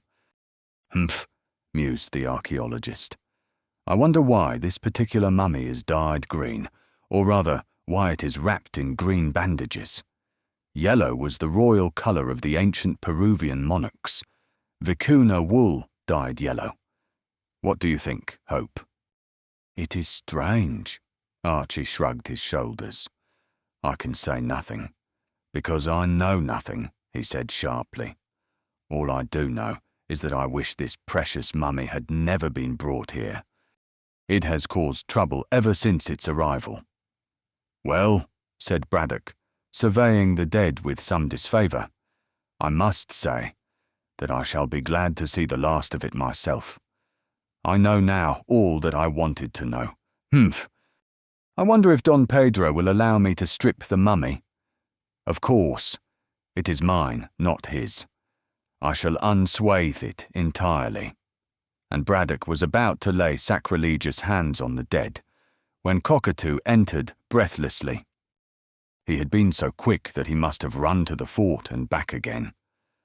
I knock at door, said the Kanaka, delivering his message, and I hear no voice. I go in and find no one, so I put the letter on the table. I come down and ask, and a soldier tells me, Sir, his master is coming back in half an hour. You should have waited, said Braddock, waving Cockatoo aside. Come along with me to the fort, Hope. But Random will come here as soon as he returns. Very likely, but I can't wait. I am anxious to hear what he has to say in his defence. Come, Cockatoo, my coat, my hat, my gloves. Stir yourself, you scoundrel!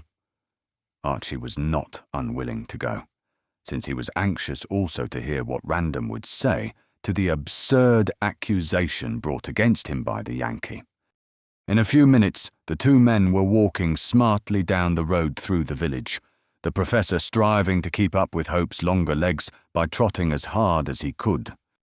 Halfway down the village, they met a trap, and in it Captain Hervey being driven to the Jessam railway station. Have you seen Don Pedro? Asked the professor, stopping the vehicle. I reckon not, answered Hervey stolidly. He's gone into Pierside to see the police. I'm off there also. You had better come with us, said Archie sternly. We are going to see Sir Frank Random. Give him my respects, said the skipper cold-bloodedly, and say that he's worth £100 to me. He waved his hand, and the trap moved away, but he looked back with a wry smile. Say I'll square the matter for double the money and command of his yacht. Braddock and Archie looked after the trap in disgust. What a scoundrel the man is, said the professor pettishly. He'd sell his father for what he could get. It shows how much his word is to be depended upon. I expect this accusation of Random is a put-up job. I hope so, for Random's sake, said Braddock, trotting briskly along. In a short time they arrived at the fort, and were informed that Sir Frank had not yet returned, but was expected back every moment. In the meanwhile, as Braddock and Hope were both extremely well known, they were shown into Random's quarters, which were on the first floor. When the soldier servant retired and the door was closed, Hope seated himself near the window, while Braddock trotted round, looking into things. It's a dog kennel, said the professor. I told Random that. Perhaps we should have waited him in the mess, suggested Archie. No, no, no, we couldn't talk there with a lot of silly young fools hanging about. I told Random that I would never enter the mess, so he invited me to come always to his quarters. He was in love with Lucy then, chuckled the professor, and nothing was too good for me. Not even the dog kennel, said Hope dryly, for the professor's chatter was so rude as to be quite annoying. Pooh, pooh, pooh! Random doesn't mind a joke. You, Hope, have no sense of humour. Your name is Scotch also. I believe you are a Caledonian. I am nothing of the sort. I was born on this side of the border. You might have been born at the North Pole for all I care, said the little man politely. I don't like artists. They are usually silly. I wish Lucy had married a man of science. Now don't talk rubbish. I know what you are going to say. Well, said Archie, humouring him. What am I going to say? This nonplussed the irritable savant. Hum! I don't know and don't care. Poof! How hot this room is! What a number of books of travel Random has! Braddock was now at the bookcase, which consisted of shelves swung by cords against the wall. Random travels a great deal, Archie reminded him. Quite so. Wastes his money on that silly yacht. But he hasn't travelled in South America. I expect he's going there. Come here, Hope, and see the many, many books about Peru and Chile and Brazil. There must be a dozen, and all library books too. Archie sauntered towards the shelves. I expect Random is getting up the subject of South America, so as to talk to Donna Inez. Probably, snapped Braddock, pulling several of the books out of a place. Why, there isn't a... Ah, dear me. What a catastrophe. He might well say so, for in his desire to examine the books, they all tipped off the shelves and lay in a disorderly heap on the floor. Hope began to pick them up and replace them, and so did the author of the mischief. Among the books were several papers scribbled with notes, and Braddock bundled these all in a heap. Shortly, he caught sight of the writing on one. "Hello! Latin," said he, and read a line or two. "Oh," he gasped, Hope! The manuscript of Don Pedro." "Impossible!" Archie rose and stared at the discoloured paper. "Sorry to have kept you," said Random, entering at this moment. "You villain!" shouted Braddock furiously. "So you are guilty after all." Chapter 17. Circumstantial evidence. Random was so taken aback by the fierce accusation of the professor that he stood suddenly still at the door and did not advance into the room. Yet he did not look so much afraid as puzzled. Whatever Braddock might have thought, Hope, from the expression on the young soldier's face, was more than ever satisfied of his innocence. "What are you talking about, Professor?" asked Random, genuinely surprised. "You know well enough," retorted the professor. "Upon my word, I don't," said the other, walking into the room and unbuckling his sword. "I find you here, with the contents of my bookcase on the floor, and you promptly accuse me of being guilty. Of what, I should like to know? Perhaps you can tell me, Hope." "There is no need for Hope to tell you, sir. You are perfectly well aware of your own villainy." Random frowned. "I allow a certain amount of latitude to my guests, Professor," he said with marked dignity. "But for a man of your age and position you go too far. Be more explicit." "Allow me to speak," intervened Archie, anticipating Braddock. "Random, the professor has just had a visit from Captain Hiram Hervey, who was the skipper of the diver. He accuses you of having murdered Bolton." "What?" The baronet started back, looking thunderstruck. "Wait a moment. I have not finished yet. Hervey accuses you of this murder, of stealing the mummy, of gaining possession of the emeralds, and of placing the rifled corpse in Mrs. Jasher's garden so that she might be accused of committing the crime." "Exactly," cried Braddock, seeing that his host remained silent from sheer surprise. "Hope has stated the case very clearly. Now, sir, your defence?" Defence! Random found his tongue at last and spoke indignantly. "I have no defence to make." "Ah, then you acknowledge your guilt?" "I acknowledge nothing. The accusation is too preposterous for any denial to be necessary. Do you believe this of me?" He looked from one to the other. "I don't," said Archie quickly. "There is some mistake." "Thank you, Hope. And you, Professor?" Braddock fidgeted about the room. "I don't know what to think," he said at length. Hervey spoke very decisively. "Oh, indeed," returned Random dryly, and walking to the door, he locked it. "In that case, I must ask you for an explanation, and neither of you shall leave this room until one is given. Your proofs? Here is one of them, snapped Braddock, throwing the manuscript on the table. Where did you get this? Random took up the discoloured paper with a bewildered air. I never set eyes on this before, he said, much puzzled. What is it? A copy of the manuscript mentioned by Don Pedro, which describes the 2 emeralds buried with the mummy of Inca Caxas. I see. Random understood all in a moment. So you say that I knew of the emeralds from this, and so murdered Bolton to obtain them?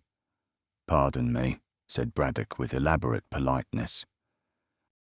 Hervey says that you murdered my poor assistant, and although my discovery of this manuscript proves that you must have known about the jewels, I say nothing. I wait to hear your defence.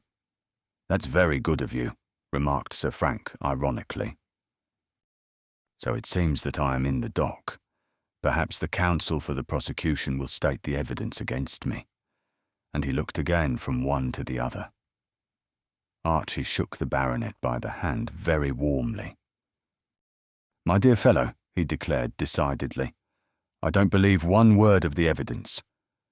In that case, there must be a flaw in it, retorted Random, but did not seem to be unmoved by Hope's generous action. Sit down, Professor. It appears that you are against me.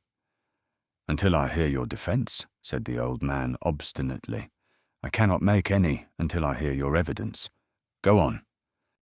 I am waiting, and Sir Frank flung himself into a chair, where he sat calmly, his eyes steadily fixed on the Professor's face. Where did you get that manuscript? Asked Braddock sharply. I got it nowhere. This is the first time I have seen it.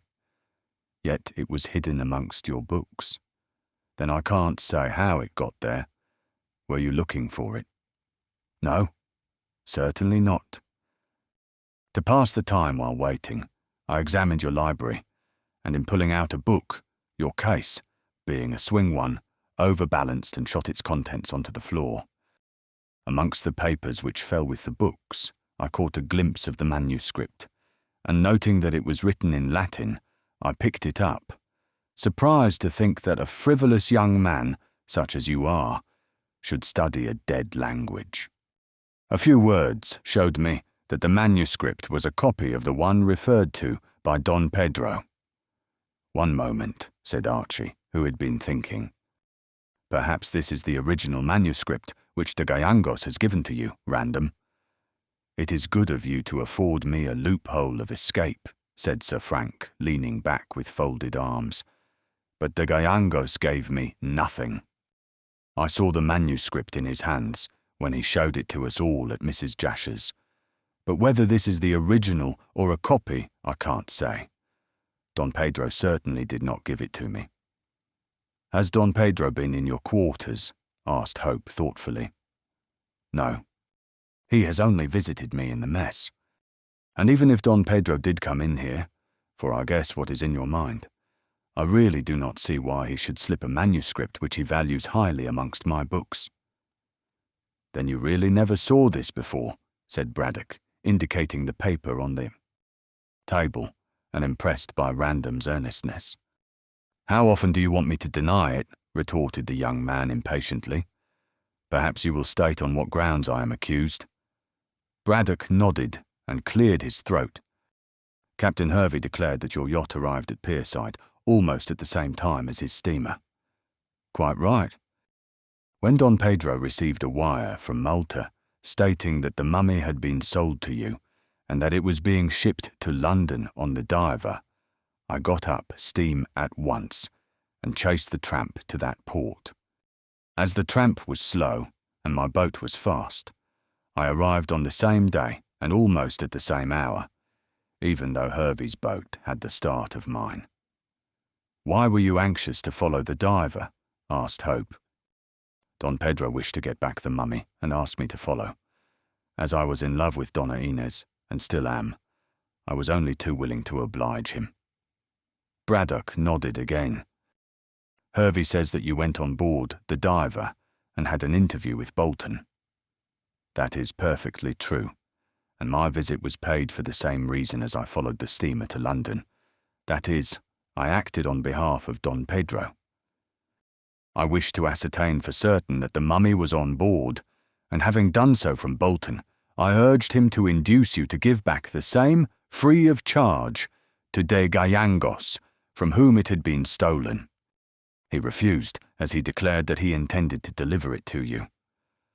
I knew I could always trust Bolton, said the professor enthusiastically. It would have been better for you to have come to me, Random. I dare say. But I wished, as I told you, to make certain that the mummy was on board. That was the real reason for my visit. But, being in Bolton's company, I naturally told him that Don Pedro claimed the mummy as his property, and warned him that if you or he kept the same, that there would be trouble. Did you use threats? Asked Hope, remembering what he had overheard. No, certainly not. Yes, you did, cried Braddock quickly. Hervey declares that you told Bolton that he would repent of keeping the mummy, and that his life would not be safe while he held it. To the surprise of both visitors, Random admitted using these serious threats without a moment's hesitation. Don Pedro told me that many Indians, both in Lima and Cusco, who look upon him as the lawful descendant of the last Inca, are anxiously expecting the return of the royal mummy.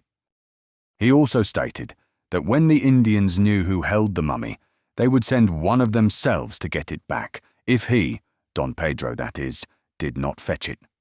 To get back the mummy, Don Pedro declared that these Indians would not stop short of murder. Hence my warning to Bolton. Oh, Archie jumped up with widely opened eyes. Then perhaps this solves the problem. Bolton was murdered by some Peruvian Indian. Random shook his head gravely. Again you offer me a loophole of escape, my dear fellow, he said sententiously. But that theory will not hold water. At present, the Indians in Lima and Cusco do not know that the mummy has been found. Don Pedro only chanced upon the paper, which announced the sale by accident, and had no time to communicate with his barbaric friends in South America. Failing to get the mummy from you, Professor, he would have returned to Peru, and then would have told who possessed the corpse of Inca Caxus, leaving the Indians to deal with the matter. In that case, my warning to Bolton would be necessary. But at the time, I told him, it was not necessary. However, Bolton remained true to you, Professor, and declined to surrender the mummy. I therefore wired to Don Pedro at Genoa that the mummy was on board the diver and was being sent to Gartley. I also advised him to come to me here in order to be introduced to you. The rest you know. There was a moment's silence. Then Archie, to test if Random was willing to admit everything, as an innocent man certainly would, asked significantly, "Did you see Bolton again after your interview on board ship?" It was then that the baronet proved his good faith. "Oh yes," he said easily and without hesitation. "I was walking about Pierside later, and passing along that waterside alley near the Sailor's Rest, I saw a window on the ground floor open, and Bolton looking out across the river. I stopped and asked him when he proposed to take the mummy to Gartley, and if it was on shore. He admitted that it was in the hotel, but declined to say when he would send it on to you, Professor. When he closed the window, I afterwards went into the hotel and had a drink in order to ask casually when Mr. Bolton intended to leave. I gathered, not directly of course, but in a roundabout way, that he had arranged to go next morning and to send on his luggage. Then I left and went to London. In the course of time, I returned here and learned of the murder and the disappearance of the corpse of Inca Caxus. And now," Random stood up, "having admitted all this, perhaps you will believe me to be innocent." "You have no idea who murdered Bolton and placed his body in the packing case?" asked Braddock, manifestly disappointed. "No. No more than I have any idea of the person who placed the mummy case and its contents in Mrs. Jasher's garden." "Oh, you know that," said Archie quickly. "Yes, the news was all over the village this morning. I could hardly help knowing it. And I believe that the mummy has been taken to your house, Professor. It has, admitted Braddock dryly. I took it myself from Mrs. Jasher's arbour in a handcart, with the assistance of Cockatoo. But when I made an examination this morning in the presence of Hope and Don Pedro, I found that the swathings of the body had been ripped up, and that the emeralds mentioned in that manuscript had been stolen. Strange, said Random with a frown. And by whom? No doubt by the assassin of Sidney Bolton. Probably. Random kicked a mat straight with his foot. At any rate, the theft of the emeralds shows that it was not any Indian who killed Bolton. None of them would rifle so sacred a corpse. Besides which, as you say, the Indians in Peru do not know that the mummy has reappeared after 30 years' seclusion, chimed in Hope, rising. Well, and what is to be done now? For answer, Sir Frank picked up the manuscript, which still remained on the table. I shall see Don Pedro about this, he said quietly, and ascertain if it is the original or a copy. Braddock rose slowly and stared at the paper. Do you know Latin? He asked. No, rejoined Random, knowing what the savant meant. I learned it, of course, but I have forgotten much. I might translate a word or two, but certainly not the hedge priest Latin in which this is written. He looked carefully at the manuscript as he spoke. But who could have placed it in your room? Questioned Archie. We cannot learn that until we see Don Pedro. If this is the original manuscript which we saw the other night, we may learn how it passed from the possession of de Gallangos to my bookcase. If it is a copy, then we must learn, if possible, who owned it. Don Pedro said that a transcript or a translation had been made, mentioned Hope. Evidently a transcript, said Braddock, glaring at the paper in Random's hand. But how could that find its way from Lima to this place? It might have been packed up with the mummy, suggested Archie. No, contradicted Random decisively. In that event, the man in Malta from whom the mummy was bought would have discovered the emeralds and would have taken them. Perhaps he did. We have nothing to show that Bolton's assassin committed the crime for the sake of the jewels. He must have done so, cried the Professor irritably. Else there is no motive for the commission of the crime. But I think myself that we must start at the other end to find a clue, when we discover who placed the mummy in Mrs. Jasher's garden.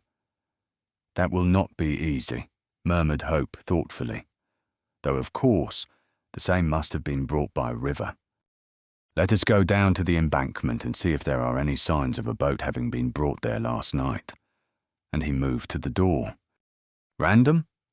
I cannot leave the fort, as I am on duty, replied the officer, putting the manuscript away in a drawer and locking the same. But this evening I shall see Don Pedro, and in the meanwhile I shall endeavour to learn from my servant who visited me lately while I was absent. The manuscript must have been brought here by someone.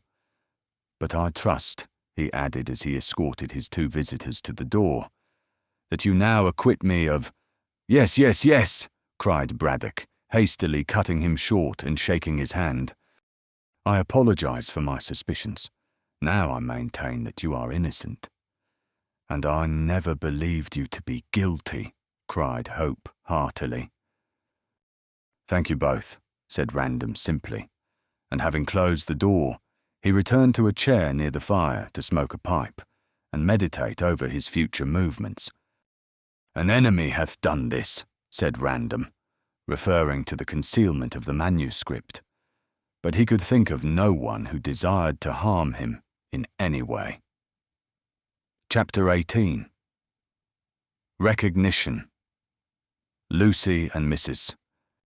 Jasher were having a confidential conversation in the small pink drawing room. True to her promise, Miss Kendall had come to readjust matters between the fiery little professor and the widow. But it was not an easy task, as Mrs. Jasher was righteously indignant at the rash words used to her.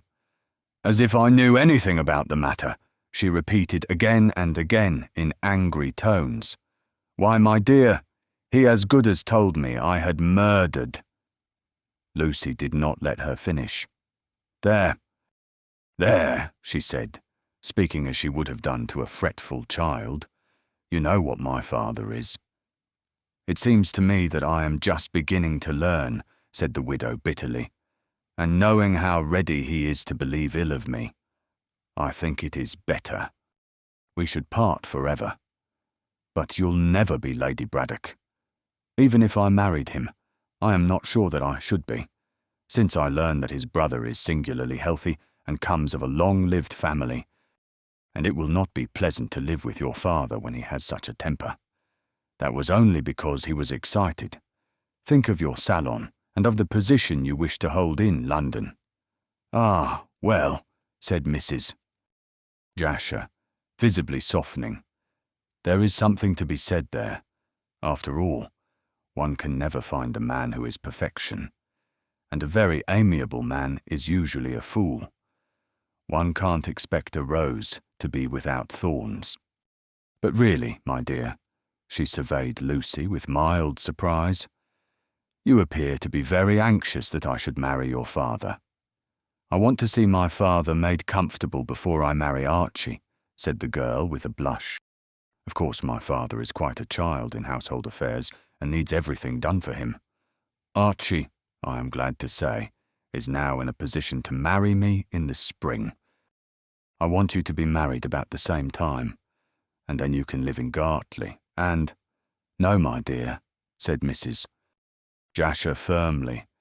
"If I marry your father, he wishes us to go at once to Egypt in search of this tomb. I know that he wants you to help with the money left to you by your late brother. But surely you will not go up the Nile yourself?" "No, certainly not," said the widow promptly. "I shall remain in Cairo while the professor goes on his excursion into Ethiopia. I know that Cairo is a very charming place, and that I shall be able to enjoy myself there." "Then you have decided to forgive my father for his rash words?" "I must," sighed Mrs. Jasher. "I am so tired of being an unprotected widow without a recognized position in the world. Even with my brother's money, not that it is so very much, I shall still be looked upon askance if I go into society. But as Mrs. Braddock or Lady Braddock, no one will dare to say a word against me. Yes, my dear, if your father comes and asks my pardon, he shall have it. We women are so weak," ended the widow virtuously, as if she was not making a virtue of necessity. Things being thus settled, the two talked on amiably for some time, and discussed the chances of random marrying Donna Inez. Both acknowledged that the Peruvian lady was handsome enough, but had not a word to say for herself. While thus chattering, Professor Braddock trotted into the room, looking brisk and bright from his stroll in the cold, frosty air. Gifted as he was with scientific assurance, the little man was not at all taken aback by the cold reception of Mrs. Jasher, but rubbed his hands cheerfully. "Ah, there you are, Selina," said he, looking like a bright-eyed robin. "I hope you are feeling well." "How can you expect me to feel well after what you said?" remarked Mrs.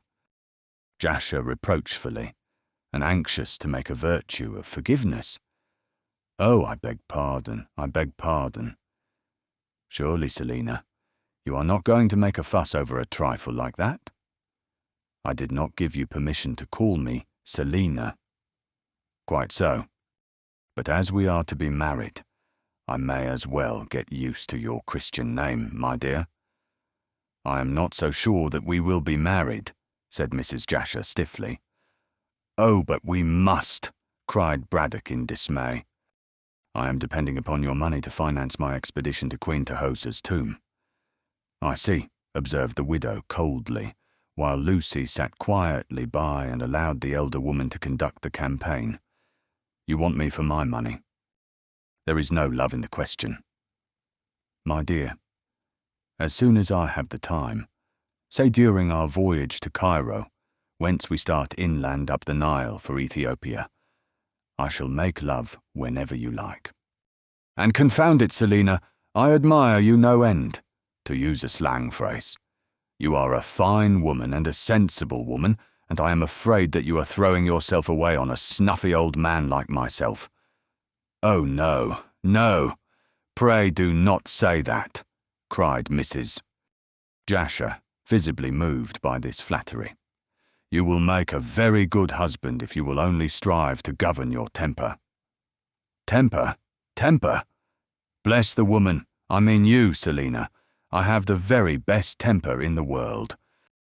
However, you shall govern it, and myself also, if you like. Come, he took her hand. Let us be friends, and fix the wedding day. Mrs. Jasher did not withdraw her hand.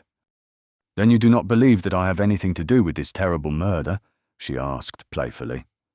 No, no. I was heated last night. I spoke rashly and hastily. Forgive and forget, Selina. You are innocent, quite innocent, in spite of the mummy being in your confounded garden. After all, the evidence is stronger against Random than against you. Perhaps he put it there. It's on his way to the fort, you see. Never mind. He has exonerated himself, and no doubt, when confronted with Hervey, will be able to silence that blackguard. And I am quite sure that Hervey is a blackguard, ended Braddock, rubbing his bald head. The two ladies looked at one another in amazement, not knowing what to say. They were ignorant of the theft of the emeralds and of the accusation of Sir Frank by the Yankee skipper. But, with his usual absent-mindedness, Braddock had forgotten all about that, and sat in his chair rubbing his head quite pink and rattling on cheerfully. I went down with Hope to the embankment, he continued, but neither of us could see any sign of a boat. There's the rude, short jetty, of course, and if a boat came, a boat could go away without leaving any trace. Perhaps that is so. However, we must wait until we see Don Pedro and Hervey again, and then— Lucy broke in desperately. What are you talking about, father? Why do you bring in Sir Frank's name in that way? What do you expect me to say? Retorted the little man. After all, the manuscript was found in his room, and the emeralds are gone. I saw that for myself, as did Hope and Don Pedro, in whose presence I opened the mummy case. Mrs. Jasher rose in her astonishment. Are the emeralds gone? She gasped. Yes, yes, yes, cried Braddock irritably. Am I not telling you so? I almost believe in Hervey's accusation of Random, and yet the boy exonerated himself, very forcibly indeed. Will you explain all that has happened, father? Said Lucy, who was becoming more and more perplexed by this rambling chatter. We are quite in the dark. So am I, so is Hope, so is everyone, chuckled Braddock. Ah, yes, of course, you were not present when these events took place. What events? What events? Demanded Mrs. Jasher, now quite exasperated. I am about to tell you, snapped her future husband, and related all that had taken place since the arrival of Captain Hervey in the museum at the pyramids. The women listened with interest and with growing astonishment, only interrupting the narrator with a simultaneous exclamation of indignation when they heard that Sir Frank was accused. It is utterly and wholly absurd, cried Lucy angrily. Sir Frank is the soul of honour. So I think, my dear, chimed in Mrs. Jasher. And what does he say to— Braddock interrupted. I am about to tell you if you will stop talking, he cried crossly. That is so like a woman. She asks for an explanation and then prevents the man from giving it. Random offers a very good defence, I am bound to say, and he detailed what Sir Frank had said. When the history was finished, Lucy rose to go. I shall see Archie at once, she said, moving hastily towards the door. What for? Demanded her father benignly. Lucy turned. This thing can't go on, she declared resolutely. Mrs. Jasher was accused by you, father." "Only in a heated moment," cried the professor, excusing himself. "Never mind, she was accused," retorted Lucy stubbornly. "And now this sailor accuses Sir Frank. Who knows who will be charged next with committing the crime? I shall ask Archie to take the matter up and hunt down the real criminal. Until the guilty person is found, I foresee that we shall never have a moment's peace." "I quite agree with you," said Mrs. Jasher earnestly. "For my own sake, I wish the matter of this mystery to be cleared up. Why don't you help me?" she added, turning to Braddock, who listened placidly. "I am helping," said Braddock quietly. "I intend to set Cockatoo on the trail at once. He shall take up his abode in the Sailor's Rest on some pretext, and no doubt will be able to find a clue." "What?" cried the widow incredulously. "A savage like that?" "Cockatoo is much cleverer than the average white man," said Braddock dryly, "especially in following a trail. He, if anyone, will learn the truth. I would much rather trust the Kanaka than young Hope." "Nonsense!" cried Lucy, standing up for her lover. "Archie is the one to discover the assassin. I'll see him at once." "And you, father?" "I, my dear," said the professor calmly, "shall remain here and make my peace with the future Mrs. Braddock." "You have made it already," said the widow graciously, and extended her hand, which the professor kissed unexpectedly, and then sat back in his chair, looking quite abashed at his outburst of gallantry. Seeing that everything was going well, Lucy left the elderly couple to continue their courting, and hurried to Archie's lodgings in the village. However, he happened to be out, and his landlady did not know when he would return. Rather annoyed by this, since she greatly desired to unbosom herself, Miss Kendall walked disconsolately towards the pyramids. On the way, she was stopped by Widow Anne, looking more dismal and funereal than ever, and garrulous with copious draughts of gin. Not that she was intoxicated, but her tongue was loose, and she wept freely for no apparent reason. According to herself, she had stopped Lucy to demand back from Mr. Hope through the girl certain articles of attire which had been borrowed for artistic purposes. These, consisting of a shawl and a skirt and a bodice, were of extraordinary value, and Mrs. Bolton wanted them back or their equivalent in value. She mentioned that she would prefer the sum of £5. "Why do you not ask Mr. Hope yourself?" said Lucy, who was too impatient to bear with the old creature's maunderings.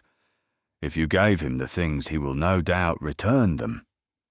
"If they aren't spiled with paint," wailed Widow Anne. "He told my Sid as he wanted them for a model to wear while being painted. Sid asked me, and I gave them to Sid, and Sid, he passed them along to your good gentleman. There was a skirt as good as new, and a body of the dress trimmest beautiful, and a tartan shawl as I got from my mother." "But no," the old woman corrected herself. "It was a dark shawl with red spots and—" "Ask Mr. Hope. Ask Mr. "Hope!" cried Miss Kendall impatiently. "I know nothing about the things," and she tore her dress from Widow Anne's detaining hand to hurry home. "Mrs. Bolton wailed aloud at this desertion and took her way to Hope's lodgings, where she declared her determination to remain until the artist restored her apparel.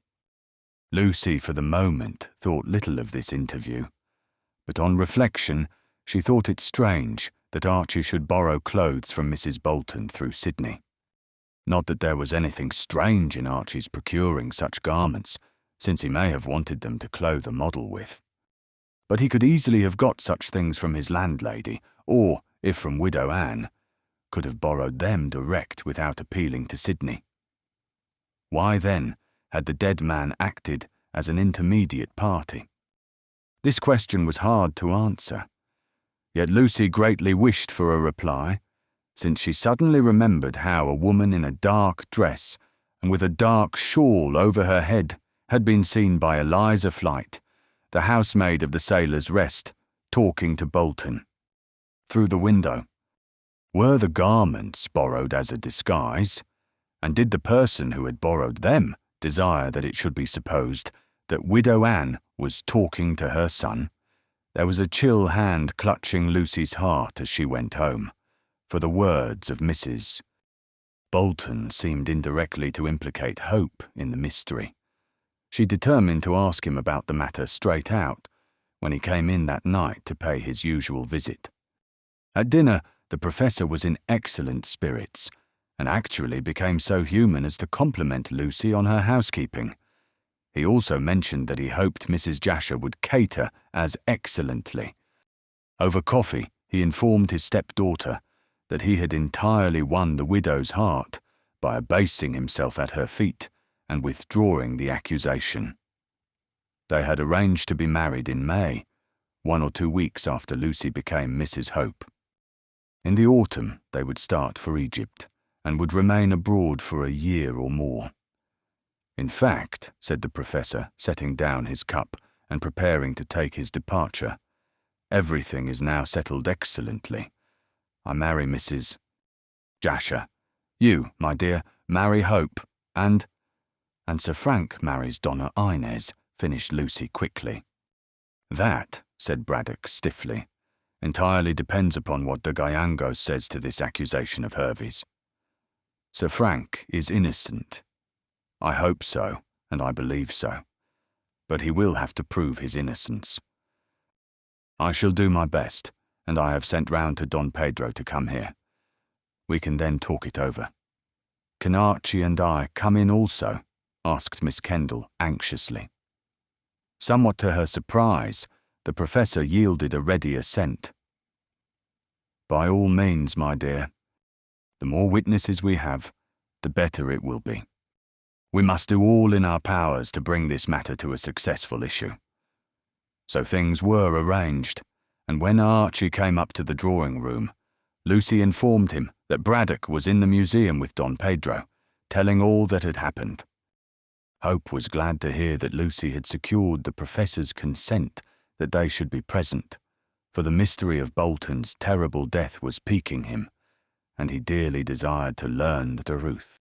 As a matter of fact, although he was unaware of it, he was suffering from an attack of detective fever and wished to solve the mystery. He therefore went gladly into the museum with his sweetheart.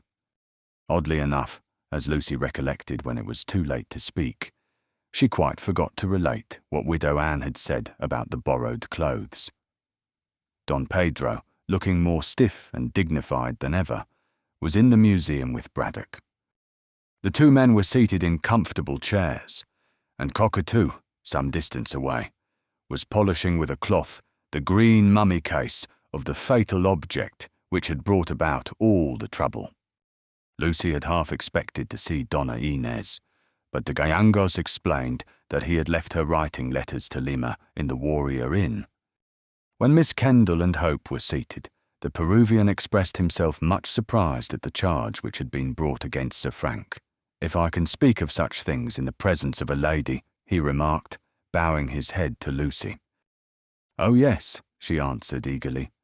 I have heard all about the charge, and I am glad that you are here, Don Pedro, for I wish to say that I do not believe there is a word of truth in the accusation. Nor do I, asserted the Peruvian decisively. I agree, cried Braddock, beaming. And you, Hope? I never believed it, even before I heard Random's defence, said Archie with a dry smile. Did you not see Captain Hervey yourself, sir? He added, turning to Don Pedro. He started for Pierside to look you up. I have not seen him, said de Gallegos in his stately way, and I am very sorry, as I desire to examine him about them. Accusation he had dared to bring against my very good friend, Sir Frank Random. I wish he were here at this very minute, so that I could tell him what I think of the charge. Just as Don Pedro spoke, the unexpected happened, as though some genie had obeyed his commands. As though transported into the room by magic, the American skipper appeared, not through the floor, but by the door. A female domestic admitted him and announced his name, then fled to avoid the anger of her master, seeing she had violated the sacred precincts of the museum. Captain Hervey, amused by the surprise visible on every face, sauntered forward, hat on head and cheroot in mouth as usual. But when he saw Lucy, he removed both with a politeness scarcely to be expected from so rude and ready and rough a mariner. "I beg pardon for coming here uninvited," said Hervey awkwardly, "but I've been chasing the Don all over Pierside and through this village. They told me at the police office that you," he spoke to de Gallegos, "had doubled on your trail, so here I am for a little private conversation." The Peruvian looked gravely at Hervey's face, which was clearly revealed in the powerful light of the many lamps with which the museum was filled, and rose to bow. "I am glad to see you, sir," he said politely, and with a still more searching glance. "With the permission of our host, I shall ask you to take a chair," and he turned to Braddock. "Certainly, certainly," said the professor fussily. "Cockatoo?" "Pardon, allow me," said de Gallegos, and brought forward a chair, still keeping his eyes on the skipper, who was rather confused by the courtesy. "Will you be seated, senor? Then we can talk." Hervey sat down quietly, close to the Peruvian, who then leaned forward to address him. "You will have a cigarette?" he asked, offering a silver case. "Thanks, no. I'll smoke a cheroot if the lady don't mind." "Not at all," replied Lucy, who, along with Archie and the professor, was puzzled by Don Pedro's manner. "Please smoke." In taking back the case, Don Pedro allowed it to drop. As he made no motion of picking it up, Hervey, although annoyed with himself for his politeness towards a yellow stomach, as he called de Gallegos, was compelled to stretch for it. As he handed it back to Don Pedro, the Peruvian's eyes lighted up, and he nodded gravely. "Thank you, Vasa," said de Gallegos, and Hervey, changing colour, leaped from his seat as though touched by a spear point. Chapter 19. Nearer the truth! For a few moments there was silence. Lucy and Archie sat still, as they were too much surprised by Don Pedro's recognition of Captain Hervey as the Swedish sailor Vasa to move or speak. But the professor did not seem to be greatly astonished, and the sole sound which broke the stillness was his sardonic chuckle. Perhaps the little man had progressed beyond the point of being surprised at anything, or, like Molière's hero, was only surprised at finding virtue in unexpected places. As for the Peruvian and the skipper, they were both on their feet, eyeing one another like two fighting dogs. Hervey was the first to find his very useful tongue. "I guess you've got the bulge on me," said he, trying to outstare the Peruvian, for which nationality, from long voyaging on the South American coast, he entertained the most profound contempt. But in de Gallegos he found a foeman worthy of his steel. "I think not," said Don Pedro quietly, and facing the pseudo-American bravely. "I never forget faces, and yours is a noticeable one. When you first spoke, I fancied that I remembered your voice. All that business with the chair was to get close to you, so that I could see the scar on your right temple. It is still there, I notice.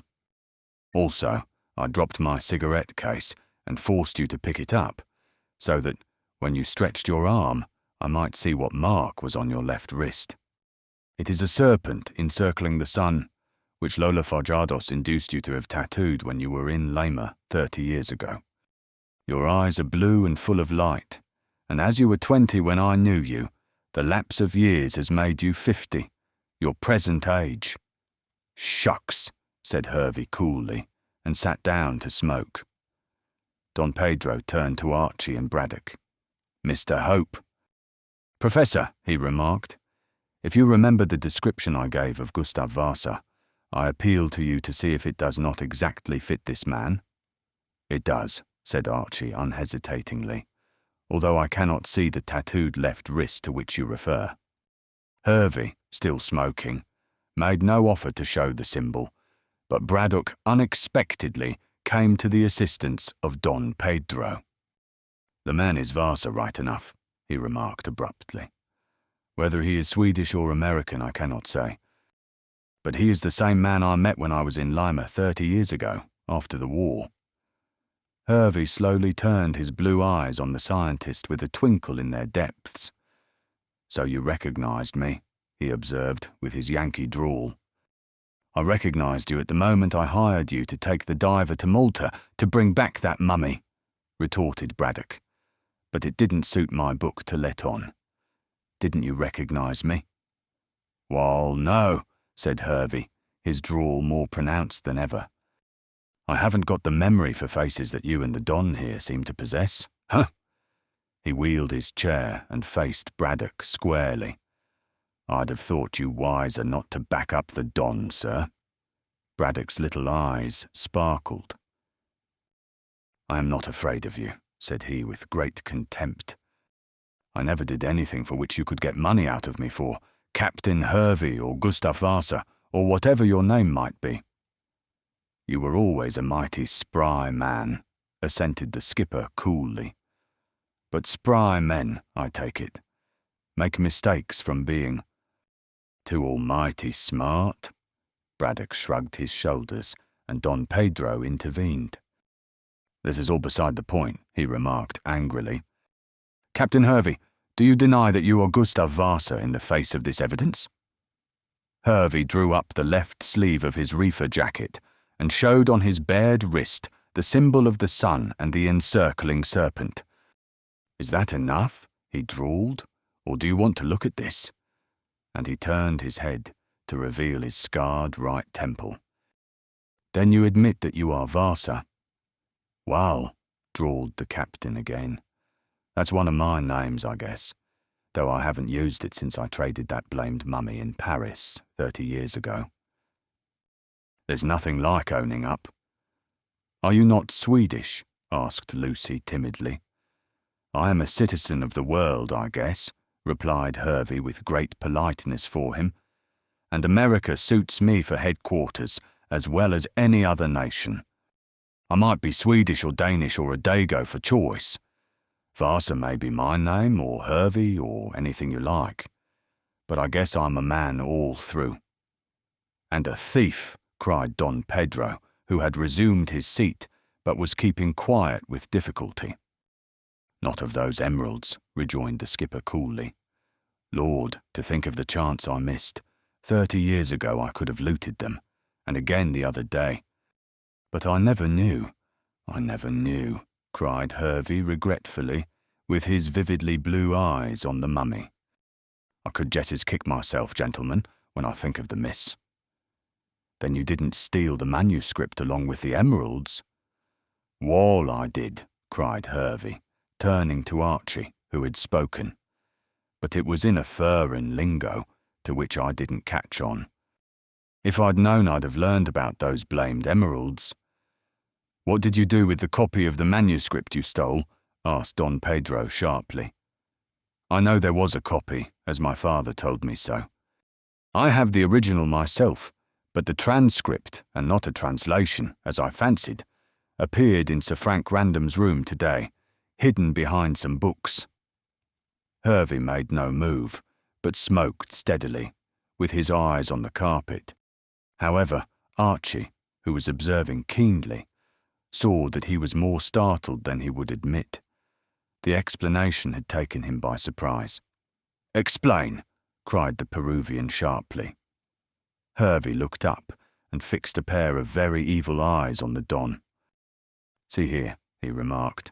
"If the lady wasn't present, I'd show you that I take no orders from any yellow, that is, from any low-down Don." "Lucy, my dear, leave us," said Braddock, rising, much excited. "We must have this matter sifted to the bottom.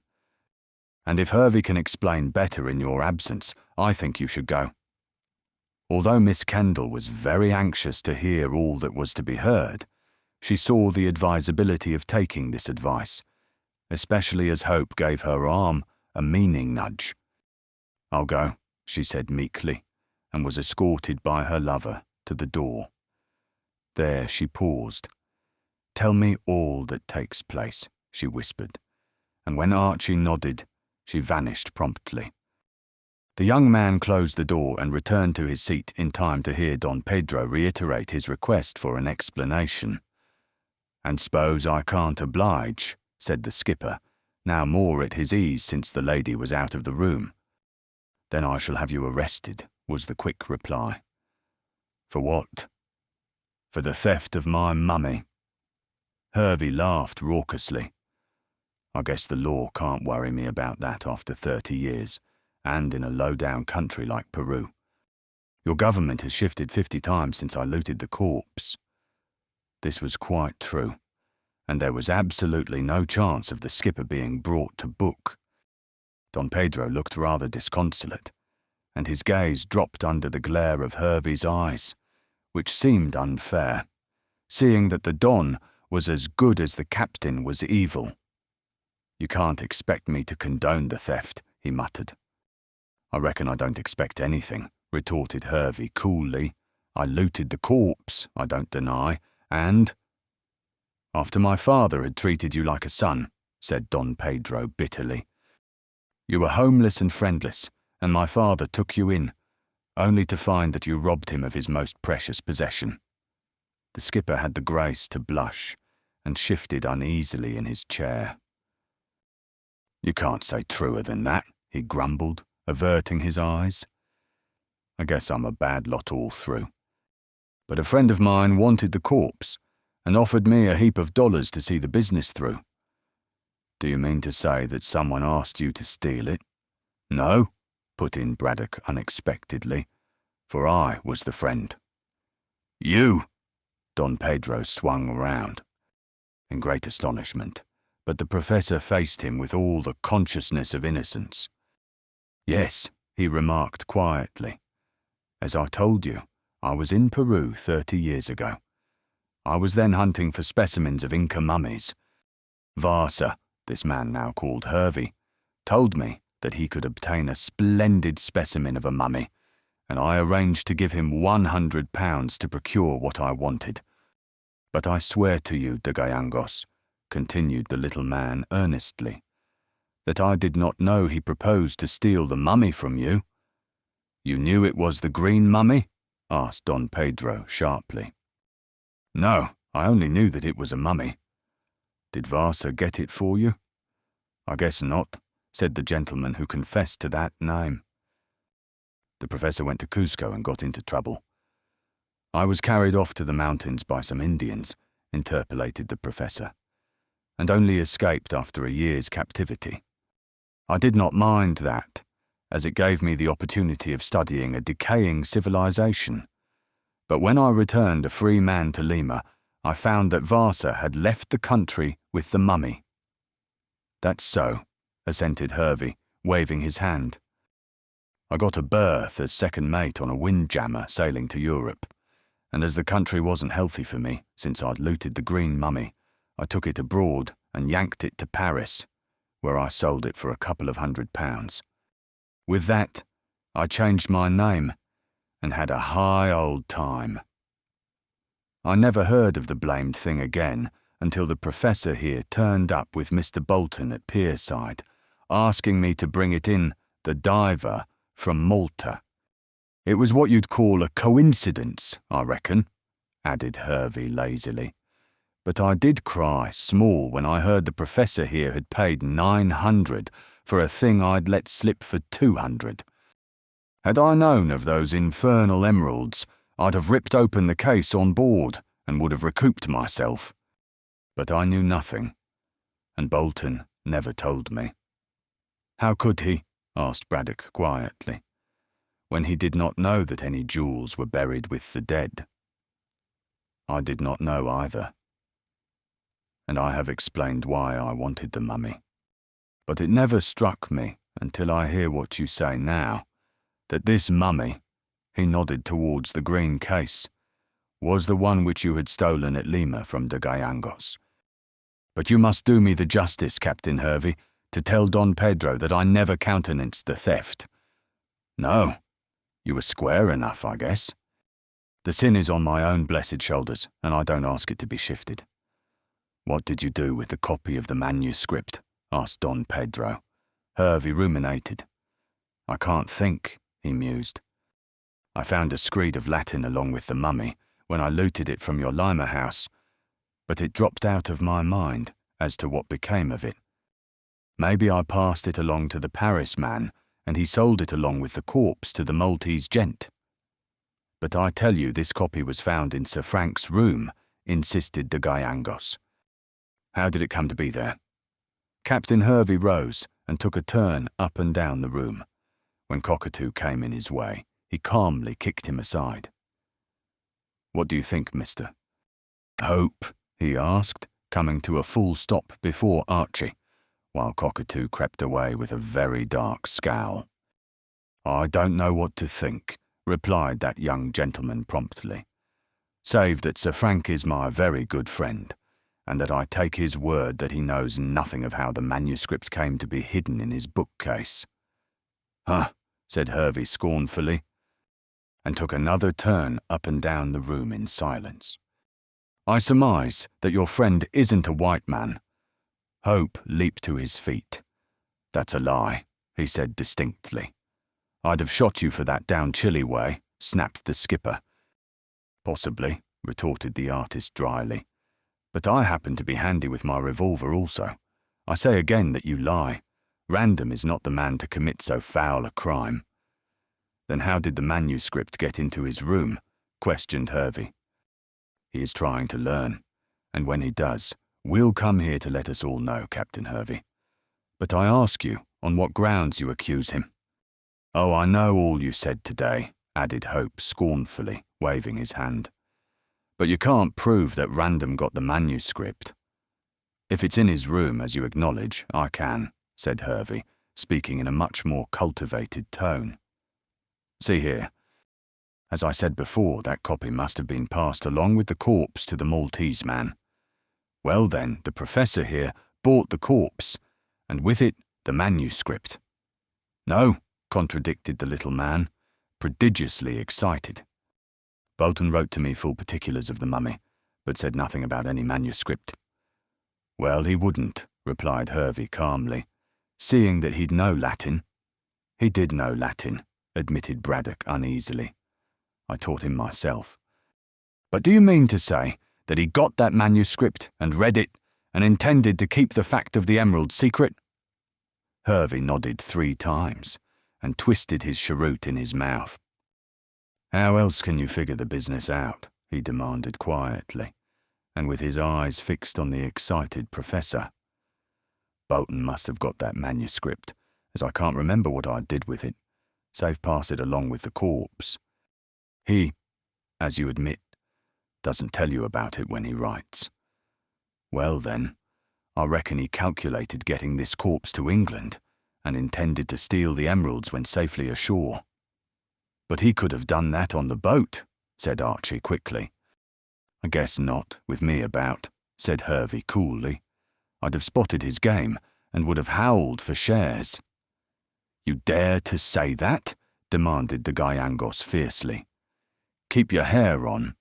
I dare to say anything that comes up my darned back, you bet. I'm not going to knuckle down to a yellow stomach. Out flew Don Pedro's long arm, and Hervey slammed against the wall. He slipped his hand around to his hip pocket with an ugly smile, but before he could use the revolver he produced, Hope dashed up his arm, and the ball went through the ceiling. Lucy, cried the young man, knowing that the drawing-room was overhead, and in a moment was out of the door, racing up the stairs at top speed. Some sense of shame seemed to overpower Hervey, as he thought that he might have shot the girl, and he replaced the revolver in his pocket with a shrug. I climbed down and apologise, he said to Don Pedro, who bowed gravely. Hang you, sir, you might have shot my daughter, cried Braddock.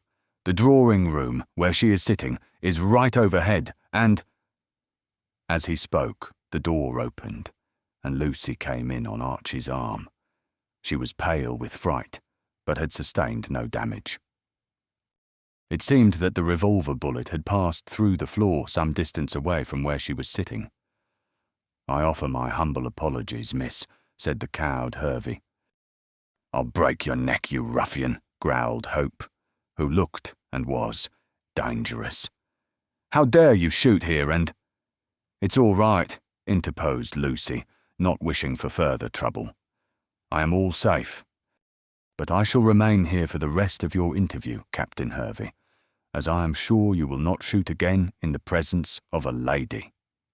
"No, miss," muttered the captain, and when again invited by the angry professor to speak, resumed his discourse in low tones. "Well, as I was saying," he remarked, sitting down with a dogged look, "Bolton intended to clear with the emeralds, but I guess Sir Frank got ahead of him and packed him in that blamed case while he annexed the emeralds. He then took the manuscript, which he looted from Bolton's corpse, and hid it among his books, as you say, while he left the blamed mummy in the garden of the old lady you talked about. I guess that's what I say." "It's all theory," said Don Pedro in vexed tones. "And there isn't a word of truth in it," said Lucy indignantly, standing up for Frank Random. "It ain't for me to contradict you, miss," said Hervey, who was still humble.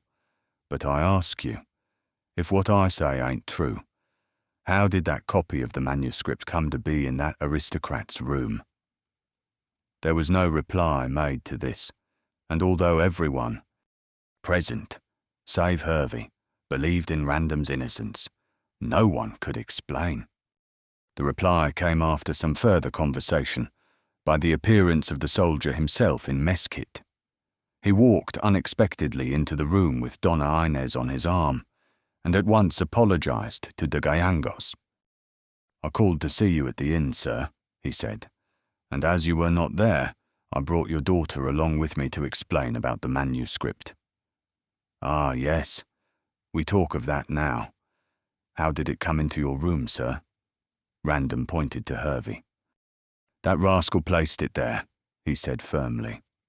Chapter 20. The letter. At this second insult, Archie quite expected to see the skipper again draw his revolver and shoot. He therefore jumped up rapidly to once more avert disaster. But perhaps the fiery American was awed by the presence of a second lady, since men of the adventurous type are often shy when the fair sex is at hand, for he meekly sat where he was and did not even contradict. Don Pedro shook hands with Sir Frank, and then Hervey smiled blandly. "I see you don't believe in my theory," said he scoffingly. "What theory is that?" asked Random hastily. "Hervey declares that you murdered Bolton, stole the manuscript from him, and concealed it in your room," said Archie succinctly. "I can't suggest any other reason for its presence in the room," observed the American with a grim smile. "If I'm wrong, perhaps this almighty aristocrat will correct me." Random was about to do so, and with some pardonable heat, when he was anticipated by Donna Inez. It has been mentioned before that this young lady was of the silent order. Usually, she simply ornamented any company in which she found herself without troubling to entertain with her tongue. But the accusation against the baronet, whom she apparently loved, changed her into a voluble virago. Brushing aside the little professor, who stood in her way, she launched herself forward and spoke at length. Hervey, cowering in the chair, thus met with an antagonist against whom he had no armour. He could not use force. She dominated him with her eye, and when he ventured to open his mouth, his few feeble words were speedily drowned by the torrent of speech which flowed from the lips of the Peruvian lady. Everyone was as astonished by this outburst as though a dog had spoken. That the hitherto silent Donna Inez de Gallegos should speak thus freely and with such power was quite as great a miracle. "You are a dog and a liar," said Donna Inez with great distinctness and speaking English excellently. "What you say against Sir Frank is madness and foolish talk. In Genoa my father did not speak of the manuscript, nor did I who tell you this. How, then, could Sir Frank kill this poor man when he had no reason to slay him? For the emeralds, faltered Hervey weakly. For the emeralds, echoed the lady scornfully. Sir Frank is rich. He does not need to steal to have much money. He is a gentleman who does not murder, as you have done. Hervey started to his feet, dismayed but defiant, and saw that he was ringed with unfriendly faces. As I have done. Why, I am— Donna Inez interrupted. You are a murderer. I truly believe that you— Yes, that you— she pointed a scornful finger at him— killed this poor man who was bringing the mummy to the professor. If you were in my own country, I should have you lashed like the dog you are. Pig of a Yankee, vile scum of the— That will do, Inez, said the Gayangos imperiously. We wish to make this gentleman tell the truth, and this is not the way to go about the matter. Gentleman, echoed the angry Peruvian. He is none. Truth. There is no truth in him, the pig of pigs. And then, her English failing, she took refuge in Spanish, which is a fairly comprehensive language for swearing in a polite way. The words fairly poured from her mouth, and she looked as fierce as Bellona, the goddess of war. Archie, listening to her words and watching her beautiful face distorted out of all loveliness, secretly congratulated himself upon the fact that he was not her prospective bridegroom. He wondered how Sir Frank, who was a mild, good-tempered man himself, could dare to make such a fiery female lady random. Perhaps the young man thought himself that she was going a trifle too far, for he touched her nervously on the arm. At once the anger of Donna Inez died down, and she submitted to be led to a chair, whispering as she went. It was for your sake, my angel, that I was angry, she said, and then relapsed into silence, watching all future proceedings with flashing eyes but compressed mouth.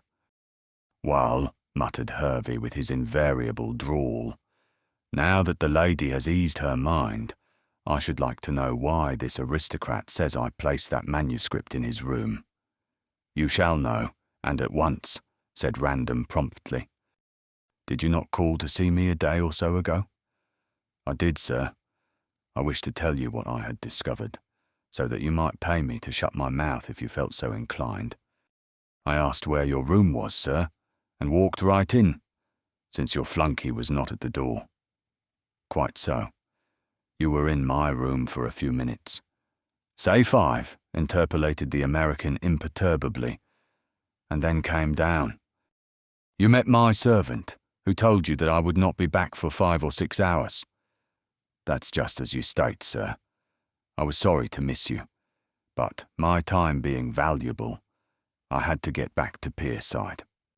Failing you, I later came to see the professor here and told him what I had discovered. You merely discovered a mare's nest, said Random contemptuously. But this is not the point. I believe that you, and you only, could have hidden that manuscript among my books, intending that it should be discovered, so that I might be implicated in this crime. Did your flunky tell you that much? Inquired Hervey coolly. My servant told me nothing, save that you had been in my room, where you had no right to be. Then, said the American quietly and decisively, I can't see, sir, how you can place the ticket on me. You accuse me, so why should I not accuse you? Retorted Random. Because you are guilty, and I ain't, snapped the American. You join issue, murmured Braddock, rubbing his hands. Random took no notice of the interruption. I have heard from Mr. Ibis, Hope and Professor Braddock of the grounds upon which you base your accusation, and I have explained to them how I came to be on board your ship and both in and out of the Sailor's Rest. And the explanation is quite satisfactory, said Hope. Smartly. I agree, Donna Inez nodded with very bright eyes. Sir Frank has explained to me also. He knew nothing of the manuscript. And you, sir, said Don Pedro quietly to Captain Hervey, apparently did, since you stole it along with the mummy from Lima. I confessed the theft, but I didn't know what the manuscript contained, said these. Skipper dryly, or I reckon you wouldn't have to ask who stole the emeralds. No, sir, I should have looted them. I believe you did, and murdered Bolton, cried Random hotly. Shucks, retorted Hervey, rising with a shrug. If I had wished to get rid of Bolton, I'd have yanked him overboard and then would have written accident in my blamed logbook. Braddock looked at Don Pedro and Archie at Sir Frank. What the skipper said was plausible enough. No man would have been such a fool as to have murdered Bolton ashore when he could have done so without suspicion on board the tramp. Moreover, Hervey spoke with genuine regret, since he had missed the emeralds and assuredly would not have hesitated to steal them even at the cost of Bolton's life had he known of their whereabouts. So far he had made a good defence, and seeing the impression produced, he strolled to the door. There he halted. If you gents want to lynch me, he said leisurely, I'll be found at the Sailor's Rest for the next week. Then I'm going as skipper of the Firefly steamer, Port of London, to Algiers. You can send the sheriff along whenever you choose. But I mean to have my picnic first, and tomorrow I'm going to inspect a date with my yarn. Then I guess that almighty aristocrat will find himself in quod. Wait a moment, cried Braddock, running to the door. Let me talk to you and arrange what is best to be done. If you will. He proceeded no further, for without vouchsafing him a reply, Hervey, now quite master of the situation, passed through the door, and the professor hastily followed him. Those who remained looked at one another, scarcely knowing what to say or how to act. They will arrest thee, my angel, cried Donna Inez, clasping Random's arm. Let them, retorted the young man defiantly. They can prove nothing. With all my heart and soul, I believe Hervey to be the guilty person. Hope, what do you say? And you, Miss Kendall? Hervey has certainly made an excellent defence, said Archie cautiously. He wouldn't have been such a fool as to murder Bolton ashore when he could have done it so easily when on the narrow seas. I agree with you there, said Random quickly. But if he is innocent, if he did not bring the manuscript into my room, who did? I wonder if Widow Anne herself is guilty, said Lucy in a musing tone. All present turned and looked at the girl. Who is Widow Anne? Asked Don Pedro with a puzzled air. She is the mother of Sidney Bolton, the man who was murdered, said Hope quickly. My dear Lucy, why do you say that? Lucy paused before replying, and then answered the question by asking another one. Did you ask Sidney to get you some clothes from his mother to clothe a model? Never in my life, said Hope promptly, and, as Lucy, saw, truly. Well, I accidentally met Mrs. Bolton today, and she insisted that her son had borrowed from her a dark shawl and a dark dress for you. That is not true, said Hope hotly. Why should the woman tell such a lie? Well, said Lucy slowly, it struck me that the woman who spoke with Sidney through the Sailor's Rest window might be Widow Anne herself, and that she has invented this story of the clothes being lent to account for their being worn, should she be discovered. It's certainly odd she should speak like this, said Random thoughtfully. But you forget, Miss Kendall, that she proved an alibi. What of that? Cried Don Pedro hurriedly. Alibis can be manufactured. It will be best to see this woman and question her, suggested Donna Inez. Archie nodded. I shall do so tomorrow. By the way, does she ever come to your room in the fort, Random? Oh, yes, she is my laundress, you know, and at times brings back the clothes herself. My servant is usually in, though. I see what you mean. That she might have received the manuscript from Bolton, and have left it in my room." "Yes, I think that," said Archie slowly. "I should not be at all surprised to learn that a portion of Hervey's theory is correct. Bolton may have found the manuscript packed up in the mummy, amongst the grave clothes, in fact. If he read it, as he would and could, seeing that he was an excellent Latin scholar, thanks to Professor Braddock's training, he might have formed a design to steal the emeralds when he was in the Sailor's Rest. Then someone saved him the trouble and packed him off to Gartley instead of the mummy. But why should Widow Anne leave the manuscript in my room?" argued Random. "Can't you see? Bolton knew that you wanted the mummy for Don Pedro, and was aware how you had, so to speak, used threats in the presence of witnesses, since you spoke out aloud on the deck. Only to warn Bolton against the Indians," pleaded Random. "Exactly, but your words were capable of being twisted as Hervey has twisted them. Well, if Widow Anne really went to see her son, and from the lie about the borrowed clothes it looks like it, he may have given her the manuscript so as to throw the blame on you." "The murder? No, no," said Archie testily. "Bolton did not expect to be murdered, but I really believe that he intended to fly with the emeralds, and hoped that when the manuscript was found in your room you would be accused. The idea was suggested to him, I believe, by your visit to the diver." "What do you think, Miss Kendall?" asked Random nervously. "I fancy that it is possible." Sir Frank turned to the Peruvian. "Don Pedro," he said proudly, "you have heard what Hervey says. Do you believe that I am guilty?" For answer, de Gallangos took his daughter's hand and placed it in that of the young soldier. "That will show you what I think," he said gravely. "Thank you, sir," said Random, moved, and shook his future father-in-law heartily by the hand, while Donna Inez, throwing all restraint to the winds, kissed her lover exultingly on the cheek. In the midst of this scene, Professor Braddock returned, looking very pleased. "I have induced Hervey to hold his tongue for a few days until we can look into this matter," he said, rubbing his hands. "That is, if you think it wise, all of you.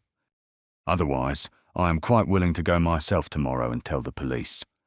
"No," said Archie rapidly. "Let us thresh out the matter ourselves. We will save Sir Frank's name from a police court slur at all events." "I do not think there is any chance of Sir Frank being arrested," said Don Pedro politely. "The evidence is insufficient. And at the worst, he can provide an alibi." "I am not so sure of that," said Random anxiously. "I went to London certainly, but I did not go to any place where I am known. However," he added cheerfully, "I dare say I'll be able to defend myself. Still, the fact remains that we are no nearer to learning who killed Bolton than we were. I am sending Cockatoo to Pierside tomorrow to stop at the Sailor's Rest for a time," said Braddock quickly. "He will watch Hervey, and if there is anything suspicious about his movements we shall soon know." "And I turn amateur detective tomorrow and question Widow Anne," said Hope, after which remark he had to explain matters to Braddock, who had been out of the room when Mrs. Bolton's strange request had been discussed. Meanwhile, Donna Inez had been whispering to her lover and pointing to the mummy. Don Pedro followed her thoughts and guessed what she was saying. Random proved the truth of his guess by turning to him. "Do you really want to take back the mummy to Peru, sir?" he asked quietly.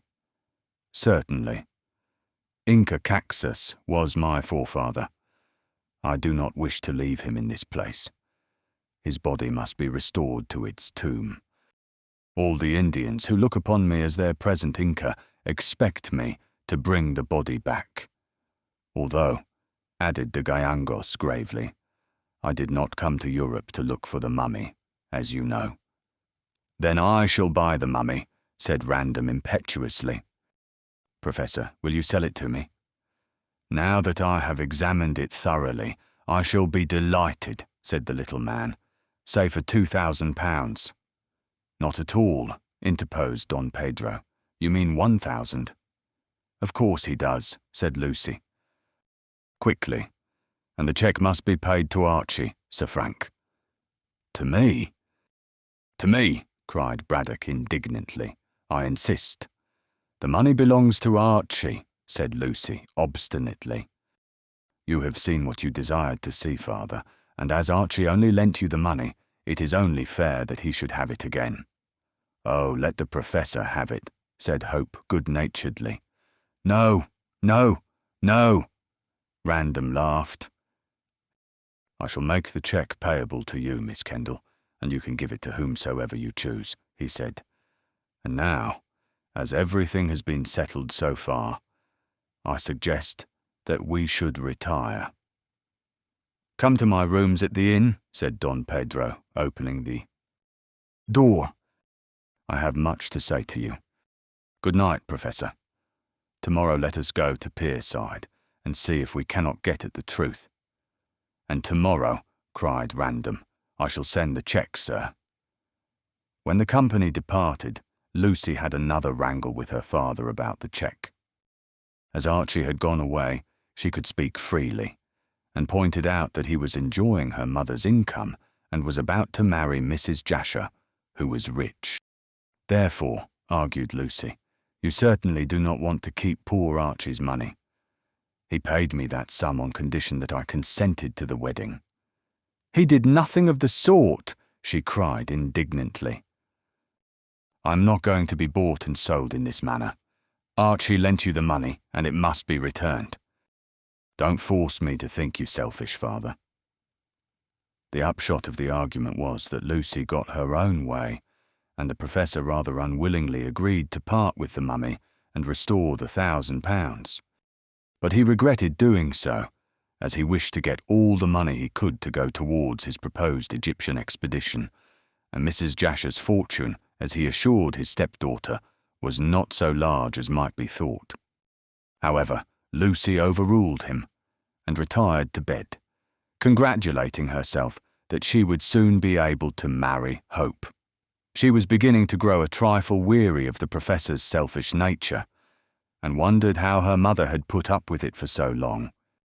Next day, Braddock did not go with Don Pedro to Pierside, as he was very busy in his museum. The Peruvian went alone, and Archie, after a morning's work at his easel, sought out Widow Anne to ask questions. Lucy and Donna Inez paid an afternoon visit to Mrs. Jasher and found her in bed, as she had caught a mild sort of influenza. They expected to find Sir Frank here, but it seemed that he had not called. Thinking that he was detained by military business, the girls thought nothing more of his absence, although Donna Inez was somewhat downcast. But Random was detained in his quarters by a letter which had arrived by the midday post, and which surprised him not a little. The postmark was London, and the writing, evidently a disguised hand, was almost illegible in its crudeness. The contents ran as follows, and it will be noticed that there is neither date nor address, and that it is written in the third person. If Sir Frank Random wants his character to be cleared, and all suspicion of murder to be removed from him, he can be completely exonerated by the writer if he will pay the same £5,000. If Sir Frank Random is willing to do this, let him appoint a meeting place in London, and the writer will send a messenger to receive the money and to hand over the proofs which will clear Sir Frank Random.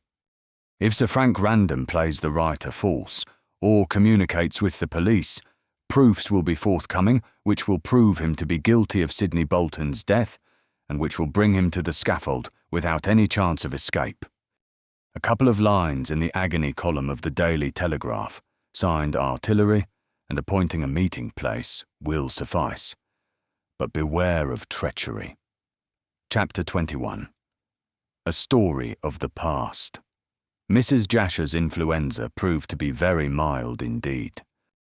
When Donna Inez de Gallangos and Lucy paid a visit to her on the afternoon of the day Succeeding the explanations in the museum, she was certainly in bed, and explained that she had been there since the professor's visit on the previous day. Lucy was surprised at this, as she had left Mrs. Jasher perfectly well, and Braddock had not mentioned any ailment of the widow. But influenza, as Mrs. Jasher observed, was very rapid in its action, and she was always susceptible to disease from the fact that in Jamaica she had suffered from malaria. Still, she was feeling better, and intended to rise from her bed on that evening, if only to lie on the couch in the pink drawing-room. Having thus detailed her reasons for being ill, the widow asked for news. As no prohibition had been placed upon Lucy with regard to Hervey's visit, and as Mrs. Jasher would be one of the family when she married the professor, Miss Kendall had no hesitation in reporting all that had taken place. The narrative excited Mrs. Jasher, and she frequently interrupted with expressions of wonder. Even Donna Inez grew eloquent, and told the widow how she had defended Sir Frank against the American skipper. "What a dreadfully wicked man," said Mrs. Jasher, when in possession of all the facts. "I really believe that he did kill poor Sidney." "No," said Lucy decisively. "I don't think that. He would have murdered him on board had he intended the crime, as he could have done so with more safety. He is as innocent as Sir Frank, and no one dare say a word against him," cried Donna Inez with flashing eyes. "He has a good defender, my dear," said the widow, patting the girl's hand. "I love him," said Donna Inez, as if that explained everything, and perhaps it did, so far as she was concerned. Mrs. Jasher smiled indulgently, then turned for further information to Lucy. "Can it be possible," she said, "that Widow Anne is guilty?" "Oh, I don't think so. She would not murder her own son, especially when she was so very fond of him. Archie told me, just before we came here, that he had called to see her. She still insists that Sidney borrowed the clothes, saying that Archie wanted them. What do you make of that, my dear?" "Well," said Miss Kendall, pondering, "either Widow Anne herself was the woman who talked to Sidney through the Sailor's Rest window, and has invented this story to save herself, or Sidney did get the clothes and intended to use them as a disguise when he fled with the emeralds." "In that case," said Mrs. Jasher, "the woman who talked through the window still remains a problem. Again, if Sidney Bolton intended to steal the emeralds, he could have done so in Malta, or on board the boat." "No," said Lucy decisively. "The mummy was taken directly from the seller's house to the boat, and perhaps Sidney did not find the manuscript until he looked at the mummy. Then Captain Hervey kept an eye on Sidney, so that he could not open the mummy to steal the emeralds. Still, according to your own showing, Sidney looked at the actual mummy. He opened the mummy case, that is, else he could not have got the manuscript," Lucy nodded. "I think so, but of course we cannot be sure. But the packing case in which the mummy was stowed was placed in the hold of the steamer, and if Sidney had wished to steal the emeralds, he could not have done so without exciting Captain Hervey's suspicions. Then let us say that Sidney robbed the mummy when in the Sailor's Rest, and took the clothes he borrowed from his mother in order to fly in disguise. But what of the woman?" Lucy shook her head. "I cannot tell. We may learn more later. Don Pedro has gone to Pierside to search, and my father says that he will send Cockatoo there also to search." "Well," sighed Mrs. Jasher wearily, "I hope that all this trouble will come to an end. That green mummy has proved most unlucky. Leave me now, dear girls, as I feel somewhat tired." "Goodbye," said Lucy, kissing her. "I hope that you will be better this evening. Don't get up unless you feel quite able. Oh, I shall take my ease in the drawing-room. I thought you always called it the parlour," laughed the girl. "Ah, Mrs. Jasher smiled. You see, I am practicing against the time when I shall be mistress of the pyramids. You can't call that large room there a parlour." And she laughed weakly. Altogether, Mrs.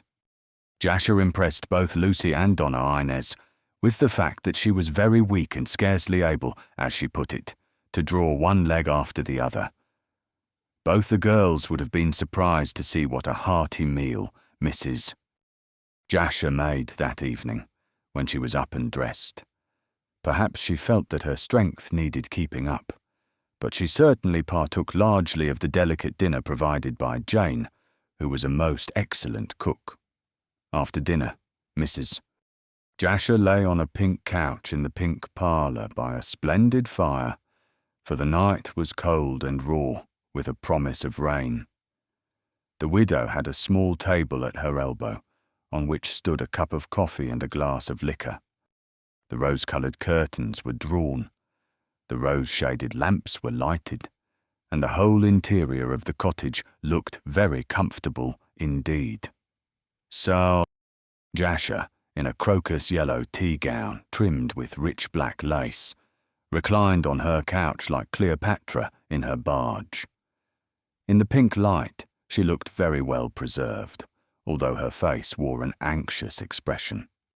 This was due to the fact that the mail had come in, and the 3 letters brought by the postman had to do with creditors. Mrs. Jasher was always trying to make both ends meet, and had a hard struggle to keep her head above water. Certainly, since she had inherited the money of her brother, the Pekin merchant, she need not have looked so worried. But she did, and made no disguise of it, seeing that she was quite alone. After a time, she went to her desk and took out a bundle of bills and some other letters, also an account book and a bank book. Over these she pored for quite an hour. The clock struck 9 before she looked up from this unpleasant task, and she found her financial position anything but satisfactory.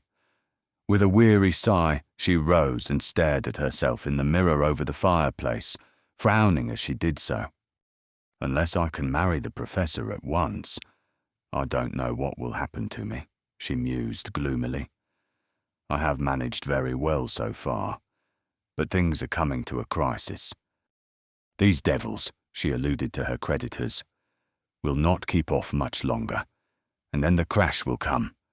I shall have to leave Gartley as poor as when I came, and there will be nothing left but the old nightmare life of despair and horror. I'm getting older every day, and this is my last chance of getting married. I must force the professor to have a speedy marriage. I must! And she began to pace the tiny room in a frenzy of terror and well-founded alarm. As she was trying to calm herself, and succeeding very badly, Jane entered the room with a card. It proved to be that of Sir Frank Random. "It is rather a late hour for a visit," said Mrs. Jasher to the servant. "However, I feel so bored that perhaps he will cheer me up. Ask him to come in." When Jane left, she stood still for a moment or so, trying to think why the young man had called at so untoward an hour. But when his footsteps were heard approaching the door, she swept the books and the bills and the letters into the desk and locked it quickly. When Random appeared at the door, she was just leaving the desk to greet him, and no one would have taken the smiling, plump, well-preserved woman for the creature who lately had looked so haggard and careworn. "I am glad to see you, Sir Frank," said Mrs. Jasher, nodding in a familiar manner. "Sit down in this very comfortable chair, and Jane shall bring you some coffee and kummel." "No, thank you," said Random in his usual stiff way, but very politely. "I have just left the mess, where I had a good dinner." Mrs. Jasher nodded and sank again on the couch, which was opposite the chair which she had selected for her visitor. "I see you are in mess kit," she said gaily. "Quite a glorified creature to appear in my poor little parlour. Why are you not with Donna Inez? I have heard all about your engagement from Lucy. She was here today with Señorita de Gallangos." "So I believe," said Random, still stiffly. But you see, I was anxious to come and see you." "Ah," said Mrs. Jasher equably, "you heard that I was ill." "Yes, I have been in bed ever since yesterday afternoon, until a couple of hours ago. But I am now better. My dinner has done me good. Pass me that fan, please. The fire is so hot." Sir Frank did as he was told, and she held the feather fan between her face and the fire, while he stared at her, wondering what to say. "Don't you find this atmosphere very stuffy?" he remarked at length. "It would be a good thing to have the windows open." Mrs. Jasher shrieked. "My dear boy, are you mad? I have a touch of the influenza, and an open window would bring about my death. Why, this room is delightfully comfortable." "There is such a strong perfume about it," sniffed Random pointedly. "I should think you knew that scent by this time, Sir Frank. I use no other, and never have done. Smell!" And she passed a flimsy handkerchief of lace. Random took the handkerchief and placed it to his nostrils. As he did so, a strange expression of triumph crept into his eyes. "I think you told me once that it was a Chinese perfume," he said, returning the handkerchief. Mrs. Jasher nodded, well pleased. "I get it from a friend of my late husband who is in the British Embassy at Pekin. No one uses it but me. But surely some other person uses it. Not in England, and I do not know why you should say so. It is a specialty of mine. Why," she added playfully, "if you met me in the dark, you should know me by this scent." "Can you swear that no one else has ever used this perfume?" asked Random. Mrs. Jasher lifted her penciled eyebrows. "I do not know why you should ask me to swear," she said quietly, "but I assure you that I keep this perfume which comes from China to myself. Not even Lucy Kendall has it, although she greatly desired some. We women are selfish in some things, my dear man. It's a most delicious perfume."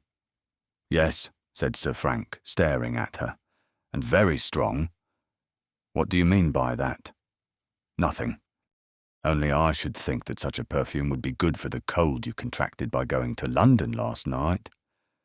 Mrs. Jasher turned suddenly pale under her rouge, and her hand clenched the fan so tightly as to break the handle. "I have not been to London for quite a month," she faltered. "What a strange remark." "A true one," said the baronet, fumbling in the pocket of his jacket.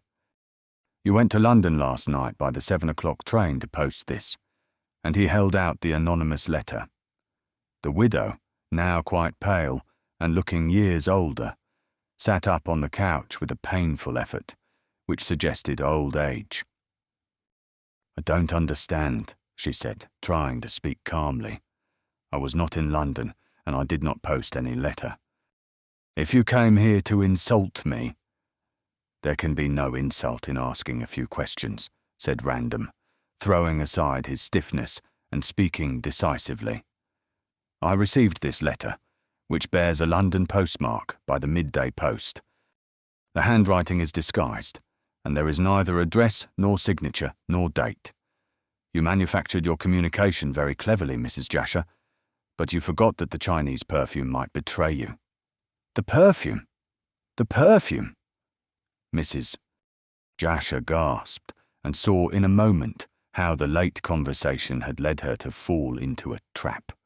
"The letter retains traces of the perfume you use," went on the baronet relentlessly. "I have a remarkably keen sense of smell, and, as scent is a most powerful aid to memory, I speedily recollected that you used this especial perfume.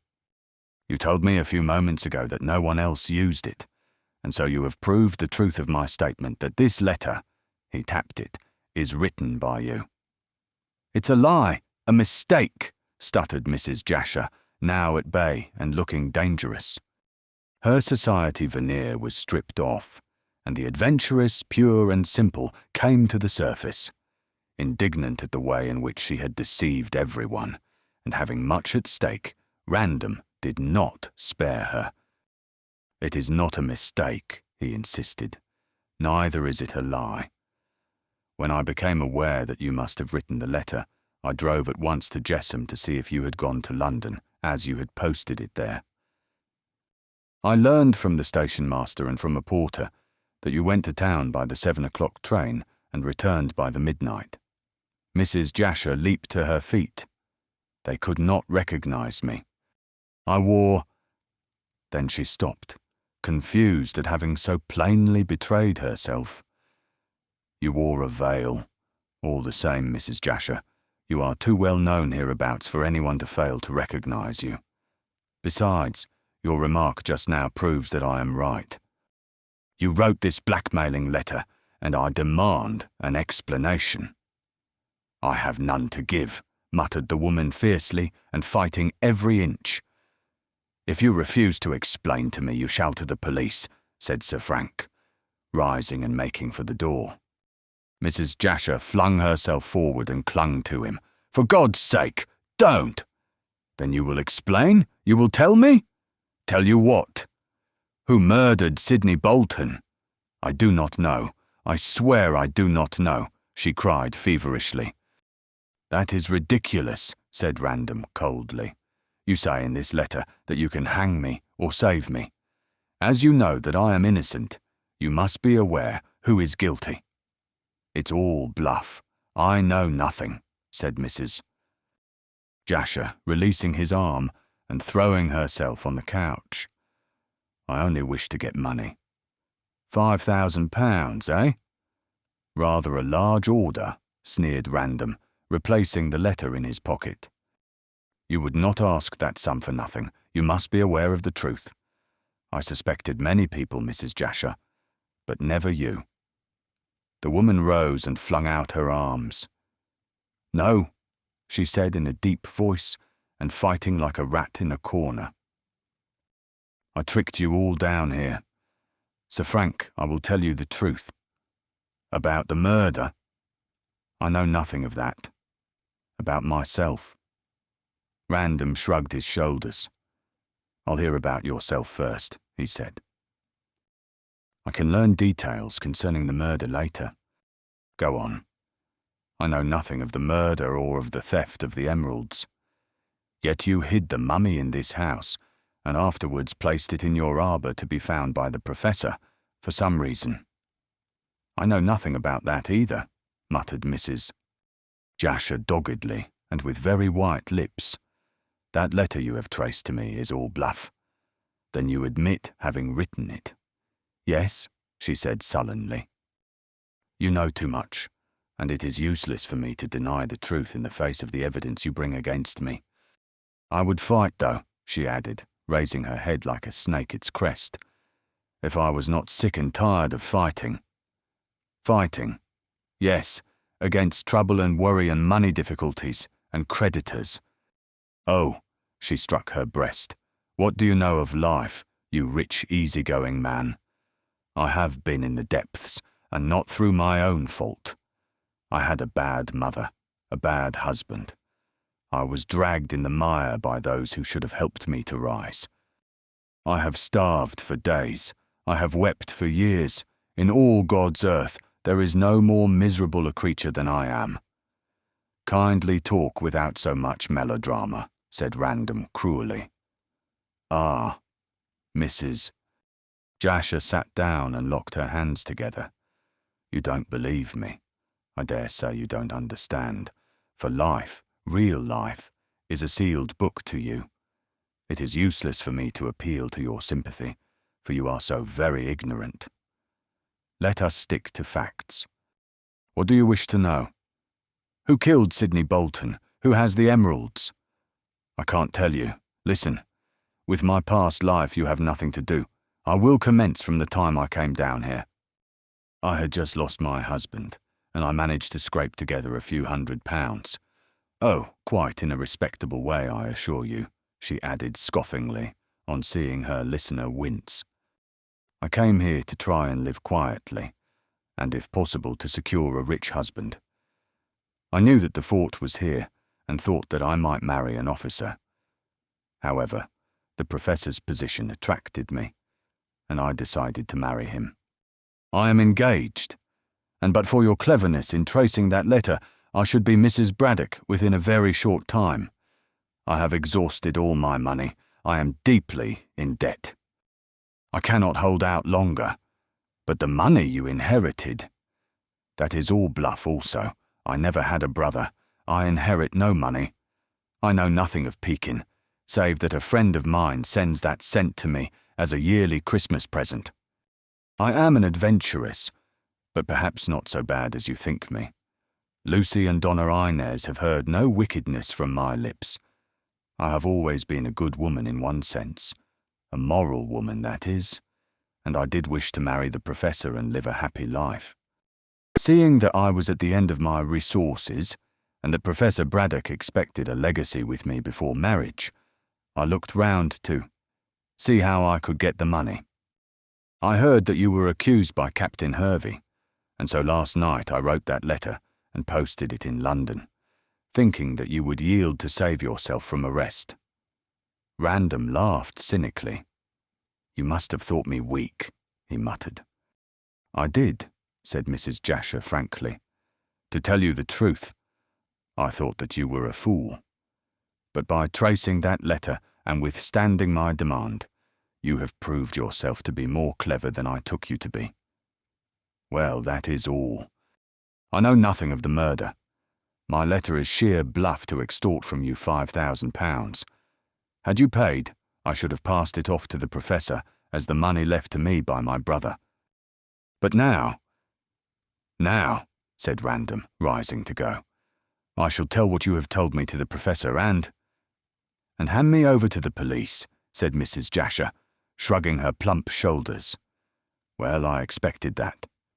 Yet I fancied for old times' sake that you might have been more lenient. We were never anything but acquaintances, Mrs. Jasher, said Random coldly, so I fail to see why you should expect mercy after the way in which you have behaved. You expect to blackmail me, and yet go free. I must punish you somehow. So I shall tell Professor Braddock, as you certainly cannot marry him. But I shall not hand you over to the police. You won't? Mrs. Jasher stared, scarcely able to believe her ears. No. Give me a day to think over matters, and I shall arrange what to do with you. I think there is some good in you, Mrs. Jasher, and so I shall see if I can't assist you. In the meantime, I shall have your cottage watched so that you may not run away. In that case, you may as well hand me over to the police, she said bitterly. Not at all, rejoined Random coolly. I can trust my servant, who is stupid but honest and is devoted to me. I'll see that everything is kept quiet. But if you attempt to run away, I shall have you arrested for blackmail, you understand? Yes, you are treating me very well, she gasped. When shall I see you? Tomorrow evening. I must talk the matter over with Braddock. Tomorrow I shall arrange what to do, and probably I shall give you a chance of leading a new life in some other part of the world. What do you say? I accept. Indeed, there is nothing else left for me to do. That is an ungrateful speech, said Random severely. I dare say. However, we can talk of gratitude tomorrow. Meanwhile, please leave me. Sir Frank went to the door, and there paused.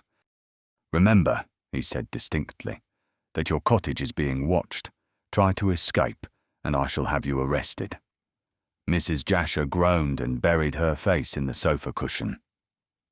Chapter 22. A Wedding Present. Jasher had thought Random exceedingly clever in acting as he had done to trap her. She would have thought him still more clever had she known that he trusted to the power of suggestion to prevent her from trying to escape. Sir Frank had not the slightest intention of setting his soldier servant to watch, as such was not the duty for which such servants are hired. But having impressed firmly on the adventuress's mind that he would act in this way, he departed, quite certain that the woman would not attempt to run away. Although no one was watching the cottage, Mrs. Jasher, believing what had been told her, would think that sharp eyes were on her doors and windows day and night, and would firmly believe that if she tried to get away, she would be captured forthwith by the pierside police, or perhaps by the village constable. Like an Eastern enchanter, the baronet had placed a spell on the cottage, and it acted admirably. Mrs. Jasher, although longing to escape and hide herself, remained where she was, cowed by a spy who did not exist. The next day, Random went to the pyramids as soon as his duties permitted and saw the professor. To the prospective bridegroom he explained all that had happened and displayed the anonymous letter with an account of how he had proved Mrs. Jasher to be the writer. Braddock's hair could not stand on end, as he had none, but he lost his temper completely and raged up and down the museum in a way which frightened Cockatoo out of his barbaric wits. When more quiet, he sat down to discuss the matter, and promptly demanded that Mrs. Jasher should be handed over to the police. But he might have guessed that Sir Frank would refuse to follow this extreme advice. "She has acted badly, I admit," said the young man. "All the same, I think she is a better woman than you may think, Professor." "Think, think, think," shouted the fiery little man, getting up once more to trot up and down like an infuriated poodle. "I think she is a bad woman, a wicked woman, to deceive me into thinking her rich and— But surely, Professor, you wish to marry her also for love?" "Nothing of the sort, sir. Nothing of the sort. I leave love and such like trash to those like yourself and Hope, who have nothing else to think about. But a marriage without love— Pooh, pooh, pooh, don't argue with me, Random. Love is all moonshine. I did not love my first wife, Lucy's mother, and yet we were very happy. Had I made Mrs. Jasher my second, we should have got on excellently, provided the money was forthcoming for my Egyptian expedition. What am I to do now, I ask you, Random? Even the £1,000 you pay for the mummy goes back to that infernal Hope because of Lucy's silly ideas. I have nothing, absolutely nothing, and that tomb is amongst those Ethiopian hills, I swear, waiting to be opened. Oh, what a chance I have missed, what a chance! But I shall see Mrs. Jasher myself. She knows about this murder. She declares that she does not. Don't tell me, vociferated the professor. She would not have written that letter had she known nothing. That was bluff. I explained all that. Bluff be hanged, cried Braddock, only he used a more vigorous word. I do not believe that she would have dared to act on such a slight foundation. I shall see her myself this very afternoon and force her to confess. In one way or another, I shall find the assassin and make him disgorge those emeralds under the penalty of being hanged. Then I can sell them and finance my Egyptian expedition. But you forget, Professor, that the emeralds, when found, belong to Don Pedro. They don't, rasped the little man, turning purple with rage. I refuse to let him have them. I bought the mummy, and the contents of the mummy, including those emeralds. They are mine. No, said Random sharply. I buy the mummy from you, so they pass into my possession and belong to de Gayangos. I shall give them to him. You'll have to find them first, said Braddock savagely. And as to the mummy, you shan't have it. I decline to sell it. So there.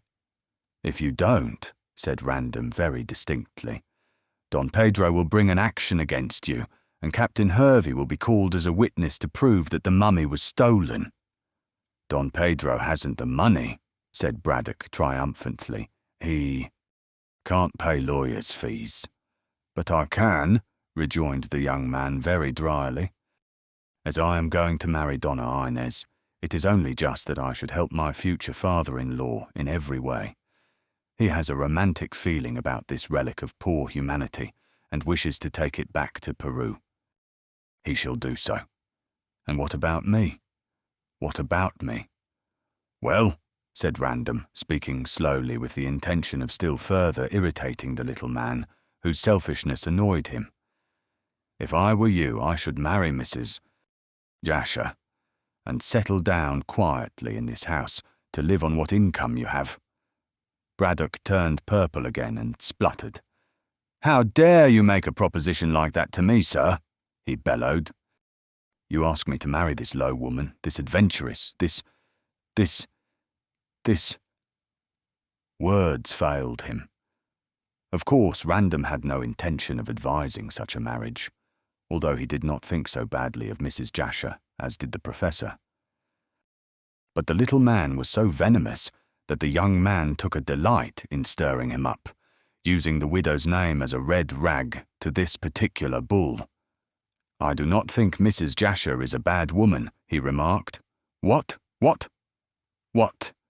After what she has done. Blackmail, blackmail, blackmail. That is bad, I admit. But she has failed to get what she wanted, and after all, you indirectly are the cause of her writing that blackmailing letter." I am. "How dare you?" "You see, she wanted to get 5,000 out of me as her dowry." "Yes, and told me lies about her damned brother who was a Pekin merchant, when after all he never existed." "Oh, I don't defend that," said Random coolly. "Mrs. Jasher has behaved badly on the whole. Still, Professor, I think there is good in her, as I said before. She evidently had bad parents and a bad husband, but, so far as I can gather, she is not an immoral woman. The poor wretch only came here to try and drag herself out of the mire. If she had married you, I feel sure that she would have made you a most excellent wife." The Professor was in such a rage that he suddenly became calm. "Of course you talk absolute rubbish," he said caustically. "Had I my way, this woman would be whipped at a cart's tail for the shameful way in which she has deceived us all. However, I shall see her today and make her confess who murdered Bolton. Don Pedro will be greatly obliged if you do." "He wants those emeralds." "So do I, and if I get them I shall keep them," snapped Braddock. "And if you haven't anything more to say, you can leave me. I'm busy." As there was nothing more to be done with the choleric little man, Sir Frank took the hint and departed. He went forthwith to the Warrior Inn to see Don Pedro and also Donna Inez. But it so happened that the girl had gone to the pyramids on a visit to Miss Kendall, and Random was sorry that he had missed her. However, it was just as well, as he could now talk freely to de Gallangos. To him he related the whole story of Mrs.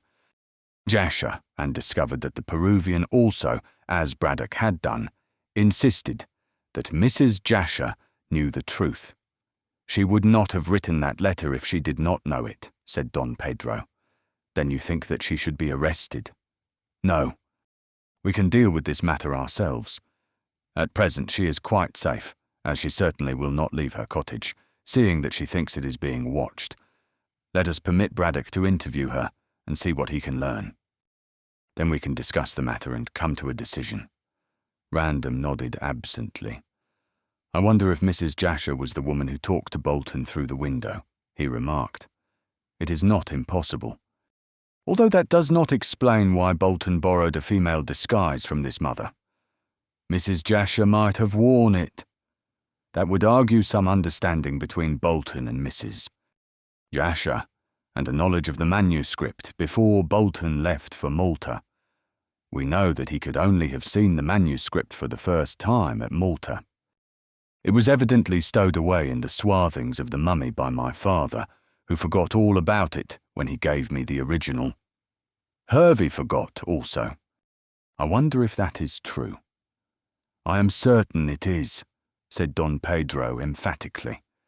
"For if Hervey or Vasa, or whatever you like to call him, had found that manuscript and had got it translated, he certainly would have opened the mummy and have secured the emeralds. No, Sir Frank, I believe that his theory is partly true. Bolton intended to run away with the emeralds and send the empty mummy to Professor Braddock, for, if you remember, he arranged that the landlord of the Sailor's Rest should forward the case next morning, even if he happened to be away. Bolton intended to be away, with the emeralds. Then you do not believe that Hervey placed the manuscript in my room? He declared most emphatically that he did not, said Don Pedro. When at Pierside yesterday, I went to the Sailor's Rest and saw him. He told Braddock only the other day that he had lost his chance of a sailing vessel, and, as yet, had not got another one. But when he returned to Pierside, he found a letter waiting him, so he told me, giving him command of a 4,000-ton tramp steamer called the Firefly. He is to sail at once, tomorrow, I believe. Then what is he going to do about this murder business? He can do nothing at present, as, if he remains in Pierside, he will lose his new command.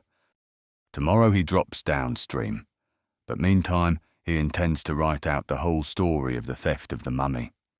I have promised to give him £50 for doing so, as I want to get back the mummy, free of charge, from Braddock. I think Braddock will stick to the mummy in any event, said Random grimly. Not when Hervey writes out his evidence. He will not have it completed by the time he sails, as he is very busy. But he has promised to send off a boat to the jetty near the fort tomorrow evening, when he is dropping downstream.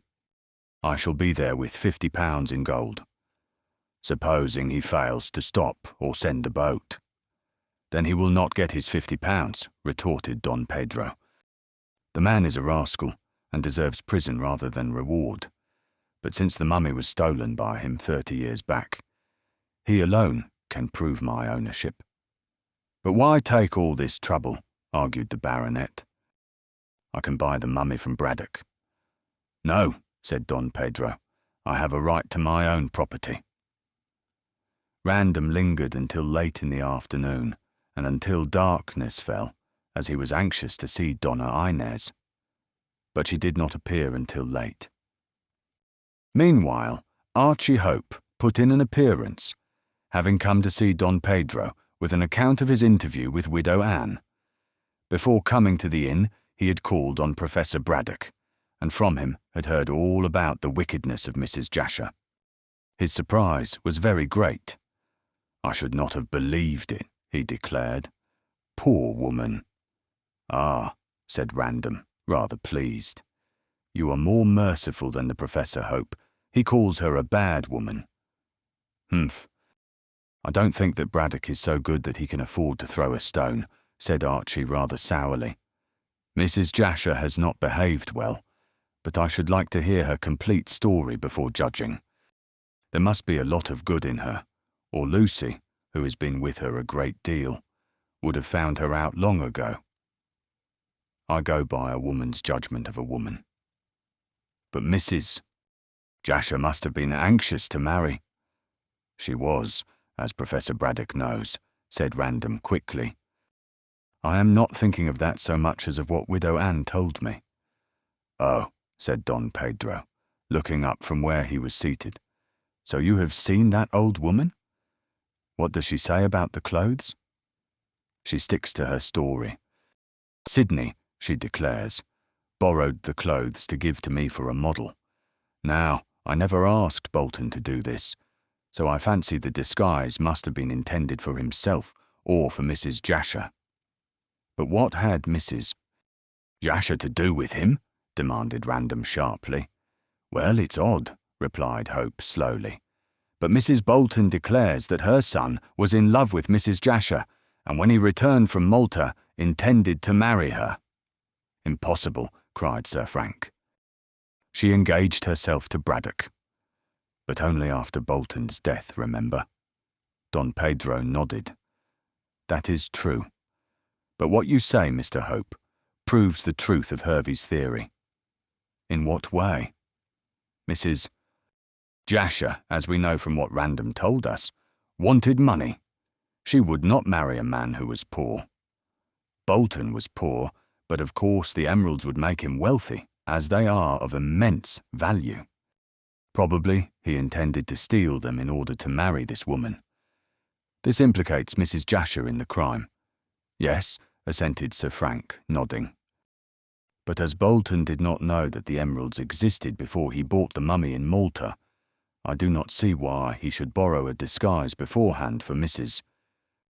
Jasher to meet him at the Sailor's Rest. The thing is easily settled, said Hope impatiently. Let us both go to Mrs. Jasher's this evening and insist upon the truth being told. If she confesses about her secret engagement to Sidney Bolton, she may admit that the clothes were borrowed for her.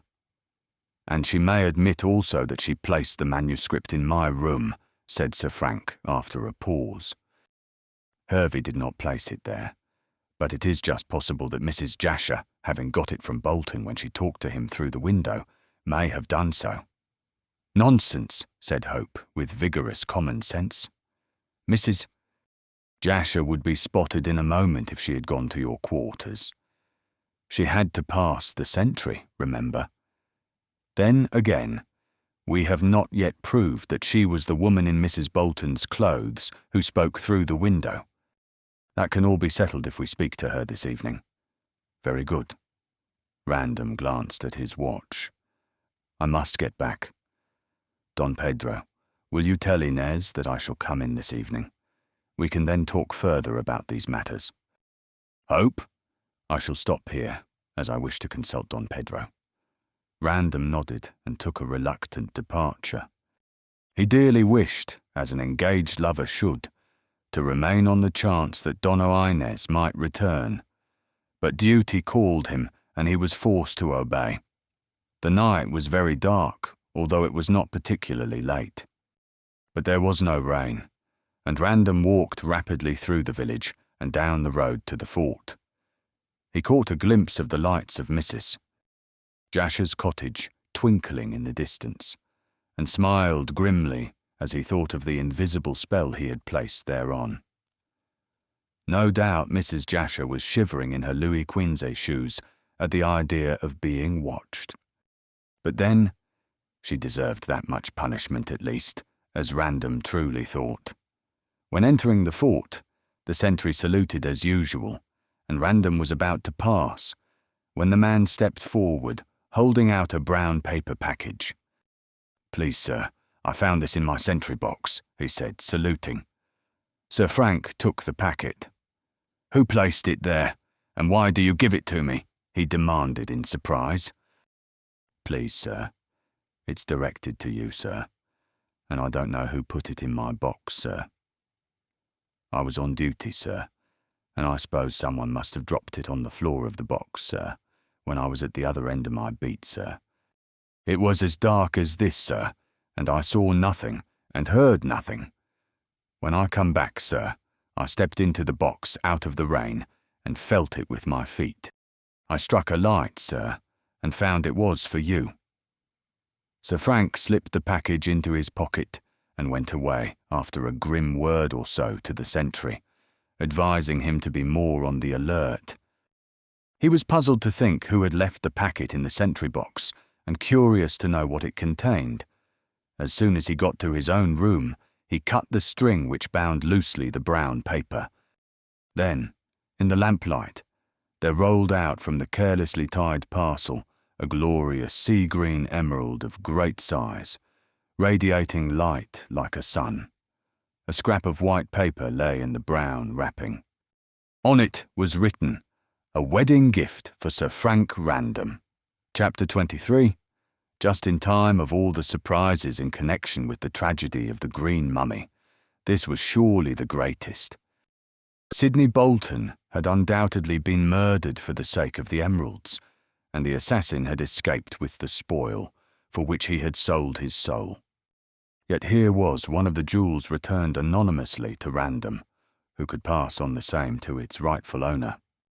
In the midst of his amazement, Sir Frank could not help chuckling when he thought how enraged Professor Braddock would be at Don Pedro's good fortune. At the 11th hour, as it were, the Peruvian had got back his own, or at least a portion of his own. Placing the emerald in his drawer, Random gave orders to his servant that the sentry, when off duty, should be brought before him. Just as Random finished dressing for mess, and he dressed very early, so as to devote his entire attention to solving this new problem, the soldier who had been on guard appeared, but he could tell nothing more than he had already related. When doing sentry-go immediately outside the gate of the fort, the packet had been slipped into the box, while the man was at the far end of his beat. It was quite dark when this was done, and the soldier confessed that he had not heard a sound, much less had he seen anyone. The person who had brought the glorious gem had watched his opportunity and, soft-footed as a cat, had stolen forward in the darkness to drop the precious parcel on the floor of the sentry box. There the man had found it by the feel of his feet, when he stepped in some time later to escape a shower. But what time had elapsed from the placing of the parcel to its discovery by the sentry, it was impossible to say. It must, however, as Random calculated, have been within the hour, since, before then, it would not have been dark enough to hide the approach of the person, whether male or female, who carried a king's ransom in the brown paper parcel. At first, Random was inclined to place the sentry under arrest for having failed so much in his duty as to allow anyone to approach so near the fort. But, as he had already reprimanded the man, and, moreover, wished to keep the fact of the recovered jewel quiet, he simply dismissed him.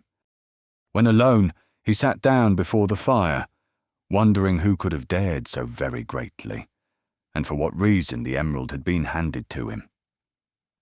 If it had been sent to Don Pedro, or even to Professor Braddock, it would have been much more reasonable.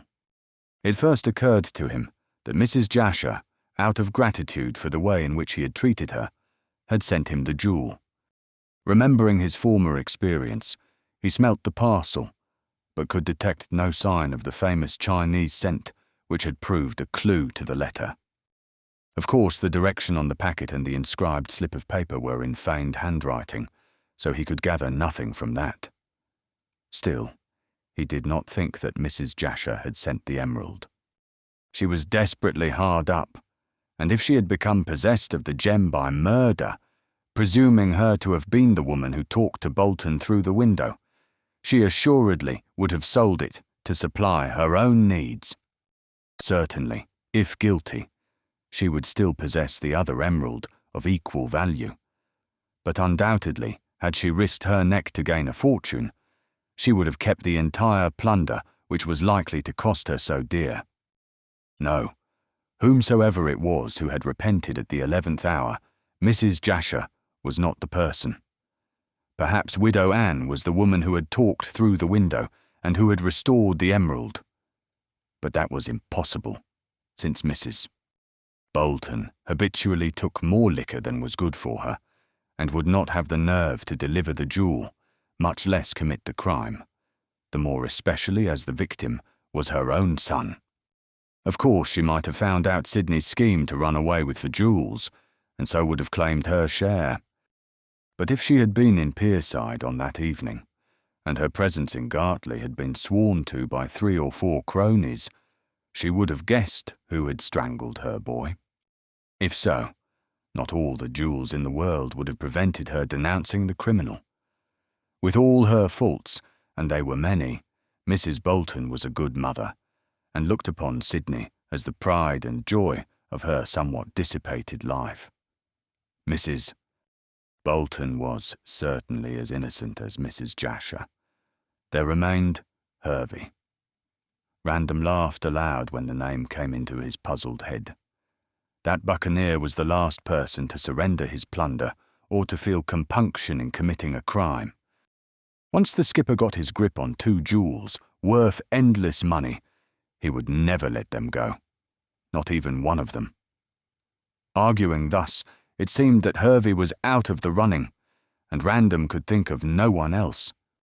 In this dilemma, he remembered that 2 heads were better than 1, and before going into dinner, he sent a note to Archie Hope, asking him to come to the fort as speedily as possible.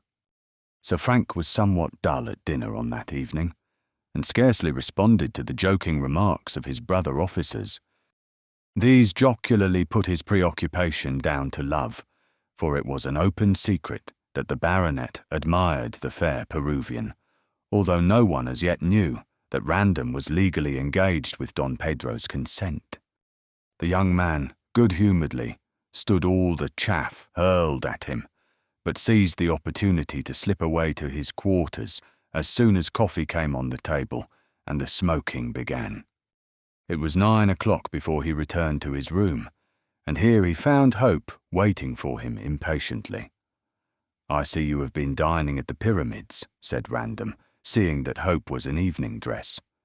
Archie nodded. "Yes. I don't put on this kit to have my humble chop at my lodgings, but the Professor asked me to dinner to talk over matters." "What does he say?" asked Random, looking for the cigarette box. "Oh, he is very angry with Mrs. Jasher, and considers that she has swindled him. He called to see her this afternoon and, so he says, had a stormy interview with her." "I don't wonder at that, if he speaks as he generally does," said the other grimly, and pushing along the cigarettes. "There you are. The whiskey and soda are on yonder table. Make yourself comfortable, and tell me what the Professor intends to do." "Well," said Archie, turning half round from the side table where he was pouring out the whiskey. He had already started action by sending Cockatoo to live at the Sailors. "Rest and spy on Hervey. What rubbish! Hervey is going away tomorrow in the Firefly, bound for Algiers. Nothing is to be learned from him." "So I told the Professor," said Hope, returning to the armchair near the fire. "And I mentioned that Don Pedro had induced the skipper to write out a full account of the theft of the mummy from Lima 30 years ago. I also said that the signed paper would be handed in at the Gartley jetty when the Firefly came downstream tomorrow night." "Humph. And what did Braddock say to that?" "Nothing much. He merely stated that whatever Hervey said toward proving the ownership of your future father-in-law, that he intended to stick to the embalmed corpse of Inca Caxus, and also that he intended to claim the emeralds when they turned up." Random rose and went to the drawer of his desk. "I am afraid he has lost one emerald at all events," he said, unlocking the drawer. "What's that?" said Hope sharply. "Why did you— Oh, gosh!" He jumped up with an amazed look as Random held up the magnificent gem, from which streamed vividly green flames in the mellow lamplight. "Oh, gosh!" gasped the artist again. "Where the devil did you get that?" "I sent for you to tell you," said Sir Frank, giving the jewel into his friend's hand and coming back to his seat. "It was found in the sentry box." Hope stared at the great jewel and then at the soldier. "What do you mean by that?" he demanded. "How the dickens could it be found in a sentry box? You must be making a mistake." "Not a bit of it. It was found on the floor of the box by the sentry, as I tell you, and I have sent to consult with you as to how the deuce it got there." "Hervey," muttered Archie, fascinated by the gem. Random shrugged his square shoulders. "Catch that Yankee Shylock returning anything he got his grip on, even as a wedding present." "A wedding present," said Hope, more at sea than ever. "If you don't mind giving me details, old chap, my head would buzz less." "I rather think that it will buzz more," said Random dryly, and producing the brown paper in which the gem had been wrapped and the inscribed paper found within, he related all that had happened. Archie listened quietly and did not interrupt, but the puzzled look on his face grew more pronounced. "Well," ended Random, seeing that no remark was made when he had finished, "what do you think?" "Lord knows. I'll go out of my mind if these sort of things come along. I am a simple sort of chap, and have no use for mysteries which beat all the detective stories I have ever read.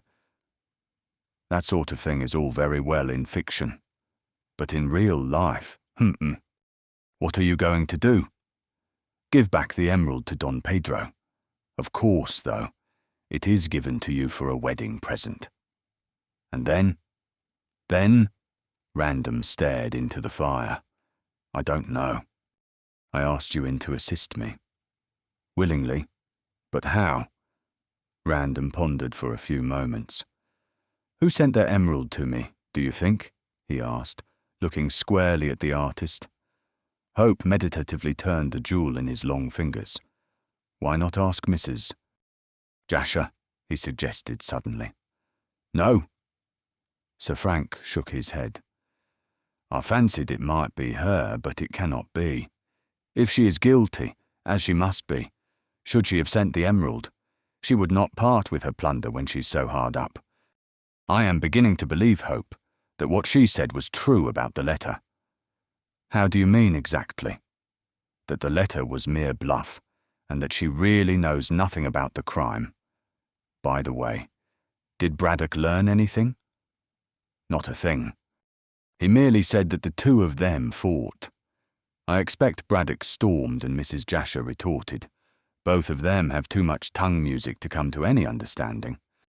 By the way, to echo your own phrase, you had better put away this gem, or I shall be strangling you myself in order to gain possession of it. The mere sight of that gorgeous colour tempts me beyond my strength. Random laughed and locked the jewel in his drawer. Hope suggested that with such a flimsy lock it was unsafe, but the baronet shook his head. It is safer here than in a woman's jewel case, he asserted. No one looks to my drawer, and certainly no one would expect to find a crown jewel of this description in my quarters. Well, he came back to his seat, slipping his keys into his trouser pocket. The whole thing puzzles me. Why not do as I suggest and go to Mrs. Jasher? In any case, you are going there tonight, are you not?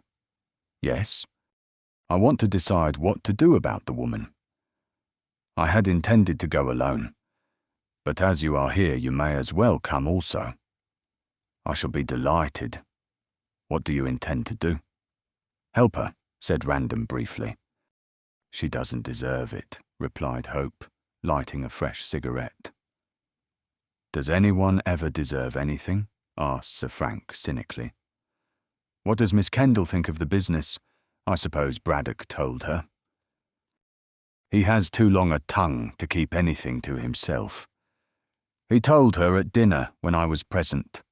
Lucy is quite on your side. She says that she had known Mrs. Jasher for months and that there is good in her, although I am bound to say that Lucy was a trifle shocked. Does she want Mrs. Jasher to marry her father now? Her stepfather, corrected Archie immediately. No, that is out of the question. But she would like Mrs. Jasher to be helped out of her difficulties and have a fair start. It was only by the greatest diplomacy that I prevented Lucy going to see the wretched woman this evening. Why did you prevent her? Archie coloured. I dare say I am a trifle prudish, he replied, but after what has happened, I do not wish Lucy to associate with Mrs. Jasher. Do you blame me? No, I don't. All the same, I don't think that Mrs. Jasher is an immoral woman by any means. Perhaps not. But we needn't discuss her character, as we know precious little of her past, and she no doubt told you the story that best suited herself. I think it will be best to make her tell all she knows this evening, and then send her away with a sum of money in her pocket to begin a new life. I shall help her certainly, said Random, with his eyes on the fire, but can't say exactly how. It is my opinion that the poor wretch is more sinned against than sinning. You are a soldier with a conscience, Random. The other laughed. Why shouldn't a soldier have a conscience? Do you take your idea of officers from the lady novelist, who makes us out to be all idle idiots? Not exactly. All the same, many a man would not take the trouble to behave as you are doing to this unlucky woman.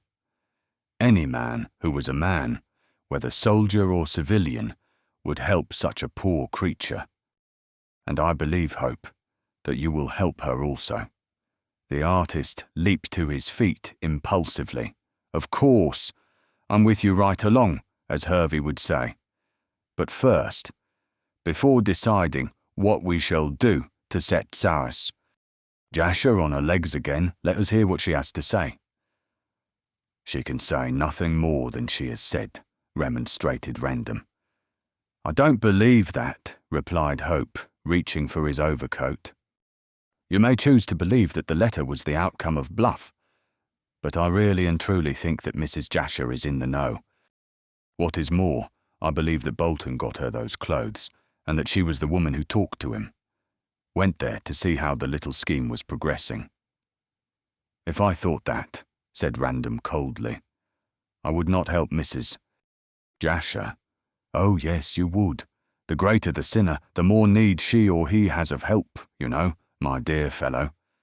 But get your coat on, and let us toddle. I don't suppose we need pistols. Sir Frank laughed as, aided by the artist, he struggled into his military greatcoat. I don't suppose that Mrs. Jasher will be dangerous, he remarked. We'll get what we can out of her, and then arrange what is best to be done to recoup her fallen fortunes. Then she can go where she chooses, and we can, as the French say, return to our muttons. I think Donna Inez and Lucy would be annoyed to hear themselves called muttons, laughed Archie, and the two men left the room. The night was darker than ever, and a fine rain was falling incessantly. When they left the dimly lighted archway of the fort through the smaller, gate set in the larger one, they stepped into midnight blackness, such as must have been spread over the land of Egypt. In accordance with the primitive customs of Gartley inhabitants, one of them at least should have been furnished with a lantern, as it was no easy task to pick a clean way through the mud. However, Archie, knowing the surroundings better, even then, Random led the way, and they walked slowly through the iron gate on the hard high road which led to the fort. Immediately beyond this, they turned towards the narrow cinder path which led through the marshes to Mrs. Jasher's cottage, and toiled on cautiously through the misty rain, which fell continuously. The fog was drifting up from the mouth of the river, and was growing so thick that they could not see the somewhat feeble lights of the cottage. However, Archie's instincts led him aright, and they blundered finally upon the wooden gate. Here they paused in shocked surprise, for a woman's scream rang out wildly and suddenly. "What, in heaven's name, is that?" asked Hope, aghast. "We must find out," breathed Random, and raced through the white cotton wool of the fog up the path. As he reached the veranda, the door opened, and a woman came running out screaming. But other screams inside the cottage still continued. "What is the matter?" cried Random, seizing the woman. She proved to be Jane. "Oh, sir, my mistress is being murdered." Hope plunged past her into the corridor, not waiting to hear more. The cries had died down to a low moaning, and he dashed into the pink parlour to find it in smoky darkness. Striking a match, he held it above his head. It showed Mrs. Jasher prone on the floor, and a dark figure smashing its way through the flimsy window. There was a snarl, and the figure vanished as the match went out. Chapter 24. A confession. Jane was still being held by Sir Frank at the floor, and was still screaming, fully convinced that her captor was a burglar, in spite of having recognized him by his voice. Random was so exasperated by her stupidity that he shook her. "What is the matter, you fool?" he demanded. "Don't you know that I am a friend?" "Yes, S-O-I-R," gasped Jane, fetching her breath again after the shaking. "But go for the police. My mistress is being murdered." "Mister, Hope is looking after that, and the screams have ceased. Who was with your mistress?" "I don't know, sir," sobbed the servant. "I didn't know anyone had called, and then I heard the screaming. I looked into the parlour to see what was the matter, but the lamp had been thrown over and had gone out, and there was a dreadful struggle going on in the darkness.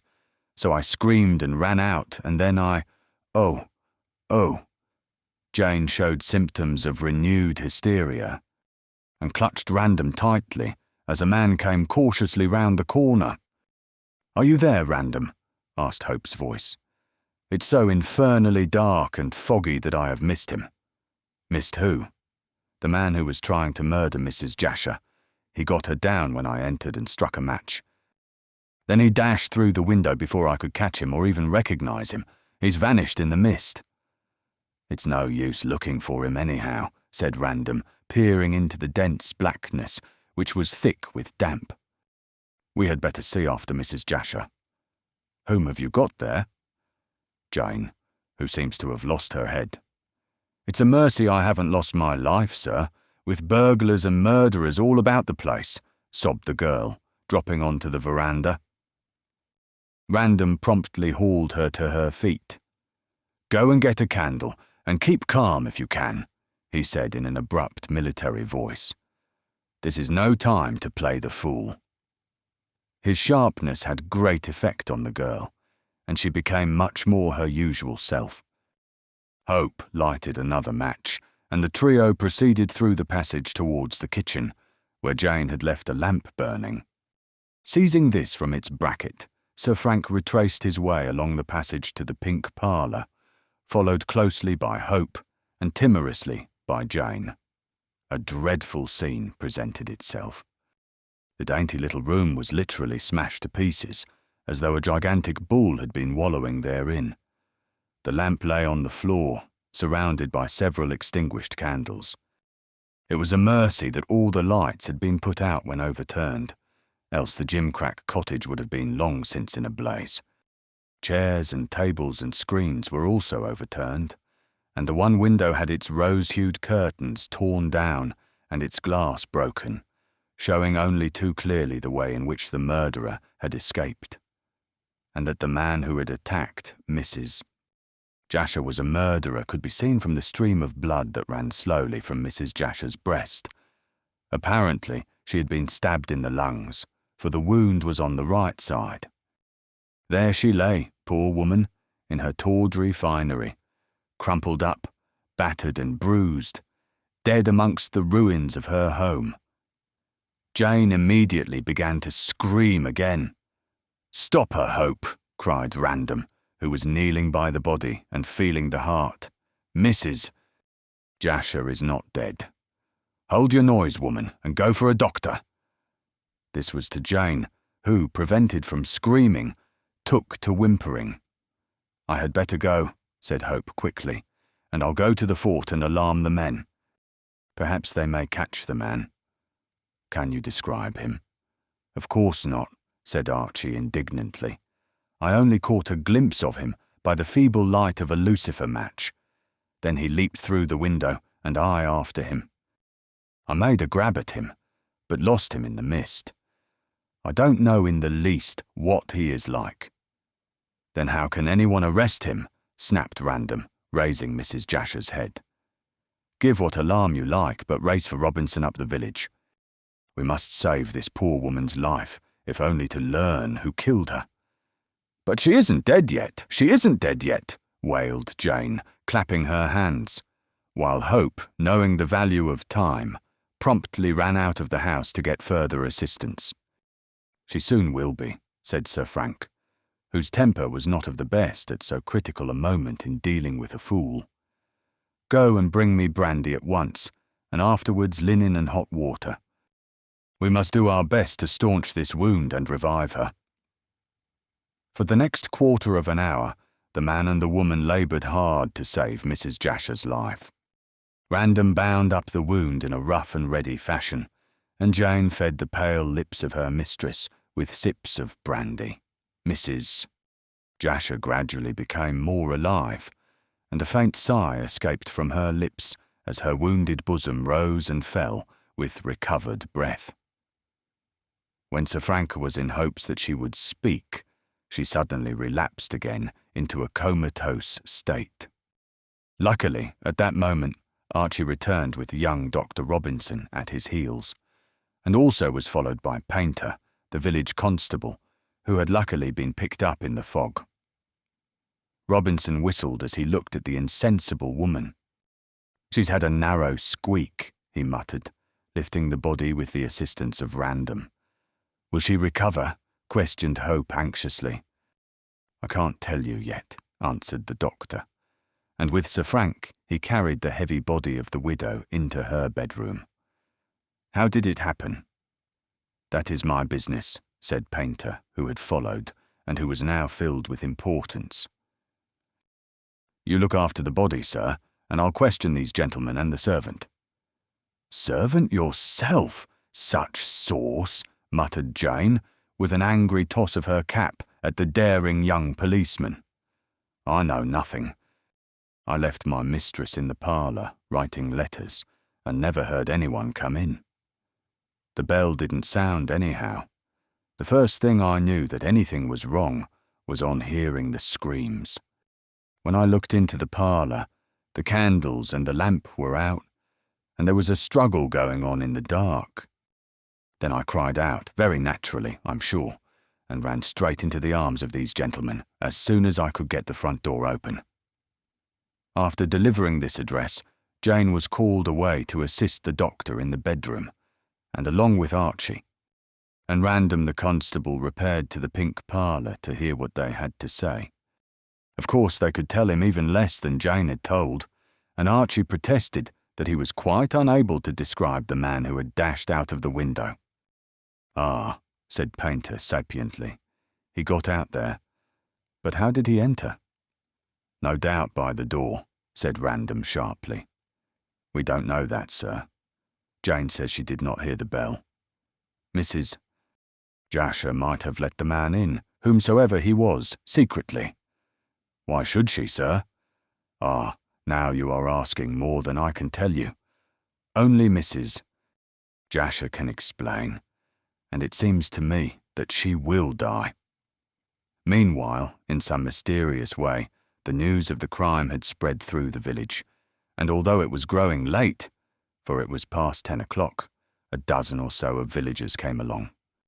Also there arrived a number of soldiers under a smart sergeant, and to him Sir Frank explained what had happened.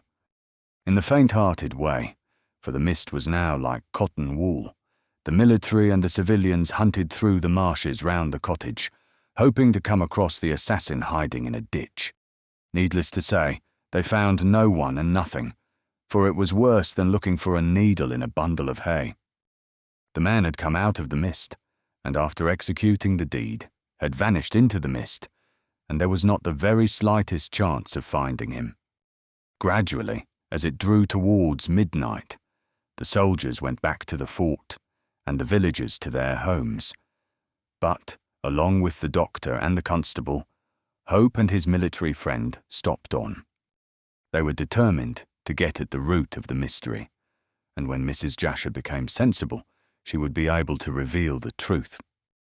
"It's all of a piece with the sending of the emerald," said Random to the artist, "and that is connected, as we know, with the death of Bolton.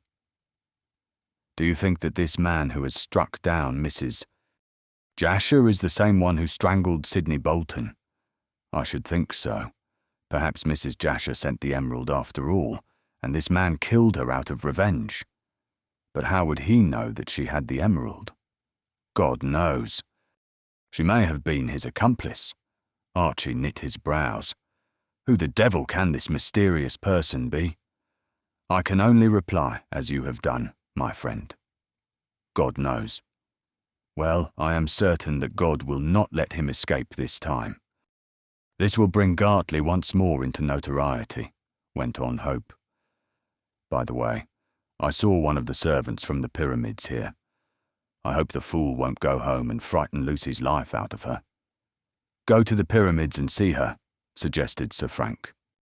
"Mrs. Jasher is still unconscious, and will be for hours, the doctor tells me. It is too late to go to the pyramids, Random. If they know of this new tragedy there, I'll bet they are not in bed." Hope nodded. "All the same, I'll remain here until Mrs. Jasher can speak," he said, and sat smoking with Random in the dining room, as the most comfortable room in the house. Constable Painter camped, so to speak, in the drawing room, keeping guard over the scene of the crime, and had placed the Chinese screen against the broken window to keep out the cold. In the bedroom, Jane and Doctor. Robinson looked after the dying woman, and dying she was, according to the young physician, for he did not think she would live much longer. Round the lonely cottage, the sea mist drifted white and thick, and the darkness deepened, until, as the saying goes, it could have been cut with a knife. Never was there so eerie and weary and sinister a vigil. Towards 4 o'clock, Hope fell into a doze while resting in an armchair, but he was suddenly aroused from this by an exclamation from Sir Frank, who had remained wide awake, smoking cigar after cigar. In a moment, the artist was on his feet, alert and quick-brained. "What is it?" Random made for the dining-room door rapidly. "I thought I heard Painter call out," he declared, and hastily sought the parlour, followed by Hope. The room was empty, but the screen before the broken window had been thrown down, and they could see Painter's bulky form immediately outside. "What the deuce is the matter?" demanded Random, entering. "Did you call out, Painter?" "I fancied I heard something. The constable came in again." "I did call out, sir," he confessed. "I was half asleep in that chair when I suddenly became wide awake and believed I saw a face looking at me round the corner of the screen. I jumped up, calling for you, sir, and upset the screen." "Well?" "Well?" demanded Sir Frank impatiently, and seeing that the man hesitated. "I saw no one, sir. All the same, I had an idea, and I have still, that a man came through the window and peered at me from behind the screen. The man who attacked Mrs. Jasher? I can't say, sir, but there was someone. At any rate, he's gone again, if he really did come, and there is no chance of finding him. It's like pea soup outside." Hope and Random simultaneously stepped through the window, but could not see an inch before them. So thick was the sea fog, and so dense was the darkness. Returning, they replaced the screen, and telling Painter to be more on the alert, went back shivering to the fire in the dining room. When they were seated again, Archie put a question. "Do you think that policeman was dreaming?" he asked meditatively. "No," replied Random sharply. "I believe that the man who assaulted Mrs.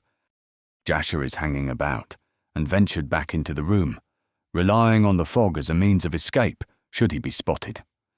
But the man wouldn't be such a fool as to return into danger. Not unless he wanted something very badly," said Random, significantly. Hope let the cigarette he was lighting fall. "What do you mean?" "I may be wrong, of course, but it is my impression that there is something in the parlour which this man wants, and for which he tried to murder Mrs. Jasher. We interrupted him, and he was forced to flee. Hidden in the fog, he is lurking about to see if he can't obtain what he has risked his neck to secure." "What can it be?" murmured Archie, struck by the feasibility of this theory. "Perhaps the second emerald," remarked Sir Frank grimly. "What? You don't think that?" "I don't think anything. I am too tired to think at all. However, Painter will keep his eyes open, and in the morning we can search the room. The man has been in the house twice to get what he wanted. He won't risk another attempt now that he is aware we are on the alert. I'm going to try and get 40 winks. You keep watch, as you have had your sleep." Hope was quite agreeable, but just as Random composed himself to uneasy slumber, Jane, haggard and red-eyed, came hastily into the dining room. "If you please, gentlemen, the doctor wants you to come and see Mistress. She is sensible, and—" The two waited to hear no more, but went hastily but softly into the room wherein lay the dying woman. Robinson sat by the bedside, holding his patient's hand and feeling her pulse. He placed his finger on his lips as the men entered gently, and at the same moment, Mrs. Jasher's voice, weak from exhaustion, sounded through the room, which was dimly illuminated by one candle. The newcomers halted in obedience to Robinson's signal. "Who is there?" asked Mrs. Jasher weakly, for, in spite of the care exercised, she had evidently heard the footsteps. "Mr. Hope and Sir Frank Random," whispered the doctor, speaking into the dying woman's ear. "They came in time to save you." "In time to see me die," she murmured, "and I can't die unless I tell the truth. I am glad Random is there. He's a kind-hearted boy and treated me better than he need have done. Oh, some brandy? Brandy." Robinson gave her some in a spoon. "Now, lie quietly and do not attempt to speak," he commanded. "You need all your strength." "I do, to tell that which I wish to tell," gasped Mrs. Jasher, trying to raise herself. "Sir Frank! Sir Frank!" Her voice sounded hoarse and weak. "Yes, Mrs. Jasher," said the young man, coming softly to the bedside. She thrust out a weak hand and clutched him. "You must be my father, confessor, and hear all. You got the emerald?" "What?" Random recoiled in astonishment. "Did you?" "Yes, I sent it to you as a wedding present. I was sorry and I was afraid, and I... She paused again, gasping. The doctor intervened and gave her more brandy. "You must not talk," he insisted severely, "or I shall turn Sir Frank and Mr. Hope out of the room." "No, no!" "Give me more brandy. More. And when the doctor placed a tumbler to her lips, she drank so greedily that he had to take the glass away, lest she should do herself harm. But the ardent spirit put new life into her, and with a superhuman effort, she suddenly reared herself in the bed. "Come here, Hope, come here, Random," she said in a much stronger voice. "I have much to tell you. Yes, I took the emerald after dark and threw it into the sentry box when the man wasn't looking. I escaped your spy, Random, and I escaped the notice of the sentry.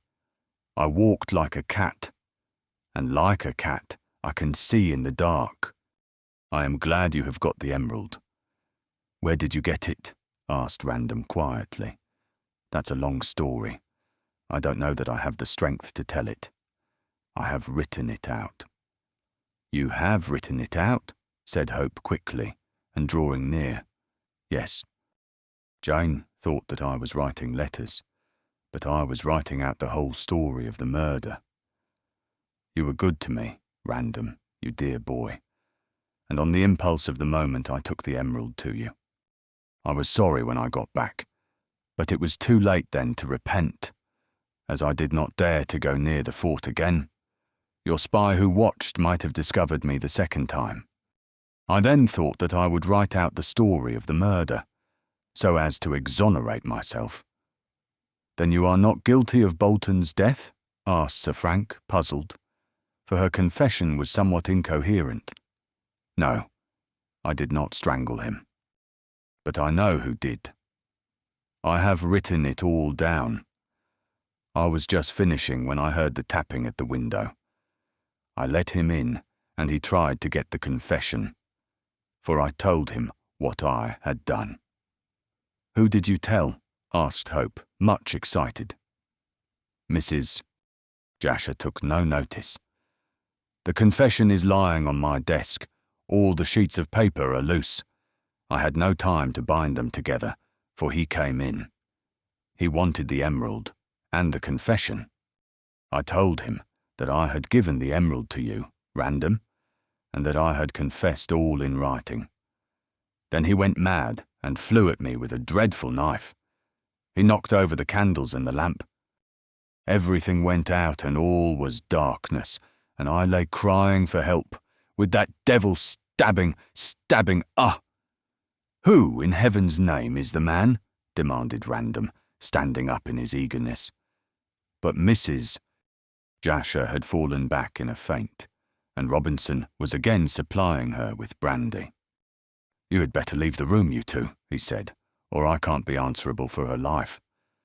"I must stay and learn the truth," said Random determinedly. "And you, Hope, go into the parlour and find that confession. It is on the desk, as she said, all loose sheets. No doubt it was the confession which the man she refers to tried to secure when he came back the second time. He may make another attempt, or Painter may go to sleep. Hurry. Hurry. Archie needed no second telling, as he realised what hung on the securing of the confession. He stole swiftly out of the room, closing the door after him. Faint as was the sound, Mrs. Jasher heard it and opened her eyes. "Do not go, Random," she said faintly. "I have yet much to say, although the confession will tell you all. I am half sorry I wrote it out, at least I was, and perhaps should have burnt it had I not met with this accident." "Accident," echoed Sir Frank scornfully. "Murder, you mean." The sinister word galvanised the dying woman in sudden, strong life, and she reared herself again on the bed. "Murder! Yes, it is murder!" she cried loudly. "He killed Sidney Bolton to get the emeralds, and he killed me to make me close my mouth." "Who stabbed you? Speak." "Speak," cried Random anxiously. "Cockatoo. He is guilty of my death and Bolton's." And she fell back, dead. Chapter 25. The mills of God. In the cold grey hours of the morning, Hope and his friend left the cottage wherein such a tragedy had taken place. The dead woman was lying stiff and white on her bed under a winding sheet, which had already been strewn with many-hued chrysanthemums taken from the pink parlour by the weeping Jane. The wretched woman who had led so stormy and unhappy a life had at least one sincere mourner, for she had always been kind to the servant who formed her entire domestic staff, and Jane would not hear a word said against the dead. Not that anyone did say anything, for Random and Hope kept the contents of the confession to themselves. There would be time enough for Mrs. Jasher's reputation to be smirched when those same contents were made public. When the poor woman died, Random left the doctor and the servant to look after the corpse, and went into the parlour. Here he met Hope with the confession in his hand. Luckily, Painter was not in the room at the moment, else he would have prevented the artist from taking away the same. Hope, as directed by Mrs. Jasher, had found the confession, written on many sheets, lying on the desk. It broke off abruptly towards the end, and was not signed. Apparently, at this point, Mrs. Jasher had been interrupted, as she had said, by the tapping of Cockatoo at the window. Probably she had admitted him at once, and on her refusal to give him the emerald, and on her confessing what she had written, he had overturned the lights for the purpose of murdering her. Only too well had the Kanaka succeeded in his wickedness. Archie slipped the confession into his pocket before the policeman returned, and then left the cottage with Random and the doctor, since nothing else could now be done. It was between 7 and 8, and the chilly dawn was breaking, but the sea mist still lay heavily over the marshes, as though it were the winding sheet of the dead. Robinson went to his own house to get his trap and drive into Jessam, there to catch the train and ferry to Pierside. It was necessary that Inspector Date should be informed of this new tragedy without delay, and as Constable Painter was engaged in watching the cottage, there was no messenger available but Dr. Robinson. Random indeed offered to send a soldier, or to afford Robinson the use of the fort telephone, but the doctor preferred to see Date personally, so as to detail exactly what had happened. Perhaps the young medical man had an eye to becoming better known, for the improvement of his practice, but he certainly seemed anxious to take a prominent part in the proceedings connected with the murder of Mrs. Jasher. When Robinson parted from them, Random and Hope went to the lodgings of the latter, so as to read over the confession and learn exactly to what extent Mrs. Jasher had been mixed up in the tragedy of the Green Mummy. She had declared herself innocent even on her deathbed, and so far as the two could judge at this point, she certainly had not actually strangled Sidney Bolton. But it might be, and it appeared to be more than probable, that she was an accessory after the fact. But this they could learn from the confession, and they sat in Hope's quiet little sitting room, in which the fire had been just lighted by the artist's landlady, with the scattered sheets neatly ranged before them. "Perhaps you would like a cup of coffee or a whiskey and soda," suggested Archie, "before starting to read?" "I should," assented Random, who looked weary and pale. "The events of the night have somewhat knocked me up. Coffee for choice. Nice, black, strong, hot coffee." Hope nodded and went to order the same. When he returned, he sat down, after closing the door carefully, and proceeded to read. But before he could speak, Random raised his hand. "Let us chat until the coffee comes in," he said. "Then we shall not be interrupted when reading." "All right," said Hope. "Have a cigar?" "No, thanks. I have been smoking all the night. I shall sit here by the fire and wait for the coffee." "You look chippy yourself." "And small wonder," said Archie wearily. "We little thought when we left the fort last night what a time we were going to have. Fancy Mrs. Jasher having sent you the emerald after all." "Yes. She repented, as she said, and yet I dare say, as she also said, she was sorry that she acted on her impulse. If she had not been stabbed by that damned cockatoo, she would no doubt have destroyed that confession. I expect she wrote that also on the impulse of the moment." "She confessed as much," said Hope, leaning his head on his hand and staring into the fire. "She must have been cognizant of the truth all along. I wonder if she was an accessory before or after the fact." "What I wonder," said Random after a moment's thought, "is what Braddock has to do with the matter." Hope raised his head in surprise. "Why, nothing. Mrs. Jasher did not say a word against Braddock." "I know that. All the same, Cockatoo was completely under the thumb of the Professor, and probably was instructed by him to strangle Bolton." "That is impossible," cried the artist, much agitated. "Think of what you are saying, Random. What a terrible thing it would be for Lucy if the Professor were guilty in such a way as you suggest." "Really, I fail to see that. Miss Kendall is no relation to Braddock save by marriage. His iniquities have nothing to do with her or with you. But it's impossible, I tell you, Random. Throughout the whole of this case, Braddock has acted in a perfectly innocent way." "That's just it," said Sir Frank caustically. "He has acted. In spite of his pretended grief for the loss of the emeralds, I should not be surprised to learn from that," he nodded towards the confession on the table, "that he was in possession of the missing gem. Cockatoo had no reason to steal the emeralds himself, setting aside the fact that he probably would not know their value, being but a semi-civilized savage. He acted under orders from his master, and although Cockatoo strangled Bolton, the Professor is really the author and the gainer and the moving spirit. You would make Braddock an accessory before the fact. Yes, and Mrs. Jasher an accessory after the fact.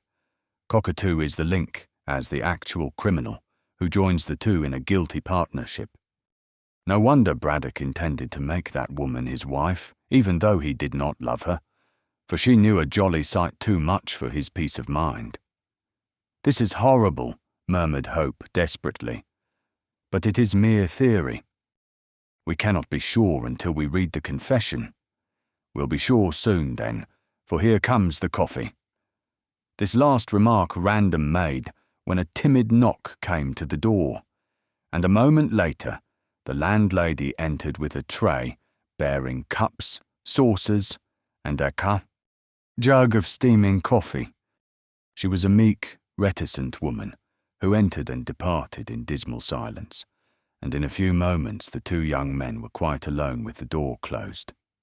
They drank a cup of coffee each, and then Hope proceeded to read the confession. The story told by Mrs. Jasher commenced with a short account of her early life. It appeared that her father was a ruined gentleman and a gambler, and that her mother had been an actress. She was dragged up in a bohemian sort of way until she attained a marriageable age, when her mother, who seemed to have been both wicked and hard-hearted, forced her to marry a comparatively wealthy man called Jasher. The elderly husband, for Jasher was not young, treated his wife very badly, and, infected with the spirit of gambling by her father, lost all his money. Mrs. Jasher then went with him to America and performed on the stage in order to keep the home together. She had one child, but it died, much to her grief, yet also much to her relief, as she was so miserable and poor. Mrs. Jasher gave a scanty account of sordid years of trouble and trial, of failure and sorrow. She and her husband roamed all over America and then went to Australia and New Zealand, where they lived a wretched existence for many years. Finally, the husband died of strong drink at an advanced age, leaving Mrs. Jasher a somewhat elderly widow. The poor woman again took to the stage and tried to earn her bread, but was unsuccessful. Afterwards, she lectured. Then she kept a boarding establishment and finally went out as a nurse. In every way, it would seem, she tried to keep her head above water and roamed the world like a bird of passage, finding rest nowhere for the sole of her foot. Yet, throughout her story, both the young men could see that she had always aspired to a quiet and decent, respectable existence, and that only force of circumstances had flung her into the whirlpool of life. As I said, remarked Random at this stage, the miserable creature was more sinned against than sinning. Her moral sense seemed to have become blunted, however, said Archie doubtfully. And small wonder amidst such surroundings. But it seems to me that she was much better under the circumstances than many another woman would have been. Go on. In Melbourne, Mrs. Jasher made a lucky speculation in mines, which brought her £1,000. With this she came to England and resolved to make a bid for respectability. Chance led her into the neighbourhood of Gartley, and thinking that if she set up her tent in this locality, she might manage to marry an officer from the fort, since amidst such dismal surroundings, a young man might be the more easily fascinated by a woman of the world. She took the cottage amidst the marshes at a small rent. Here she hoped to eke out what money she had left, a few hundreds, until the coveted marriage should take place. Afterwards, she met Professor Braddock and determined to marry him, as a man more easy to manage. She was successful in enlisting Lucy on her side, and until the green mummy brought its bad luck to the pyramids, everything went capitally. It was in connection with the name of Bolton that the first mention was made of the green mummy. Sidney was a clever young man, although very lowly born, and having been taken up by Professor Braddock as an assistant, could hope some day to make a position. Braddock was educating him, although he paid him very little in the way of wages. Sidney fell in love with Mrs. Jasher, and in some way, she did not mention how, gained her confidence. Perhaps the lonely woman was glad to have a sympathetic friend. At all events, she told her past history to Sidney, and mentioned that she desired to marry Braddock. But Sidney insisted that she should marry him, and promised to make enough money to satisfy her that he was a good match, setting aside his humble birth, for which Mrs. Jasher cared nothing. It was then that Sidney related what he had discovered. Braddock, when in Peru many years before, had tried to get mummies for some scientific reason. When Hervey, then known as Vasa, promised to procure him the mummy of the last Inca, Braddock was extremely pleased. Hervey stole the mummy and also the copy of the manuscript, which was written in Latin.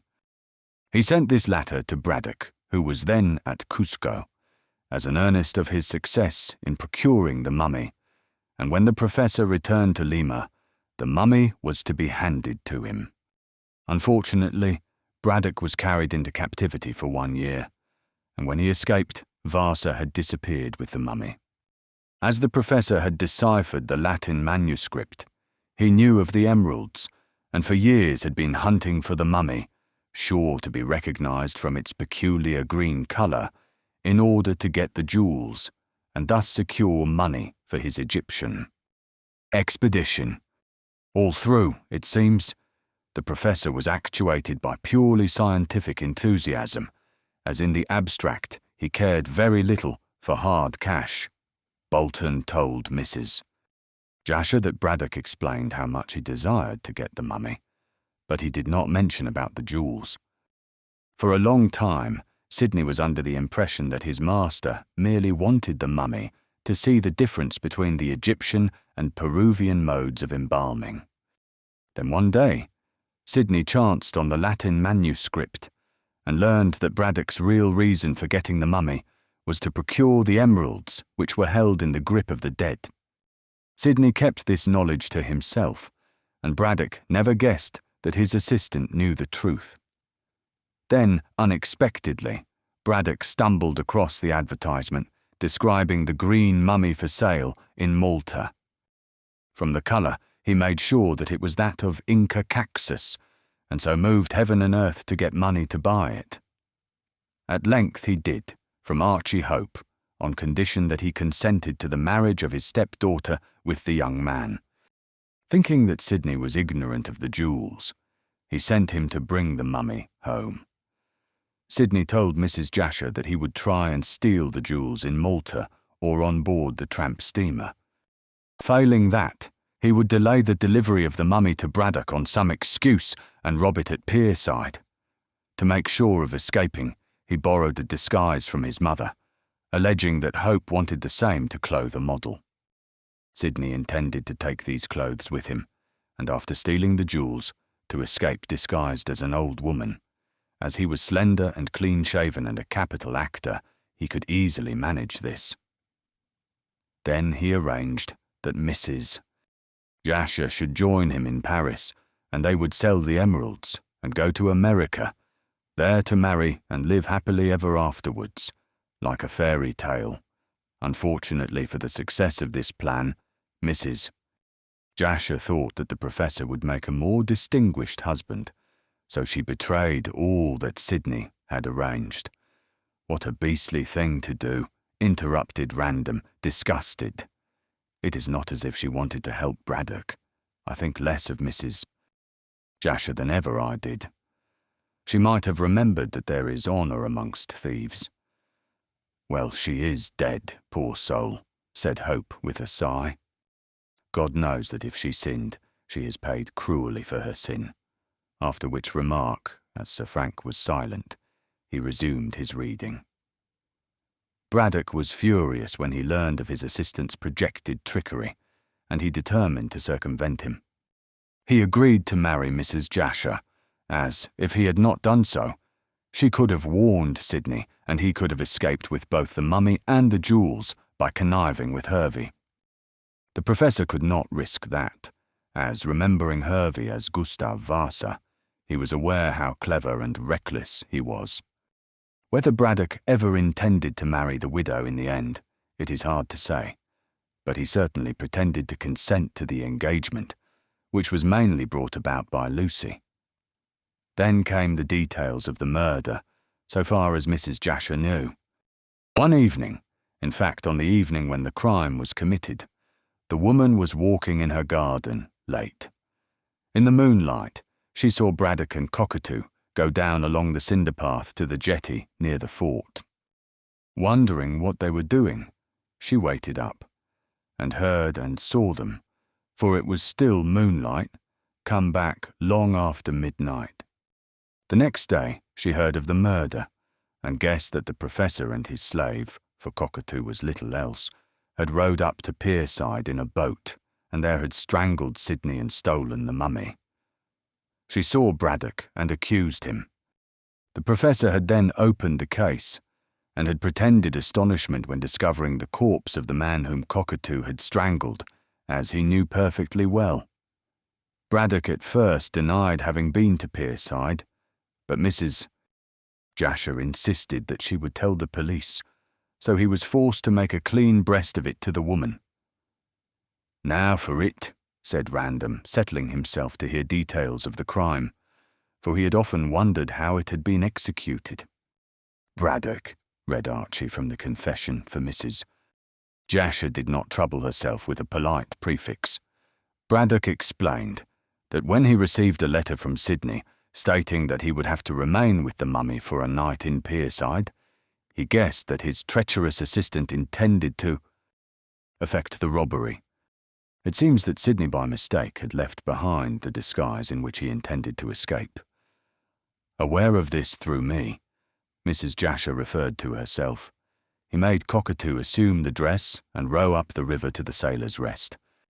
The Kanaka easily could be mistaken for a woman, as he also, like Sydney, was slender and smooth-chinned. Also, he wore the shawl over his head to disguise his mop of frizzy hair as much as possible and for the purpose of concealing his tattooed face. In the darkness, it was after 9 o'clock, he spoke to Sydney through the window, as he had seen him there earlier, when searching for him. Cockatoo said that Sydney was much afraid when he heard that his purpose had been discovered by the Professor. He offered a share of the plunder to the Kanaka, and Cockatoo agreed, saying he would come back late, and that Sydney was to admit him into the bedroom so that they could open the mummy and steal the jewels. Sydney quite believed that Cockatoo was heart and soul with him, especially as the cunning Kanaka swore that he was weary of his master's tyranny. It was when Cockatoo was talking thus that he was seen by Eliza Flight, who mistook him, very naturally, for a woman. Cockatoo then returned by boat to the Gartley jetty and told his master. Afterwards, the Professor, at a much later hour, went down to the jetty and was rowed up to Pierside by the Kanaka. That was when Mrs. Jasher saw them, said Random, much interested. "Yes," said Archie. And then, if you remember, she watched for the return of the couple. It was nearly midnight when the boat was brought alongside the sloping stone bank of the alley, which ran past the Sailor's Rest. No one was about at that hour, not even a policeman, and there was no light in Sydney Bolton's window. Braddock was much agitated as he thought that Sydney had already escaped.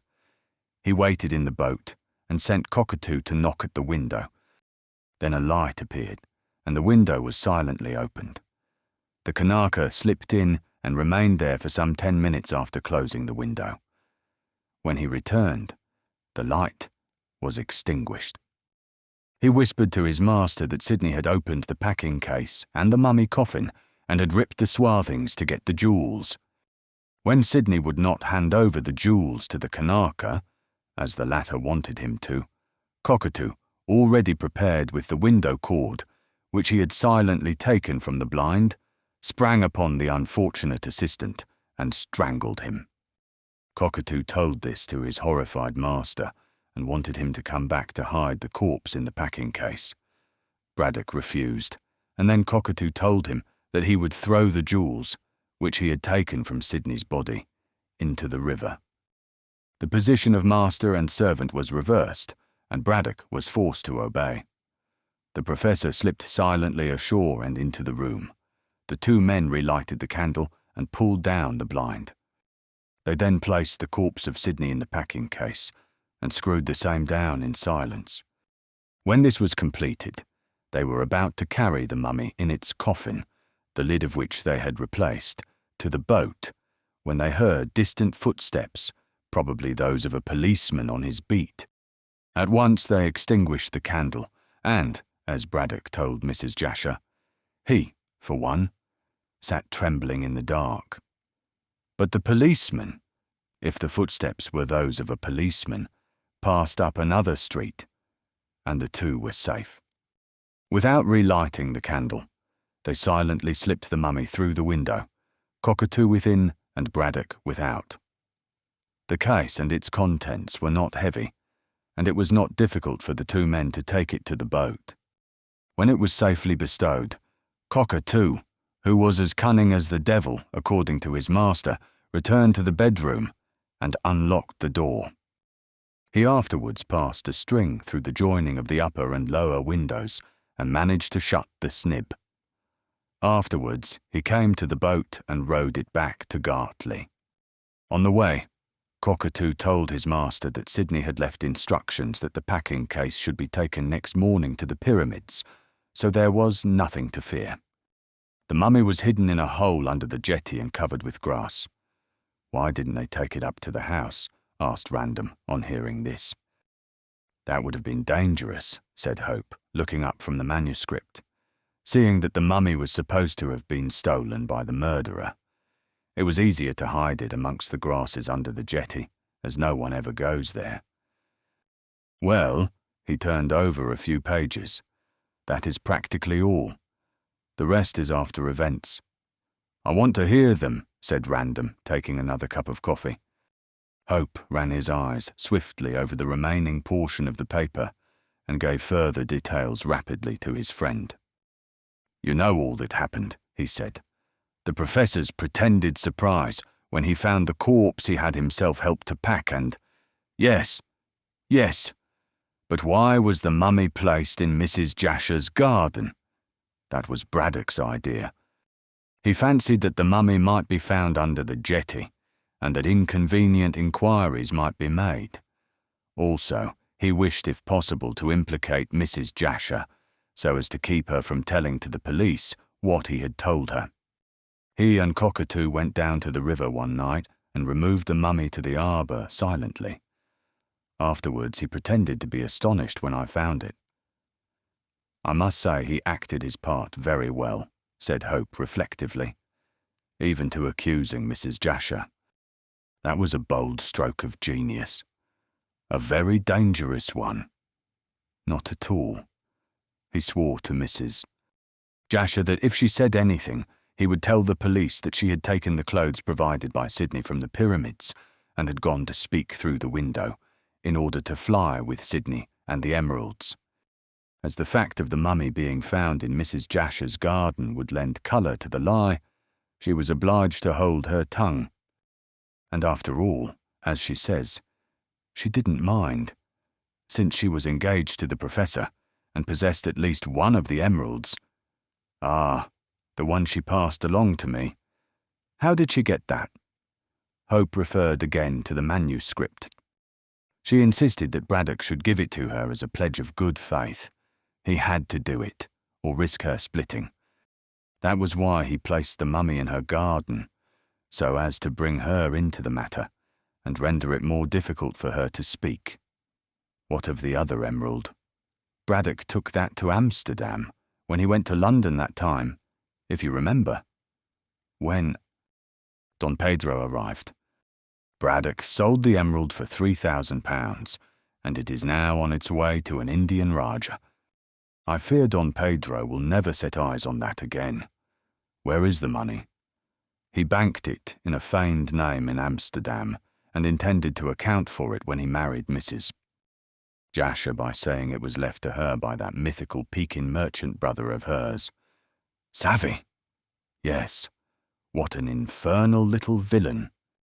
And I expect he sent Cockatoo down last night for the other emerald.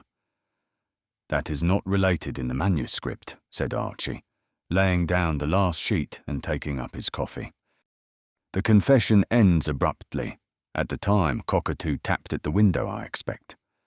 But she said, when dying, that the Kanaka asked for the second emerald.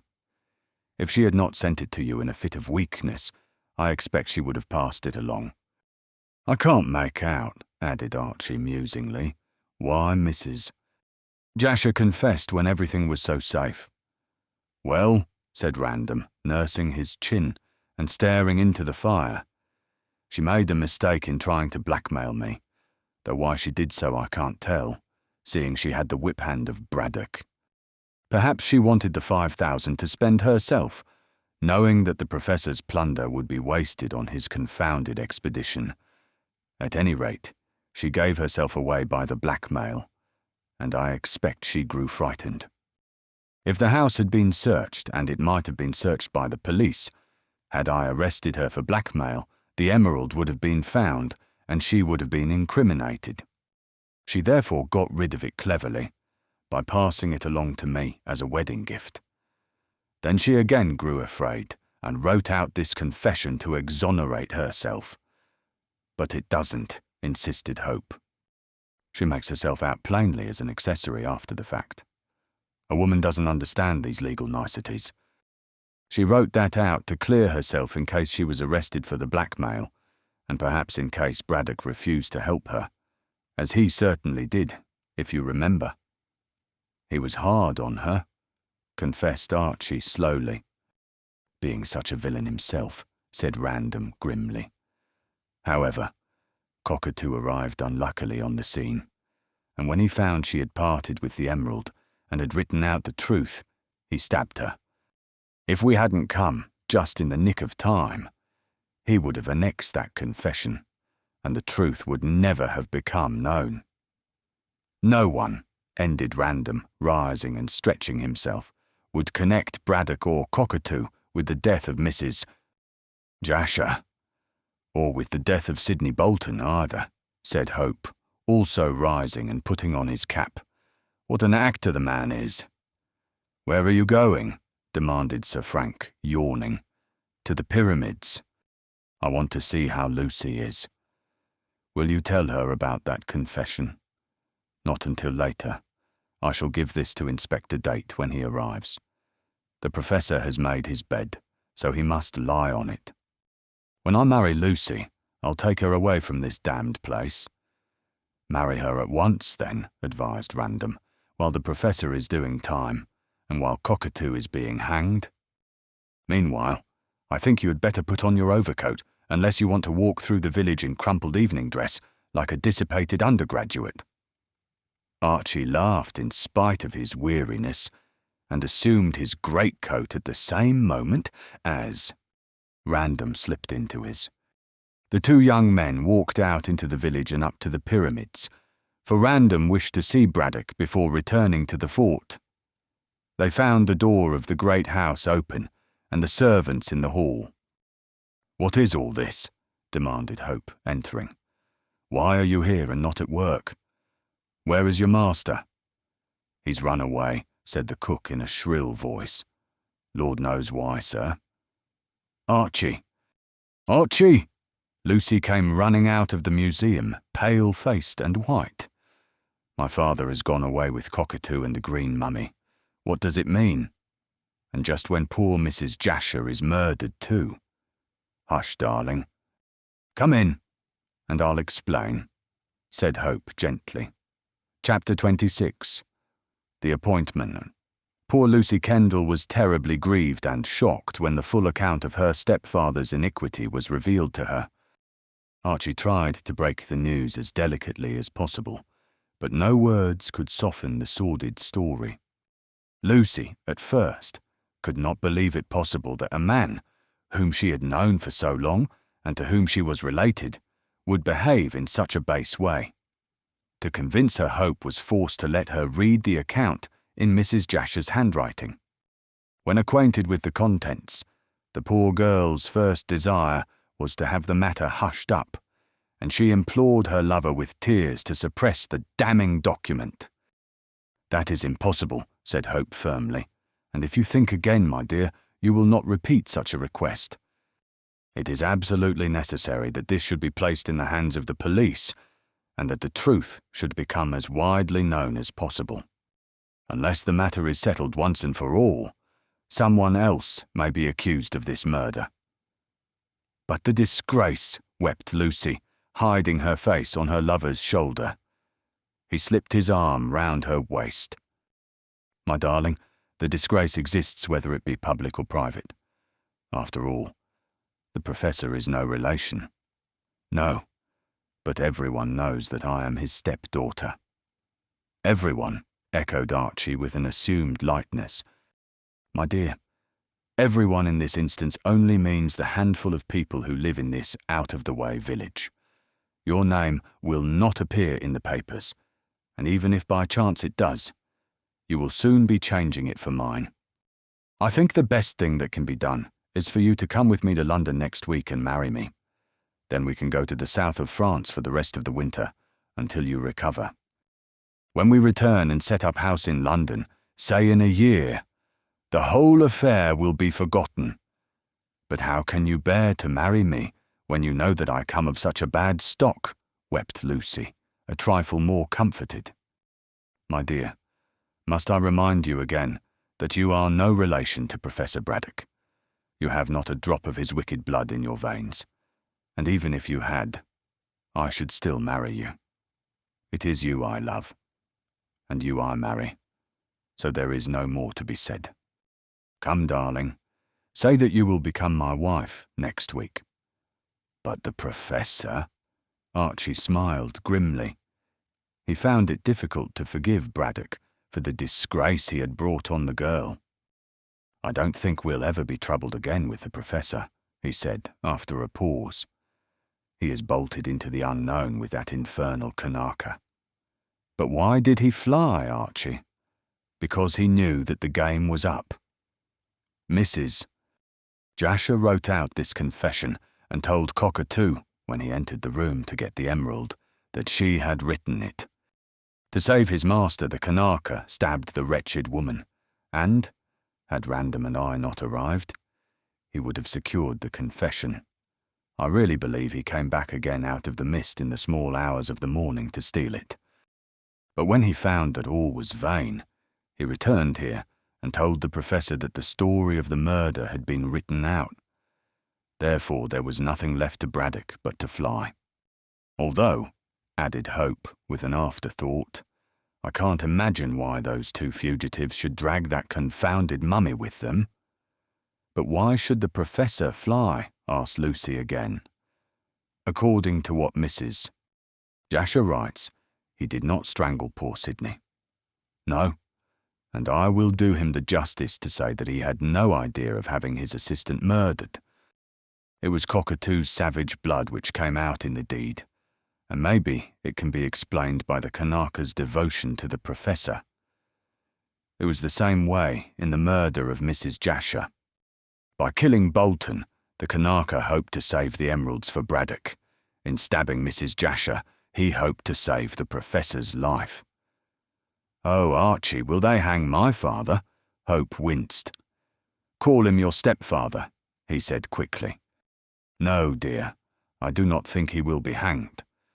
But as an accessory after the fact, he will certainly be condemned to a long term of imprisonment. Cockatoo, however, assuredly will be hanged, and a good job too. He is only a savage, and as such is dangerous in a civilized community. I wonder where they have gone. Did anyone hear them going?" "No," said Lucy unhesitatingly.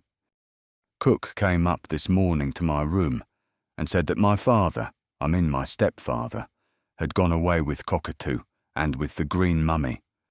I don't know why she should have said that, as the Professor often went away unexpectedly.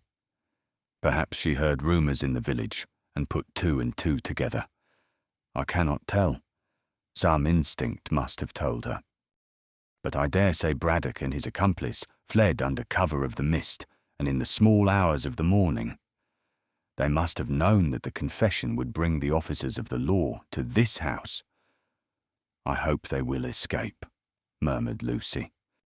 "Well, I am not sure," said Hope hesitatingly. "Of course, I should like to avoid a scandal for your sake, and yet it is only right that the two of them should be punished. Remember, Lucy dear, how Braddock has acted all along in deceiving us. He knew all, and yet not one of us suspected him." While Archie was thus comforting the poor girl, Gartley village was in an uproar. Everyone was talking about this new crime, and everyone was wondering who had stabbed the unlucky woman. As yet, the confession of Mrs. Jasher had not been placed in the hands of the police, and everyone was ignorant that Cockatoo was the criminal who had escaped in the fog. Inspector Dates speedily arrived with his myrmidons on the scene and made the cottage his headquarters. Later in the day, Hope, having taken a cold bath to freshen himself up, came with the confession. This he gave to the officer and explained the whole story of the previous night. Date was more than astonished. He was astounded. He read the confession and made notes. Then he sent for Sir Frank Random and examined him in the same strict way as he had examined the artist. Jane was also questioned. Widow Anne was put in the witness box so as to report about the clothes, and in every way Date gathered material for another inquest. At the former one, he had only been able to place scanty evidence before the jury, and the verdict had been unsatisfactory to the public. But on this occasion, seeing that the witnesses he could bring forward would solve the mystery of the first death as well as the second, Inspector Date exulted greatly. He saw himself promoted and his salary raised, and his name praised in the papers as a zealous and clever officer. By the time the inquest came to be held, the inspector had talked himself into believing that the whole mystery had been solved by himself. But before that time came, another event happened, which astonished everyone, and which made the final phase of the Green Mummy crime even more sensational than it had been. And heaven knows that from beginning to end, there had been no lack of melodrama of the most lurid description. Don Pedro de Gallangos was exceedingly amazed at the unexpected turn which the case had taken. That he should have been trying to solve a deep mystery for so long, and that the solution, all the time, had been in the hands of the professor, startled him exceedingly. He admitted that he had never liked Braddock, but explained that he had not expected to hear that the fiery little scientist was such a scoundrel. But, as Don Pedro confessed, it was an ill wind which blew him some good, when the upshot of the whole mysterious, tragic business was the restoration of at least one emerald. Sir Frank brought the gem to him on the afternoon of the day succeeding Mrs. Jasher's death, and while the whole village was buzzing with excitement. It was Random who gave all details to Donna Inez and her father, leading from one revelation to another, until he capped the whole extraordinary story by producing the splendid gem. "Mine, mine," said Don Pedro, his dark eyes glittering. "Thanks be to the Virgin and the saints," and he bowed his head to make the sign of the cross devoutly on his breast. Donna Inez clapped her hands, and her eyes flashed, for, like every woman, she had a profound love for jewels. "Oh, how lovely, Frank. It must be worth no end of money."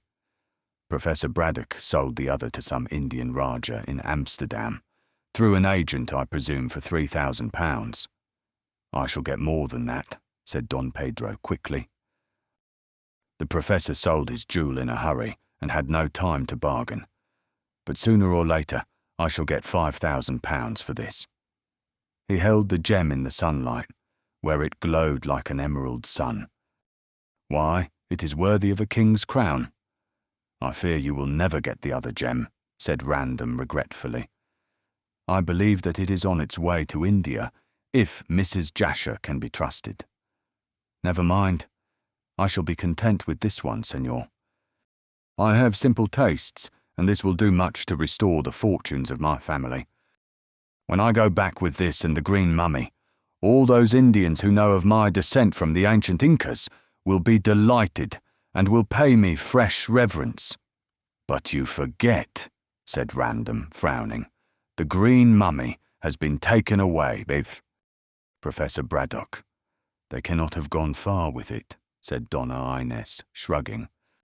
"I don't know so much about that, dearest," said Sir Frank. "Apparently, since they handled it at the time of the murder, it is easier carried about than one would think. And then they fled last night, or rather in the small hours of this morning, under cover of a dense fog." "It is clear enough now," said de Gallangos, peering through the window, where a pale winter sun shone in a clear steel-hued sky. "They're bound to be caught in the long run." "Do you wish them to be caught?" asked Random abruptly. "Not the professor. For Miss Lucy's sake, I hope he will escape. But I trust that the savage who killed these two unfortunate people will be brought to the gallows." "So do I," said Random. "Well, Don Pedro, it seems to me that your task in Gartley is ended." All you have to do is to wait for the inquest and see Mrs. Jasher buried, poor soul. Then you can go to London and remain there until after Christmas." "But why should I remain in London?" asked the Peruvian, surprised. Random glanced at Donna Inez, who blushed. "You forget that you have given your consent to my marriage with—" "Ah, yes," Don Pedro smiled gravely. "I return with the jewel to Lima, but I leave my other jewel behind." "Never mind," said the girl, kissing her father. "When Frank and I are married, we will come to Callao in his yacht." "Our yacht," said Random, smiling. "Our yacht," repeated Donna Inez, "and then you will see, father, that I have become a real English lady. But don't entirely forget that you are a Peruvian," said Don Pedro playfully. "And a descendant of Inca Caxus," added Donna Inez. Then she flirted her fan, which she was rarely without, and laughed in her English lover's face. "Don't forget, senor, that you marry a princess."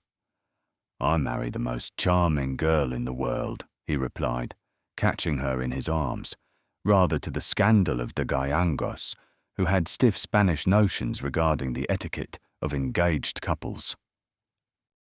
"There is one thing you must do for me, senor," he said quietly, "before we leave this most unhappy case of murder and theft forever." "What is that?" asked Sir Frank, turning with Inez in his arms. "Tonight at 8 o'clock, Captain Hervey, the sailor Gustav Vasa, if you prefer the name, steams down the river in his new boat, the Firefly. I received a note from him," he displayed a letter, "stating that he will pass the jetty of Gartley at that hour and will burn a blue light. If I fire a pistol, he will send off a boat with a full account of the theft of the mummy of Inca Caxus, written by himself. Then I will hand his messenger 50 gold sovereigns, which I have here," added Don Pedro, pointing to a canvas bag on the table, "and we will return. I wish you to go with me, senor, and also I wish your friend, Mr. Hope to come." "Do you anticipate treachery from Captain Hervey?" asked Random. "I should not be surprised if he tried to trick me in some way, and I wish you and your friend to stand by me. Were this man alone, I would go alone, but he will have a boat's crew with him. It is best to be safe." "I agree with you," said Random quickly. "Hope and I will come, and we will take revolvers with us. It doesn't do to trust this blackguard. Ho! I wonder if he knows of the Professor's flight? No. Considering the terms upon which the Professor stood with Hervey, I should think he would be the last person he would trust. I wonder what has become of the man." More people than Don Pedro wondered as to the whereabouts of Braddock and his servant, for everyone was inquiring and hunting. The marshes round the cottage were explored. The great house itself was searched, as well as many cottages in the village, and inquiries were made at all the local stations, but all in vain. Braddock and Cockatoo, along with the cumbersome mummy in its case, had vanished as completely as though the earth had swallowed them up. Inspector Date's idea was that the pair had taken the mummy to Gartley Pier after the search made by the soldiers, and there had launched the boat, which Cockatoo, judging from his visit to Pierside, apparently kept hidden in some nook. It was probable, said Date, the two had rowed down the river and had managed to get on board some outward-bound tramp. They could easily furbish up some story, and as Braddock doubtless had money, could easily buy a passage for a large sum. The tramp being outward-bound, her captain and crew would know nothing of the crime, and even if the fugitives were suspected, they would be shipped out of England if the bribe was sufficiently large. So it was apparent that Inspector Date had not much opinion of tramp steamer skippers. However, as the day wore on tonight, nothing was heard of Braddock or Cockatoo or the mummy, and when night came, the village was filled with local reporters and with London journalists asking questions. The Warrior Inn did a great trade in drink and beds and meals, and the rustics reaped quite a harvest in answering questions about Mrs. Jasher and the professor and the weird-looking Kanaka. Some reporters dared to invade the pyramids, where Lucy was weeping in sorrow and shame, but Archie, reinforced by 2 policemen, sent to his aid by Date, soon sent them to the right about. Hope would have liked to remain with Lucy all the evening, but at 7:30 he was forced to meet Don Pedro and Random outside the fort in order to go to Gartley Jetty. Chapter 27. By the River. As the hunt for the fugitives had continued all day, everyone, police, villagers, and soldiers, were weary and disheartened. Consequently, when the 3 men met near the fort, there seemed to be few people about. This was just as well, as they would have been followed to the jetty, and obviously it was best to keep the strange meeting with Captain Hervey as secret as possible. However, Don Pedro had taken Inspector Date into his confidence, as it was impossible to get past the cottage of the late Mrs. Jasher, in which the officer had taken up his quarters, without being discovered. Date was quite willing that the trio should go, but stipulated that he should come also. He had heard all about Captain Hervey in connection with the mummy, and thought that he would like to ask that sailor a few leading questions. "And if I see fit I shall detain him until the inquest is over," said Date, which was mere bluff, as the inspector had no warrant to stop the Firefly or arrest her skipper. The 3 men therefore were joined by Date when they came along the cinder path abreast of the cottage, and the quartet proceeded further immediately, walking amongst the bents and grasses to the rude old wooden jetty, near which Hervey intended to stop his ship. The night was quite clear of fog, strange to say, considering the late sea mist, but a strong wind had been blowing all day, and the fog wreaths were entirely dispersed. A full moon rode amongst a galaxy of stars, which twinkled like diamonds. The air was frosty, and their feet scrunched the earth and grasses and coarse herbage underfoot as they made rapidly for the embankment. When they reached the top, they could see the jetty clearly almost below their feet, and in the distance the glittering lights of Pierside. Vague forms of vessels at anchor loomed on the water, and there was a stream of light where the moon made a pathway of silver. After a casual glance, the 3 men proceeded down the slope to the jetty. 3 of them at least had revolvers, since Hervey was an ill man to tackle, but probably Date, who was too dense to consider consequences, was unarmed. Neither did Don Pedro think it necessary to tell the officer that he and his 2 companions were prepared to shoot if necessary. Inspector Date, being a prosy Englishman, would not have understood such lawless doings in his own sober, law-abiding country. When they reached the jetty, Don Pedro glanced at his watch, illuminating the dial by puffing his cigar to a ruddy glow.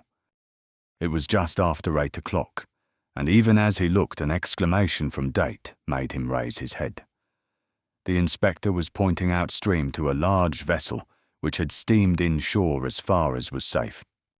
Probably Hervey was watching for them through a night-glass, for a blue light suddenly flared on the bridge.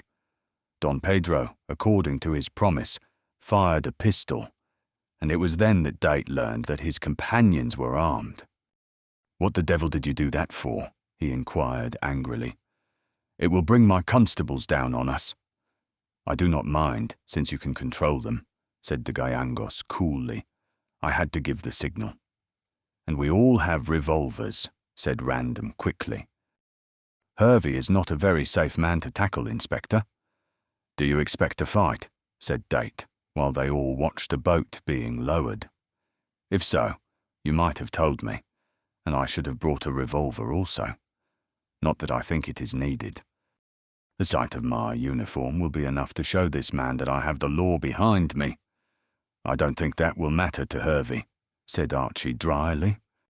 "So much as I have seen of him suggests to me that he is a singularly lawless man." Date laughed good-humouredly. "It seems to me, gentlemen, that you have brought me on a filibustering expedition," he said, and seemed to enjoy the novel situation. Date had been wrapped up in the cotton wool of civilization for a long time, but his primitive instincts rose to the surface now that he had to face a probable rough-and-tumble fight. "But I don't expect there will be any scrap," he said regretfully. "My uniform will settle the matter." It certainly seemed to annoy Captain Hervey considerably, for, as the boat approached the shore and the moonlight revealed a distinctly official overcoat, he gave an order. The man stopped rowing and the boat rocked gently, some distance from the jetty. "You've got a high old crowd with you, Don Pedro," sang out Hervey, in great displeasure. "Is that angel in the military togs with the brass buttons the almighty aristocrat?" "No, I am here," cried out Random, laughing at the description, which he recognized. "My friend Hope is with me, and Inspector Date. I suppose you have heard what has happened?" "Yes, I've taken it all in," said Hervey sourly. "I guess the news is all over Pierside. Well, it's none of my picnic, I reckon. So chuck that gold over here, Don Pedro, and I'll send along the writing." "No," said Don Pedro, prompted by Date. "You must come ashore." "I guess not," said Hervey vigorously. "You want to run me in." "For that theft of 30 years ago," laughed the Gallegos. "Nonsense. Come along, you are quite safe." "Shan't take your damned word for it," growled Hervey. "But if those two gents can swear that there's no trickery, I'll come. I can depend on the word of an English aristocrat, anyhow." "Come along. You are quite safe," said Sir Frank, and Hope echoed his words. Thus being made certain, Hervey gave an order, and the boat was rowed right up to the beach, immediately below the jetty. The 4 men were about to descend, but Hervey seemed anxious to avoid giving them trouble. "Hold on, gents," said he, leaping ashore. "I'll come up alongside." Date, ever suspicious, thought it queer that the skipper should behave so politely, as he had gathered that Hervey was not usually a considerate man. Also, he saw that when the captain was climbing the bank, the boat, in charge of a mate, as the inspector judged from his brass-bound uniform, backed water to the end of the jetty, where it swung against one of the shell-encrusted piles. Hervey finally reached the jetty level, but refused to come on to the same. He beckoned to Don Pedro and his companions to walk forward to the ground upon which he was standing. Also, he seemed exceedingly anxious to take time over the transaction, as even after he had handed the scroll of writing to the Peruvian and had received the gold in exchange, he engaged in quarrelsome conversation. Pretending that he doubted if the Gallegos had brought the exact sum, he opened the canvas bag and insisted on counting the money. Don Pedro naturally lost his temper at this insult, and swore in Spanish, upon which Hervey responded with such volubility that anyone could see he was a past master in Castilian swearing. The row was considerable, especially as Random and Hope were laughing at the quarrel. They thought that Hervey was the worse for drink, but Date, clever for once in his life, did not think so. It appeared to him that the boat had gone to the end of the jetty for some reason connected with the same reason which induced the skipper to spin out the time of the meeting by indulging in an unnecessary quarrel. The skipper also kept his eyes about him, and insisted that the 4 men should keep together at the head of the pier. "I dare say you're trying to play low down on me," he said with a scowl, after satisfying himself that the money was correct, "but I've got my shooter." "So have I," cried Don Pedro indignantly, and slipped his hand round to his hip pocket. "And if you talk any further so insulting, I shall—" "Oh, you bet! 2 can play at that game," cried Hervey, and ripped out his own weapon before the Spaniard could produce his derringer. "Hands up or I shoot." But he had reckoned without his host. While covering the Gallegos, he overlooked the fact that Random and Hope were close at hand. The next moment, and while Don Pedro flung up his hands, the ruffian was covered by 2 revolvers in the hands of 2 very capable men. "Great Scott!" cried Hervey, lowering his weapon. "Only my fun, gents. Here, you get back." This was to Inspector Date, who had been keeping his ears and eyes open and who was now racing for the end of the jetty. Peering over, he uttered a loud cry. "I thought so. I thought so. Here's the nigger and the mummy." Hervey uttered a curse and, plunging past the trio, careless of the levelled weapons, ran down to the end of the jetty and, throwing his arms round Date, leapt with him into the sea. They fell just beside the boat, as Random saw when he reached the spot. A confused volley of curses arose as the boat pushed out from the encrusted pile, the mate thrusting with a boat hook. Hervey and Date were in the water, but as the boat shot into the moonlight, Random, and now Hope and de Gayangos, who had come up, saw a long green form in amongst the sailors. Also, very plainly, Cockatoo, with his great mop of yellow hair. "Shoot!" "Shoot!" yelled Date, who was struggling with the skipper in the shallow water near shore. "Don't let them escape." Hope ran up the jetty and fired 3 shots in the air, certain that the firing would attract the attention of the 4 or 5 constables on guard at the cottage, which was no very great distance away.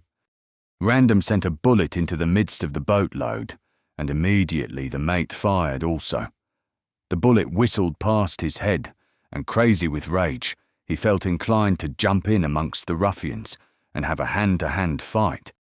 But de Gayangos stopped him in a voice shrill with anger. Already, the shouts and noise of the approaching policemen could be heard. Cockatoo gripped the green mummy case desperately, while the sailors tried to row towards the ship. Then de Gayangos gave a shout and leaped as the boat swung past the jetty. He landed right on Cockatoo, and although a cloud drifted across the moon, Random heard the shots coming rapidly from his revolver. Meanwhile, Hervey got away from Date, as the constables came pounding down the jetty and onto the beach. "Chuck the mummy and nigger overboard and make for the ship," he yelled, swimming with long strokes towards the boat. This order was quite to the sailors' minds, as they had not reckoned on such a fight. 6 willing hands clutched both Cockatoo and the case, and, in spite of the Kanaka's cries, both were hurled overboard. As the case swung overside, de Gayangos, balancing himself at the end of the boat, fired at Cockatoo. The shot missed the Kanaka and pierced the mummy case. Then from it came a piercing yell of agony and rage. "Great God," shouted Hope, who was watching the battle. "I believe Braddock is in that damned thing." The next moment, de Gayangos was swung overboard also, and the sailors were lifting Hervey into the boat. It nearly upset, but he managed to get in, and the craft rowed for the vessel, which was again showing a flaring blue light. Random sent a shot after the boat, and then with the policeman ran down to help de Gayangos, who was struggling in the water.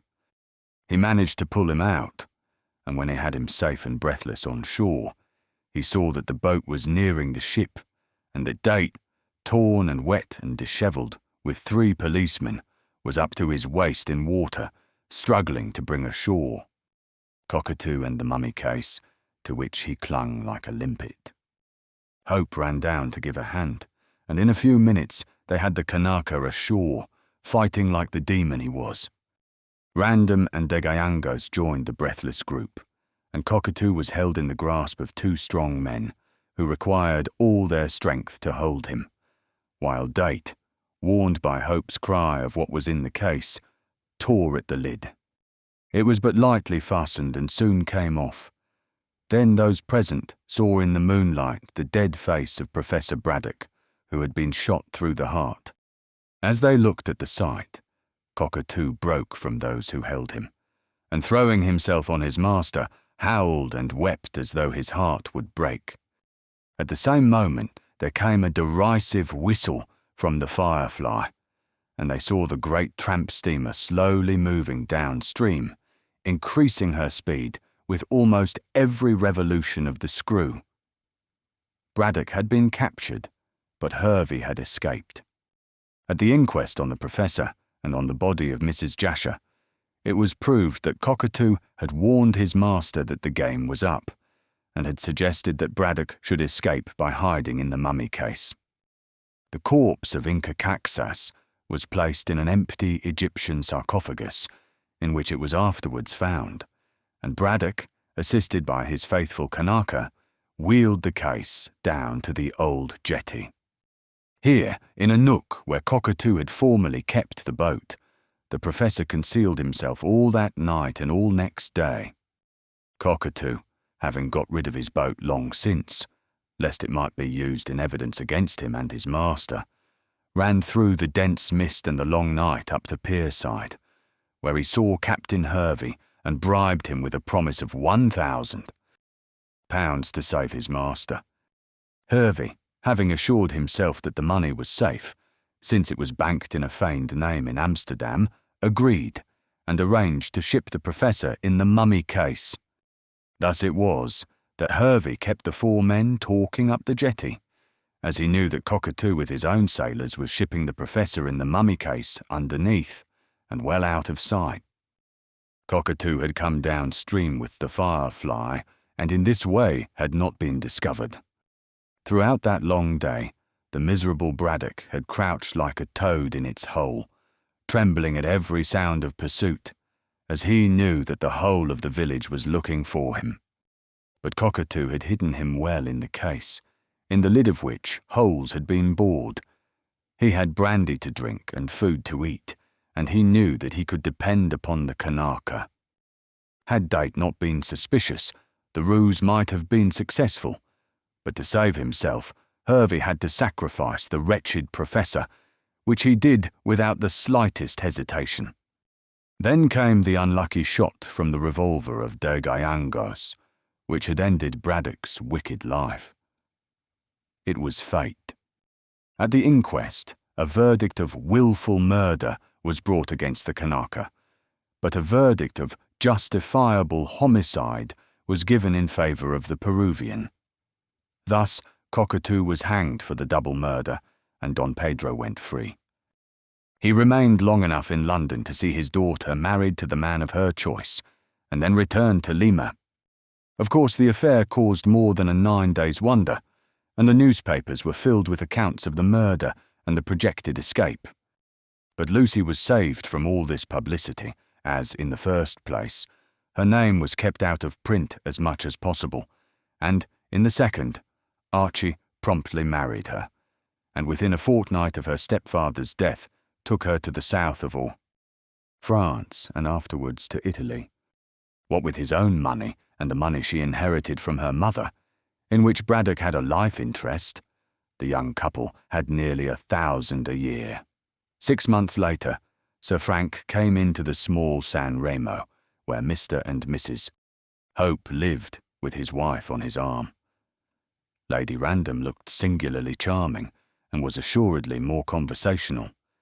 This was the first time the 2 sets of lovers had met since the tragedy, and now each girl had married the man she loved. Therefore there was great joy. "My yacht is over at Monte Carlo," said Random, "and I am going with Inez to South America." "She wants to see her father." "Yes, I do," said Lady Random, "and we want you to come also, Lucy. You and your dear husband." Archie and his wife looked at one another, but declined unanimously. "We would rather stay here in San Remo," said Mrs. Hope, becoming slightly pale. "Don't think me unkind, Inez, but I could not bear to go to Peru. It is associated too much in my own mind with that terrible green mummy." "Oh, Don Pedro has taken that back to the Andes," explained Sir Frank, "and it is now reposing in the sepulchre in which it was placed hundreds of years ago by the Indians, faithful to Inca Caxas. Inez and I are going up to a kind of forbidden city, where Don Pedro reigns as Inca, and I expect we shall have a jolly time. I hear there is some big game shooting there." "What about your soldiering?" asked Hope, rather surprised at this extended tour being arranged. "Oh, my husband has left the army," pouted Inez. "His duties kept him away from me nearly all the day, and I grew weary of being left alone." "So you see, Mrs. Hope," laughed Random gaily, "that I have had to succumb to my fireside tyrant. We shall go and see this fairy city, and then return to my home in Oxfordshire. There Inez will settle down as a real English wife, and I'll turn a country squire. So, after all our troubles, peace will come." "And as you will not come to my country," said Lady Random to her hostess, "you cannot refuse to visit Frank and myself at the Grange. We have had so much trouble together that we cannot lose sight of each other."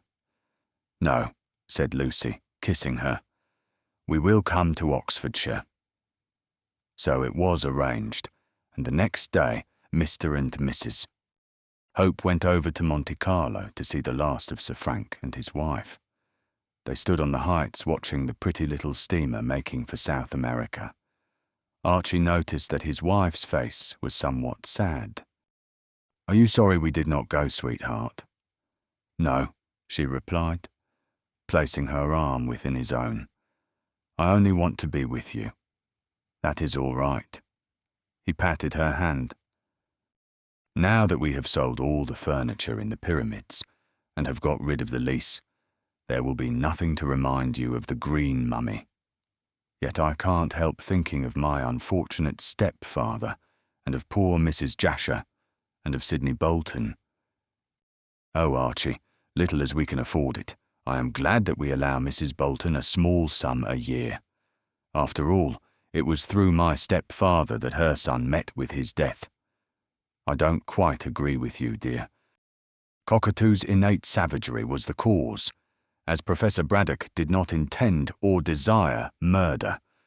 But there, dear, do not think any more about these dismal things.